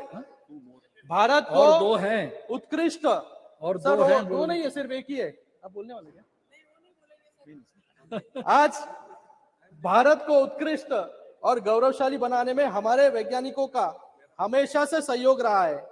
चाहे वो आर्यभट्ट हो जिन्होंने जीरो का आविष्कार किया, या अब्दुल कलाम आजाद हो जिन्होंने परमाणु परीक्षण किया, चरक हो जिन्होंने आयुर्वेदा पूरे विश्व को दिया, सीवी रमन हो जिनके रमन इफेक्ट को नोबेल पुरस्कार मिला, वराह मिहिर हो जिन्होंने ट्रिग्नोमेट्री की खोज की, विक्रम साराभाई हो जिन्होंने उस वक्त इसरो का स्थापना की, आचार्य कनद हो जिन्होंने परमाणु विज्ञान शुरू किया, और होमी बाबा हो जिन्होंने देश को न्यूक्लियर प्रोग्राम दिया। ऐसे अनगिनत उदाहरण हैं जो पिछले 2000 साल में जब भारत ने विज्ञान के माध्यम से पूरे विश्व में अपना परचम लहराया है। विज्ञान हमें सिखाता है अपने इतिहास से सीख लेने का। अभी कुछ दिन पहले G20 समिट का सफलतापूर्वक आयोजन यहाँ पर किया गया, और उसमें एक नारा दिया गया था, वसुदेव कुटुंबकम। ये भी नारा जो है हमारे महाउपनिषदों से लिया गया है, जो कि हजारों साल पहले जो है लिखा गया था, लेकिन आज भी उसकी प्रासंगिकता है। मैं वो चित्र देख रहा था जब हमारे प्रधानमंत्री यूएस के प्रेसिडेंट जो बाइडेन जी को हमारी संस्कृति दिखा रहे थे, जिसमें चित्र था नालंदा विश्वविद्यालय का, और मैंने सोचा कि हमारे देश की संस्कृति और विज्ञान का गौरवशाली इतिहास इतना पुराना है जिस पर हमें गर्व करना चाहिए। उस पर ही हमारे विपक्ष नेता, मुझे लगता है कि आज इनको सबको जो है, आज हमारी संस्कृति हो, हिंदू धर्म हो, सनातन धर्म हो, सर अभी हुआ है शुरू, सनातन धर्म हो, उस पर सवाल उठा रहे हैं हमारे। सर मैं कहना चाहूंगा, हमारे धर्म में विज्ञान है, हमारे त्योहारों में विज्ञान है, हमारे शास्त्रों में विज्ञान है, हमारे मंदिरों में विज्ञान है, और हमारे इमारतों में भी विज्ञान है। मैं इसका उदाहरण सर थैंक यू सर खत्म कर रहा हूं सर। एक उदाहरण सर, देखो सब लोग बोल रहे हैं सर। एक उदाहरण इस इमारतों में किस प्रकार से विज्ञान छिपा है। समय की भी पाबंदी है सर दिल्ली में है सर सभी लोग बोल रहे हैं अभी, आप सर गिव जस्टिस सर। एक उदाहरण है दिल्ली का, जो विपक्ष के नेता जहां पर आंदोलन करते हैं, जहां पर उनका फेवरेट स्पॉट है जंतर मंतर। ये जो जंतर मंतर की इमारत है वो 1724 में जो है एस्ट्रोनॉमिकल ऑब्जर्वेटरी थी। 1724 मतलब 300 साल पहले, जहां पर ग्रहों से जुड़ी जानकारी जो है वहां पर लोगों को मिलती थी। इतनी पुरानी संस्कृति जो है, धरोहर जो है, सनातन धर्म जो है, आज हमारे इस 7:15 बजे मंत्री जी बोलेंगे। सर मुझे तो बोलने दो ना सर, अभी ऐसे बोलोगे तो हमारे सामने करीब 25 या 30 मेंबर की लिस्ट है। हम प्राचीन काल के विश्वगुरु थे। पूरे दुनिया के स्कॉलर्स नालंदा में पढ़ने आते थे, तक्षशिला में आते थे, विक्रमशिला में आते थे। भारत पर जितने भी आक्रमण हुए वो पहले जो है हमारे नॉलेज रिसोर्सेस पे हुए, हमारी सांस्कृतिक धरोहर पर हुए। हम जगत गुरु पहले ही बन जाते थे अगर मुगल और ईस्ट इंडिया कंपनी जो है हमारी संस्कृति को नष्ट नहीं करती। सर खत्म कर रहा हूँ, अभी खत्म कर रहा हूँ। हो रहा है सर, 1 मिनट। मुझे लगता है कि यहाँ पर 7th सेंचुरी में है अभी, यहाँ पर सर 21st सेंचुरी में आ रहा हूँ अभी सर, 21st सेंचुरी में आ रहा हूं मैं। आज यहाँ पर जो ऑपोजिशन है, यहाँ पर इनको जो है आज हिंदू शब्द से, हिंदू धर्म से, सनातन धर्म से जो है यहाँ पर एलर्जी हो रही है। कई लोग, बिट्टू जी आपको नहीं सर, आपके साथ जो अलायंस पार्टनर है उनके बारे में कुछ दिन पहले जो है वो हिंदू धर्म को, सनातन धर्म को जो है मलेरिया, एड्स, HIV, इस मुझे लगता है कि इसका जो है कड़े शब्दों में जो है निंदा करनी चाहिए। मैं आपको एक उदाहरण देना चाहूंगा सर, एक उदाहरण देना चाहूंगा सर। कंप्लीटिंग सर, आज के दिन बार बार ऑनरेबल स्पीकर ने कहा है हमारा कि हम सनातन धर्म, सर हमारा पॉजिटिव सनातन वाइब्स धर्म यहाँ और पैदा विज्ञान, करें, सर खत्म कर रहा हूं मैं, पॉजिटिव वाइब्स पैदा करें। सर खत्म कर रहा हूं। सनातन धर्म और विज्ञान किस प्रकार से जुड़ा हुआ है, मैं हनुमान चालीसा का एक दुआ यहाँ दोहराना चाहूंगा। जुग सहस्त्र जोजन पर भारू, लील्योताई मधुर फल जानू। इसका अर्थ है हनुमान जी ने जुग सहस्त्रों योजन की दूरी पर स्थित भानु यानी सूर्य को मीठा फल समझकर खा लिया था। गोस्वामी तुलसीदास ने प्राचीन समय में ही बताया था कि सूर्य और पृथ्वी के बीच की दूरी कितनी है। ये हमारा सनातन धर्म है सर, ये हमारा सनातन धर्म है। और ये सनातन धर्म का अर्थ है कि जिसका कोई अंत नहीं, और अगर कोई इसे खत्म करने की कोशिश करे तो खुद खत्म हो सकता है। ओ बिट्टू जी खत्म कर रहा हूं मैं, 2 मिनट रुकिए। मैं आज यहाँ पर एक कविता से अंत करना चाहूंगा। अंत करिए, खत्म कर रहा हूं सर, जस्ट 1 मिनट दीजिए, 1 मिनट अंत करिए कविता के साथ। यहाँ पर मैं अपनी बात इसरो के हमारे वैज्ञानिकों के सम्मान में बोलकर अपनी बात समाप्त करूंगा, जिन्होंने हार नहीं मानी और चंद्रयान 2 की विफलता को चंद्रयान 3 की सफलता में तब्दील किया। जीतूंगा मैं ये खुद से वादा किया। जितना सोचा था कोशिश उससे ज्यादा किया। तकदीर भी रूठी पर हिम्मत न टूटी। मजबूत इतना इसरो ने अपना इरादा किया। इसी के साथ में मैं प्रधानमंत्री जी का और पूरे देश का और उसी के साथ में इसरो के सभी साइंटिस्टों का यहाँ पर बहुत बहुत अभिनंदन करता हूँ, धन्यवाद अदा करता हूँ कि आने वाले समय में और ज्यादा उपलब्धियां जो है हमें इस देश के माध्यम से पूरे दुनिया को जो है भारत धन्यवाद दिखाएगा। फिर से एक बार सभी का बहुत बहुत धन्यवाद। धन्यवाद। थैंक यू चेयरमैन साहब। आज नए सदन में चंद्रयान 3 तीसरे के बारे में चर्चा हो रही है और ये बहुत बड़ी। Srikant spoke for 14 minutes. 14 minute 14 बहुत ही। राहुल जी याद रखिए। हाँ जी सर, आपके बैठे जो यंग हैं, नौजवान हैं, उनको आप टाइम देते हैं तो उसकी सफलता के बारे में, और इसमें कोई भी मेरी ख्याल से कोई पार्टी की बात नहीं, किसी भी सत्ता की बात नहीं, और सब 140 करोड़ लोग उनका योगदान है और वो आज इस चीज से खुश हैं सर। लेकिन इसके अलावा मैं एक बहुत बड़ा मुद्दा, क्योंकि ये बहुत जरूरी है सदन में और देश के सामने रखना, आपने समय दिया, टाइम दिया है। हमारी जो भी इंडियन फॉरेन पॉलिसी रही है वो सर, चाहे जवाहरलाल नेहरू जी से लेके हमारे अब प्राइम मिनिस्टर मोदी जी, हमारी हमेशा नॉन अलाइनमेंट मूवमेंट की तरफ हम हमेशा चले हैं। और खास तौर पे अगर मैं बात करूं कांग्रेस पार्टी की, उसने भी इस पे बहुत कड़ा स्टैंड लिया है। जो कैनेडियन प्राइम मिनिस्टर ने, ट्रूडो ने वहां पे अपनी पार्लियामेंट में बोला है। और मैं एक सिख हूं इसलिए आज खड़ा हूं सर। सिख एक बहुत ही इमोशनल एक कौम है और उसको जानबूझ के, क्योंकि इमोशनल है और इस देश की आजादी में उनका सबसे बड़ा रोल रहा है, इसलिए कोशिश की जाती है भी उसे कैसे दरार डालें, उसमें उसको कैसे तोड़ें। हैं जी, और बहुत ही मजबूत कौम है जिसने लाखों में अपनी शहादत दी देश के लिए। और सर, हमने क्योंकि इतनी मजबूती पाई, हमने हमेशा चाहे अब रशिया हो अपनी लाइन ली है, चाहे चाइना हो अपनी लाइन ली है, रशिया यूक्रेन की चाहे लड़ाई चल रही है उसमें भी हमने अपनी लाइन लेके रखी है। और चाहे सर नाटो फोर्सेस है वो ज्यादा एक तरफ मदद कर रही थी, लेकिन फिर भी हमने अपना स्टैंड है जो भारत ने अपना लेके रखा, हमारे देश ने, इंडिया ने अपना लेके रखा। ये तकलीफ बहुत देशों को हो, इसलिए सर अब एक प्राइम मिनिस्टर जो कि सेकेंड वर्ल्ड वॉर के बाद कभी नहीं हुआ, कैनेडियन प्राइम मिनिस्टर अपने सदन पार्लियामेंट में बोल के हमारे देश के खिलाफ बोल रहा है, हमारे प्राइम मिनिस्टर के अगेंस्ट उसने बोला है।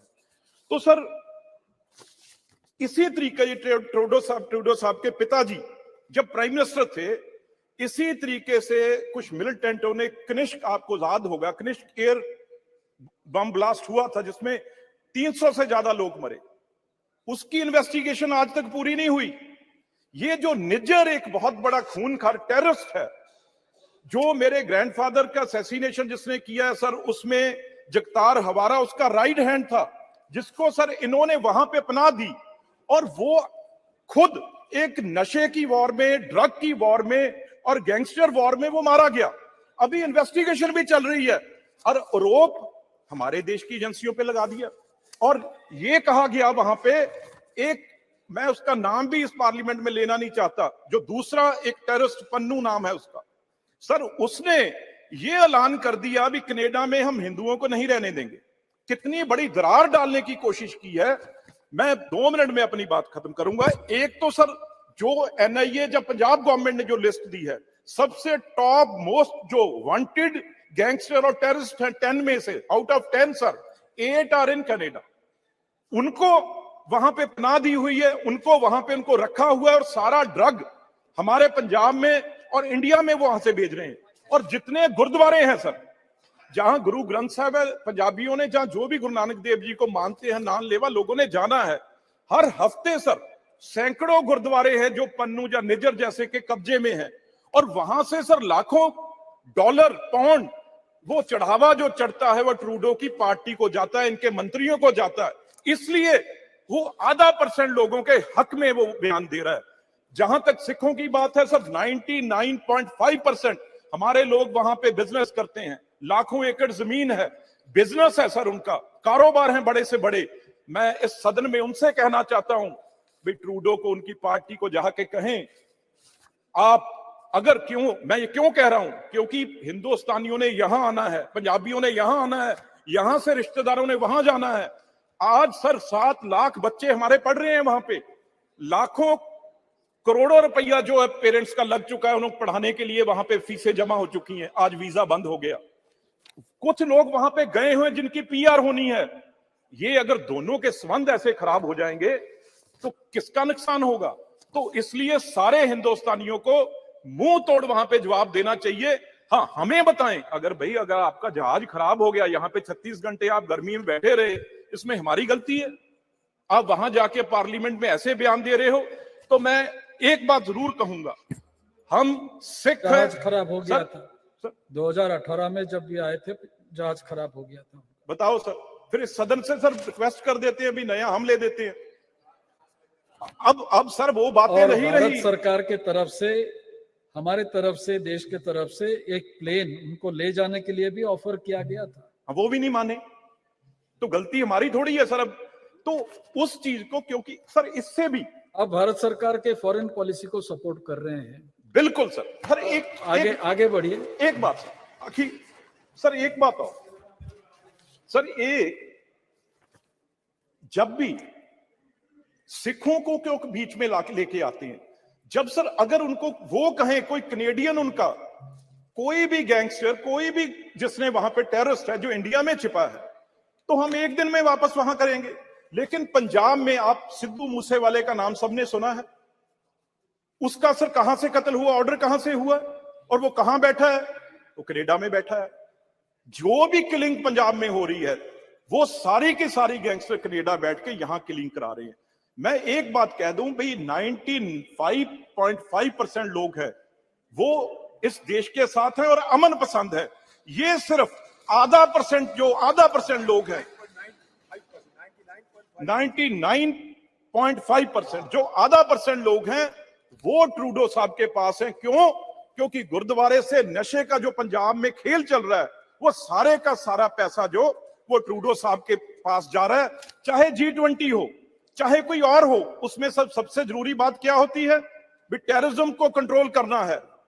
इस बात से जो इस बार ट्रूडो साहब ने की है, इससे इंटरनेशनल छवि कनाडा की कहीं रहेगी नहीं। पर कनाडा तो एक पपेट है सर उस देश का। ये सब कुछ CIA के इशारे पे हो रहा है। भी आज चलो नाम मैं नहीं लेना चाहता, लेकिन आज हिंदुस्तान वो देश नहीं है जो 70 साल पहले था। आज जवाहरलाल नेहरू जी से लेके मोदी जी तक, उसके खिलाफ भी बोले, मनमोहन सिंह जी तक, ब्रिटेन ये हमारा ठीक है सर, ठीक सर, पर उसकी इतनी हिम्मत नहीं है। पर मैं ये कह दूं एंड में, भाई जो यहां तक देश आज हमारा पहुंचा है, अब हमारा देश दुनिया की ताकत है, इन देशों से झुकने वाला नहीं। हम पन्नू जैसे को सर्जिकल स्ट्राइक करके वहां से भी उठा सकते हैं, अगर ये गलत फहमी में कनाडा या कोई देश ना रहे और सिखों को बांटने की कोशिश करेंगे तो बहुत मुंह तोड़ जवाब उनको हमेशा दिया जाएगा। और इस बार आपने टाइम दिया, मैं आपका बहुत आभार प्रकट करता हूं। धन्यवाद। माननीय मंत्री जितेंद्र सिंह जी।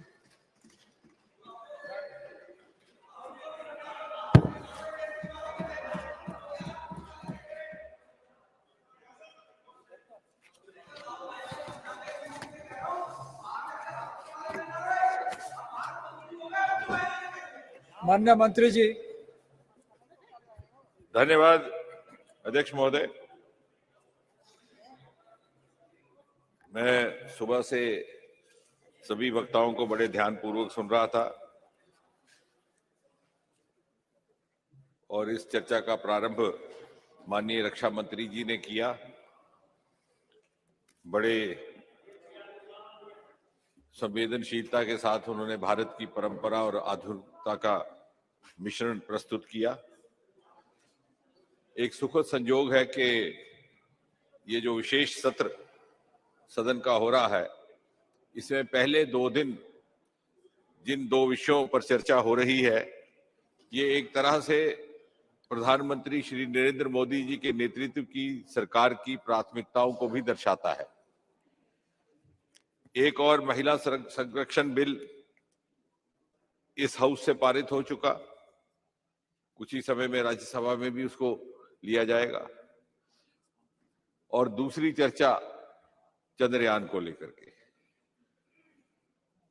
और जिस प्रकार आज सुबह जैसे ही हाउस की बैठक प्रारंभ हुई, प्रधानमंत्री मोदी जी ने स्वयं यहां पर उपस्थित रह करके कल रात्रि महिला संरक्षण बिल के पारित होने पर अभिनंदन भी किया और अपने सच्चे मन से धन्यवाद भी प्रकट किया।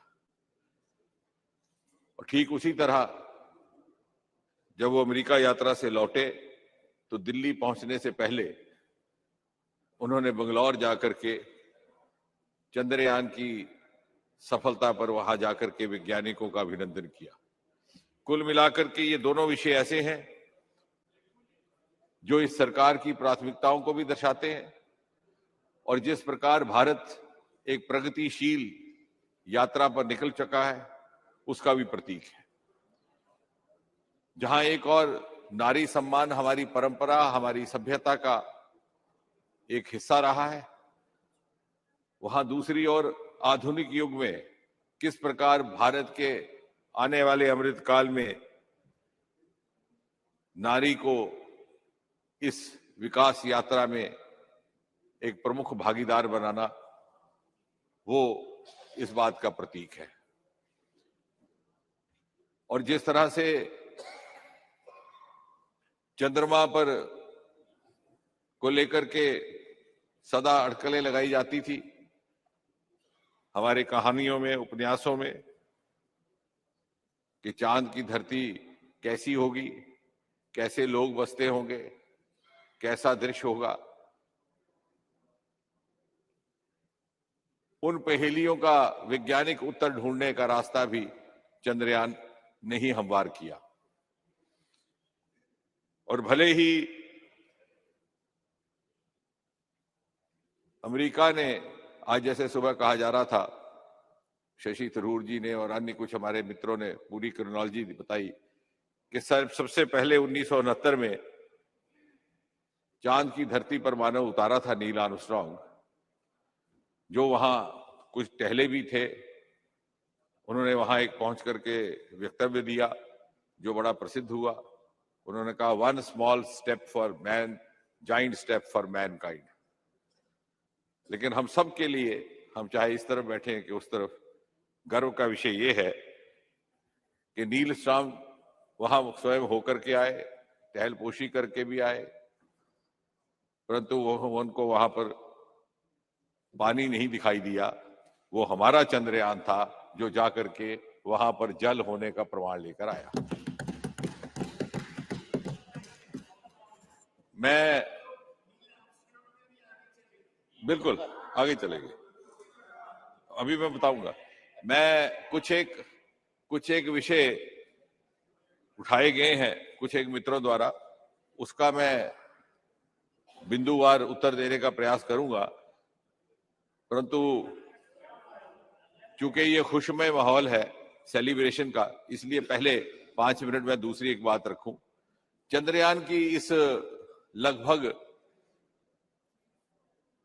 2.5 महीने की यात्रा में, कि 14 जुलाई को गया था, बड़े महत्वपूर्ण पड़ाव रहे हैं। कुछ एक ऐसे जहां थोड़ी बहुत चिंता भी होती थी, एंजाइटी भी होती थी, एप्रीहेंशन भी होती थी, जो संवेदनशील भी थे, और ये अटकलें भी लगाई जाती थी कि ऐसा होगा कि नहीं होगा। उसमें सबसे पहला, जबकि वो धरती के ऑर्बिट से निकल करके उसे चंद्रमा के ऑर्बिट में जाना था, तो लगभग 20 बार उसने इस प्रकार से परिक्रमा की भारत धरती की। और उसके बाद, क्योंकि हमारी, जैसे कहा गया कि केवल 600 करोड़ की ये मिशन था, जबकि रूस का मिशन उसी समय जो चल रहा था वो 12,000 करोड़ का, यानी कई गुना ज्यादा। लेकिन हमारी जो बौद्धिक क्षमता थी, हमारे cerebral resources were much bigger in proportion. तो ग्रेविटेशनल फोर्सेस के माध्यम से हमने 120 बार परिक्रमा की, जैसे गाड़ी आप न्यूट्रल पर लगाते हैं और पेट्रोल बचाते हैं। वो एक संवेदनशील क्षण था जब उसे निकल करके दूसरे ऑर्बिट में जाना था। वैसे होता है कि गाड़ी चलते चलते आप ट्रैक बदलते हैं और दूसरी ट्रैक पर जाते हुए रास्ते में कोई मिसहैप ना हो। तो वो पहला क्षण था संवेदनशील, वो उसने सफलतापूर्वक हासिल किया, कामयाबी से उसको निभाया, और वो चंद्रमा के ऑर्बिट पे चला गया, जहां उसने 20 सर्कल लगाए, ऐसे बाहर से होते होते होते होते धीरे धीरे धीरे धीरे धीरे धीरे अंदर आके, और फिर आखिरी क्षण थे जब आप सबने टेलीविजन पर देखा, जब केवल 400-600 किलोमीटर रह जाते हैं तो यकदम उसकी रफ्तार 6000 किलोमीटर प्रति घंटा से घट करके 150 किलोमीटर हो जाती है, और 4 इंजन में से 2 इंजन बंद हो जाते हैं। और फिर उससे भी अधिक जो एक रोचक क्षण भी होते हैं और थोड़े से एंजाइटी वाले भी, जब वो लगभग 100-150 मीटर धरती के सतह के करीब पहुंचता है, उस समय उसका कम्युनिकेशन हमारे साथ बंद हो जाता है। और फिर ये इम्तिहान है कि हमने विक्रम को किस कदर प्रशिक्षित किया था। जैसे आप एक सैनिक तैयार करके भेजते हैं फ्रंट पर, तो मौके पर उसने कब गोली चलानी है ये उसके हाथ में। तो वो हमारी परख थी कि वो वहां लैंड कर पाएगा कि नहीं, क्योंकि जब बिल्कुल नजदीक पहुंच जाता है तो फिर वो थोड़ा सा उसको वक्त मिलता है 2-4 किलोमीटर के रेडियस में ये तय करने का कि मैं कहाँ पहुंचूं, और उसके लिए टाइमलाइन होती है। क्योंकि अगर आप गाड़ी स्वयं ड्राइव कर रहे हैं तो आप रोक सकते हैं, लेकिन वो नहीं कर पाएगा। वो टाइमलाइन हट जाए तो वो फिर लैंडिंग मुलतवी हो जाती है। लेकिन वो क्षण भी बड़ा स्मूथली निभाया गया। ये मैं घटनाक्रम इसलिए सुना रहा था कि मुझे हर्ष है इस सदन के साथ ये बात साझा करते हुए, और शायद औपचारिक तौर से पहली बार हो रही है कि आज भी जब हम ये चर्चा कर रहे हैं तो कुछ ही घंटे के बाद हमें इंतजार है इस बात का कि क्या विक्रम और प्रज्ञान अपनी नींद से जाग जाएंगे, और इस वक्त सारा प्रयास उस ओर है। तो मैं चाहूंगा कि विवाद से ऊपर उठ करके हम चंद्रयान की दूसरे मरहले की यात्रा के लिए प्रार्थना भी करें और प्रयास भी करें। अब से कुछ ही समय के बाद ज्यों-ज्यों यहां शाम ढलने लगेगी, सायकाल के साय लंबे होने लगेंगे, हम सब रात की चादर ओढ़ करके सोने की तैयारी करेंगे, तो धीरे धीरे चांद पर सूर्योदय होगा। क्योंकि वहां 14 दिन का, हमारे 14 दिन, उनका एक दिन, तो 14 दिन की रात वहां पे अब समाप्त होने लगी है। अब भोर फटने का समय आया है। चिंता केवल ये होती है कि वहां पर रात -150 डिग्री टेम्परेचर जाता है और दिन को +100, यानी मैक्सिमम और मिनिमम में इतना अधिक फर्क है। हमने सोलर बैटरीज की व्यवस्था कर रखी है, हमारी बैटरीज भरी हुई हैं और पैनल्स को इस दिशा में रखा है कि जो ही सूर्योदय हो वो फिर से सूरज की रोशनी को कैच करना शुरू कर दे। अब केवल जो हम सबको थोड़ी सी एंजाइटी करेगी वो क्षण, जैसे मैंने कहा, जो पहले के कुछ सेंसिटिव क्षण थे, वो ये कि हमारा जो कम्युनिकेशन सर्किट है वो एक्टिवेट होना चाहिए उस बैटरी से। तो वो कम्युनिकेशन सर्किट एक तरह का वेकअप सर्किट उसे बोलते हैं। मान लीजिए जैसे कि अलार्म है, और जो ही, क्योंकि -10 डिग्री से ऊपर टेम्परेचर आ पाएगा तो तभी वो सर्किट काम करेगा। कोई इतनी ज्यादा ठंड में वो सर्किट काम नहीं करेगा, भले ही बैटरी भरी हुई है। तो अब हम सारे टीम इसरो के सारे साथी और हम सब इस मिशन से जुड़े हुए एक एक क्षण घड़ी देख करके इस प्रतीक्षा में है कि जैसे सूर्योदय हो उस सर्किट का टेम्परेचर थोड़ा बढ़े, वहां पर बढ़ना शुरू हो, वो एक्टिवेट हो, और जैसे ही वो एक्टिवेट होगा तो वेकअप कॉल जाएगी। विक्रम आंखें मलते मलते जाग उठेगा और प्रज्ञान भी उठ खड़ा होगा 14 दिन की नींद के बाद, और फिर वो अद्भुत बात होगी जो आज तक कभी ना हुई। चांद के साउथ पोल पर जाकर के विक्रम और प्रज्ञान का नींद में सोना और नींद से जाग करके फिर एक्टिव होना, पहली बार दुनिया में। और मुझे विश्वास भी है, और जिस प्रकार लगन और निष्ठा और मेहनत के साथ हमारे वैज्ञानिकों ने दिन रात काम किया है कि हम इसमें सफल रहेंगे। और कल जब सारे देश में महिला संरक्षण बिल के पास होने का जश्न मनाया जाएगा, प्रधानमंत्री मोदी जी का अभिनंदन किया जाएगा, हमारे पास शायद वो भी अवसर हो कि हम इस बात का भी जश्न मनाएं कि हिंदुस्तान वो पहला मुल्क है जिसने साउथ पोल पर विक्रम और प्रज्ञान को भेजा, उनको नींद में सोने दिया, और जब वो जगे तो उनको फिर से काम पर लगा दिया।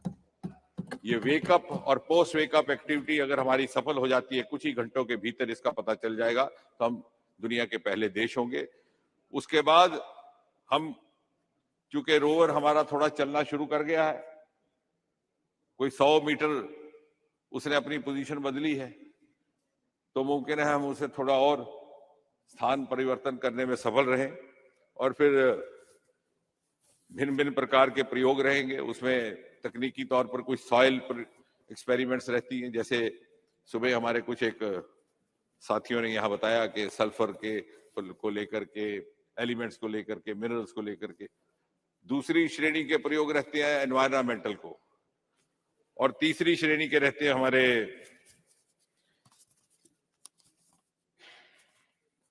सिस्मिक एक्टिविटीज को, कि जैसे यहाँ पर भूकंप आते हैं, झटके लगते हैं भूचाल के, ऐसी थरथराहट वहां भी होती रहती है।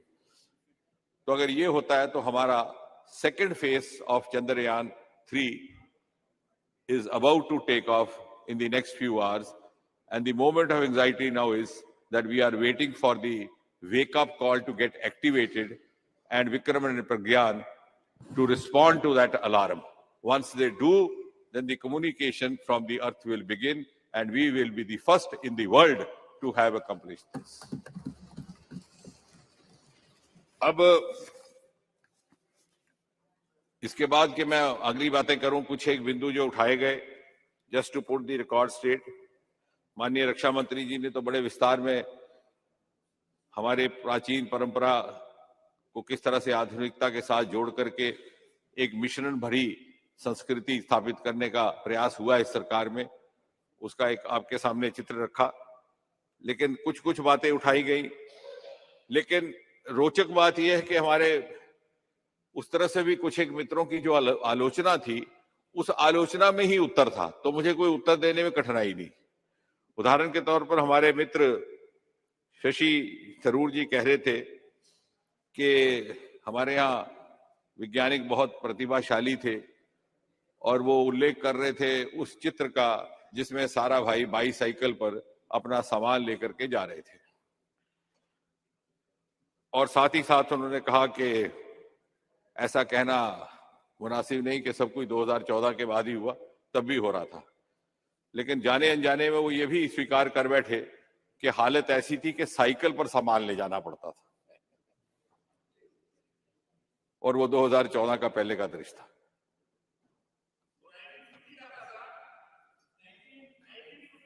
फिफ्टी का था, वही कह रहा हूं। फिर 50 में कौन थी सरकार और कौन था प्रधानमंत्री? तो यही जवाब आ गया, यही जवाब है, क्योंकि साधनों का अभाव,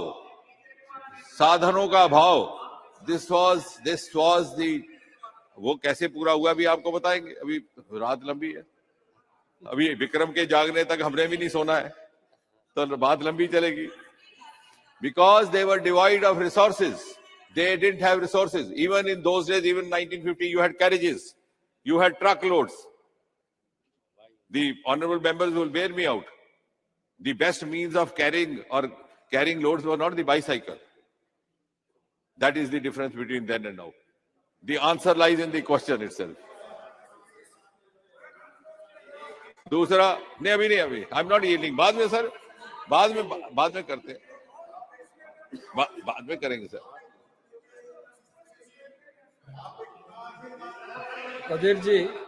अधीर जी आप इनके बाद ही बोलेंगे, please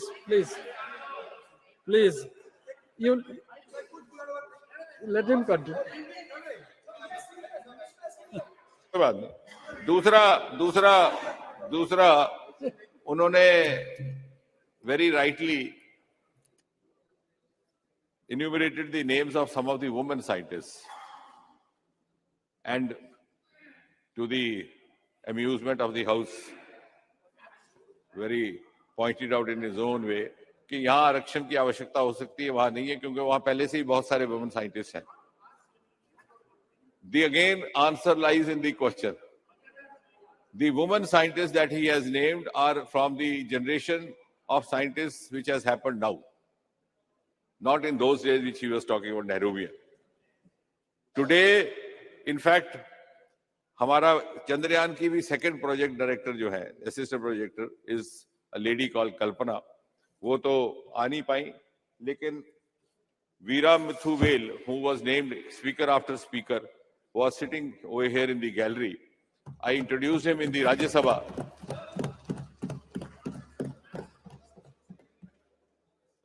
No. That was just to make the house. No, I can't say that he was there in the gallery. No, that is, ठीक है, वो कोई बात नहीं. The idea was that the members should also have a glimpse of him. I'm not referring him, not quoting him. He is now not there because he had to take a flight for Bangalore.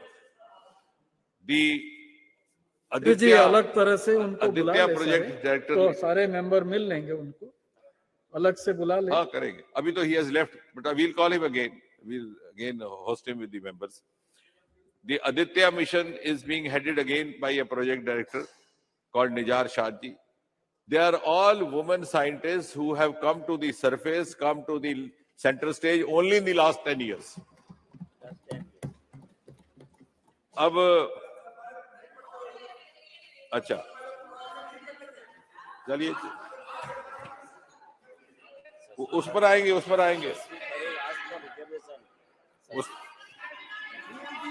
पर आते हैं। Then it was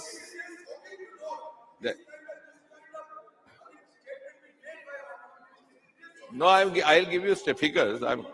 I'm giving you. See, when we are debating, when no, I don't get disturbed. I don't. I'm the last person to get disturbed or distracted. But one thing, when we are discussing science, let us discuss on the basis of facts, figures, and statistics. Yes. No. You are translating figures into politics. I'm simply giving you figures. Now I'm letting, just wait. Let more figures come out. You said the ISRO budget and the space budget is on decline. Now, honorable member will be kind enough to take note of this figure so that she can verify later on.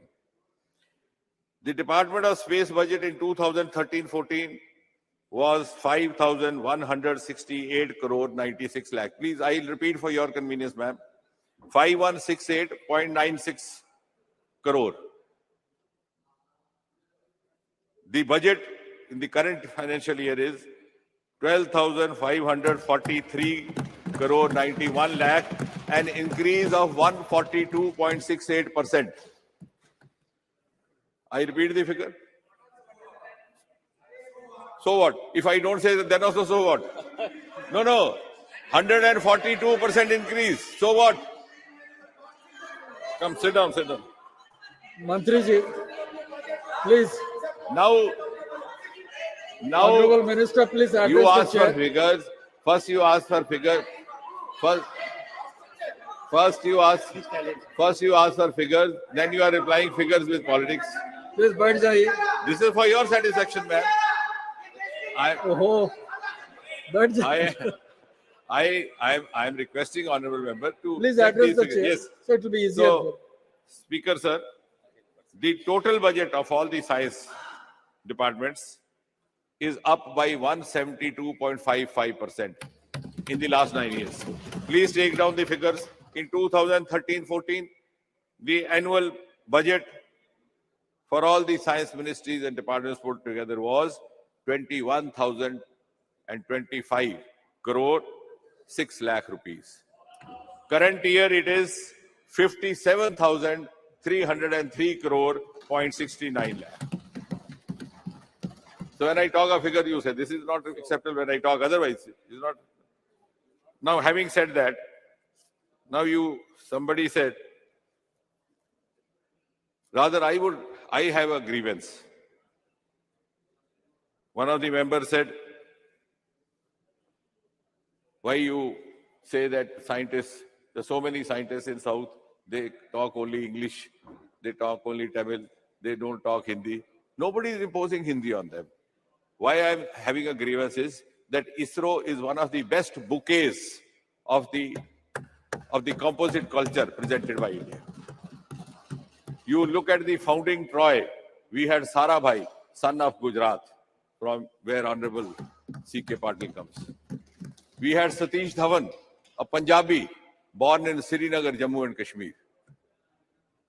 And then, immediate next generation, we had APJ Kalam from Rameshwaram, son of Tamil Nadu. So why are we demeaning this and trying to say he spoke Tamil, he spoke English, or he didn't speak Hindi? Why are you saying? Is it not amazing? The founding fathers, 60 years ago, one Punjabi, one Gujarati, one Tamilian. Absolutely. So thank you.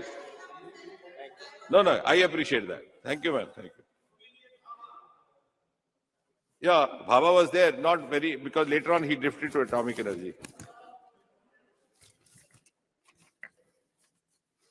And now, since Madam Kani Modi has been very kind to compliment me, like a gentleman, I have to return the compliment. Very soon, we will have our next launching station nowhere else but in her constituency of Kurukshetra Patnam in Tamil Nadu. And I just solicit your cooperation. 90% of land acquisition has been done. 10% is left out. you can easily use your good offices to persuade the state government so that we can have a ceremony very soon, and you being the elected representative there would be our important guest. So this is the spirit with which we are working. And ISRO, somebody said in the morning, why Raksha Mantri ji spoke about scriptures. I have been telling all around wherever I go that ISRO is a work model which is worth emulating. Here is a team which never retires. A scientist in ISRO, sir, never retires. He never superannuates. He gives his life to the mission. Even if you see these pictures, when you see of landings and other successful missions, you find all the former chairmen sitting side by side. They remain associated and they follow a cultural SOP which is not seen anywhere else, but which is worth emulating. Before and after every landing, they pay obeisance at Tirupati. And afterwards, how do they celebrate success? You know, sir, they distribute a laddu. इससे सुंदर, इससे पवित्र प्रथा और जिसमें सामूहिक भारत की पूरी संस्कृति झलकती है। और इसलिए संस्कृति को आधुनिकता तक ले जाने की इस यात्रा को आगे बढ़ाने का कारवां हमारा इसरो है। तो इसमें क्या हर्ज है अगर हम संस्कृति को लेकर बात भी करते हैं। Then there was another observation made by Mr. Kanti Chidambaram, who said science and spirituality have a close relationship. But at the same time, the Raksha Mantri has sought to confuse that. By saying so, he created further confusion by not letting us know what he meant. As far as I know, Swami Vivekananda said, very simple terms, science begins where religion ends, religion begins where science ends. So I think let's go home, ponder on that, educate ourselves on that. Then he said, very sarcastically, because possibly he's also known to be an intellectual, he said, I'm not sure whether after 1,000 years this building will stand, this new building of Parliament House. Everybody of us heard? He's expressed doubt that this new building we have shifted in is unlike those monumental buildings built by the earlier generations and the temples. And he compared it with this building and said, who knows whether after 1,000 years this will stand. My humble request is that all of us, he and us, can wait for 3 more generations. Let the 5th generation Chidambaram come to this house elected and decide whether he is in this house or other house. Why should we be judgmental just to score a point? And because that creates a little bit of spice, we can use this. I can use this in plenty. If he is 2nd generation politician, let us wait for the 5th generation of the same family. Whether the 5th generation Chidambaram is there in this house or some other house. And that the history decide.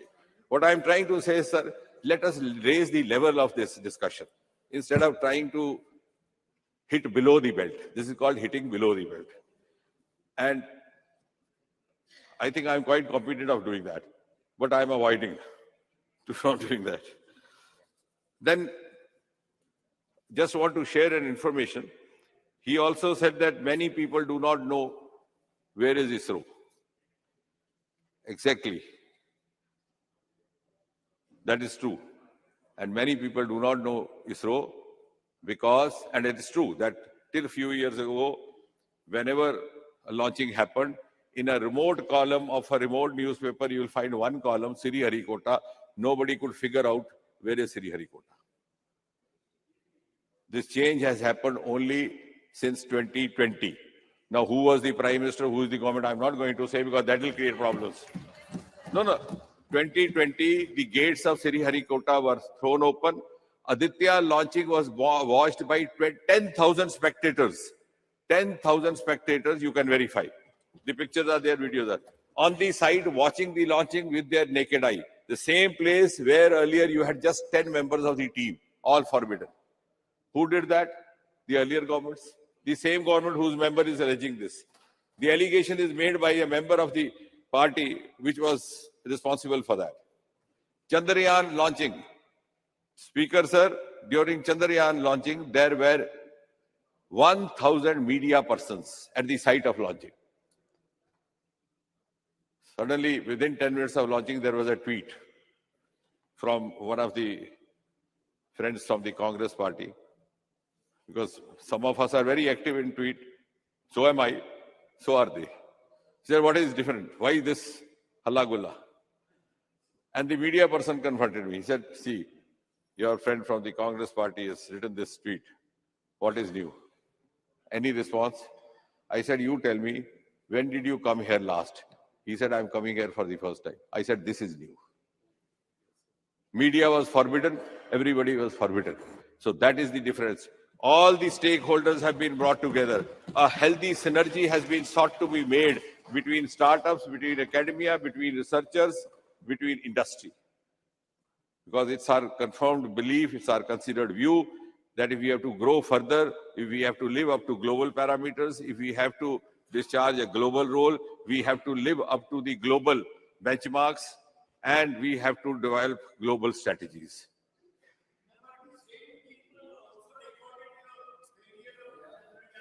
Please, sir.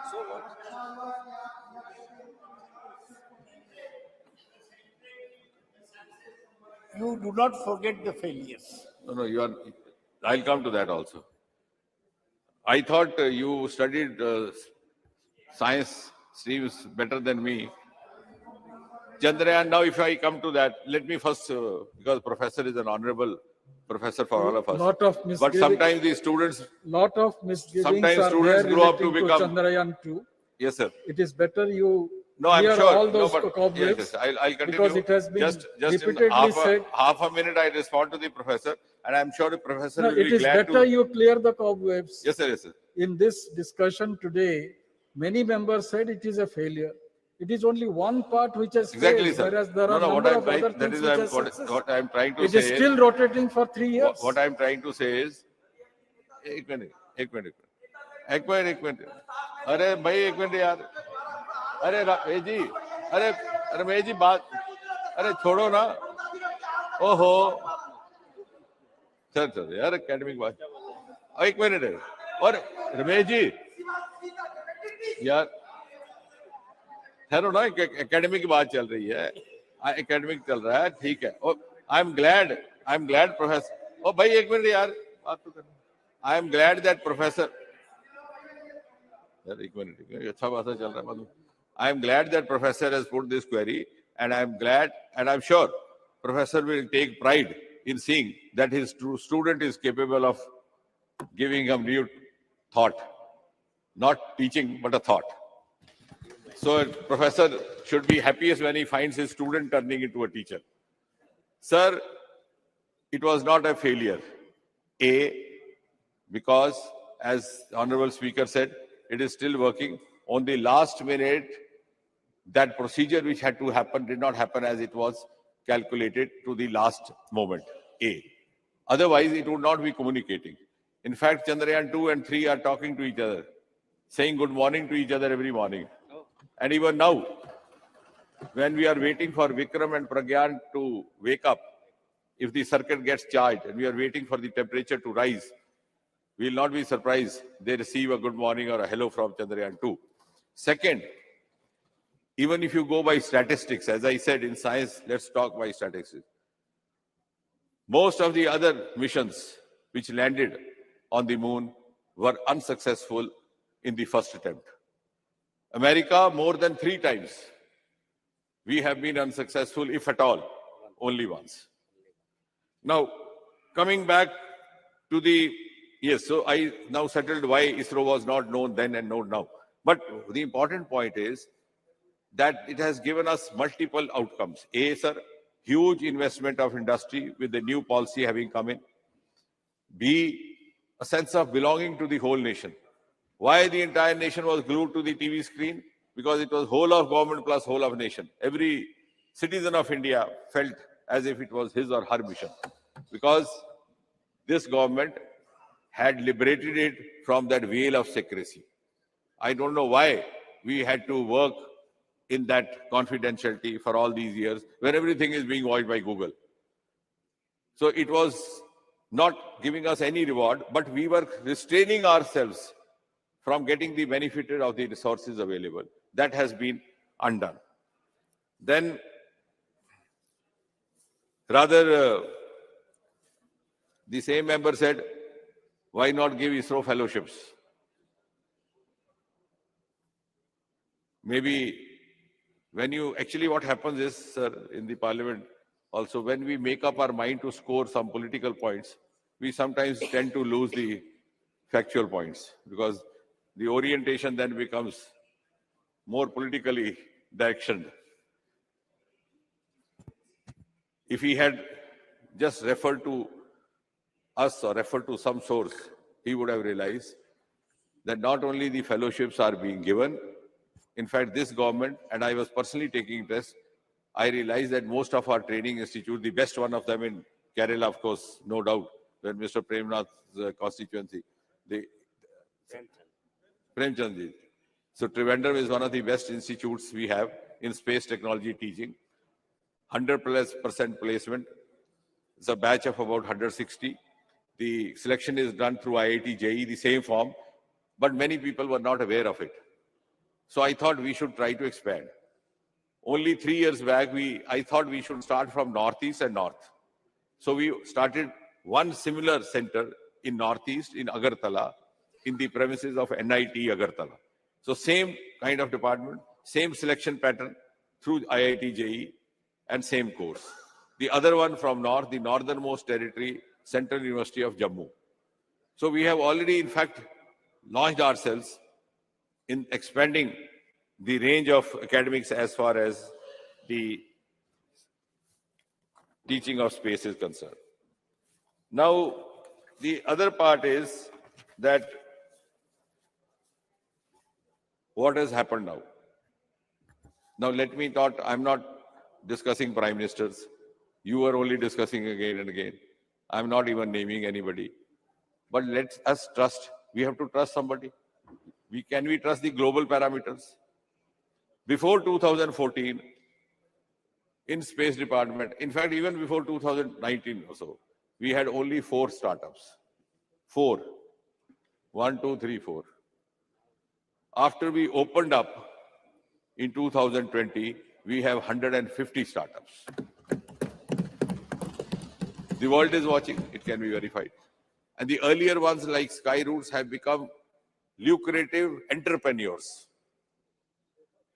If you see the startup as a whole, we were only 350 to 400 till 2014. Now, in 9 years, we have gone up to 1,25,000 and more than 110 unicorns.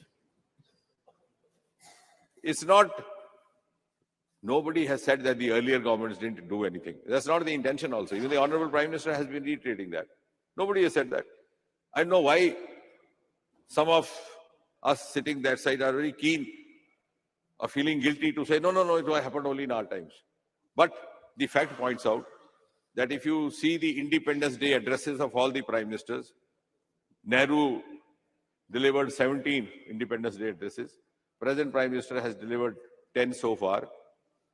The intent and the priority of the government in place is reflected in the Independence Day address. That is a declaration of the intent of the government of its future plans and priorities and flagship schemes. In the 2014 Independence Day address from Red Fort, Prime Minister's address refers to Swachhata, cleanliness,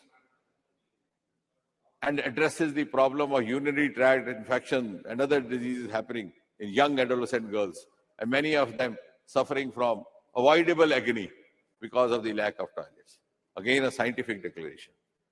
In 2015, Prime Minister's address in Independence Day says, Start Up India, Stand Up India. And the following year, there is a startup scheme. हाँ तो startup Bharat कर दो, अच्छी बात है. Sir, sir, I think we will accept it. the government should consider. Yes, sir. Yes, sir. No problem. Then, see, Dada, this happens when you are thinking of how to make a political counter. The casualty is the fact. You are not, you understand very well what I mean by saying, and yet you want to deviate. But I am not that easily vulnerable to deviations. The next address of the Prime Minister says, Digital India, Digital Bharat.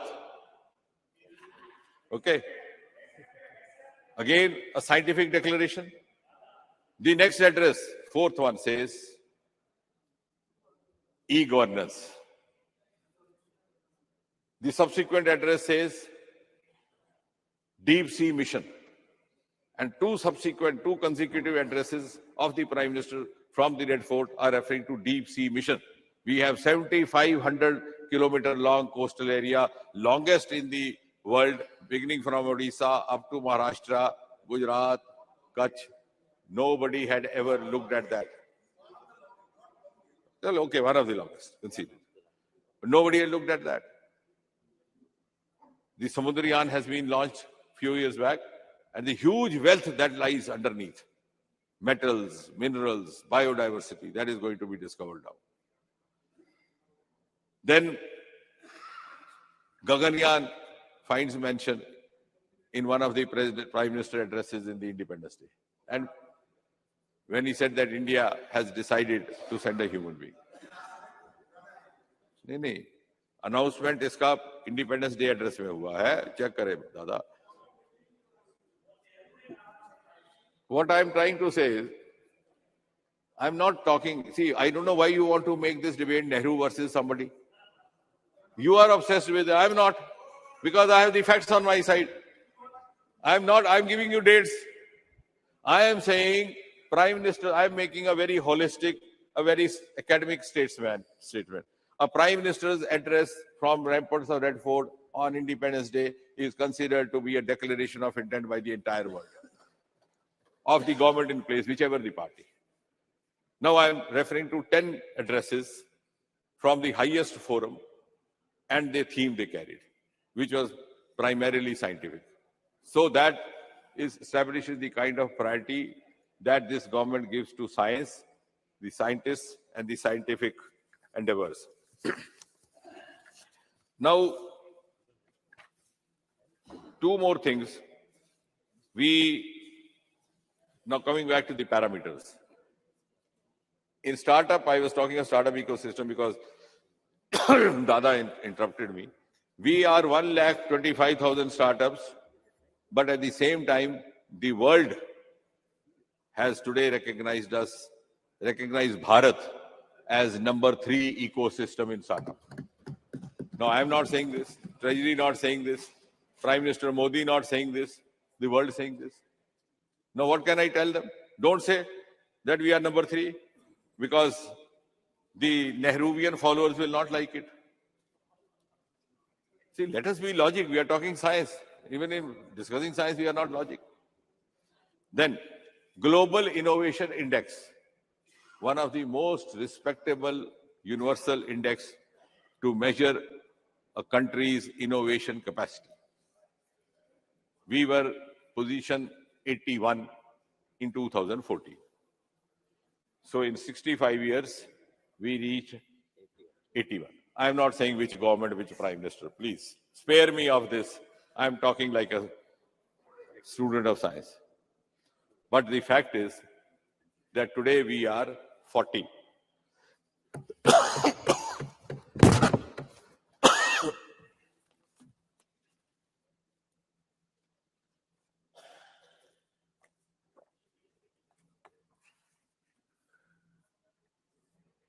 So what I'm trying to say is that this jump of 41 has happened only in the last 9 years.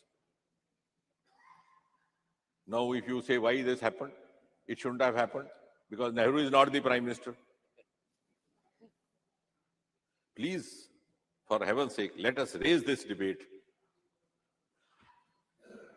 I can go on and on. I have read books on Nehruvian blunders, beginning from the famous Himalayan blunder which Brigadier Dalvi wrote after 1962. I have the same penchant to read books, but I'm not getting into that because that's not the case. This is something that each has to celebrate, and we have to put our heads together. So now the whole day it has been Nehru. Now coming to, yes, wholesome. That's what I'm saying. Now coming to space economy. Because in the times to come, when we say in 25 years we'll be at that pedestal, of course the value addition has to come from somewhere. Where will it come? It will come from those resources which have remained unexplored or underexplored. One is, of course, the huge ocean resource that I refer. The other is, of course, the Himalayan resource. We have vast Himalayan range, 3-4 states lying in the lap of Himalaya, beginning from Uttarakhand and Himachal Pradesh, etc. And Roma mission has also been begun, which has given India a unique identity of a purple revolution and agri-tech startups.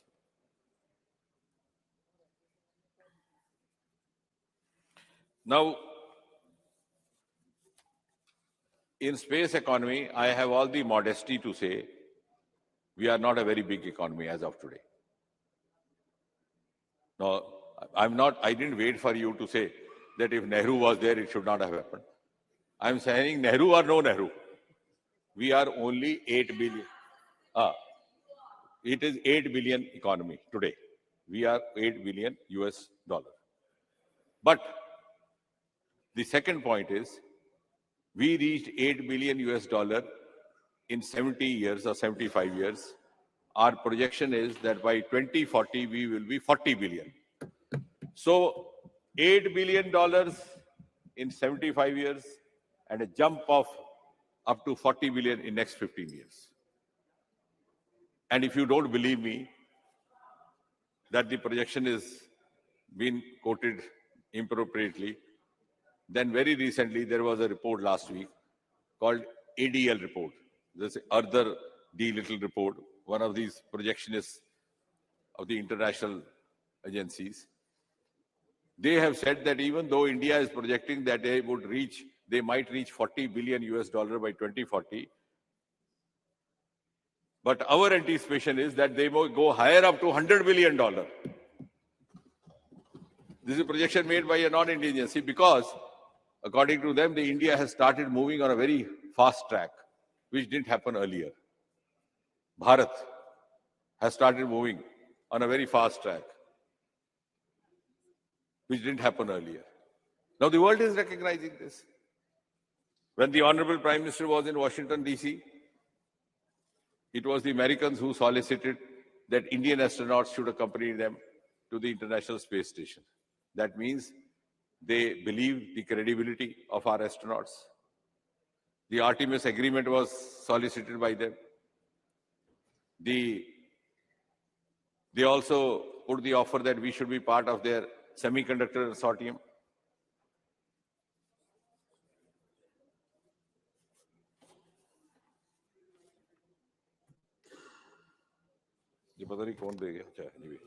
So, what I'm not talking anything subjectively. I'm talking of what the world is saying.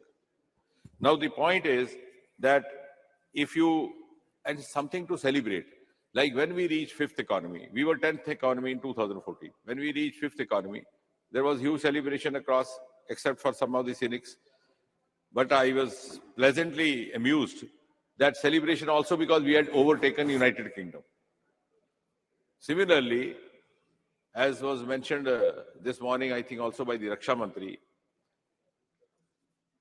the same America, which took off much earlier than us, has today generated for us a revenue of 174 million US dollars by hiring our launching pads.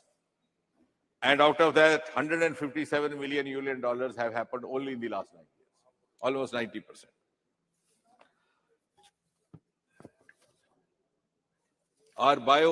We were talking of Himalayas, we are talking of oceans. We have a huge resource of biodiversity. But Honorable Speaker, sir, you know, in 2014, the number of biotech startups in India was only 50.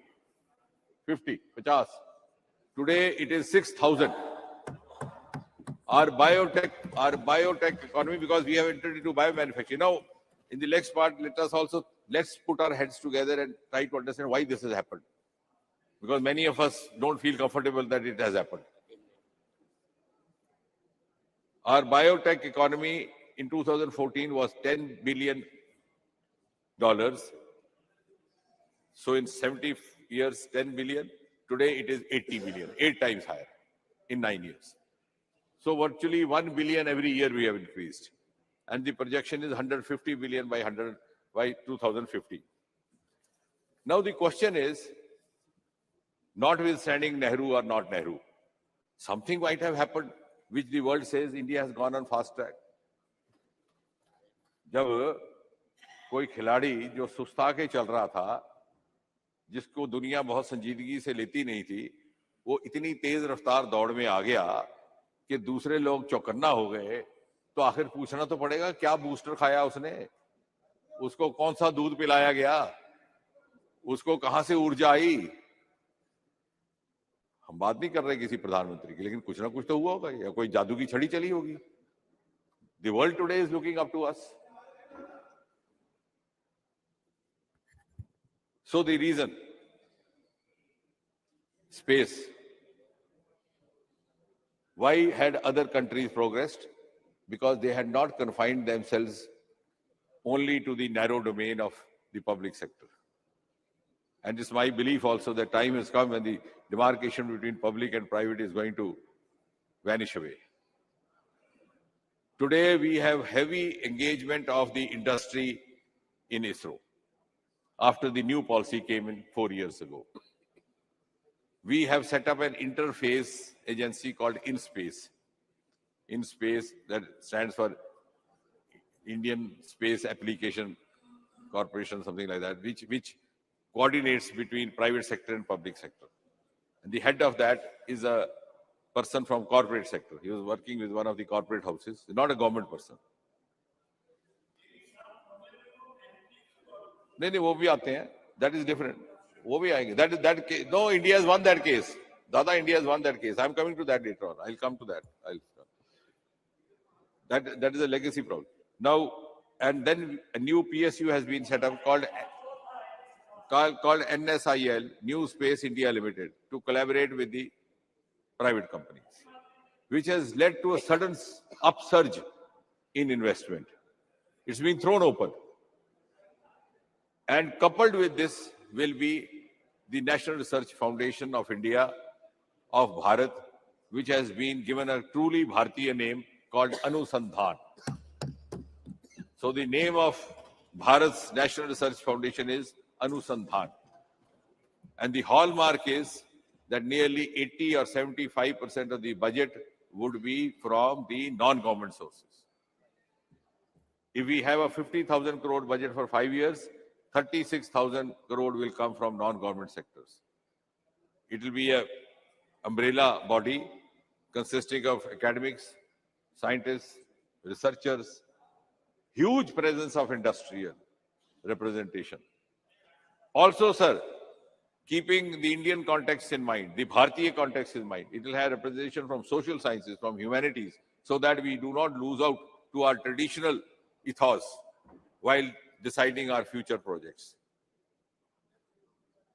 And it will also decide what kind of collaborations do we engage in our foreign alliances so that we remain globally competitive. It will have a governing body, it will have an executive council, and the executive council will be headed not by a government secretary. Mr. Minister, just a minute. But by a principal Just a secretary. minute. The House was extended till 8 o'clock. I seek the permission of the House if we can extend it by another 1 hour. Sir, now. Thank you. So, what as an honest student of research, I'm trying to understand what might have happened which has brought this quantum leap, which has generated a country worldwide interest in India. If there is something more to add, you can do that. But at least let's understand It's not just for saying that now, since this is the government in place and this has happened, this government has taken some measures. It has provided an enabling milieu, which was lacking. We had no dearth of acumen. We had so much of commitment, as was rightly mentioned by one of the members here, that Sarabhai, when he was not given transport facility, he carried the baggage on his carriage. But we did not. We gave him enabling environment so that they could put their potentials to the best use. Secondly, we were also, the deficiency was at the level of policy planning, at the level of the political leadership. We were waiting for other countries to either come out with a new scientific application, use it when it became popular, then we suddenly woke up. For example, I mentioned in the other house also, television, just take that example. It happened in America in 1950s. Dada knows more than me. The 1960 debate, presidential debate, was the determining point between Nixon and John Kennedy. And suddenly John Kennedy turned the tables on Nixon on the basis of a TV debate. In 1960 here, we were wondering, what is TV? What is debate? Kahan hota hai screen, kahan se bolta hai? We had never seen, we had never heard. Here it came to close to 1970, that was also Chitrahar. That too somewhere in Delhi. In Tamil Nadu, sir, it came in 1975. The match happened. I was there. In Chepak, a test match happened. And the first time, a black and white television telecast was put up. So we waited 15 years for a new scientific innovation to be adopted in this country. Similar was the case with the computers. Today, look at quantum technology, which one of the members was mentioning. We are today among 3 or 4 nations, that league of elite nations, who are into quantum technology, and we have institutionalized it through mission, Indian quantum mission, or you can call it Bharat quantum mission, which was rolled out only 6 months back. Which government, which prime minister? It is for you to decide. It has happened now. In other words, it's a matter of pride for all of us. We are now not only have taken a giant leap, we are at the same level. And in certain ways, we are even ahead of others. If you take our medical science, again, going back to Prem Chandji's state, our Chitra there is producing medical equipment which is not only world class, which is cost effective. We have mastered this skill and shown it to the world. How to develop world-class space missions, world-class scientific equipment, world-class projects at a cost which is just 1/10 of the other cost. Yes, Sri Chitra. What I'm trying to say is something that all of us have to feel proud about. Now, if you go, before I conclude, some of the landmarks that has happened, if you talk only in this space. During the last 9 years, we have not only confined ourselves to the launching of rockets. Rocket ka launch hona अच्छा लगता है, एक अच्छा दृश्य बनता है. It is, you know, seeing a spaceship going to moon is a very romantic scene. It's because it's part of our fantasy. We have grown up seeing that. But there is much more to space technology than this. Today, space technology has entered every Indian household. We have not confined ourselves only to the launching of rockets. आपका agriculture sector देख लीजिए, सारा space technology से चल रहा है. Soil health card चल रहे हैं. Telemedicine of course is there. Smart cities, unmanned rail crossings, railway tracks, roads, bridges, disaster management. We are number 1 in the world as far as our disaster forecast and prediction is concerned. That again, because earlier on, only radar was used for weather and other forecasts. Now we have combined it with space technology. I'm not saying that this should not have happened earlier, or maybe these are also march of times which happens. But we have done it. Wherever we thought we could do it, we have done. We have done to the best of the ability. Which is, as the result of which is that our disaster inputs are now being received by neighboring countries. In 2017, precisely on the 5th of May, a South Asia satellite was launched, which is popularly also sometimes called SARC satellite, which is providing inputs to all the neighboring countries, including Sri Lanka, Bhutan, Nepal, Bangladesh. Pakistan decided to remain out of it. It is to their disadvantage. And somebody said 600 crore is too much. The Raksha Mantri ji was trying to respond to that. I think the amount of money that we have saved simply by averting disasters is much more than the amount spent on Chandrayaan. And Aditya is just about 380 crore. Similarly, of course, somebody already mentioned the world record of 104 satellites launched in one go. We have some of our space projects are being cited as role models across the world. One of them is Swamitva program. Swamitva is a very fascinating program by which you map the land's reforms. So it eliminates the revenue departments, eliminates corruption, brings in transparency. You don't have to approach a patwari or a tahsildar, you can yourself access. So combining space technology with drones. Similarly, the other program which is being cited as a role model is Gati Shakti. Gati Shakti is another program we started by this government a few years back, where you have multiple layers. Whenever you are starting a new project, automatically you get the information. Where lies what? The forest, is it forbidden? It is prohibited. What about the rail tracks there, the rail pipes there? So you don't waste time and money.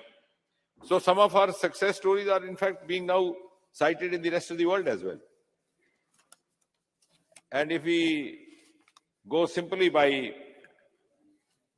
the scientific feats as such, I think somebody said scientists have gone abroad because you are not providing them enough.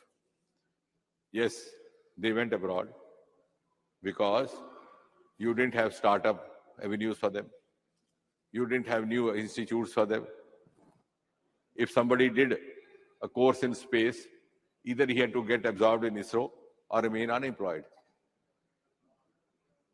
Today we have opened up that.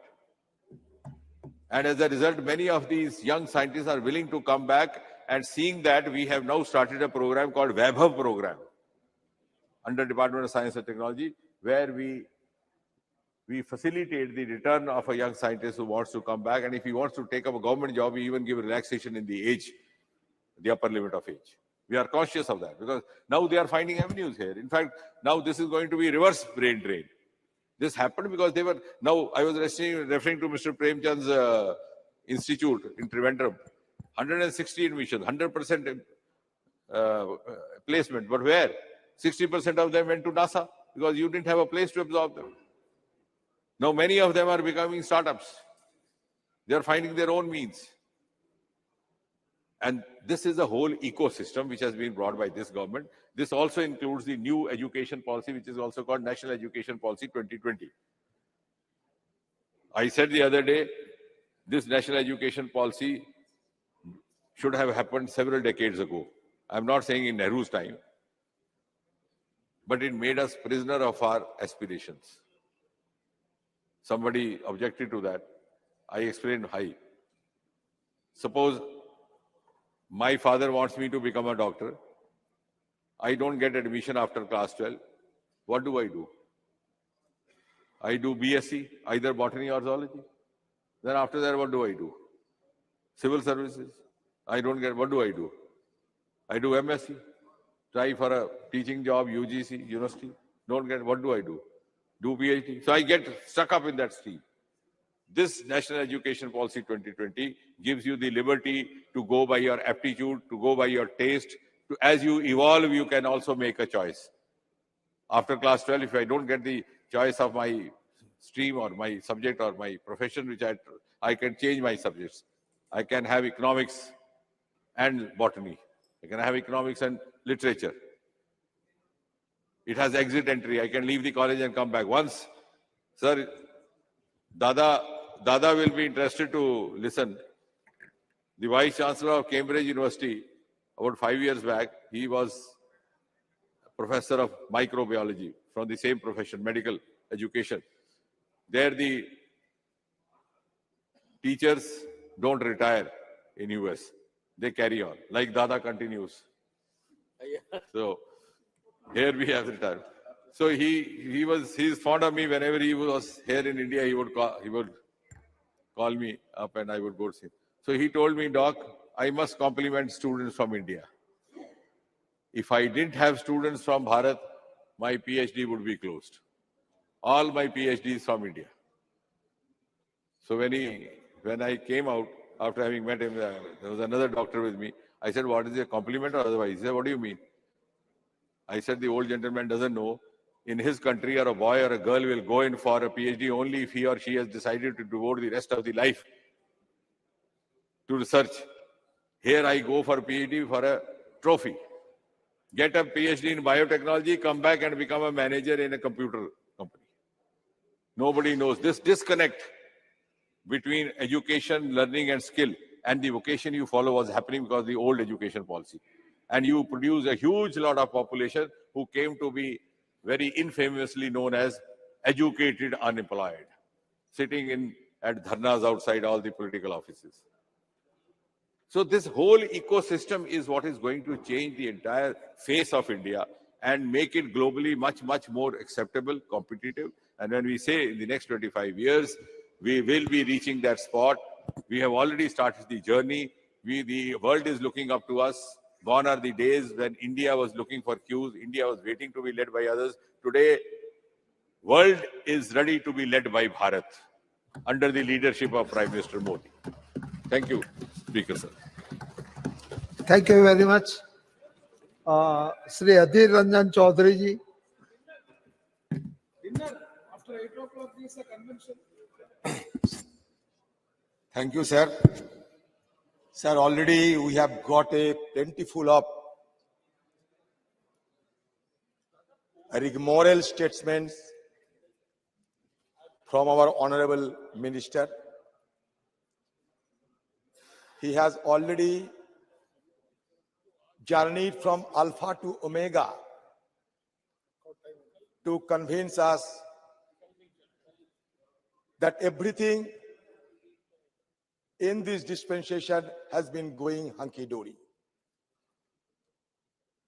But the ground situations are at variance with the congratulatory remarks in all respects shamelessly made by Honorable Minister. See, the issue is that today we have been engaged ourselves in the discussions of Chandrayaan-3. Sir, you know that the space exploration of our country make all the Indians proud of it. And on 23rd August, the entire country was waiting with bated breath to observe the soft landing of Vikram on the surface of Moon. The lander modules, Chandrayaan-3, were deboosting, which reduced the orbit to 25 into 134 kilometers around the Moon. Then power descent began at 5:45 p.m., 27th August. A few terms of that landing also caught our imagination. A rough braking phase 1. Second, attitude hold phase. Third, fine braking phase. Fourth, terminal descent phase. And there was a talking point across the nation that 15 minutes terror. So all the people of our country were praying to the God or to the Supreme Being to ensure the decent landing on the surface of moon. We have observed vividly the horizontal position of the lander to vertical position before gentle descending. So certainly now Vikram and Pragyan are in deep sleep. Certainly all the people of our country will be praying again for their waking up afresh. Certainly it will be our prayer also. Sir,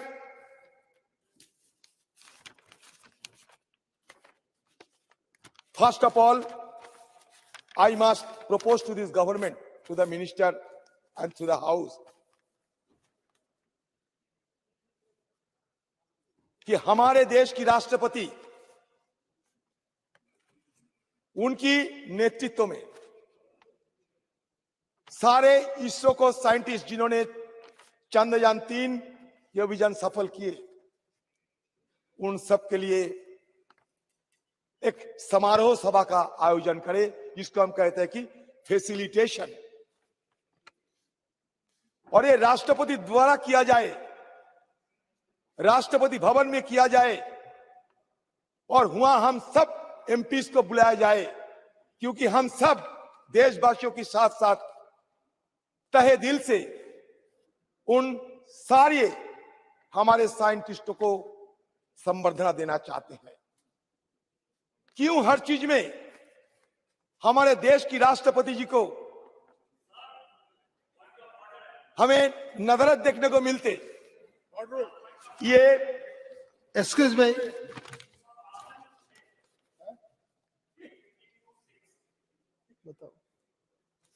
राष्ट्र इन debate को influence करने के लिए राष्ट्रपति का नाम या उनका जानकारी इस सदन को नहीं देना है। ये क्यों सजेशन दे रहे हैं? ये बात राष्ट्रपति क्या करेगी क्या नहीं करेगी, ये क्यों सजेशन दे रहे हैं? 352(6) ये डेरोगेटरी है। ठीक है। अधीर रंजन जी, क्या ये करे कि राष्ट्रपति करे, विषय पे राष्ट्रपति बोलो। को बुलाए? क्यों हर चीज में राष्ट्रपति को नहीं लाया जाता है? ये डेरोगेटरी है।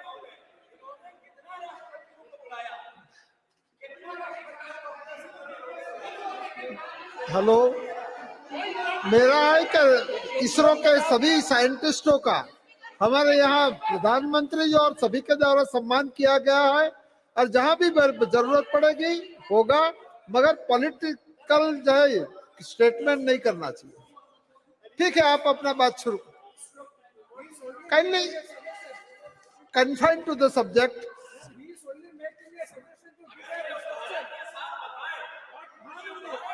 सर इसमें गलती क्या है सर?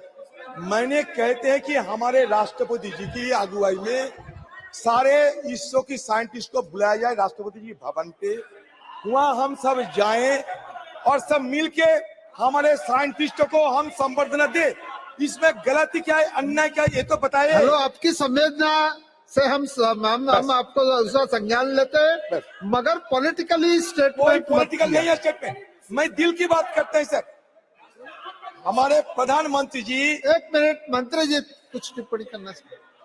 अगर अधीर जी का सुझाव नोट भी कर लिया जाए तो प्रश्न ये उठेगा कि 17 साल नेहरू जी रहे, उन्होंने ही स्पेस का काम शुरू किया, फिर इंदिरा जी ने 1969 में इसरो कायम किया, सारा सुबह से आप बोल रहे हैं।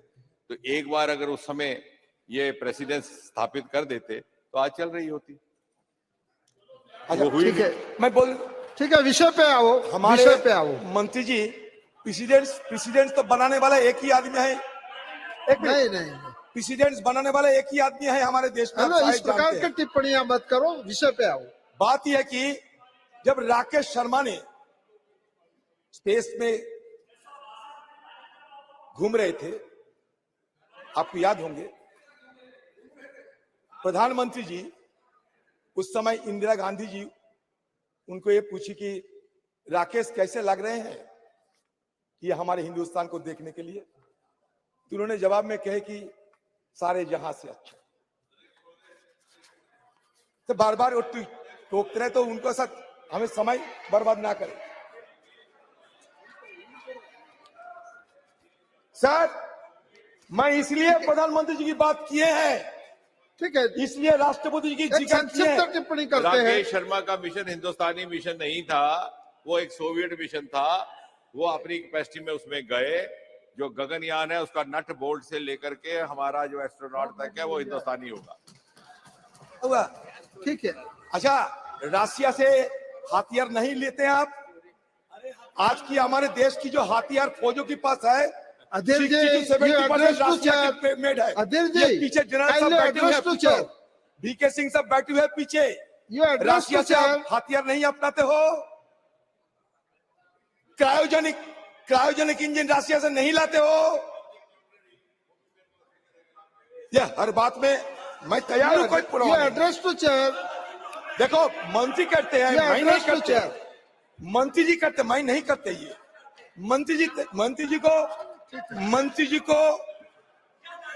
मंत्री जी को तमीज सिखाना जरूरी है। सर, मैंने इसलिए ये शब्द रिकॉर्ड से हटाया जाए।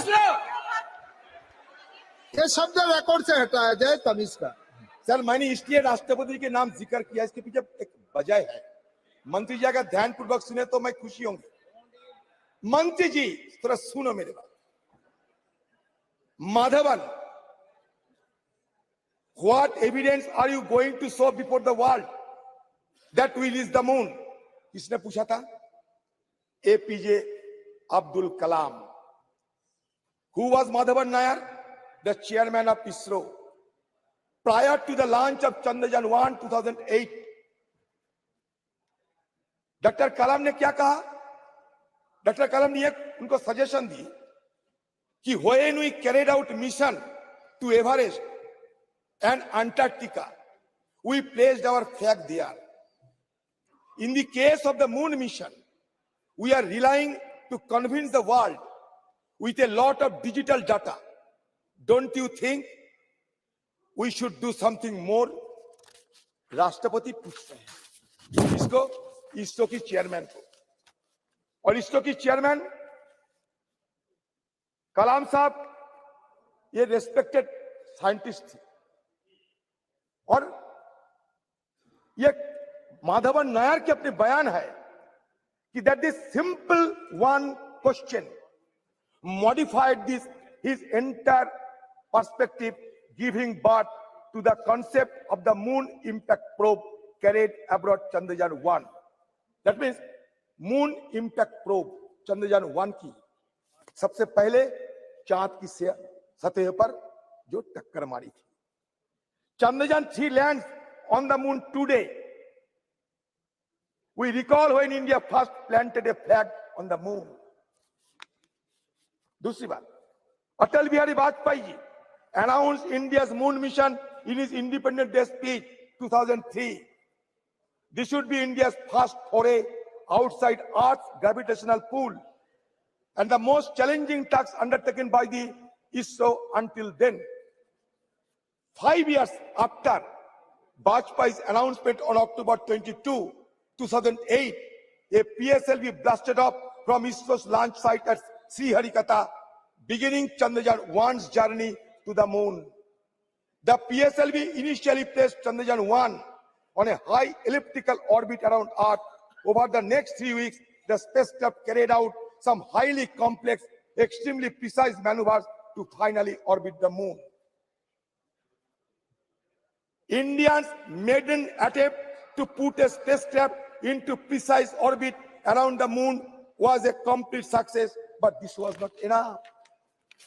This was not enough because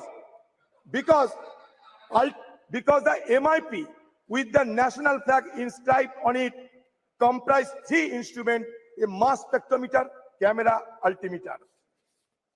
Sir, मैं क्यों राष्ट्रपति जी की बात कर रहे हैं, आप सुनते जाओ.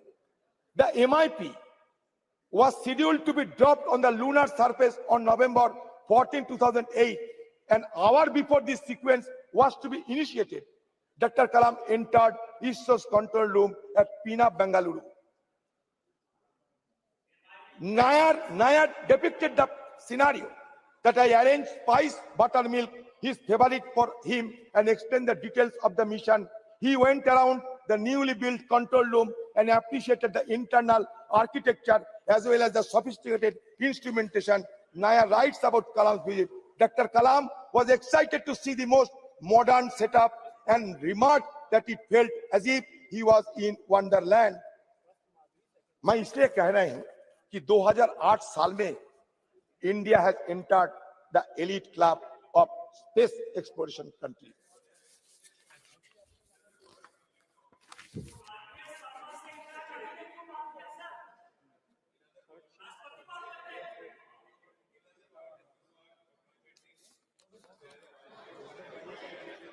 Program, and you are complimenting APJ Kalam, Rashtrapati, for having taken a close follow-up, both of them elected by the BJP. Absolutely. I must appreciate it.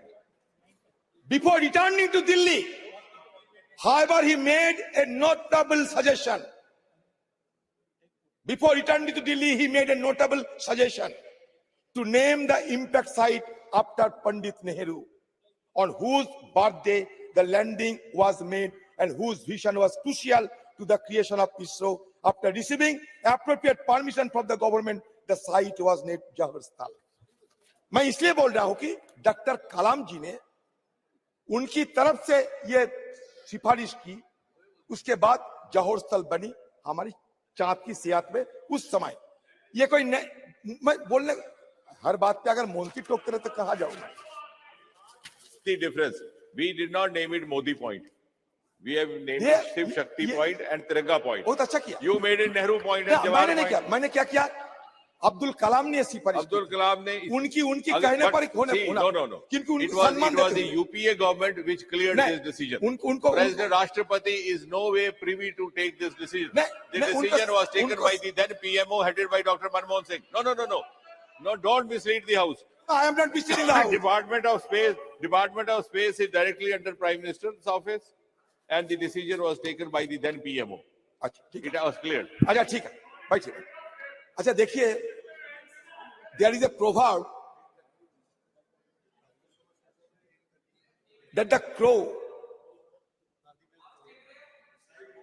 sometimes the chicken crows as if because of his crowing the sun rises. मुर्गी बांग लगाते हैं और मुर्गी बांग लगाने के बाद जब सूर्योदय होते हैं तो मुर्गी सोचते हैं कि उनकी बांग पे ही ये सूर्योदय हो चुकी है. मुश्किल आप लोगों के लिए यही है. See, India's सर बुरा मत मानिए, नेपोलियन बोनापार्ट के नाम सुने होंगे आप लोग. एक minute, Napoleon Bonaparte Waterloo Napoleon Bonaparte Waterloo के जब जंग हुई थी उसमें उनकी समाप्त हो गए, खत्म हो गई. तो उनकी आत्मा चंद्रयान पे आई है.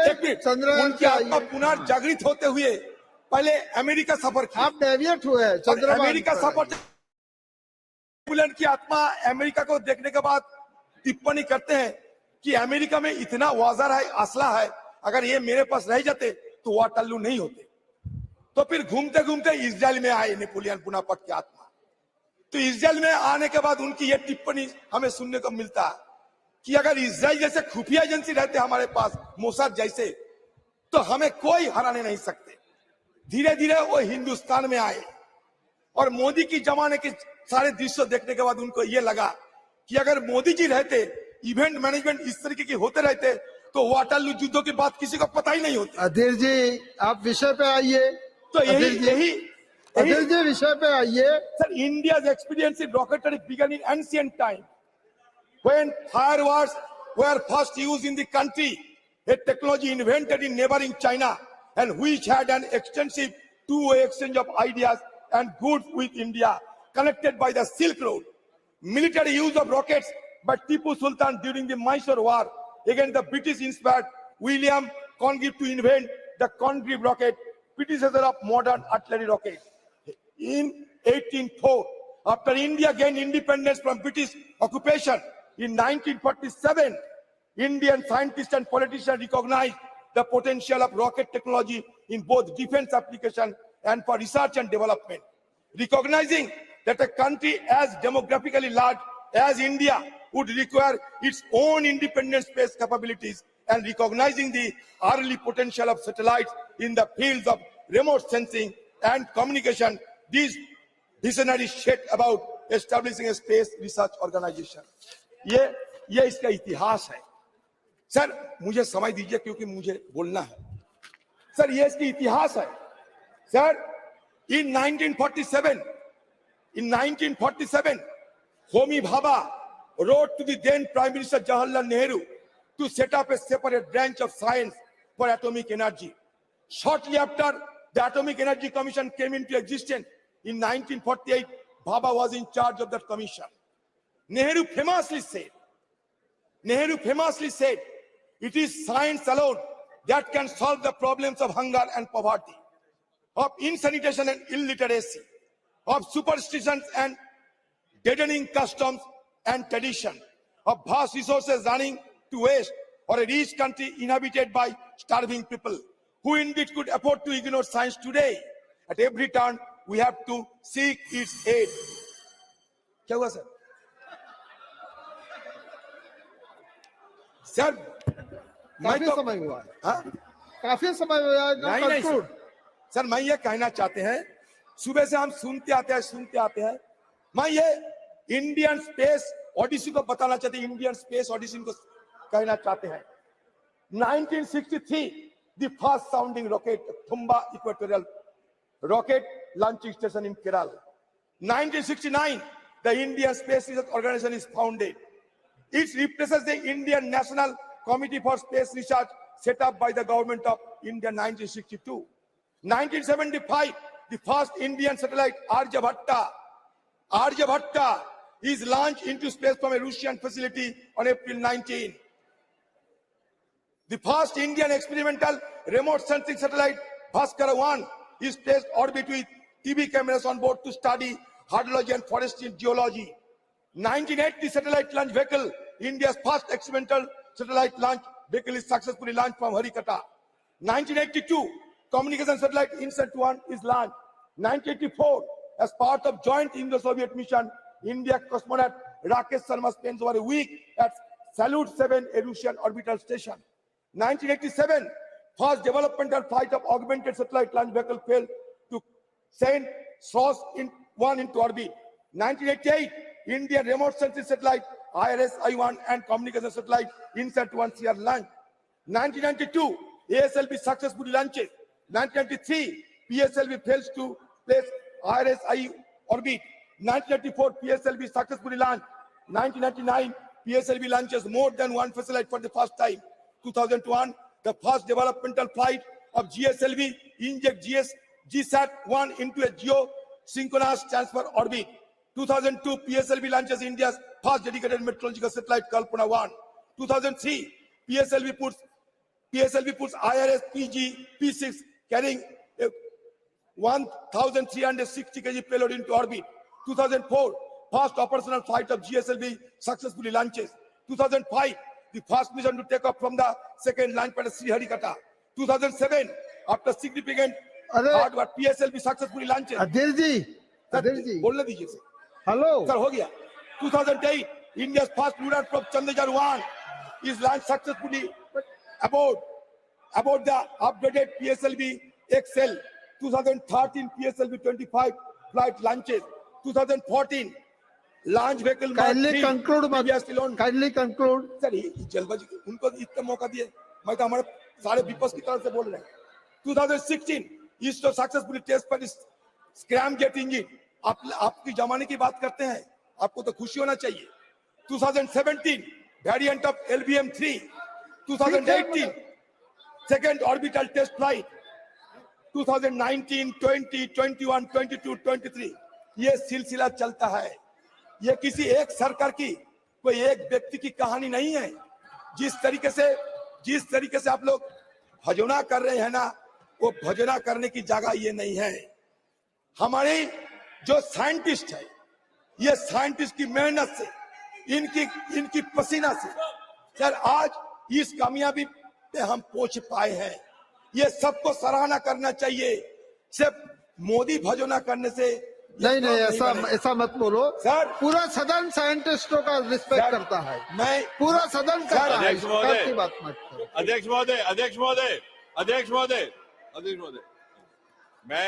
मैं लगभग 1.5 घंटा बोला हूँ मुझे बताया गया मेरी प्रार्थना है उसमें गिना जाए कितनी बार मैंने मोदी जी का नाम लिया और कितनी बार इन्होंने नेहरू का नाम लिया सर मैं ये आपकी तो बात सिर्फ कर नेहरू के ऊपर ही चर्चा कर रहे हैं नहीं सर 2023 में नेहरू थे क्या उनका भी जिक्र किया मैंने 2023 के नेहरू है क्या देखिए खत्म होने दो नाउ बस हो गया I am asking him to conclude now sir एक मिनट मुझे बुरा लगा डॉक्टर कि आप निकाल देंगे कि आप हमारे कलाम साहब को साइकिल पे जो वो रिकॉर्ड से निकाल देंगे निशिकांत जी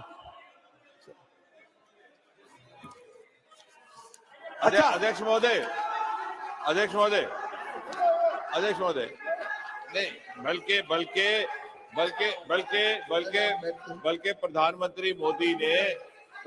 प्रधानमंत्री मोदी ने एक नई संस्कृति को जन्म देने का प्रयास किया है अगर आप कुल मिलाकर के देखें देश भर में कितनी संस्थाएं एक ही परिवार के नाम पर हैं तो एक वो अपने में अलग कहानी है कितने कॉलेज हर कॉलेज का नाम उसी परिवार के नाम पर हर विश्वविद्यालय का उसी परिवार के नाम पर हर स्कूल का उसी के नाम पर हर वैज्ञानिक संस्थान का उसी परिवार के नाम पर इस हर एयरपोर्ट का उसी परिवार के नाम पर इस मोदी जी ने उस प्रथा को उस परंपरा को बदल करके एक नया तहजीब एक नया वर्क कल्चर देने का प्रयास किया है अधीर जी आप अभी कंक्लूड कीजिए मेरी बात पे कितना बाधा हुई आप खुद देख लो सर आप आगे बोलो सर मैं ये कहना चाहती कि सुबह से संस्कार की बात हो रहे थे सुबह से राजनाथ सिंह से लेकर हमारे जितेंद्र जी भी ये संस्कार की बात करते हैं क्या हम संस्कार नहीं मानते क्या हमारा संस्कार क्या है जानते हैं हमारा संस्कार ये है रुचिनांग बैचिकता दीजू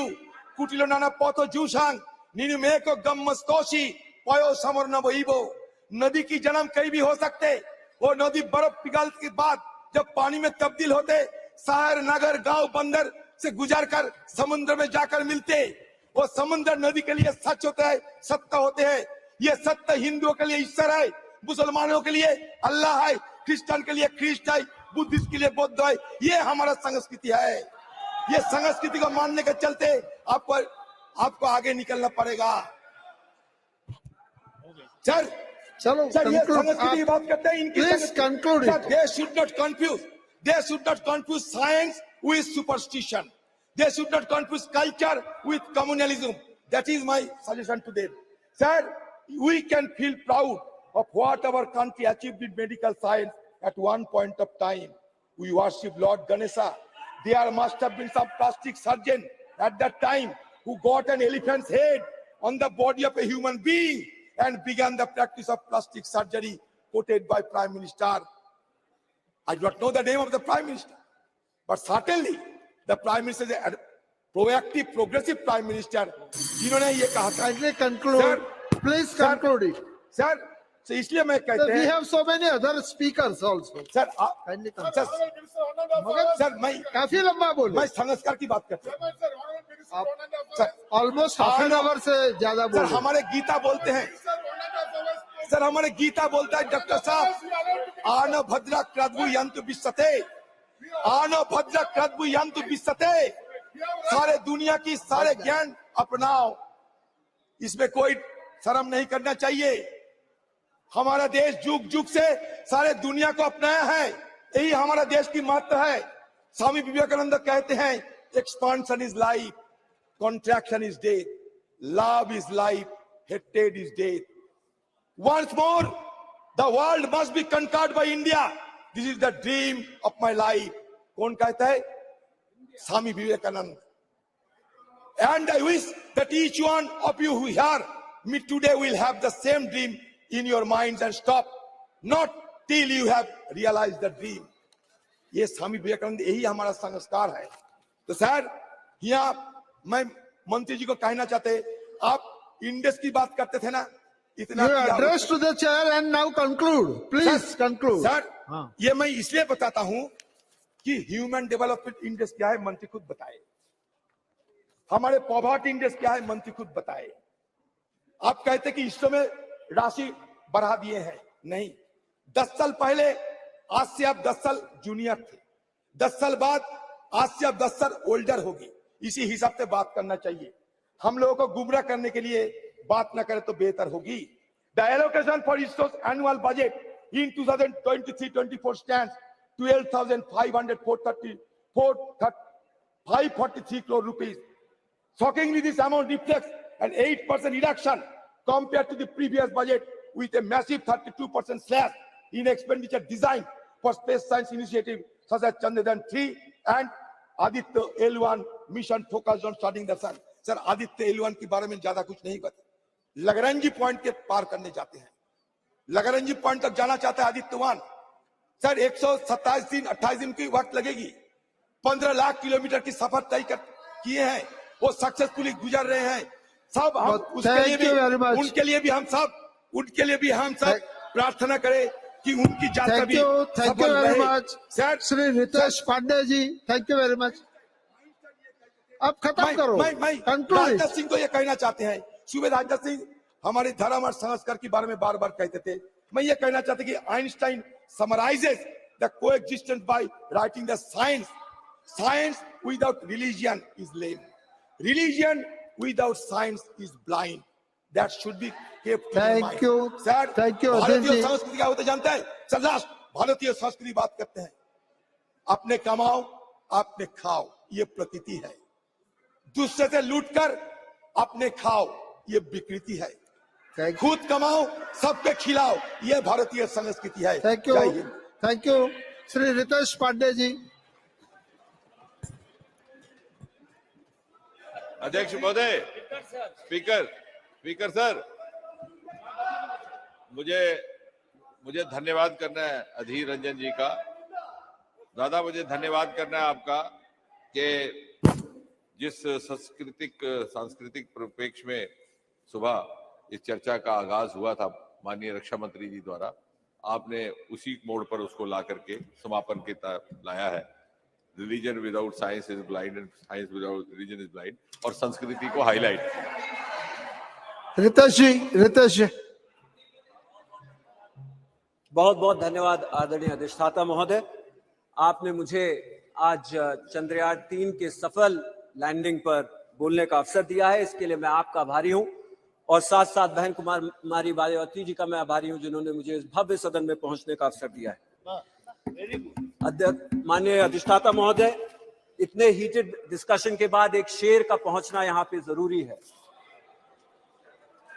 कहिए तो आसमां को जमीन पर उतार लाएं, कहिए तो आसमां को जमीन पर उतार लाएं, मुश्किल नहीं है अगर कुछ ठान लीजिए। ये शहरयार साहब का एक शेर है, मुश्किल नहीं है अगर कुछ ठान लीजिए। आज ये शेर उन लोगों के लिए एक करारा जवाब है जिन्होंने भारत की उस वक्त आलोचना की थी जब भारत ने अपना ध्यान अंतरिक्ष की ओर केंद्रित किया था। उन्होंने कहा था, और मैं ये कोट कर रहा हूं, ये कुछ विदेशी पत्रिकाएं थी जिसमें मैं नाम नहीं लूंगा, लेकिन उन्होंने कहा था कि क्या जो देश गरीबी, असमानता, शौचालय की अपर्याप्त पहुंच से जूझ रहा है, क्या उसको अंतरिक्ष अन्वेषण पर ध्यान देना चाहिए? उस समय इस आलोचना का जवाब देते हुए इसरो के संस्थापक विक्रम साराभाई के कथन को याद करना जरूरी है। उन्होंने कहा था, कुछ ऐसे लोग हैं जो विकासशील देश में अंतरिक्ष गतिविधियों की प्रासंगिकता पर सवाल उठाते हैं। हमारे लिए उद्देश्य की कोई अस्पष्टता नहीं है। हमारे पास चंद्रमा या ग्रहों या मानव युक्त की खोज में आर्थिक रूप से उन्नत देशों के साथ प्रतिस्पर्धा करने की कल्पना नहीं है, लेकिन हमें आवश्यकता है कि यदि हमें राष्ट्रीय स्तर पर और राष्ट्रों के समुदाय में एक सार्थक भूमिका निभाना है, तो हम मनुष्य और सामाजिक वास्तविक समस्याओं के लिए उन्नत प्रौद्योगिकियों के अनुप्रयोग में किसी से भी पीछे ना रहें। यह अत्यंत ही जरूरी था। आज भारत की अंतरिक्ष सोच से मिली सफलता इनके लिए एक करारा जवाब है और हमारी सफलता का एक परिणाम आज हमें देखने को मिल रहा है। आज देश को इसरो द्वारा अंतरिक्ष सोच से आपदा प्रबंधन, संचार प्रसारण में, हेल्थ केयर में, शिक्षा में, ग्रामीण विकास में, राष्ट्रीय सुरक्षा में, ऐसे कई क्षेत्रों में आज हमें सफलता मिल रही है। उनसे जो है निपटने के लिए हमें पहले से जानकारी मिलने का कार्य हो रहा है। अनुमान है कि अगले दशक में वैश्विक अंतरिक्ष अर्थव्यवस्था में भारत की 10% की भागीदारी हो जाएगी, जो मौजूदा सिर्फ 2% पे है। ये एक दशक के अंदर इसरो की उपलब्धि होने जा रही है। आदरणीय अधिष्ठाता महोदय, इंडिया ने उच्च स्तरीय स्पेस उपकरणों का निर्माण देश में ही करना शुरू कर दिया है और इसरो ने विदेशी सैटेलाइटों के अंतरिक्ष में भेजने से 144 करोड़ रुपया धन अर्जित भी किया है। आज हम गर्व से कह सकते हैं कि हमारे देश ने 381 उपकरण 34 देशों के लिए अंतरिक्ष में भेजने का काम किया है। यह हमारी एक बड़ी उपलब्धि है। भारत में प्राइवेट सेक्टर भी स्पेस शोध और उपकरण निर्माण में आगे बढ़ रहा है। देश में प्राइवेट सेक्टर की लगभग 400 कंपनियां इस क्षेत्र में काम कर रही हैं। लेकिन इस उपलब्धि पर गर्व करने के साथ साथ अब तक के कुछ अनुभवों को लेते हुए हमें आगे बढ़ने की जरूरत है। इस संदर्भ में कुछ चुनौतियों को संज्ञान में लेना चाहिए। विज्ञान और तकनीक के क्षेत्र में शिक्षा, शोध, अनुसंधान के लिए निवेश बढ़ाने की जरूरत है। यदि हम अपने समकक्ष और बड़ी अर्थव्यवस्थाओं को देखें तो शिक्षा और शोध पर खर्च के मामले में हम अभी बहुत पीछे हैं।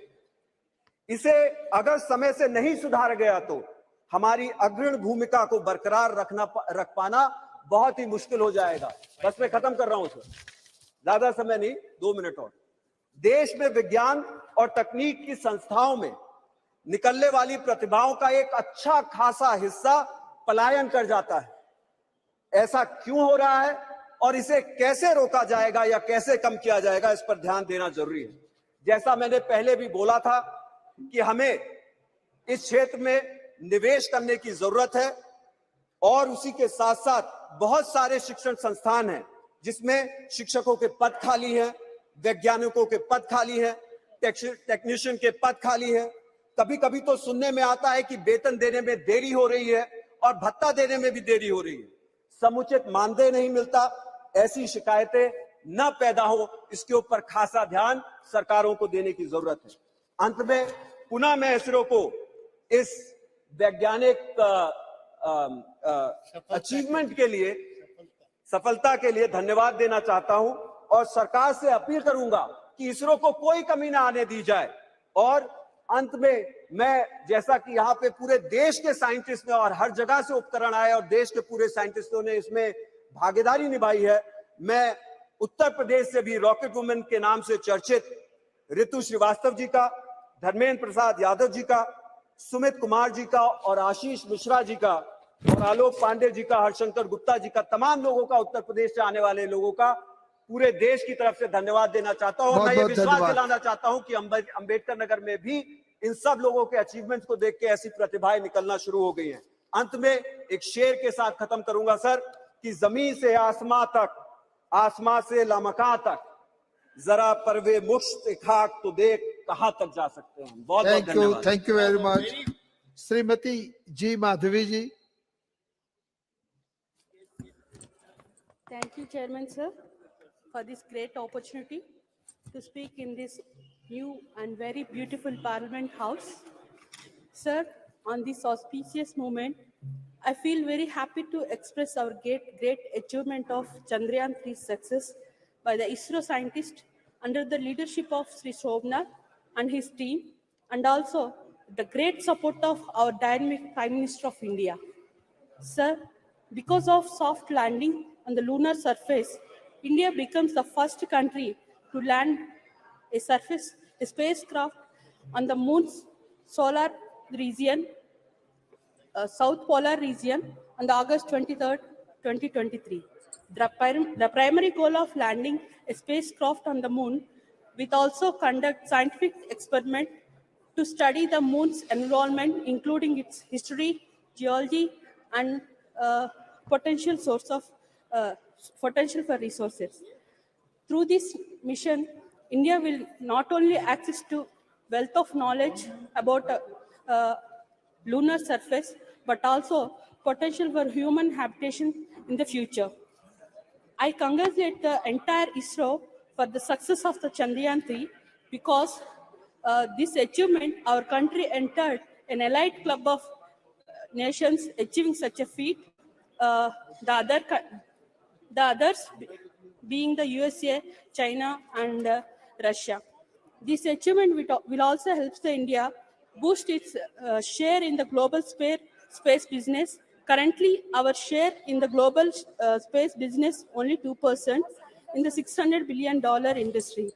Now, India's space program becomes self-reliant. ISRO has created history because of ISRO scientists' hard work, courage, commitment, and their achievement, inspiring the 140 crore people of our nation and also young generation of our country. Sir, as we celebrate ISRO achievement, let us also recognize the need for continued support of investment in the field of space research. Increased investment in the space sector, more collaborations, establishment and upgradation of scientific education institutions will result in enhancing our space research and operating capabilities. By doing so, we can look forward to even more groundbreaking achievements in the future, further elevating India's status as a global space superpower. Thank you for giving me this great opportunity, sir. Thank you. Thank you very much. Sri Sukanta Majmundar ji. आपने मुझे इस नए house में और बहुत ही सुंदर house में चंद्रयान पर बोलने के लिए मौका दिया और एक जो चंद्रयान की सफलता है, ये सफलता हमारे देश के लिए एक अभूतपूर्व सफलता है। देखिए, किसी भी देश को जाना जाता है कि वो साइंस में कितना आगे है, इनोवेशन में कितना आगे है। मोदी जी के नेतृत्व में हमारा देश साइंस और इनोवेशन के तरफ आगे बढ़ रहा है। कुछ लोग जो बोलते थे कि जो लोग मंदिर बनाते हैं उनको साइंस नहीं आता, मोदी जी ने प्रूव कर दिया जिनको मंदिर बनाना आता है वो चांद तक भी पहुंच सकता है, चांद तक हम जा सकते हैं। हाँ, ये अलग बात है कि कुछ देशों के फ्लैग में चांद होता है और कुछ देशों का चांद में फ्लैग होता है, और भारतवर्ष उस देशों में 4 गिने चुने देशों में पहुंच गया जिन्होंने चांद में पहुंचा। और साउथ पोल, जिसे सबसे difficult, it is considered the difficult part of the moon, and India reach there, and ये हमारे लिए बहुत बड़ा उपलब्धि की बात है। मैं डेटा देख रहा था, हमारी सरकार की काम के वजह से इंडिया आज 41 रैंक में है, 41 रैंक में है ग्लोबल इनोवेशन इंडेक्स में, जो 2015 में 2015 में हम 81 में थे जब कांग्रेस की सरकार छोड़ के गई थी। मोदी जी ने उसको 41 तक ऊपर पहुंचाया है। आज हमारे साइंसदान, हमारे जो साइंटिस्ट हैं, मैं पहले उनका शुक्रिया करना चाहूंगा और सारे देशों के हर पार्ट्स का साइंटिस्ट इसमें पार्ट लिया। और जैसे शशि थरूर जी आज सुबह बोल रहे थे, छोटे छोटे institutions, whether it may be a engineering institution, whether it may be a small college in which some people studied physics, they have also contributed in this mission. Bengal की बात करें तो जो बंगाल का उत्तरी पार्ट है, नॉर्थ बंगाल, जिसे सबसे पिछड़ा समझा जाता है, उसी नॉर्थ बंगाल से अनुज नंदी, कौशिक नाग जलपाईगुड़ी से, उसके साथ साथ बाकी हिस्सों से सुजय दोलोई, अमरनाथ नंदी, साइंटिस्ट एस शर्केल, निरंजन कुमार और मुकुंद कुमार ठाकुर, ऐसे बहुत सारे जो हमारे युवा साइंटिस्ट हैं उन्होंने कंट्रीब्यूट किया। यहां तक कि मैं जिस कॉलेज में पढ़ाता था 2010 to 13, उसी कॉलेज का एक फिजिक्स का स्टूडेंट इस मिशन से जुड़ा हुआ है। तो भारत का ये अपना मिशन है जिसे मोदी जी ने हमेशा जो बोला है आत्मनिर्भर भारत, वो आत्मनिर्भर भारत के जो सपना मोदी जी का है, ये चंद्रयान उसका एक जीता जागता सबूत है। आज मोदी जी के नेतृत्व में पूरा देश जैसे आगे बढ़ रहा है, उसी हिसाब से हम साइंस में भी, इनोवेशन में भी आगे बढ़ रहा है, जो डेटा दिखाता है।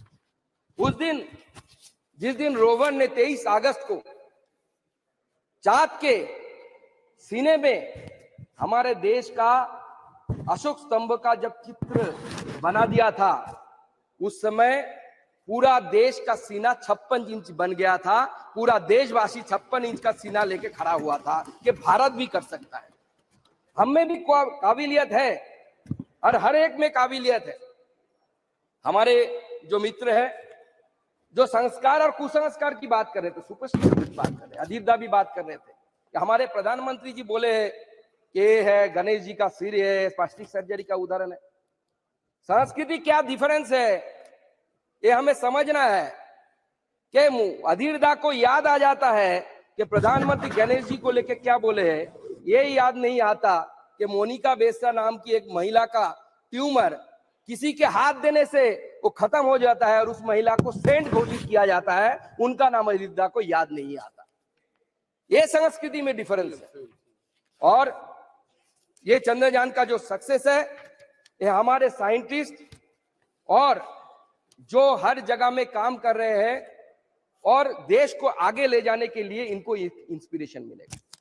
आप जितना भी पढ़ ले, लिख ले, जब तक अपने ऊपर गर्व नहीं होगा, आप देश के लिए कुछ अच्छा नहीं कर सकते, कुछ बड़ा नहीं कर सकते।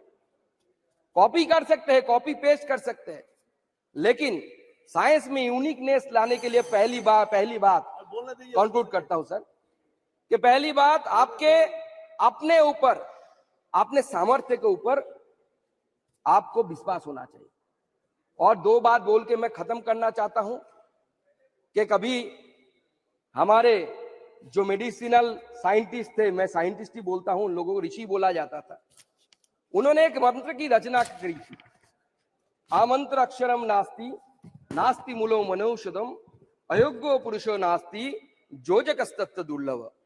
अगर इसका मतलब निकाला जाए कि ऐसा कोई अक्षर नहीं है जिससे मंत्र नहीं बना सकता। एक्सक्यूज मी, एक सेकंड, माननीय सदस्यगण, यदि सभा की सहमति हो तो सदन की कार्यवाही 1 घंटे के लिए बढ़ा दी जाए। Thank you. हाँ, for giving me the opportunity to conclude. तो इसका मंत्र का मतलब है कि हर अक्षर से मंत्र बन सकता है। हर आदमी में पोटेंशियल है, आपको जोजक ढूंढना है। तो इस नीति को सामने देखते हुए हमें आगे बढ़ना है। और उसी के साथ इस घटना के बाद सारे देश ने कॉन्ग्रेचुलेट किया, लेकिन सबसे अनोखा कॉन्ग्रेचुलेशन पश्चिम बंगाल के मुख्यमंत्री की तरफ से आया। उन्होंने बताया कि राकेश रोशन चांद में गया था। अब तब से मैं ढूंढ रहा हूं ऋतिक रोशन एक बार मिल जाए कि उनसे पूछ लूंगा कि राकेश रोशन जी कब चांद पे गए थे और उन्होंने चांद पे जाके कौन सा फिल्म का शूटिंग किया था। Thank you very much. Paschim Bangal के मुख्यमंत्री, उनके दूसरे दिन उन्होंने इंदिरा गांधी जी को भेज दिया चांद पे, बोला इंदिरा गांधी चांद में गया था। Thank you very much. Congress वाले Adhir Shri Sushil Kumar Rinku ji, thank you very much. Sir मैं ਤੁਹਾਡਾ ਦਿਲ ਦੀ ਗਹਿਰਾਈਆਂ ਤੋਂ ਧੰਨਵਾਦ ਕਰਨਾ ਚਾਹੁੰਦਾ ਸਪੀਕਰ ਸਾਹਿਬ ਕਿ ਤੁਸੀਂ ਮੈਨੂੰ ਅੱਜ ਭਾਰਤੀ ਅੰਤਰਿਕਸ਼ ਪ੍ਰੋਗਰਾਮ ਚੰਦਰਯਾਨ 3 ਦੀ ਜਿਹੜੀ ਸਫਲ ਲੈਂਡਿੰਗ ਹੈ ਉਸ ਲੈਂਡਿੰਗ ਦੇ ਉੱਤੇ ਅੱਜ ਤੁਸੀਂ ਮੈਨੂੰ ਆਪਣੀ ਗੱਲ ਰੱਖਣ ਦਾ ਮੌਕਾ ਦਿੱਤਾ। ਮੈਂ ਸਮਝਦਾ ਕਿ ਸਰ ਇਹ ਸਫਲ ਲੈਂਡਿੰਗ ਤੋਂ ਬਾਅਦ ਸਾਡੇ ਦੇਸ਼ ਦਾ ਜਿਹੜਾ ਰੁਤਬਾ ਪੂਰੇ ਵਰਲਡ ਦੇ ਵਿੱਚ ਜਿਹੜਾ ਇੱਕ ਅਦਭੁਤ ਰੁਤਬੇ ਦੇ ਰੂਪ ਦੇ ਵਿੱਚ ਸਾਡਾ ਦੇਸ਼ ਅੱਗੇ ਵਧ ਰਿਹਾ। ਚੰਦਰਯਾਨ 3 ਦੀ ਸਫਲਤਾ ਤੋਂ ਬਾਅਦ ਸਰ ਜੋ ਭਾਰਤ ਦੀ ਵਚਨਬੱਧਤਾ ਸੀ, ਜੋ ਭਾਰਤ ਦੀ ਕੂਟਨੀਤੀ ਸੀ, ਅੱਜ ਪੂਰਾ ਜਿਹੜਾ ਵਿਸ਼ਵ ਹੈ ਇਸ ਕੂਟਨੀਤੀ ਤੋਂ ਬਹੁਤ ਹੀ ਜ਼ਿਆਦਾ ਜਿਹੜਾ ਪ੍ਰਭਾਵਿਤ ਹੈ। ਔਰ ਮੈਂ ਸਮਝਦਾ ਕਿ ਸਰ ਚੰਦਰਯਾਨ ਦੀ ਸਫਲਤਾ ਤੋਂ ਬਾਅਦ ਜਿਹੜਾ ਡਾਟਾ ਚੰਦਰਯਾਨ ਦੇ ਦੁਆਰਾ ਅਸੀਂ ਇਕੱਠਾ ਕਰਨਾ ਉਹ ਆਉਣ ਵਾਲੇ ਸਰ ਜਿਹੜਾ ਸਾਡਾ ਫਿਊਚਰ ਹੈ ਉਸ ਫਿਊਚਰ ਦੇ ਵਿੱਚ ਉਸ ਡਾਟੇ ਦਾ ਸਾਨੂੰ ਵਰਲਡ ਵਾਈਡ ਹੈ ਜਿਹੜਾ ਬਹੁਤ ਵੱਡਾ ਜਿਹੜਾ ਫਾਇਦਾ ਹੋਣ ਵਾਲਾ ਹੈ। ਔਰ ਸਾਰਿਆਂ ਨਾਲੋਂ ਵੱਡੀ ਗੱਲ ਹੈ ਸਰ, ਸਭ ਨਾਲੋਂ ਘੱਟ ਖਰਚੇ ਦੇ ਵਿੱਚ ਭਾਰਤ ਇੱਕ ਇਹੋ ਜਿਹਾ ਦੇਸ਼ ਹੈ ਜਿਨੇ ਸਭ ਨਾਲੋਂ ਘੱਟ ਖਰਚੇ ਦੇ ਵਿੱਚ ਜਿਹੜਾ ਚੰਦਰਯਾਨ ਦੀ ਜਿਹੜੀ ਸਫਲ ਲੈਂਡਿੰਗ ਹੈ ਜਿਹੜੀ ਉਹ ਕਰਵਾਈ ਹੈ।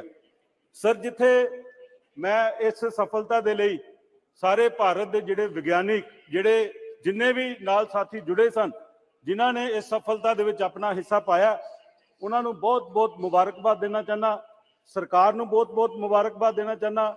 ਔਰ ਜਿਸ ਵੇਲੇ ਇਹਦੀ ਸ਼ੁਰੂਆਤ ਹੋਈ ਸੀ ਜਿਨ੍ਹਾਂ ਲੋਕਾਂ ਨੇ ਇਹਦੀ ਸ਼ੁਰੂਆਤ ਕੀਤੀ ਉਹਨਾਂ ਨੂੰ ਵੀ ਬਹੁਤ-ਬਹੁਤ ਮੁਬਾਰਕਬਾਦ ਦੇਣਾ ਚਾਹੁੰਦਾ। ਔਰ ਇਹਦੇ ਨਾਲ ਸਰ ਇਹਦੇ ਵਿੱਚ ਜਿਸ ਸੂਬੇ ਤੋਂ ਮੈਂ ਆਨਾ ਸਰ ਪੰਜਾਬ ਦਾ ਜਿਹੜਾ ਪਟਿਆਲਾ ਜ਼ਿਲ੍ਹਾ ਉਸ ਜ਼ਿਲ੍ਹੇ ਦਾ ਪਿੰਡ ਮੱਗਰ ਸਾਹਿਬ ਦਾ ਇੱਕ ਸਟੂਡੈਂਟ ਕਮਲਦੀਪ ਸ਼ਰਮਾ ਜਿਹੜਾ ਕਿ ਇੱਕ ਬਹੁਤ ਗਰੀਬ ਕਿਸਾਨ ਦਾ ਜਿਹੜਾ ਬੇਟਾ ਉਸ ਬੇਟੇ ਨੇ ਵੀ ਜਿਹੜਾ ਇਸ ਚੰਦਰਯਾਨ ਦੀ ਸਫਲਤਾ ਦੇ ਵਿੱਚ ਆਪਣਾ ਈਸਰੋ ਦੇ ਵਿੱਚ ਜਿਹੜਾ ਰਹਿ ਕੇ ਬਹੁਤ ਵੱਡਾ ਜਿਹੜਾ ਯੋਗਦਾਨ ਪਾਇਆ। ਸਰ ਇਹਦੇ ਨਾਲ ਮੈਂ ਬੇਨਤੀ ਕਰਨਾ ਚਾਹੁੰਦਾ ਕਿ ਪੰਜਾਬ ਹੈ ਜਿਹੜਾ ਪੰਜਾਬ ਨੇ ਹਮੇਸ਼ਾ ਬਾਰਡਰ ਤੇ ਰਹਿ ਕੇ ਦੇਸ਼ ਦੀ ਰੱਖਿਆ ਕੀਤੀ ਹੈ। ਅੱਜ ਪੰਜਾਬ ਦੇ ਵਿੱਚ ਡਰੋਨ ਦੇ ਰਾਹੀਂ ਬਹੁਤ ਸਾਰੇ ਹਥਿਆਰ ਬਹੁਤ ਸਾਰੀ ਜਿਹੜੀ ਡਰੱਗ ਹੈ ਉਹ ਪੰਜਾਬ ਦੇ ਵਿੱਚ ਭੇਜੀ ਜਾ ਰਹੀ ਹੈ। ਸੋ ਮੇਰੀ ਬੇਨਤੀ ਹੈ ਕਿ ਜਿਹੜਾ ਰੂਰਲ ਡਿਵੈਲਪਮੈਂਟ ਫੰਡ ਹੈ ਪੰਜਾਬ ਦਾ ਜਦੋਂ ਦੀ ਸਾਡੀ ਸਰਕਾਰ ਆਮ ਆਦਮੀ ਪਾਰਟੀ ਦੀ ਬਣੀ ਹੈ ਤਾਂ ਪਿਛਲੀਆਂ 3 ਫਸਲਾਂ ਦਾ ਜਿਹੜਾ ਰੂਰਲ ਡਿਵੈਲਪਮੈਂਟ ਫੰਡ ਹੈ ਉਹ ਖਾਸ ਕਰਕੇ ਪੰਜਾਬ ਨੂੰ ਨਹੀਂ ਮਿਲ ਸਕਿਆ ਜਿਹੜਾ ਕਿ 4000 ਕਰੋੜ ਹੈ। ਅਗਰ ਇਹ ਫੰਡ ਪੰਜਾਬ ਨੂੰ ਮਿਲ ਜਾਵੇ ਤਾਂ ਮੈਂ ਸਮਝਦਾ ਕਿ ਪੰਜਾਬ ਦੀਆਂ ਜਿਹੜੀਆਂ ਸੜਕਾਂ ਪੰਜਾਬ ਦਾ ਜਿਹੜਾ ਕਿਸਾਨ ਹੈ ਉਹ ਹੋਰ ਜ਼ਿਆਦਾ ਜਿਹੜਾ ਖੁਸ਼ਹਾਲ ਹੋ ਸਕਦਾ। ਸਰ ਇਹਦੇ ਨਾਲ ਮੈਂ ਇੱਕ ਹੋਰ ਬੇਨਤੀ ਕਰਨਾ ਚਾਹੁੰਦਾ ਔਰ ਮੇਰੀ ਪੰਜਾਬ ਦੇ ਵਿੱਚ ਜਿਹੜੀ ਸਰਕਾਰ ਹੈ ਸਰ ਬਾਰਡਰ ਦੇ ਉੱਤੇ ਜਿਹੜੇ ਸਾਡੇ ਫੌਜੀ ਸ਼ਹੀਦ ਹੁੰਦੇ ਆ ਜਿਹੜੇ ਦੇਸ਼ ਦੀ ਰੱਖਿਆ ਦੇ ਲਈ ਸ਼ਹੀਦ ਹੁੰਦੇ ਆ ਉਹਨੂੰ ਸਾਡੀ ਸਰਕਾਰ ਹੈ ਜਿਹੜੀ ਪੰਜਾਬ ਦੇ ਵਿੱਚ ਸਾਡੇ ਮੁੱਖ ਮੰਤਰੀ ਸਾਹਿਬ 1 ਕਰੋੜ ਰੁਪਈਆ ਜਿਹੜਾ ਉਸ ਪੀੜ੍ਹੀ ਪਰਿਵਾਰ ਸ਼ਹੀਦ ਦੇ ਪਰਿਵਾਰ ਨੂੰ ਜਿਹੜਾ ਦੇ ਕੇ ਆਉਂਦੇ ਆ ਜਿਹਦੇ ਨਾਲ ਉਸ ਪਰਿਵਾਰ ਨੂੰ ਬਹੁਤ ਵੱਡਾ ਜਿਹੜਾ ਸਹਾਰਾ ਮਿਲਦਾ। ਸਰ ਇਹਦੇ ਨਾਲ ਮੈਂ ਇੱਕ ਹੋਰ ਬੇਨਤੀ ਕਰਨਾ ਚਾਹੁੰਦਾ ਕਿ ਪਰਸੋਂ ਸੈਂਟਰਲ ਹਾਲ ਦੇ ਵਿੱਚ ਪ੍ਰਧਾਨ ਮੰਤਰੀ ਸਾਹਿਬ ਨੇ ਇੱਕ ਬਹੁਤ ਅੱਛੀ ਸਪੀਚ ਕੀਤੀ ਸੀ ਜਿਹਦੇ ਵਿੱਚ ਉਹਨਾਂ ਨੇ ਇਹ ਗੱਲ ਕਹੀ ਸੀ ਕਿ ਇੰਡੀਆ ਨੂੰ ਹੁਣ ਭਾਰਤ ਨੂੰ ਜਿਹੜੇ ਸਾਰੇ ਮਾਪਦੰਡ ਹੈ ਉਹ ਵੈਸ਼ਵਿਕ ਲੈਵਲ ਦੇ ਜਿਹੜੇ ਅਪਣਾਣੇ ਪੈਣਗੇ। ਮੈਂ ਪ੍ਰਧਾਨ ਮੰਤਰੀ ਜੀ ਦੀ ਗੱਲ ਦੇ ਨਾਲ ਬਿਲਕੁਲ ਸਹਿਮਤ ਹਾਂ। ਔਰ ਖਾਸ ਕਰਕੇ ਸਰ ਜਿਹੜਾ ਅੱਜ ਪੰਜਾਬ ਦੇ ਨਾਲ ਪੰਜਾਬ ਜਿਹੜੇ ਦੂਸਰੇ ਸੂਬੇ ਆ ਦੇਸ਼ ਦੇ ਚਾਹੇ ਉਹ ਬਿਹਾਰ ਹੈ ਚਾਹੇ ਉਹ ਗੁਜਰਾਤ ਹੈ ਚਾਹੇ ਤਮਿਲਨਾਡੂ ਹੈ ਚਾਹੇ ਮਹਾਰਾਸ਼ਟਰ ਹੈ ਚਾਹੇ ਯੂਪੀ ਹੈ ਸਰ ਬਹੁਤ ਸਾਰੇ ਜਿਹੜੇ ਸਾਡੇ ਸਟੂਡੈਂਟ ਹੈ ਉਹ ਵੱਖ-ਵੱਖ ਕੰਟਰੀਆਂ ਦੇ ਵਿੱਚ ਕੈਨੇਡਾ ਦੇ ਵਿੱਚ ਆਸਟ੍ਰੇਲੀਆ ਦੇ ਵਿੱਚ ਔਰ ਇੰਗਲੈਂਡ ਦੇ ਵਿੱਚ ਜਿਹੜਾ ਉਹ ਸਰ ਇਥੋਂ ਕੋਰਸ ਕਰਕੇ ਉੱਥੇ ਪੜ੍ਹਾਈ ਦੇ ਲਈ ਉੱਥੇ ਨੌਕਰੀ ਕਰਨ ਲਈ ਜਾਂਦੇ ਆ। ਪਰ ਸਰ ਜਿਹੜੇ ਕੋਰਸ ਉਹ ਇਥੋਂ ਕਰਕੇ ਜਾਂਦੇ ਆ ਉਹਨਾਂ ਕੋਰਸਾਂ ਨੂੰ ਉੱਥੇ ਜਿਹੜੀ ਸਰ ਮੈਂ ਕਨਕਲੂਡ ਕਰਨ ਲੱਗਾ ਜੀ ਉਹਨਾਂ ਕੋਰਸਾਂ ਨੂੰ ਸਰ ਉੱਥੇ ਮਾਨਿਅਤਾ ਨਹੀਂ ਮਿਲਦੀ। ਮੇਰੀ ਇਹ ਬੇਨਤੀ ਹੈ ਪ੍ਰਧਾਨ ਮੰਤਰੀ ਸਾਹਿਬ ਨੂੰ ਕਿ ਸਰ ਇਹਦੇ ਚ ਇੰਟਰਵੀਨ ਕੀਤਾ ਜਾਵੇ। ਜਿਸ ਕੁਆਲਿਟੀ ਦੀ ਪੜ੍ਹਾਈ ਕੈਨੇਡਾ ਵਾਲੇ ਕਰਵਾਉਣਾ ਚਾਹੁੰਦੇ ਆ ਜਾਂ ਆਸਟ੍ਰੇਲੀਆ ਵਾਲੇ ਕਰਵਾਉਣਾ ਚਾਹੁੰਦੇ ਆ ਸਰ ਉਹੀ ਪੜ੍ਹਾਈ ਦਾ ਜਿਹੜਾ ਪੈਰਾਮੀਟਰ ਹੈ ਉਹ ਸਾਡੇ ਹਿੰਦੁਸਤਾਨ ਦੇ ਵਿੱਚ ਫਿਕਸ ਕੀਤਾ ਜਾਵੇ ਤਾਂ ਕਿ ਜਿਹੜੇ ਹਜ਼ਾਰਾਂ ਦੀ ਤਾਦਾਦ ਦੇ ਵਿੱਚ ਕਰੋੜਾਂ ਦੀ ਤਾਦਾਦ ਦੇ ਵਿੱਚ ਜਿਹੜੇ ਸਾਡੇ ਡਾਲਰ ਪੌਂਡ ਸਾਡੇ ਸਟੂਡੈਂਟ ਜਾ ਕੇ ਉੱਥੇ ਖਰਚ ਕਰਦੇ ਆ ਉਹ ਪੜ੍ਹਾਈ ਇੱਥੇ ਹੀ ਕਰਕੇ ਬਹੁਤ ਜਾਣ ਬਹੁਤ ਜਿੱਥੇ ਧੰਨਵਾਦ। ਸਰ ਸਾਡੇ ਦੇਸ਼ Thank ਦਾ you. ਸਰ ਜਿੱਥੇ ਸਾਡੇ ਦੇਸ਼ ਦਾ ਸਰ ਉਹਦੇ ਨਾਲ ਪੈਸਾ ਬਚੇਗਾ, ਉਹਦੇ ਨਾਲ ਸਰ ਜਾਂਦਿਆਂ ਹੀ ਜਿਹੜੀ ਅਰਨਿੰਗ ਹੈ ਉਹ Thank ਬੱਚੇ you. ਕਰਨਗੇ ਔਰ ਕਰੰਸੀ Thank you, ਵਿੱਚ Sri ਵਾਧਾ ਹੋਏਗਾ। DM ਸਰ ਮੈਂ Kathir Anand ji. ਕੰਕਲੂਡ ਕਰ ਰਿਹਾ ਸਰ, ਅੰਤ ਦੇ ਵਿੱਚ ਫਿਰ ਮੈਂ ਚੰਦਰਯਾਨ 3 ਦੀ ਜਿਹੜੀ ਸਫਲ ਲੈਂਡਿੰਗ ਹੈ ਉਹਦੇ ਲਈ ਸਮੁੱਚੇ ਦੇਸ਼ ਨੂੰ ਸਰਕਾਰ ਨੂੰ ਬਹੁਤ ਬਹੁਤ ਵਧਾਈ ਦਿੰਦਾ। बहुत बहुत धन्यवाद। Shri DM Kathir Anand ji. Honorable Speaker, sir, today we gather here in this temple of democracy to celebrate the triumph not just for India, but for all humankind. The success of Chandrayaan 3 mission is a monumental milestone. As a proud Tamils, we have an extra layer of joy and pride in achievements of our country in the realm of space exploration. The Tamil people have a rich history of pioneering in various fields, and today we see that same spirit reflected in the advancements India has made in space. Many from our community have been a part of this grand endeavor, contributing with their expertise, knowledge, and passion. The poetic beauty of our ancient Tamil literature speaks of the Panchabhudangal, that is, Neer, Neruppu, Nilam, Kaatru, Agayam. Humans have the ability to conquer all five and go greater deeds to the future generations. Today, it fills our hearts with joy to see that the dreams once written in the verses by our ancestors are now being realized as we reach out to the stars. The journey of Chandrayaan 3 is not just about reaching the moon, but also about the journey of countless minds who dare to dream. It is about the collective spirit of India and a special touch that the Tamil community adds to this vibrant tapestry. In a world where technological prowess defies the future, it is heartening to see our nation with the significant contributions from Tamil leading the way and carving our place in history. Congratulations to everyone for this success. The space science has got a unique space in the ancient India. From Aryabhatta to Abdul Kalam, the contributions of India to the space science is monumental. Our pride is the success of Chandrayaan 3, not just by a moment of joy. Let it be the stepping stone for our younger generation, inspiring them to a big dream, aim high, contribute passionately to every evolving story of our great nation. The success of Chandrayaan 3 is an exceptional feat, not just for India, but for all of humanity. It stands as a testament to the power of human perseverance, innovation, and collaborative spirit. In a world that often sees nations divided, it is heartening to witness the unification of people across the globe coming together to applaud India's space prowess. Chandrayaan 3 mission has not only expanded our understanding of our only natural satellite, the moon, but it also showcases how far we have come in mastering the art of space exploration. The name Chandrayaan literally translates mooncraft, and just as the name suggests, this craft has been instrumental in carving India's signature on the lunar surface. With this mission, India has once again demonstrated its commitment to the pushing boundaries of science and technology. Dedication, hard work, and relentless pursuit of excellence displayed by all Indian Space Research Organization, ISRO, and its team of scientists, engineers, and support staff are nothing short of inspiring. But beyond the technological marvel, there is a bigger story to tell. It is a story of hope, determination, and belief that no dream is too expensive to achieve. The success of Chandrayaan 3 is a reminder to every child gazing up at the stars that their aspirations, no matter how distant they seem, are always within the reach. This mission has shown the seeds of curiosity in millions, igniting imaginations and inspiring future generations to a dream even bigger. The ramifications of such success are manifold. Beyond the scientific knowledge we gain from studying the moon, the advances in technology trickle down to the benefit of various sectors: healthcare, communication, transportation, and beyond. Furthermore, it fortifies India's position as a leader in the global space community, paving the way for even a more ambitious ventures in years to come. Let us take a moment to appreciate every single person who contributed to making the Chandrayaan 3 mission a roaring success. This is through their tireless efforts, sleepless nights, and unparalleled passion that we stand here, looking towards the stars with a renewed hope of excitement. the Chandrayaan-3 mission is not just a story of success for India, but a beacon of inspiration for the entire world. Thank you, sir. Thank you very much. Shri Asit Kumar Malji. Honorable Chairman, sir, many thanks for giving chance to say something. Mr. Saugato Rai, senior most member of parliament, he told details about Chandrayaan-3. I am fully agreed with him. Sir, yet I want to say one word. I would like to convey my heartiest congratulations to the scientist ISRO.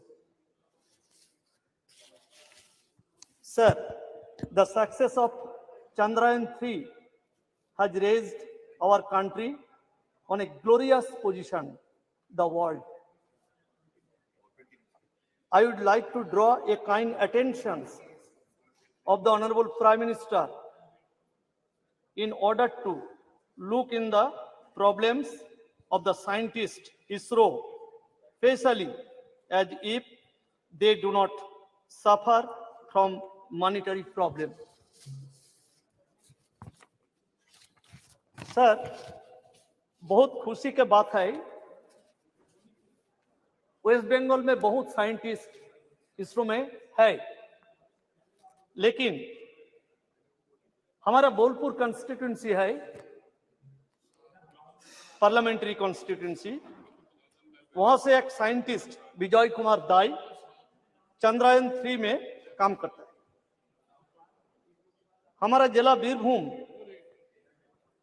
Birbhum parliamentary constituency है, उसका MP present है sir शताब्दी राय। तीनों scientist Chandrayaan-3 में काम करते हैं। सोमजीत चटर्जी, मुशर्रफ हुसैन, दीपज्योति धर, एक खूब गर्व का विषय है। सब साइंटिस्ट का साथ ये चोरो साइंटिस्ट को फिर एक बार बहुत अभिनंदन करता है। Thank you sir. Thank you very much. Shri Raju Bisht जी।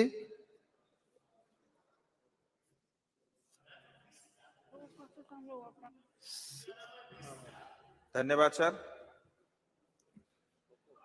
नाम लेके कौन क्या बोल रहा है?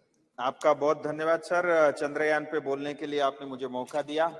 सबसे पहले तो हमारे देश के प्रधानमंत्री जिन्होंने जनधन योजना हो या चंद्रयान की योजना हो, सफलता के साथ जो है भारत का तो विश्व भर में दुनिया भर में मान बढ़ाई, बट चंद्रयान की सफलता ये मानवता के लिए एक बहुत बड़ी जीत है।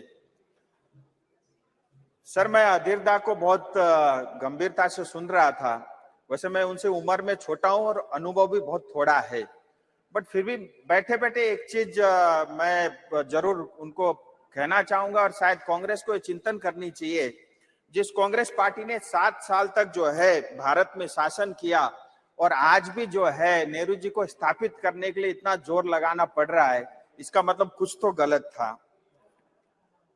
सर, एक विषय कई बार सांसदों की तरफ से आया कि 1962 से जो है हम स्पेस मिशन की ओर आगे बढ़े।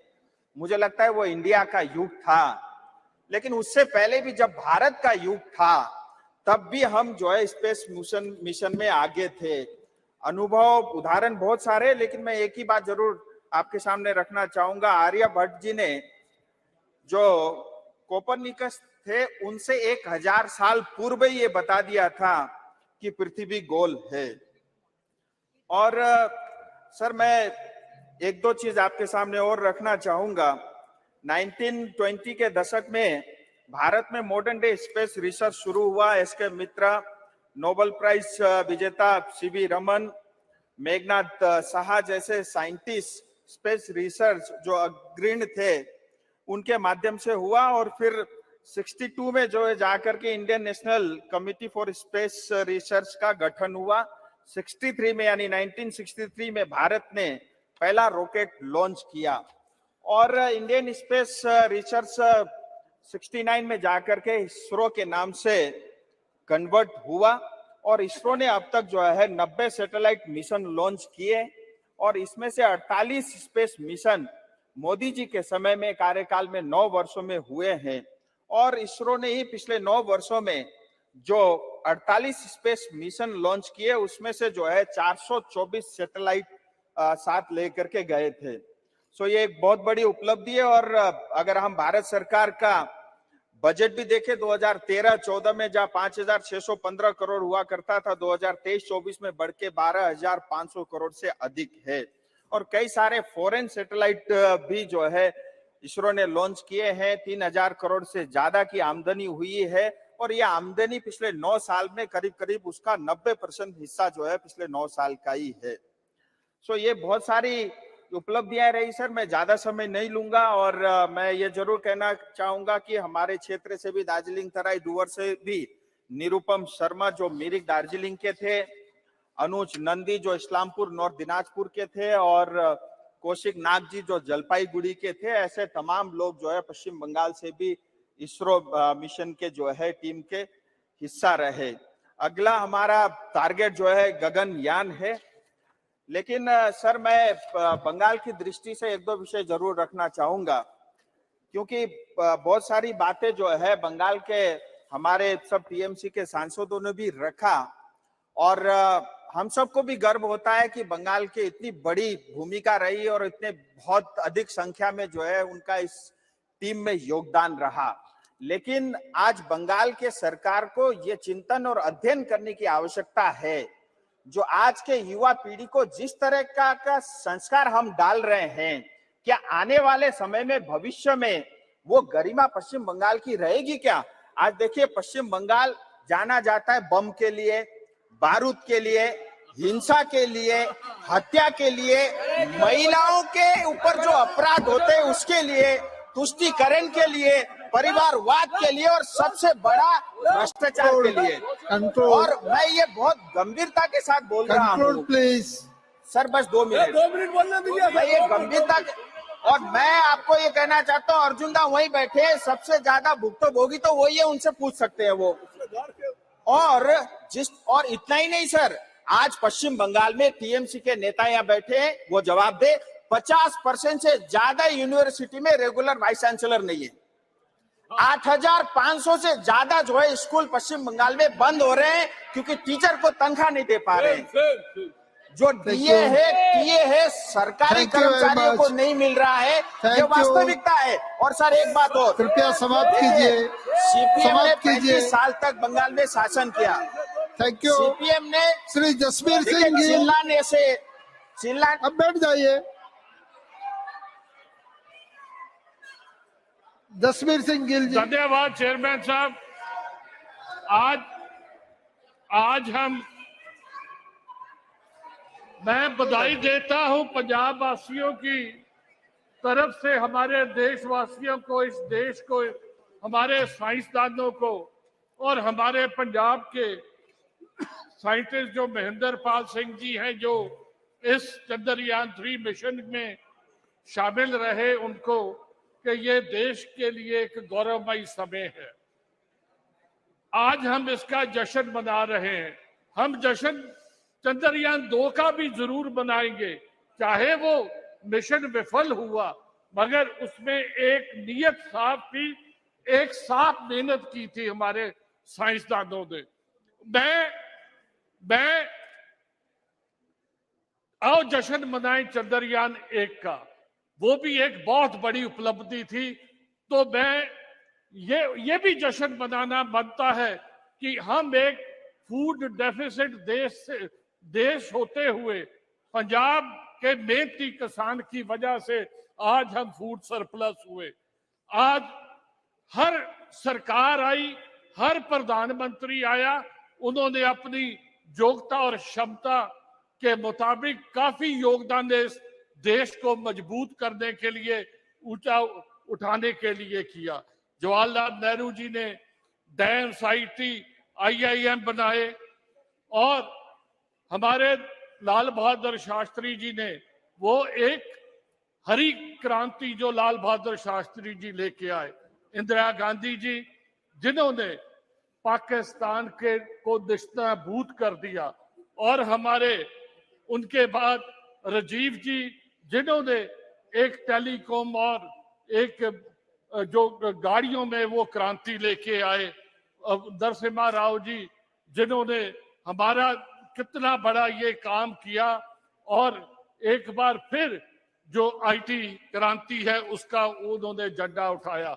वाजपेयी जी उन्होंने दूसरा जो परमाणु परीक्षण किया, और जो मार्ग है या सड़क मार्ग है उसको बनाने में योगदान डाला। डॉक्टर मनमोहन सिंह जी जिन्होंने right to information, right to education, right to food, मनरेगा जैसे बड़े काम किए, यहां तक कि जब सारी दुनिया जो है इकोनॉमी में नीचे जा रही थी, उन्होंने देश को संभाल के रखा। नरेंद्र मोदी जी जिन्होंने इन्होंने जो भव्य सदन दिया और जो चंद्रयान 3 का काम किया है, सभी लोगों ने किया है। सो मैं एक बात बताना चाहता हूं, हमें इस पे रुकना नहीं चाहिए, हमें इससे और बढ़ना चाहिए। आप बड़ी दोनों पक्ष विपक्ष ने दोनों ने काफी एक बातें कही। एक तो थी कि 2013-14 में इसरो का बजट 5500 करोड़ था और आज 12,000 करोड़ है। 2013-14 के बाद अगर महंगाई की दर लगा लो तो ये भी उतना ही बनता है।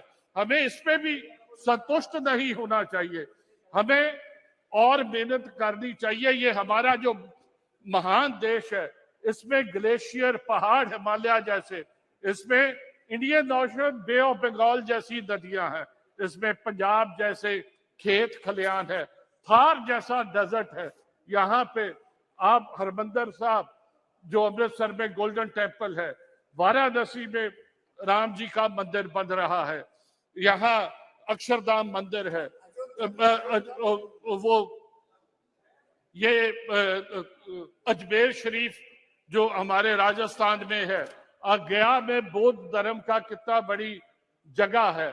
मैं समझता हूं कि हम टूरिज्म में बहुत पीछे हैं। दुनिया में सबसे सेकंड हाईएस्ट जो है वो टूरिज्म जो है वो नौकरी दे। सर मैं जल्दी कंक्लूड कर दूं, तो वो नौकरी प्रदान करता है, सरकार को जो टैक्स देता है। सो मैं समझता हूं कि टूरिज्म में हम काफी अभी पीछे चल रहे हैं। मेरी सर एक बेनती है कि आज हमें चारों तरफ से खतरा है, आज दो तरफ से दुश्मन बैठा है, तो हमें, पाकिस्तान भी है, चाइना भी है, हमें ड्रग्स के लिए सबको एक कतर होके ड्रग्स के खिलाफ लड़ाई लड़नी चाहिए।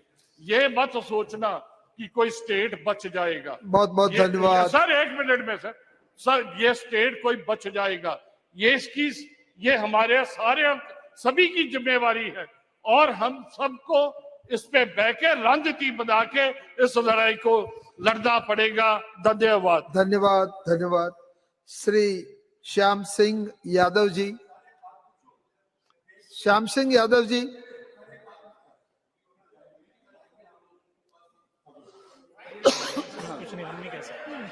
Shyam Singh Yadav ji. Yes, I am here. हाँ शुरू करो। मैं यहाँ हूँ। हाँ। माननीय अध्यक्ष जी, ठीक है, अब शुरू कीजिए।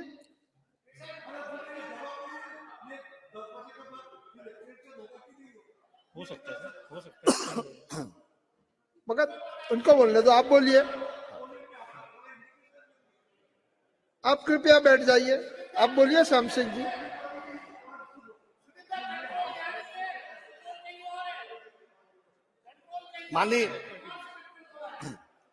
माननीय अध्यक्ष जी, मैं आपका बहुत शुक्रगुजार हूं कि आपने मुझे आज बोलने का मौका दिया। मैं विमेन रिजर्वेशन बिल पर नहीं बोल पाया किसी वजह से। एक लाइन कहना चाहता हूं कि चंद्रयान ने तो सॉफ्ट लैंडिंग किया, लेकिन विमेन रिजर्वेशन बिल ने पिछड़ों पर और माइनॉरिटी पर बहुत हार्ड लैंडिंग कर दिया है। It was very rough handling. Through you माननीय अध्यक्ष जी, मैं एक लाइन में बात करता हूं कि आई डिमांड सब quota among quota for women reservation. I demand. अब चंद्रयान पे बोलो। चंद्रयान पर आता हूं। ये स्पेशल सेशन बुलाया गया, अच्छी बात है, तारीफ करवाने के लिए, लेकिन मुझे और खुशी होती अगर ये स्पेशल सेशन में एक दिन महंगाई पर चर्चा होती, बेरोजगारी पर चर्चा होती और भ्रष्टाचार पर चर्चा होती, शिक्षा पर चर्चा होती और सेहत पर चर्चा होती। मैं अगर इन पर भी चर्चा होती तो बहुत अच्छी चीज थी, और शायद हम सभी लोग समझते हैं कि ये इस मुद्दे से ज्यादा इंपॉर्टेंट मुद्दे हैं देश के लिए। मैं इस मौके पर माननीय अध्यक्ष जी एक आपको एग्जाम्पल देना चाहता हूं। आप किसी रेस्टोरेंट में जाते हैं, होटल में जाते हैं, इटरी में जाते हैं खाने के लिए, तो तरह तरह की डिश होती हैं और उसको जो शेफ है, अब तो बहुत सीनियर है, विषय पे आइए। हाँ वही विषय है। पे आइए। आप सुनिए प्लीज, मुझे 5 मिनट तो टाइम दीजिएगा। वो शेफ जो है तमाम डिशेज के अलावा एक डिश बनाने के लिए छोला बनाएगा तो रात को भिगाएगा, बुखारा दाल बनाएगा तो रात को भिगाएगा, क्या क्या कितनी मेहनत के बाद वो डिश बनाता है। और उसको जब हम खाने जाते हैं तो एक वेटर परोस देता है उसको। तो आपसे मैं पूछना चाहता हूं कि क्रेडिट किसको जाएगी खाना बनाने की? शेफ को जाएगी या वेटर को जाएगी? ये मैं पूछना चाहता हूं। अब मेरा इशारा काफी है समझने के लिए, तो मैं तो जिस तारीफ करने के लिए बुलाया गया है वो मैं तारीफ नहीं कर पाऊंगा, क्योंकि अभी अधिरंजन जी चौधरी जी ने कहा साल टू साल, परत टू परत, लेयर टू लेयर, इसका जो आधार, जो बेस खड़ा किया वो कांग्रेस गवर्नमेंट ने खड़ा किया, यूपीए गवर्नमेंट ने। और आज आप चल करके झूठ मूठ में मुफ्त में उसका वो लेने चल रहे हैं। झूठ शब्द हटाया जाए। झूठ शब्द हटाया जाए। क्या झूठ अनपार्लियामेंट्री है माननीय अध्यक्ष जी? एकदम जो आप नहीं, मैं आपसे बहुत न्यूट्रल होने की उम्मीद करता हूं माननीय अध्यक्ष जी। झूठ शब्द कतई अनपार्लियामेंट्री नहीं है माननीय अध्यक्ष जी। मैं आपसे बहुत न्यूट्रल होने की उम्मीद करता हूं। मैं केवल अपनी एक बात कह के खत्म करता हूं कि इस चेयरमैन यस सोमनाथ जी, उनकी साइंटिफिक टीम और वो तमाम उस इसरो के और स्पेस ऑर्गेनाइजेशन से जुड़े हुए तमाम लोगों को मैं बहुत मुबारकबाद देता हूं, बहुत बहुत बधाई देता हूं। असल में वो जो है मुबारक के, बधाई के पात्र हैं। और मैं इसी के साथ अपनी बात को खत्म करता हूं। बहुत बहुत धन्यवाद। धन्यवाद। बहुत बहुत धन्यवाद। श्रीमती रमा देवी जी।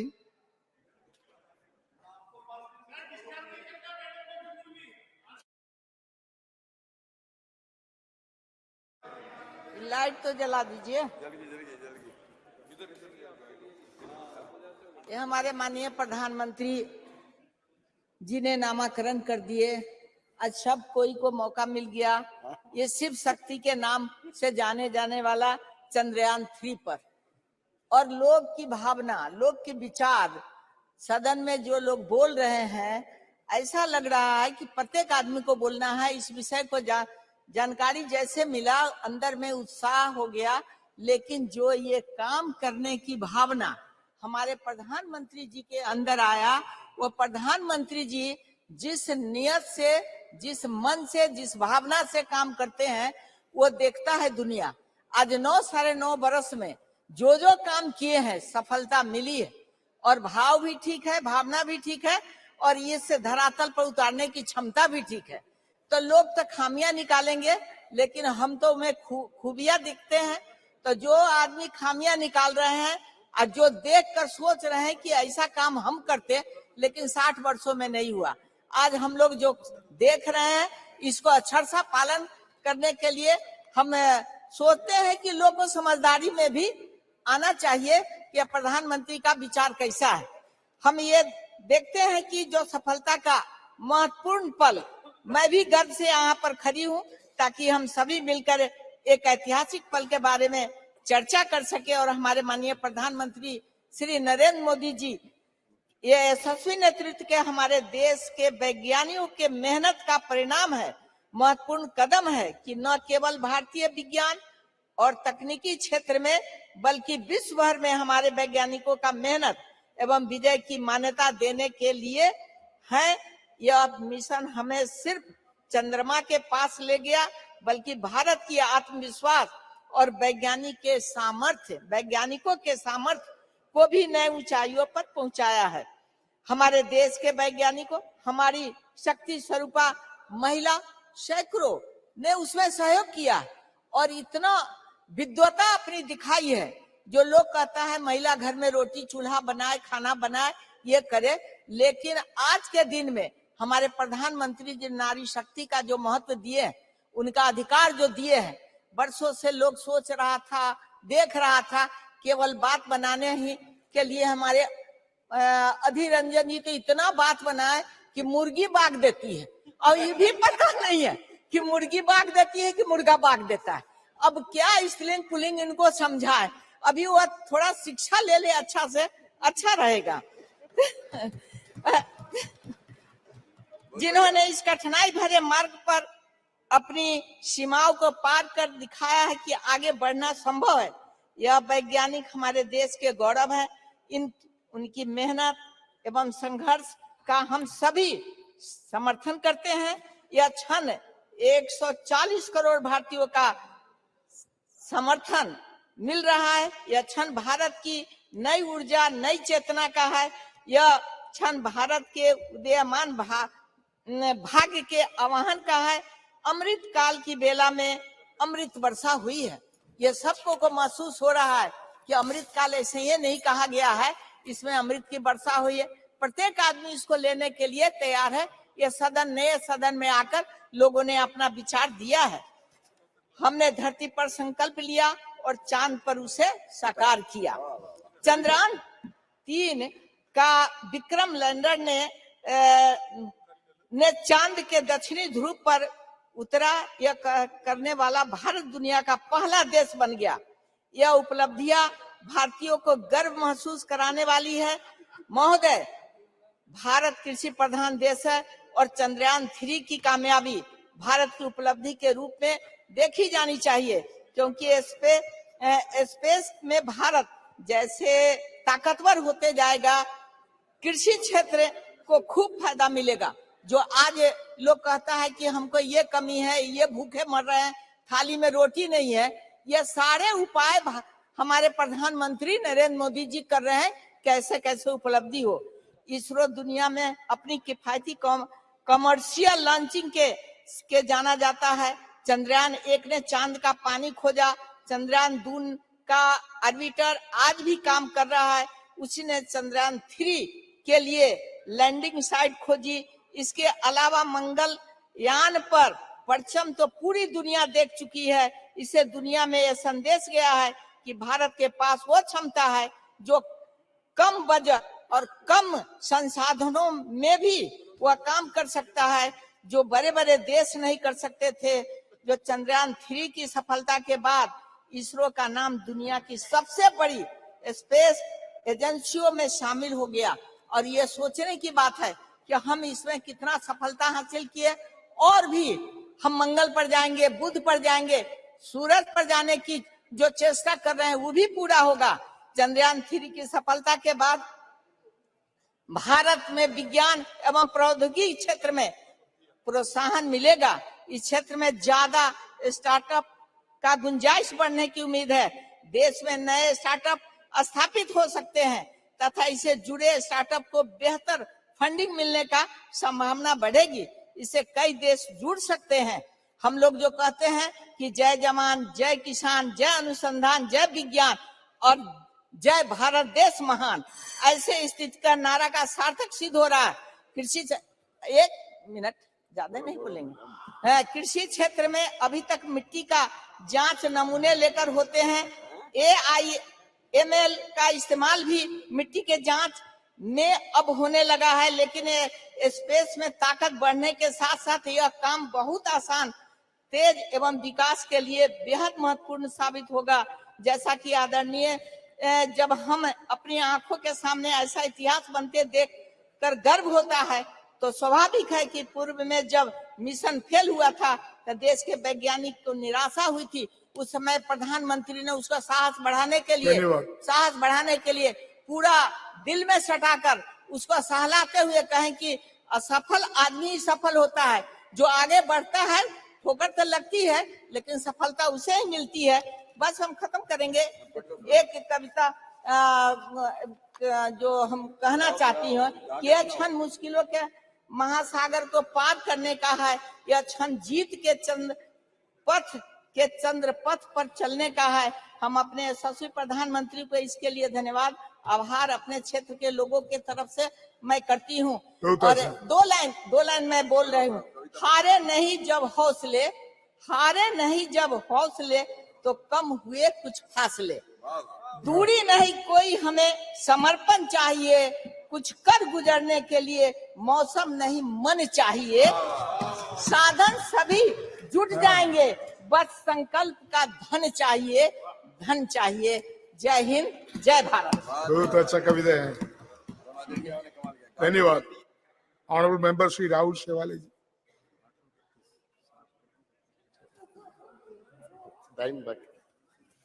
धन्यवाद अध्यक्ष महोदय, आपने मुझे इस विषय पे बोलने का मौका दिया। अध्यक्ष महोदय, मैं मुंबई साउथ सेंट्रल मुंबई से आता हूँ और मेरे संसदीय क्षेत्र में बाबा एटॉमिक रिसर्च सेंटर है और मैं रहने के लिए भी वहाँ पे हूँ। तो मुझे बहुत प्राउड फील होता है कि बाबा एटॉमिक रिसर्च सेंटर जैसी इंस्टीट्यूट मेरे संसदीय क्षेत्र में है और वहाँ के स्टाफ और साइंटिस्ट भी वहाँ पे रहते हैं और वो मुझे वोटिंग भी करते हैं।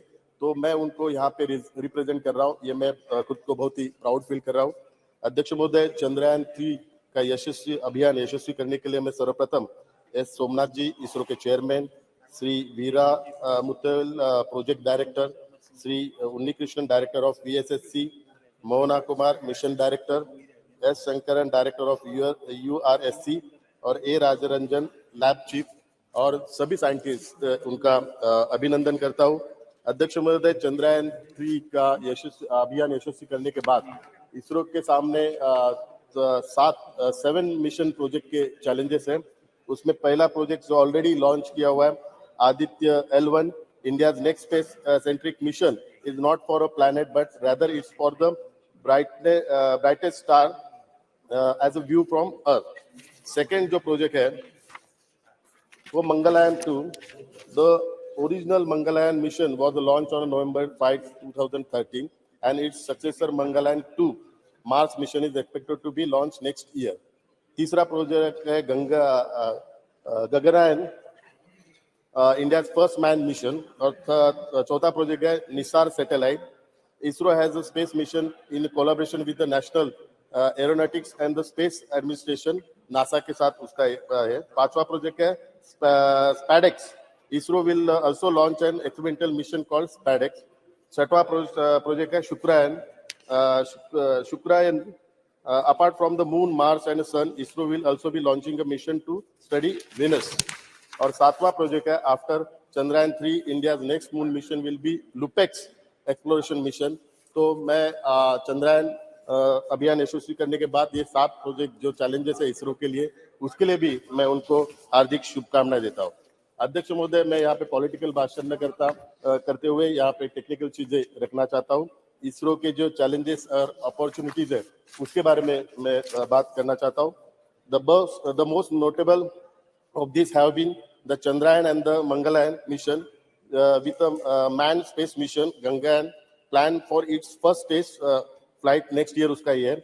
These missions are not just for a technology demonstration but also for expanding the frontiers of knowledge in space science. None of this would have been possible without mastering the launch vehicle technology, beginning with the satellite launch vehicle SLV and the augmented satellite launch vehicle ASLV.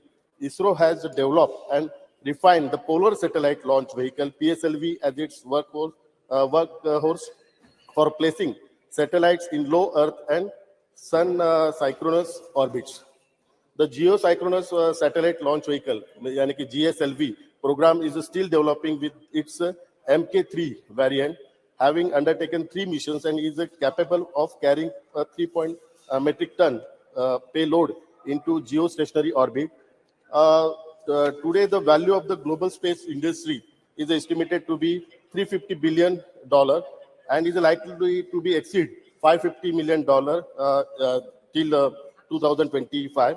Despite ISRO impressive capabilities, India's share is estimated at $7 billion, just 2% of the global market, covering broadband and direct-to-home television, accounting for 2/3 of the share, satellite imagery, and the navigation. Already, over a third of transponders used for Indian service are leased for foreign satellites, and this proportion will rise as the demand grows. So, ये भी एक challenge है. Developments in artificial intelligence and big data analytics has led to the emergence of a new space. New space entrepreneurship has emerged in India with many startups which seeks value in exploring end-to-end service in the business-to-business and business-to-consumer segment using new space. However, these startups have yet to take off in the absence of regulatory clarity. अध्यक्ष महोदय, new space के बारे में बताऊं.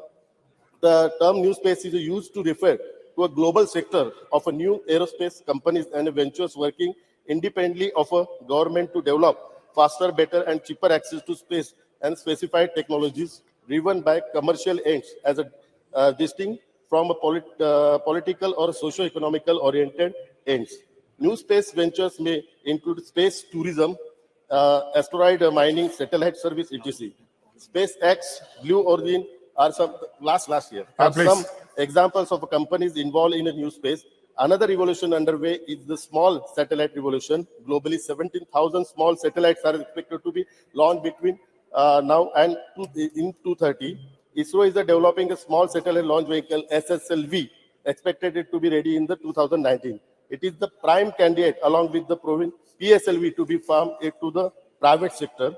In the context, the assembly, integration and testing AIT role, which is restricted to ISRO, must now be outsourced.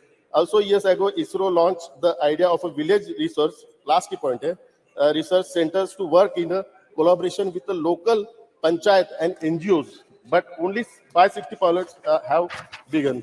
Yes. The last expanding this for rural areas is a formidable challenges, but as the potential to the transform rural area if properly convinced as a part of the India Stack and the Jan Dhan Yojana.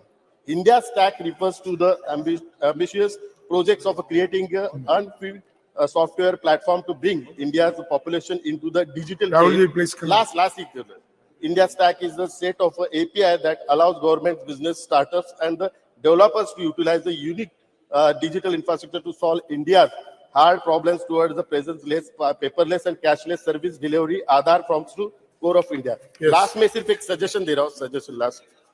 अध्यक्ष महोदय, इसरो ने इसके पहले 2023 की Indian space policy release की है. उसमें मेरे 2 सजेशन है, वो आपको बताना चाहता हूँ मैं. और उसमें जो गैप्स है और सजेशन क्या है बताना चाहता हूँ. गैप्स है, the policy sets out an ambitious role for in space, but provides no time frame for the necessary steps ahead. Neither is there an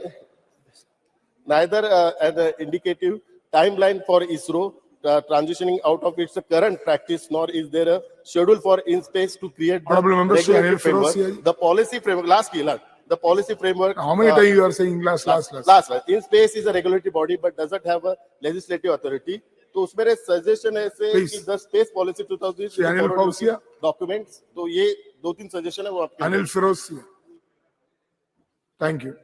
महोदय, मैं आज आपको हृदय से धन्यवाद दूंगा क्योंकि आपने मुझे बोलने का अवसर प्रदान करा.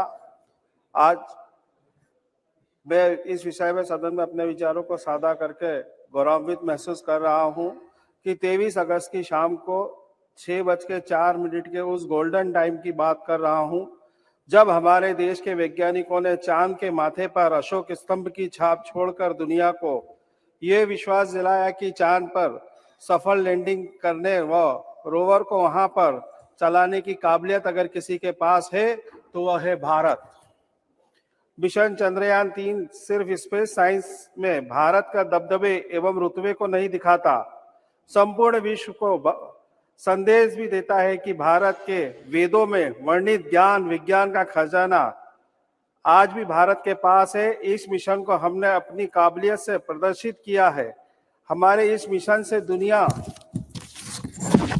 को भरोसा भी है कि भारत के विज्ञान पर, भारत की तकनीक पर दुनिया का ये भरोसा हमारी तकनीक पर इसलिए भी खड़ा है क्योंकि हमने चांद के उस दक्षिणी ध्रुव पर तिरंगा लहराया जहां जाने का विचार अब तक दुनिया के किसी भी देश ने नहीं किया।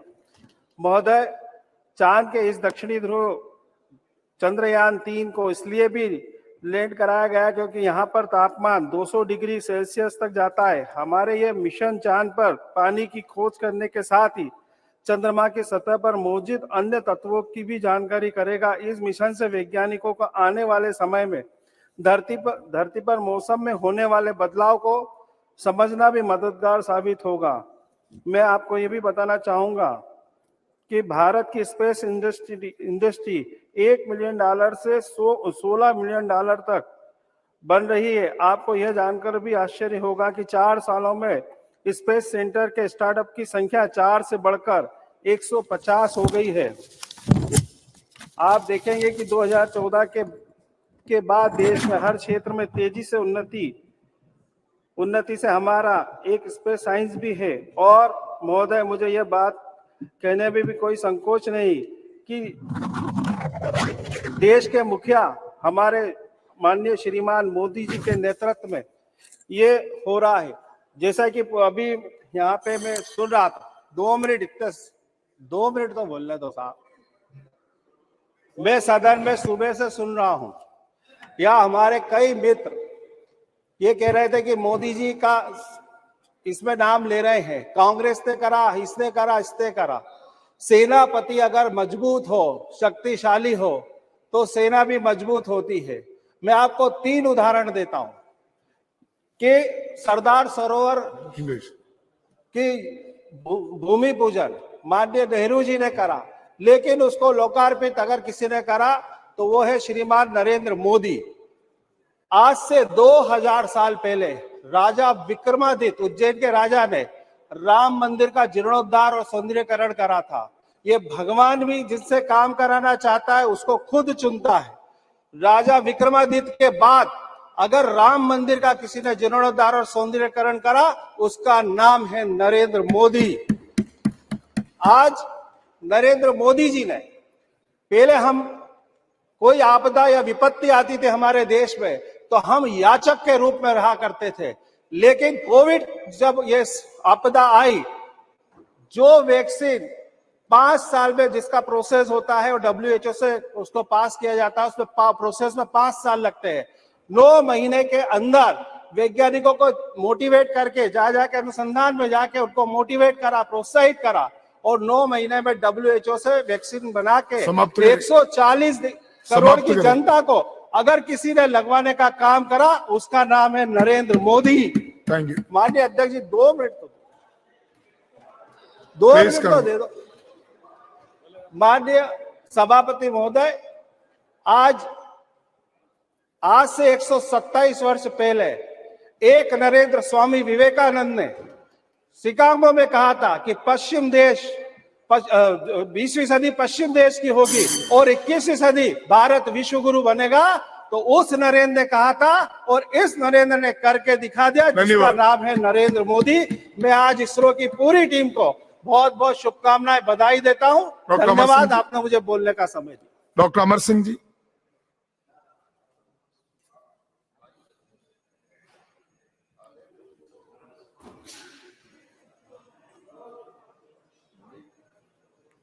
Doctor Amar Singh ji. Yes sir, mike is not coming. Mike is there. बहुत बहुत धन्यवाद सभापति जी, मुझे चंद्रयान की सफलता पर बोलने का मौका मिला है।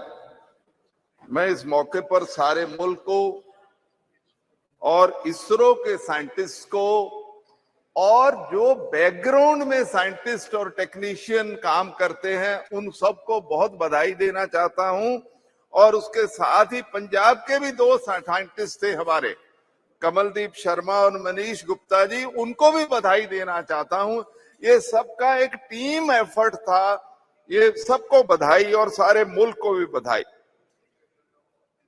अब सर, ये मेरे बहुत सारे साथियों ने बहुत सारी बातें बोलती है, मैं बहुत इतिहास में नहीं जाना चाहता हूं, लेकिन ये सफलता क्यों प्राप्त हुई? ये सफलता इसलिए प्राप्त हुई कि इस मुल्क में पंडित जवाहरलाल नेहरू ने साइंटिफिक टेम्पर का एक नींव रखी थी। उन्होंने एक नींव रखी। सर, अपन यकीन नहीं कर सकते, 1952 में MIT की ली पर IIT खड़गपुर रख दिया था, उसका शिलान्यास रख दिया था 1952 में। 1962 में इसरो बनता है। तो बहुत सारी लंबी कहानी है, मैं उसमें सारे में नहीं जाना चाहता हूं। और इसरो की तो इतनी कहानियां हैं कि 1975 में अपने रशिया की मदद से आर्यभट्टा भेजा, 1982 में अपन ने कलर टीवी लेके आए एशियड में, तो बहुत सारे इनसेट अपने वाला 1983 में आया। तो मैं उसमें बहुत सारी बातों में जाना नहीं चाहता। सवाल सिर्फ अब ये उठता है कि scientific temper, scientific institution, scientist चाहिए जो ये काम करते हैं, और पॉलिटिकल सपोर्ट चाहिए, ब्यूरोक्रेटिक सपोर्ट चाहिए, फाइनेंशियल सपोर्ट चाहिए। अब सर, अपन पहला मुल्क है जो चांद के सदर्न पोल पे लैंड किया, 4th वैसे दुनिया में है। बहुत बड़ी प्राप्ति है, इसमें कोई शंका वाली बात नहीं है।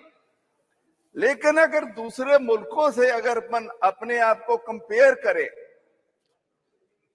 तो सर नासा का बजट $25 बिलियन है पर एनम, अपना 12,500 करोड़ है, 1.5 मिलियन है। और रक्षा मंत्री जी बैठे हैं, तो इतनी बड़ी प्राप्ति होगी। इस साल उनका बजट कम हो गया, 8% कम है।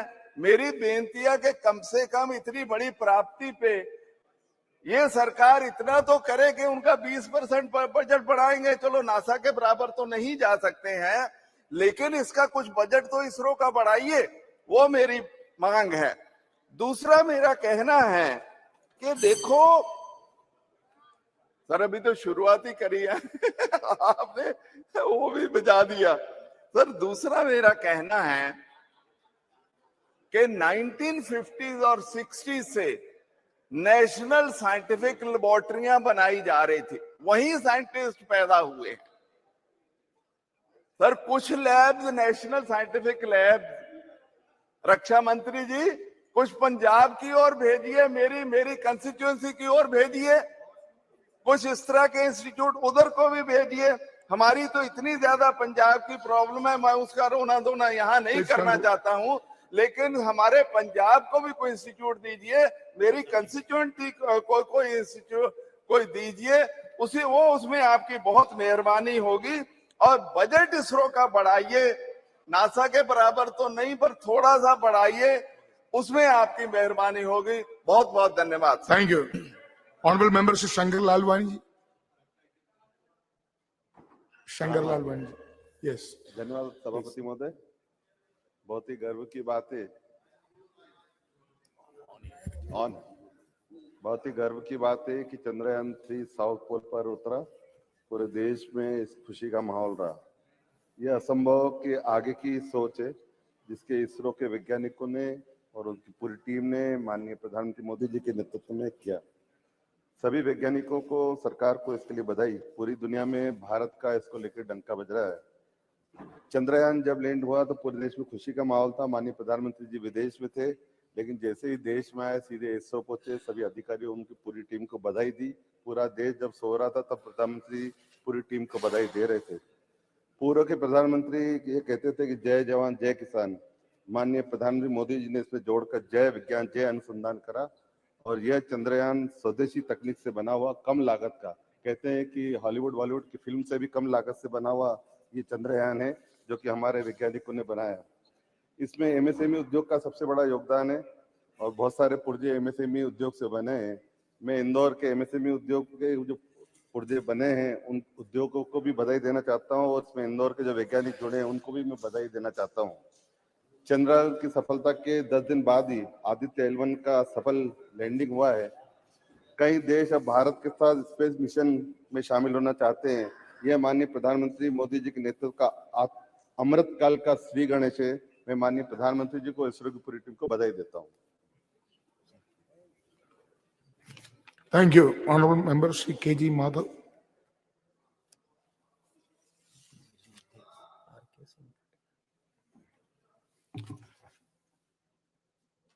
Honorable Member Shri R.K. Singh Patel. सभापति महोदय,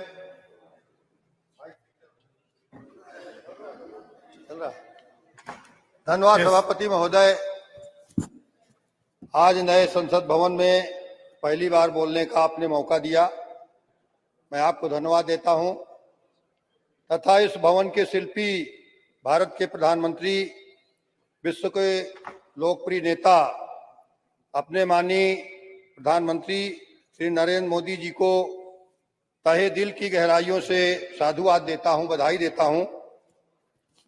महोदय, आजाद भारत में हम जब 75वीं अमृतकाल की वर्षगांठ मना चुके हैं और इस मौके पर 23 अगस्त 2023 का ये दिन हमारे लिए गौरवशाली दिन है, जब हमारे वैज्ञानिकों ने चंद्रयान 3 का सफल प्रयोग पूरा किया है।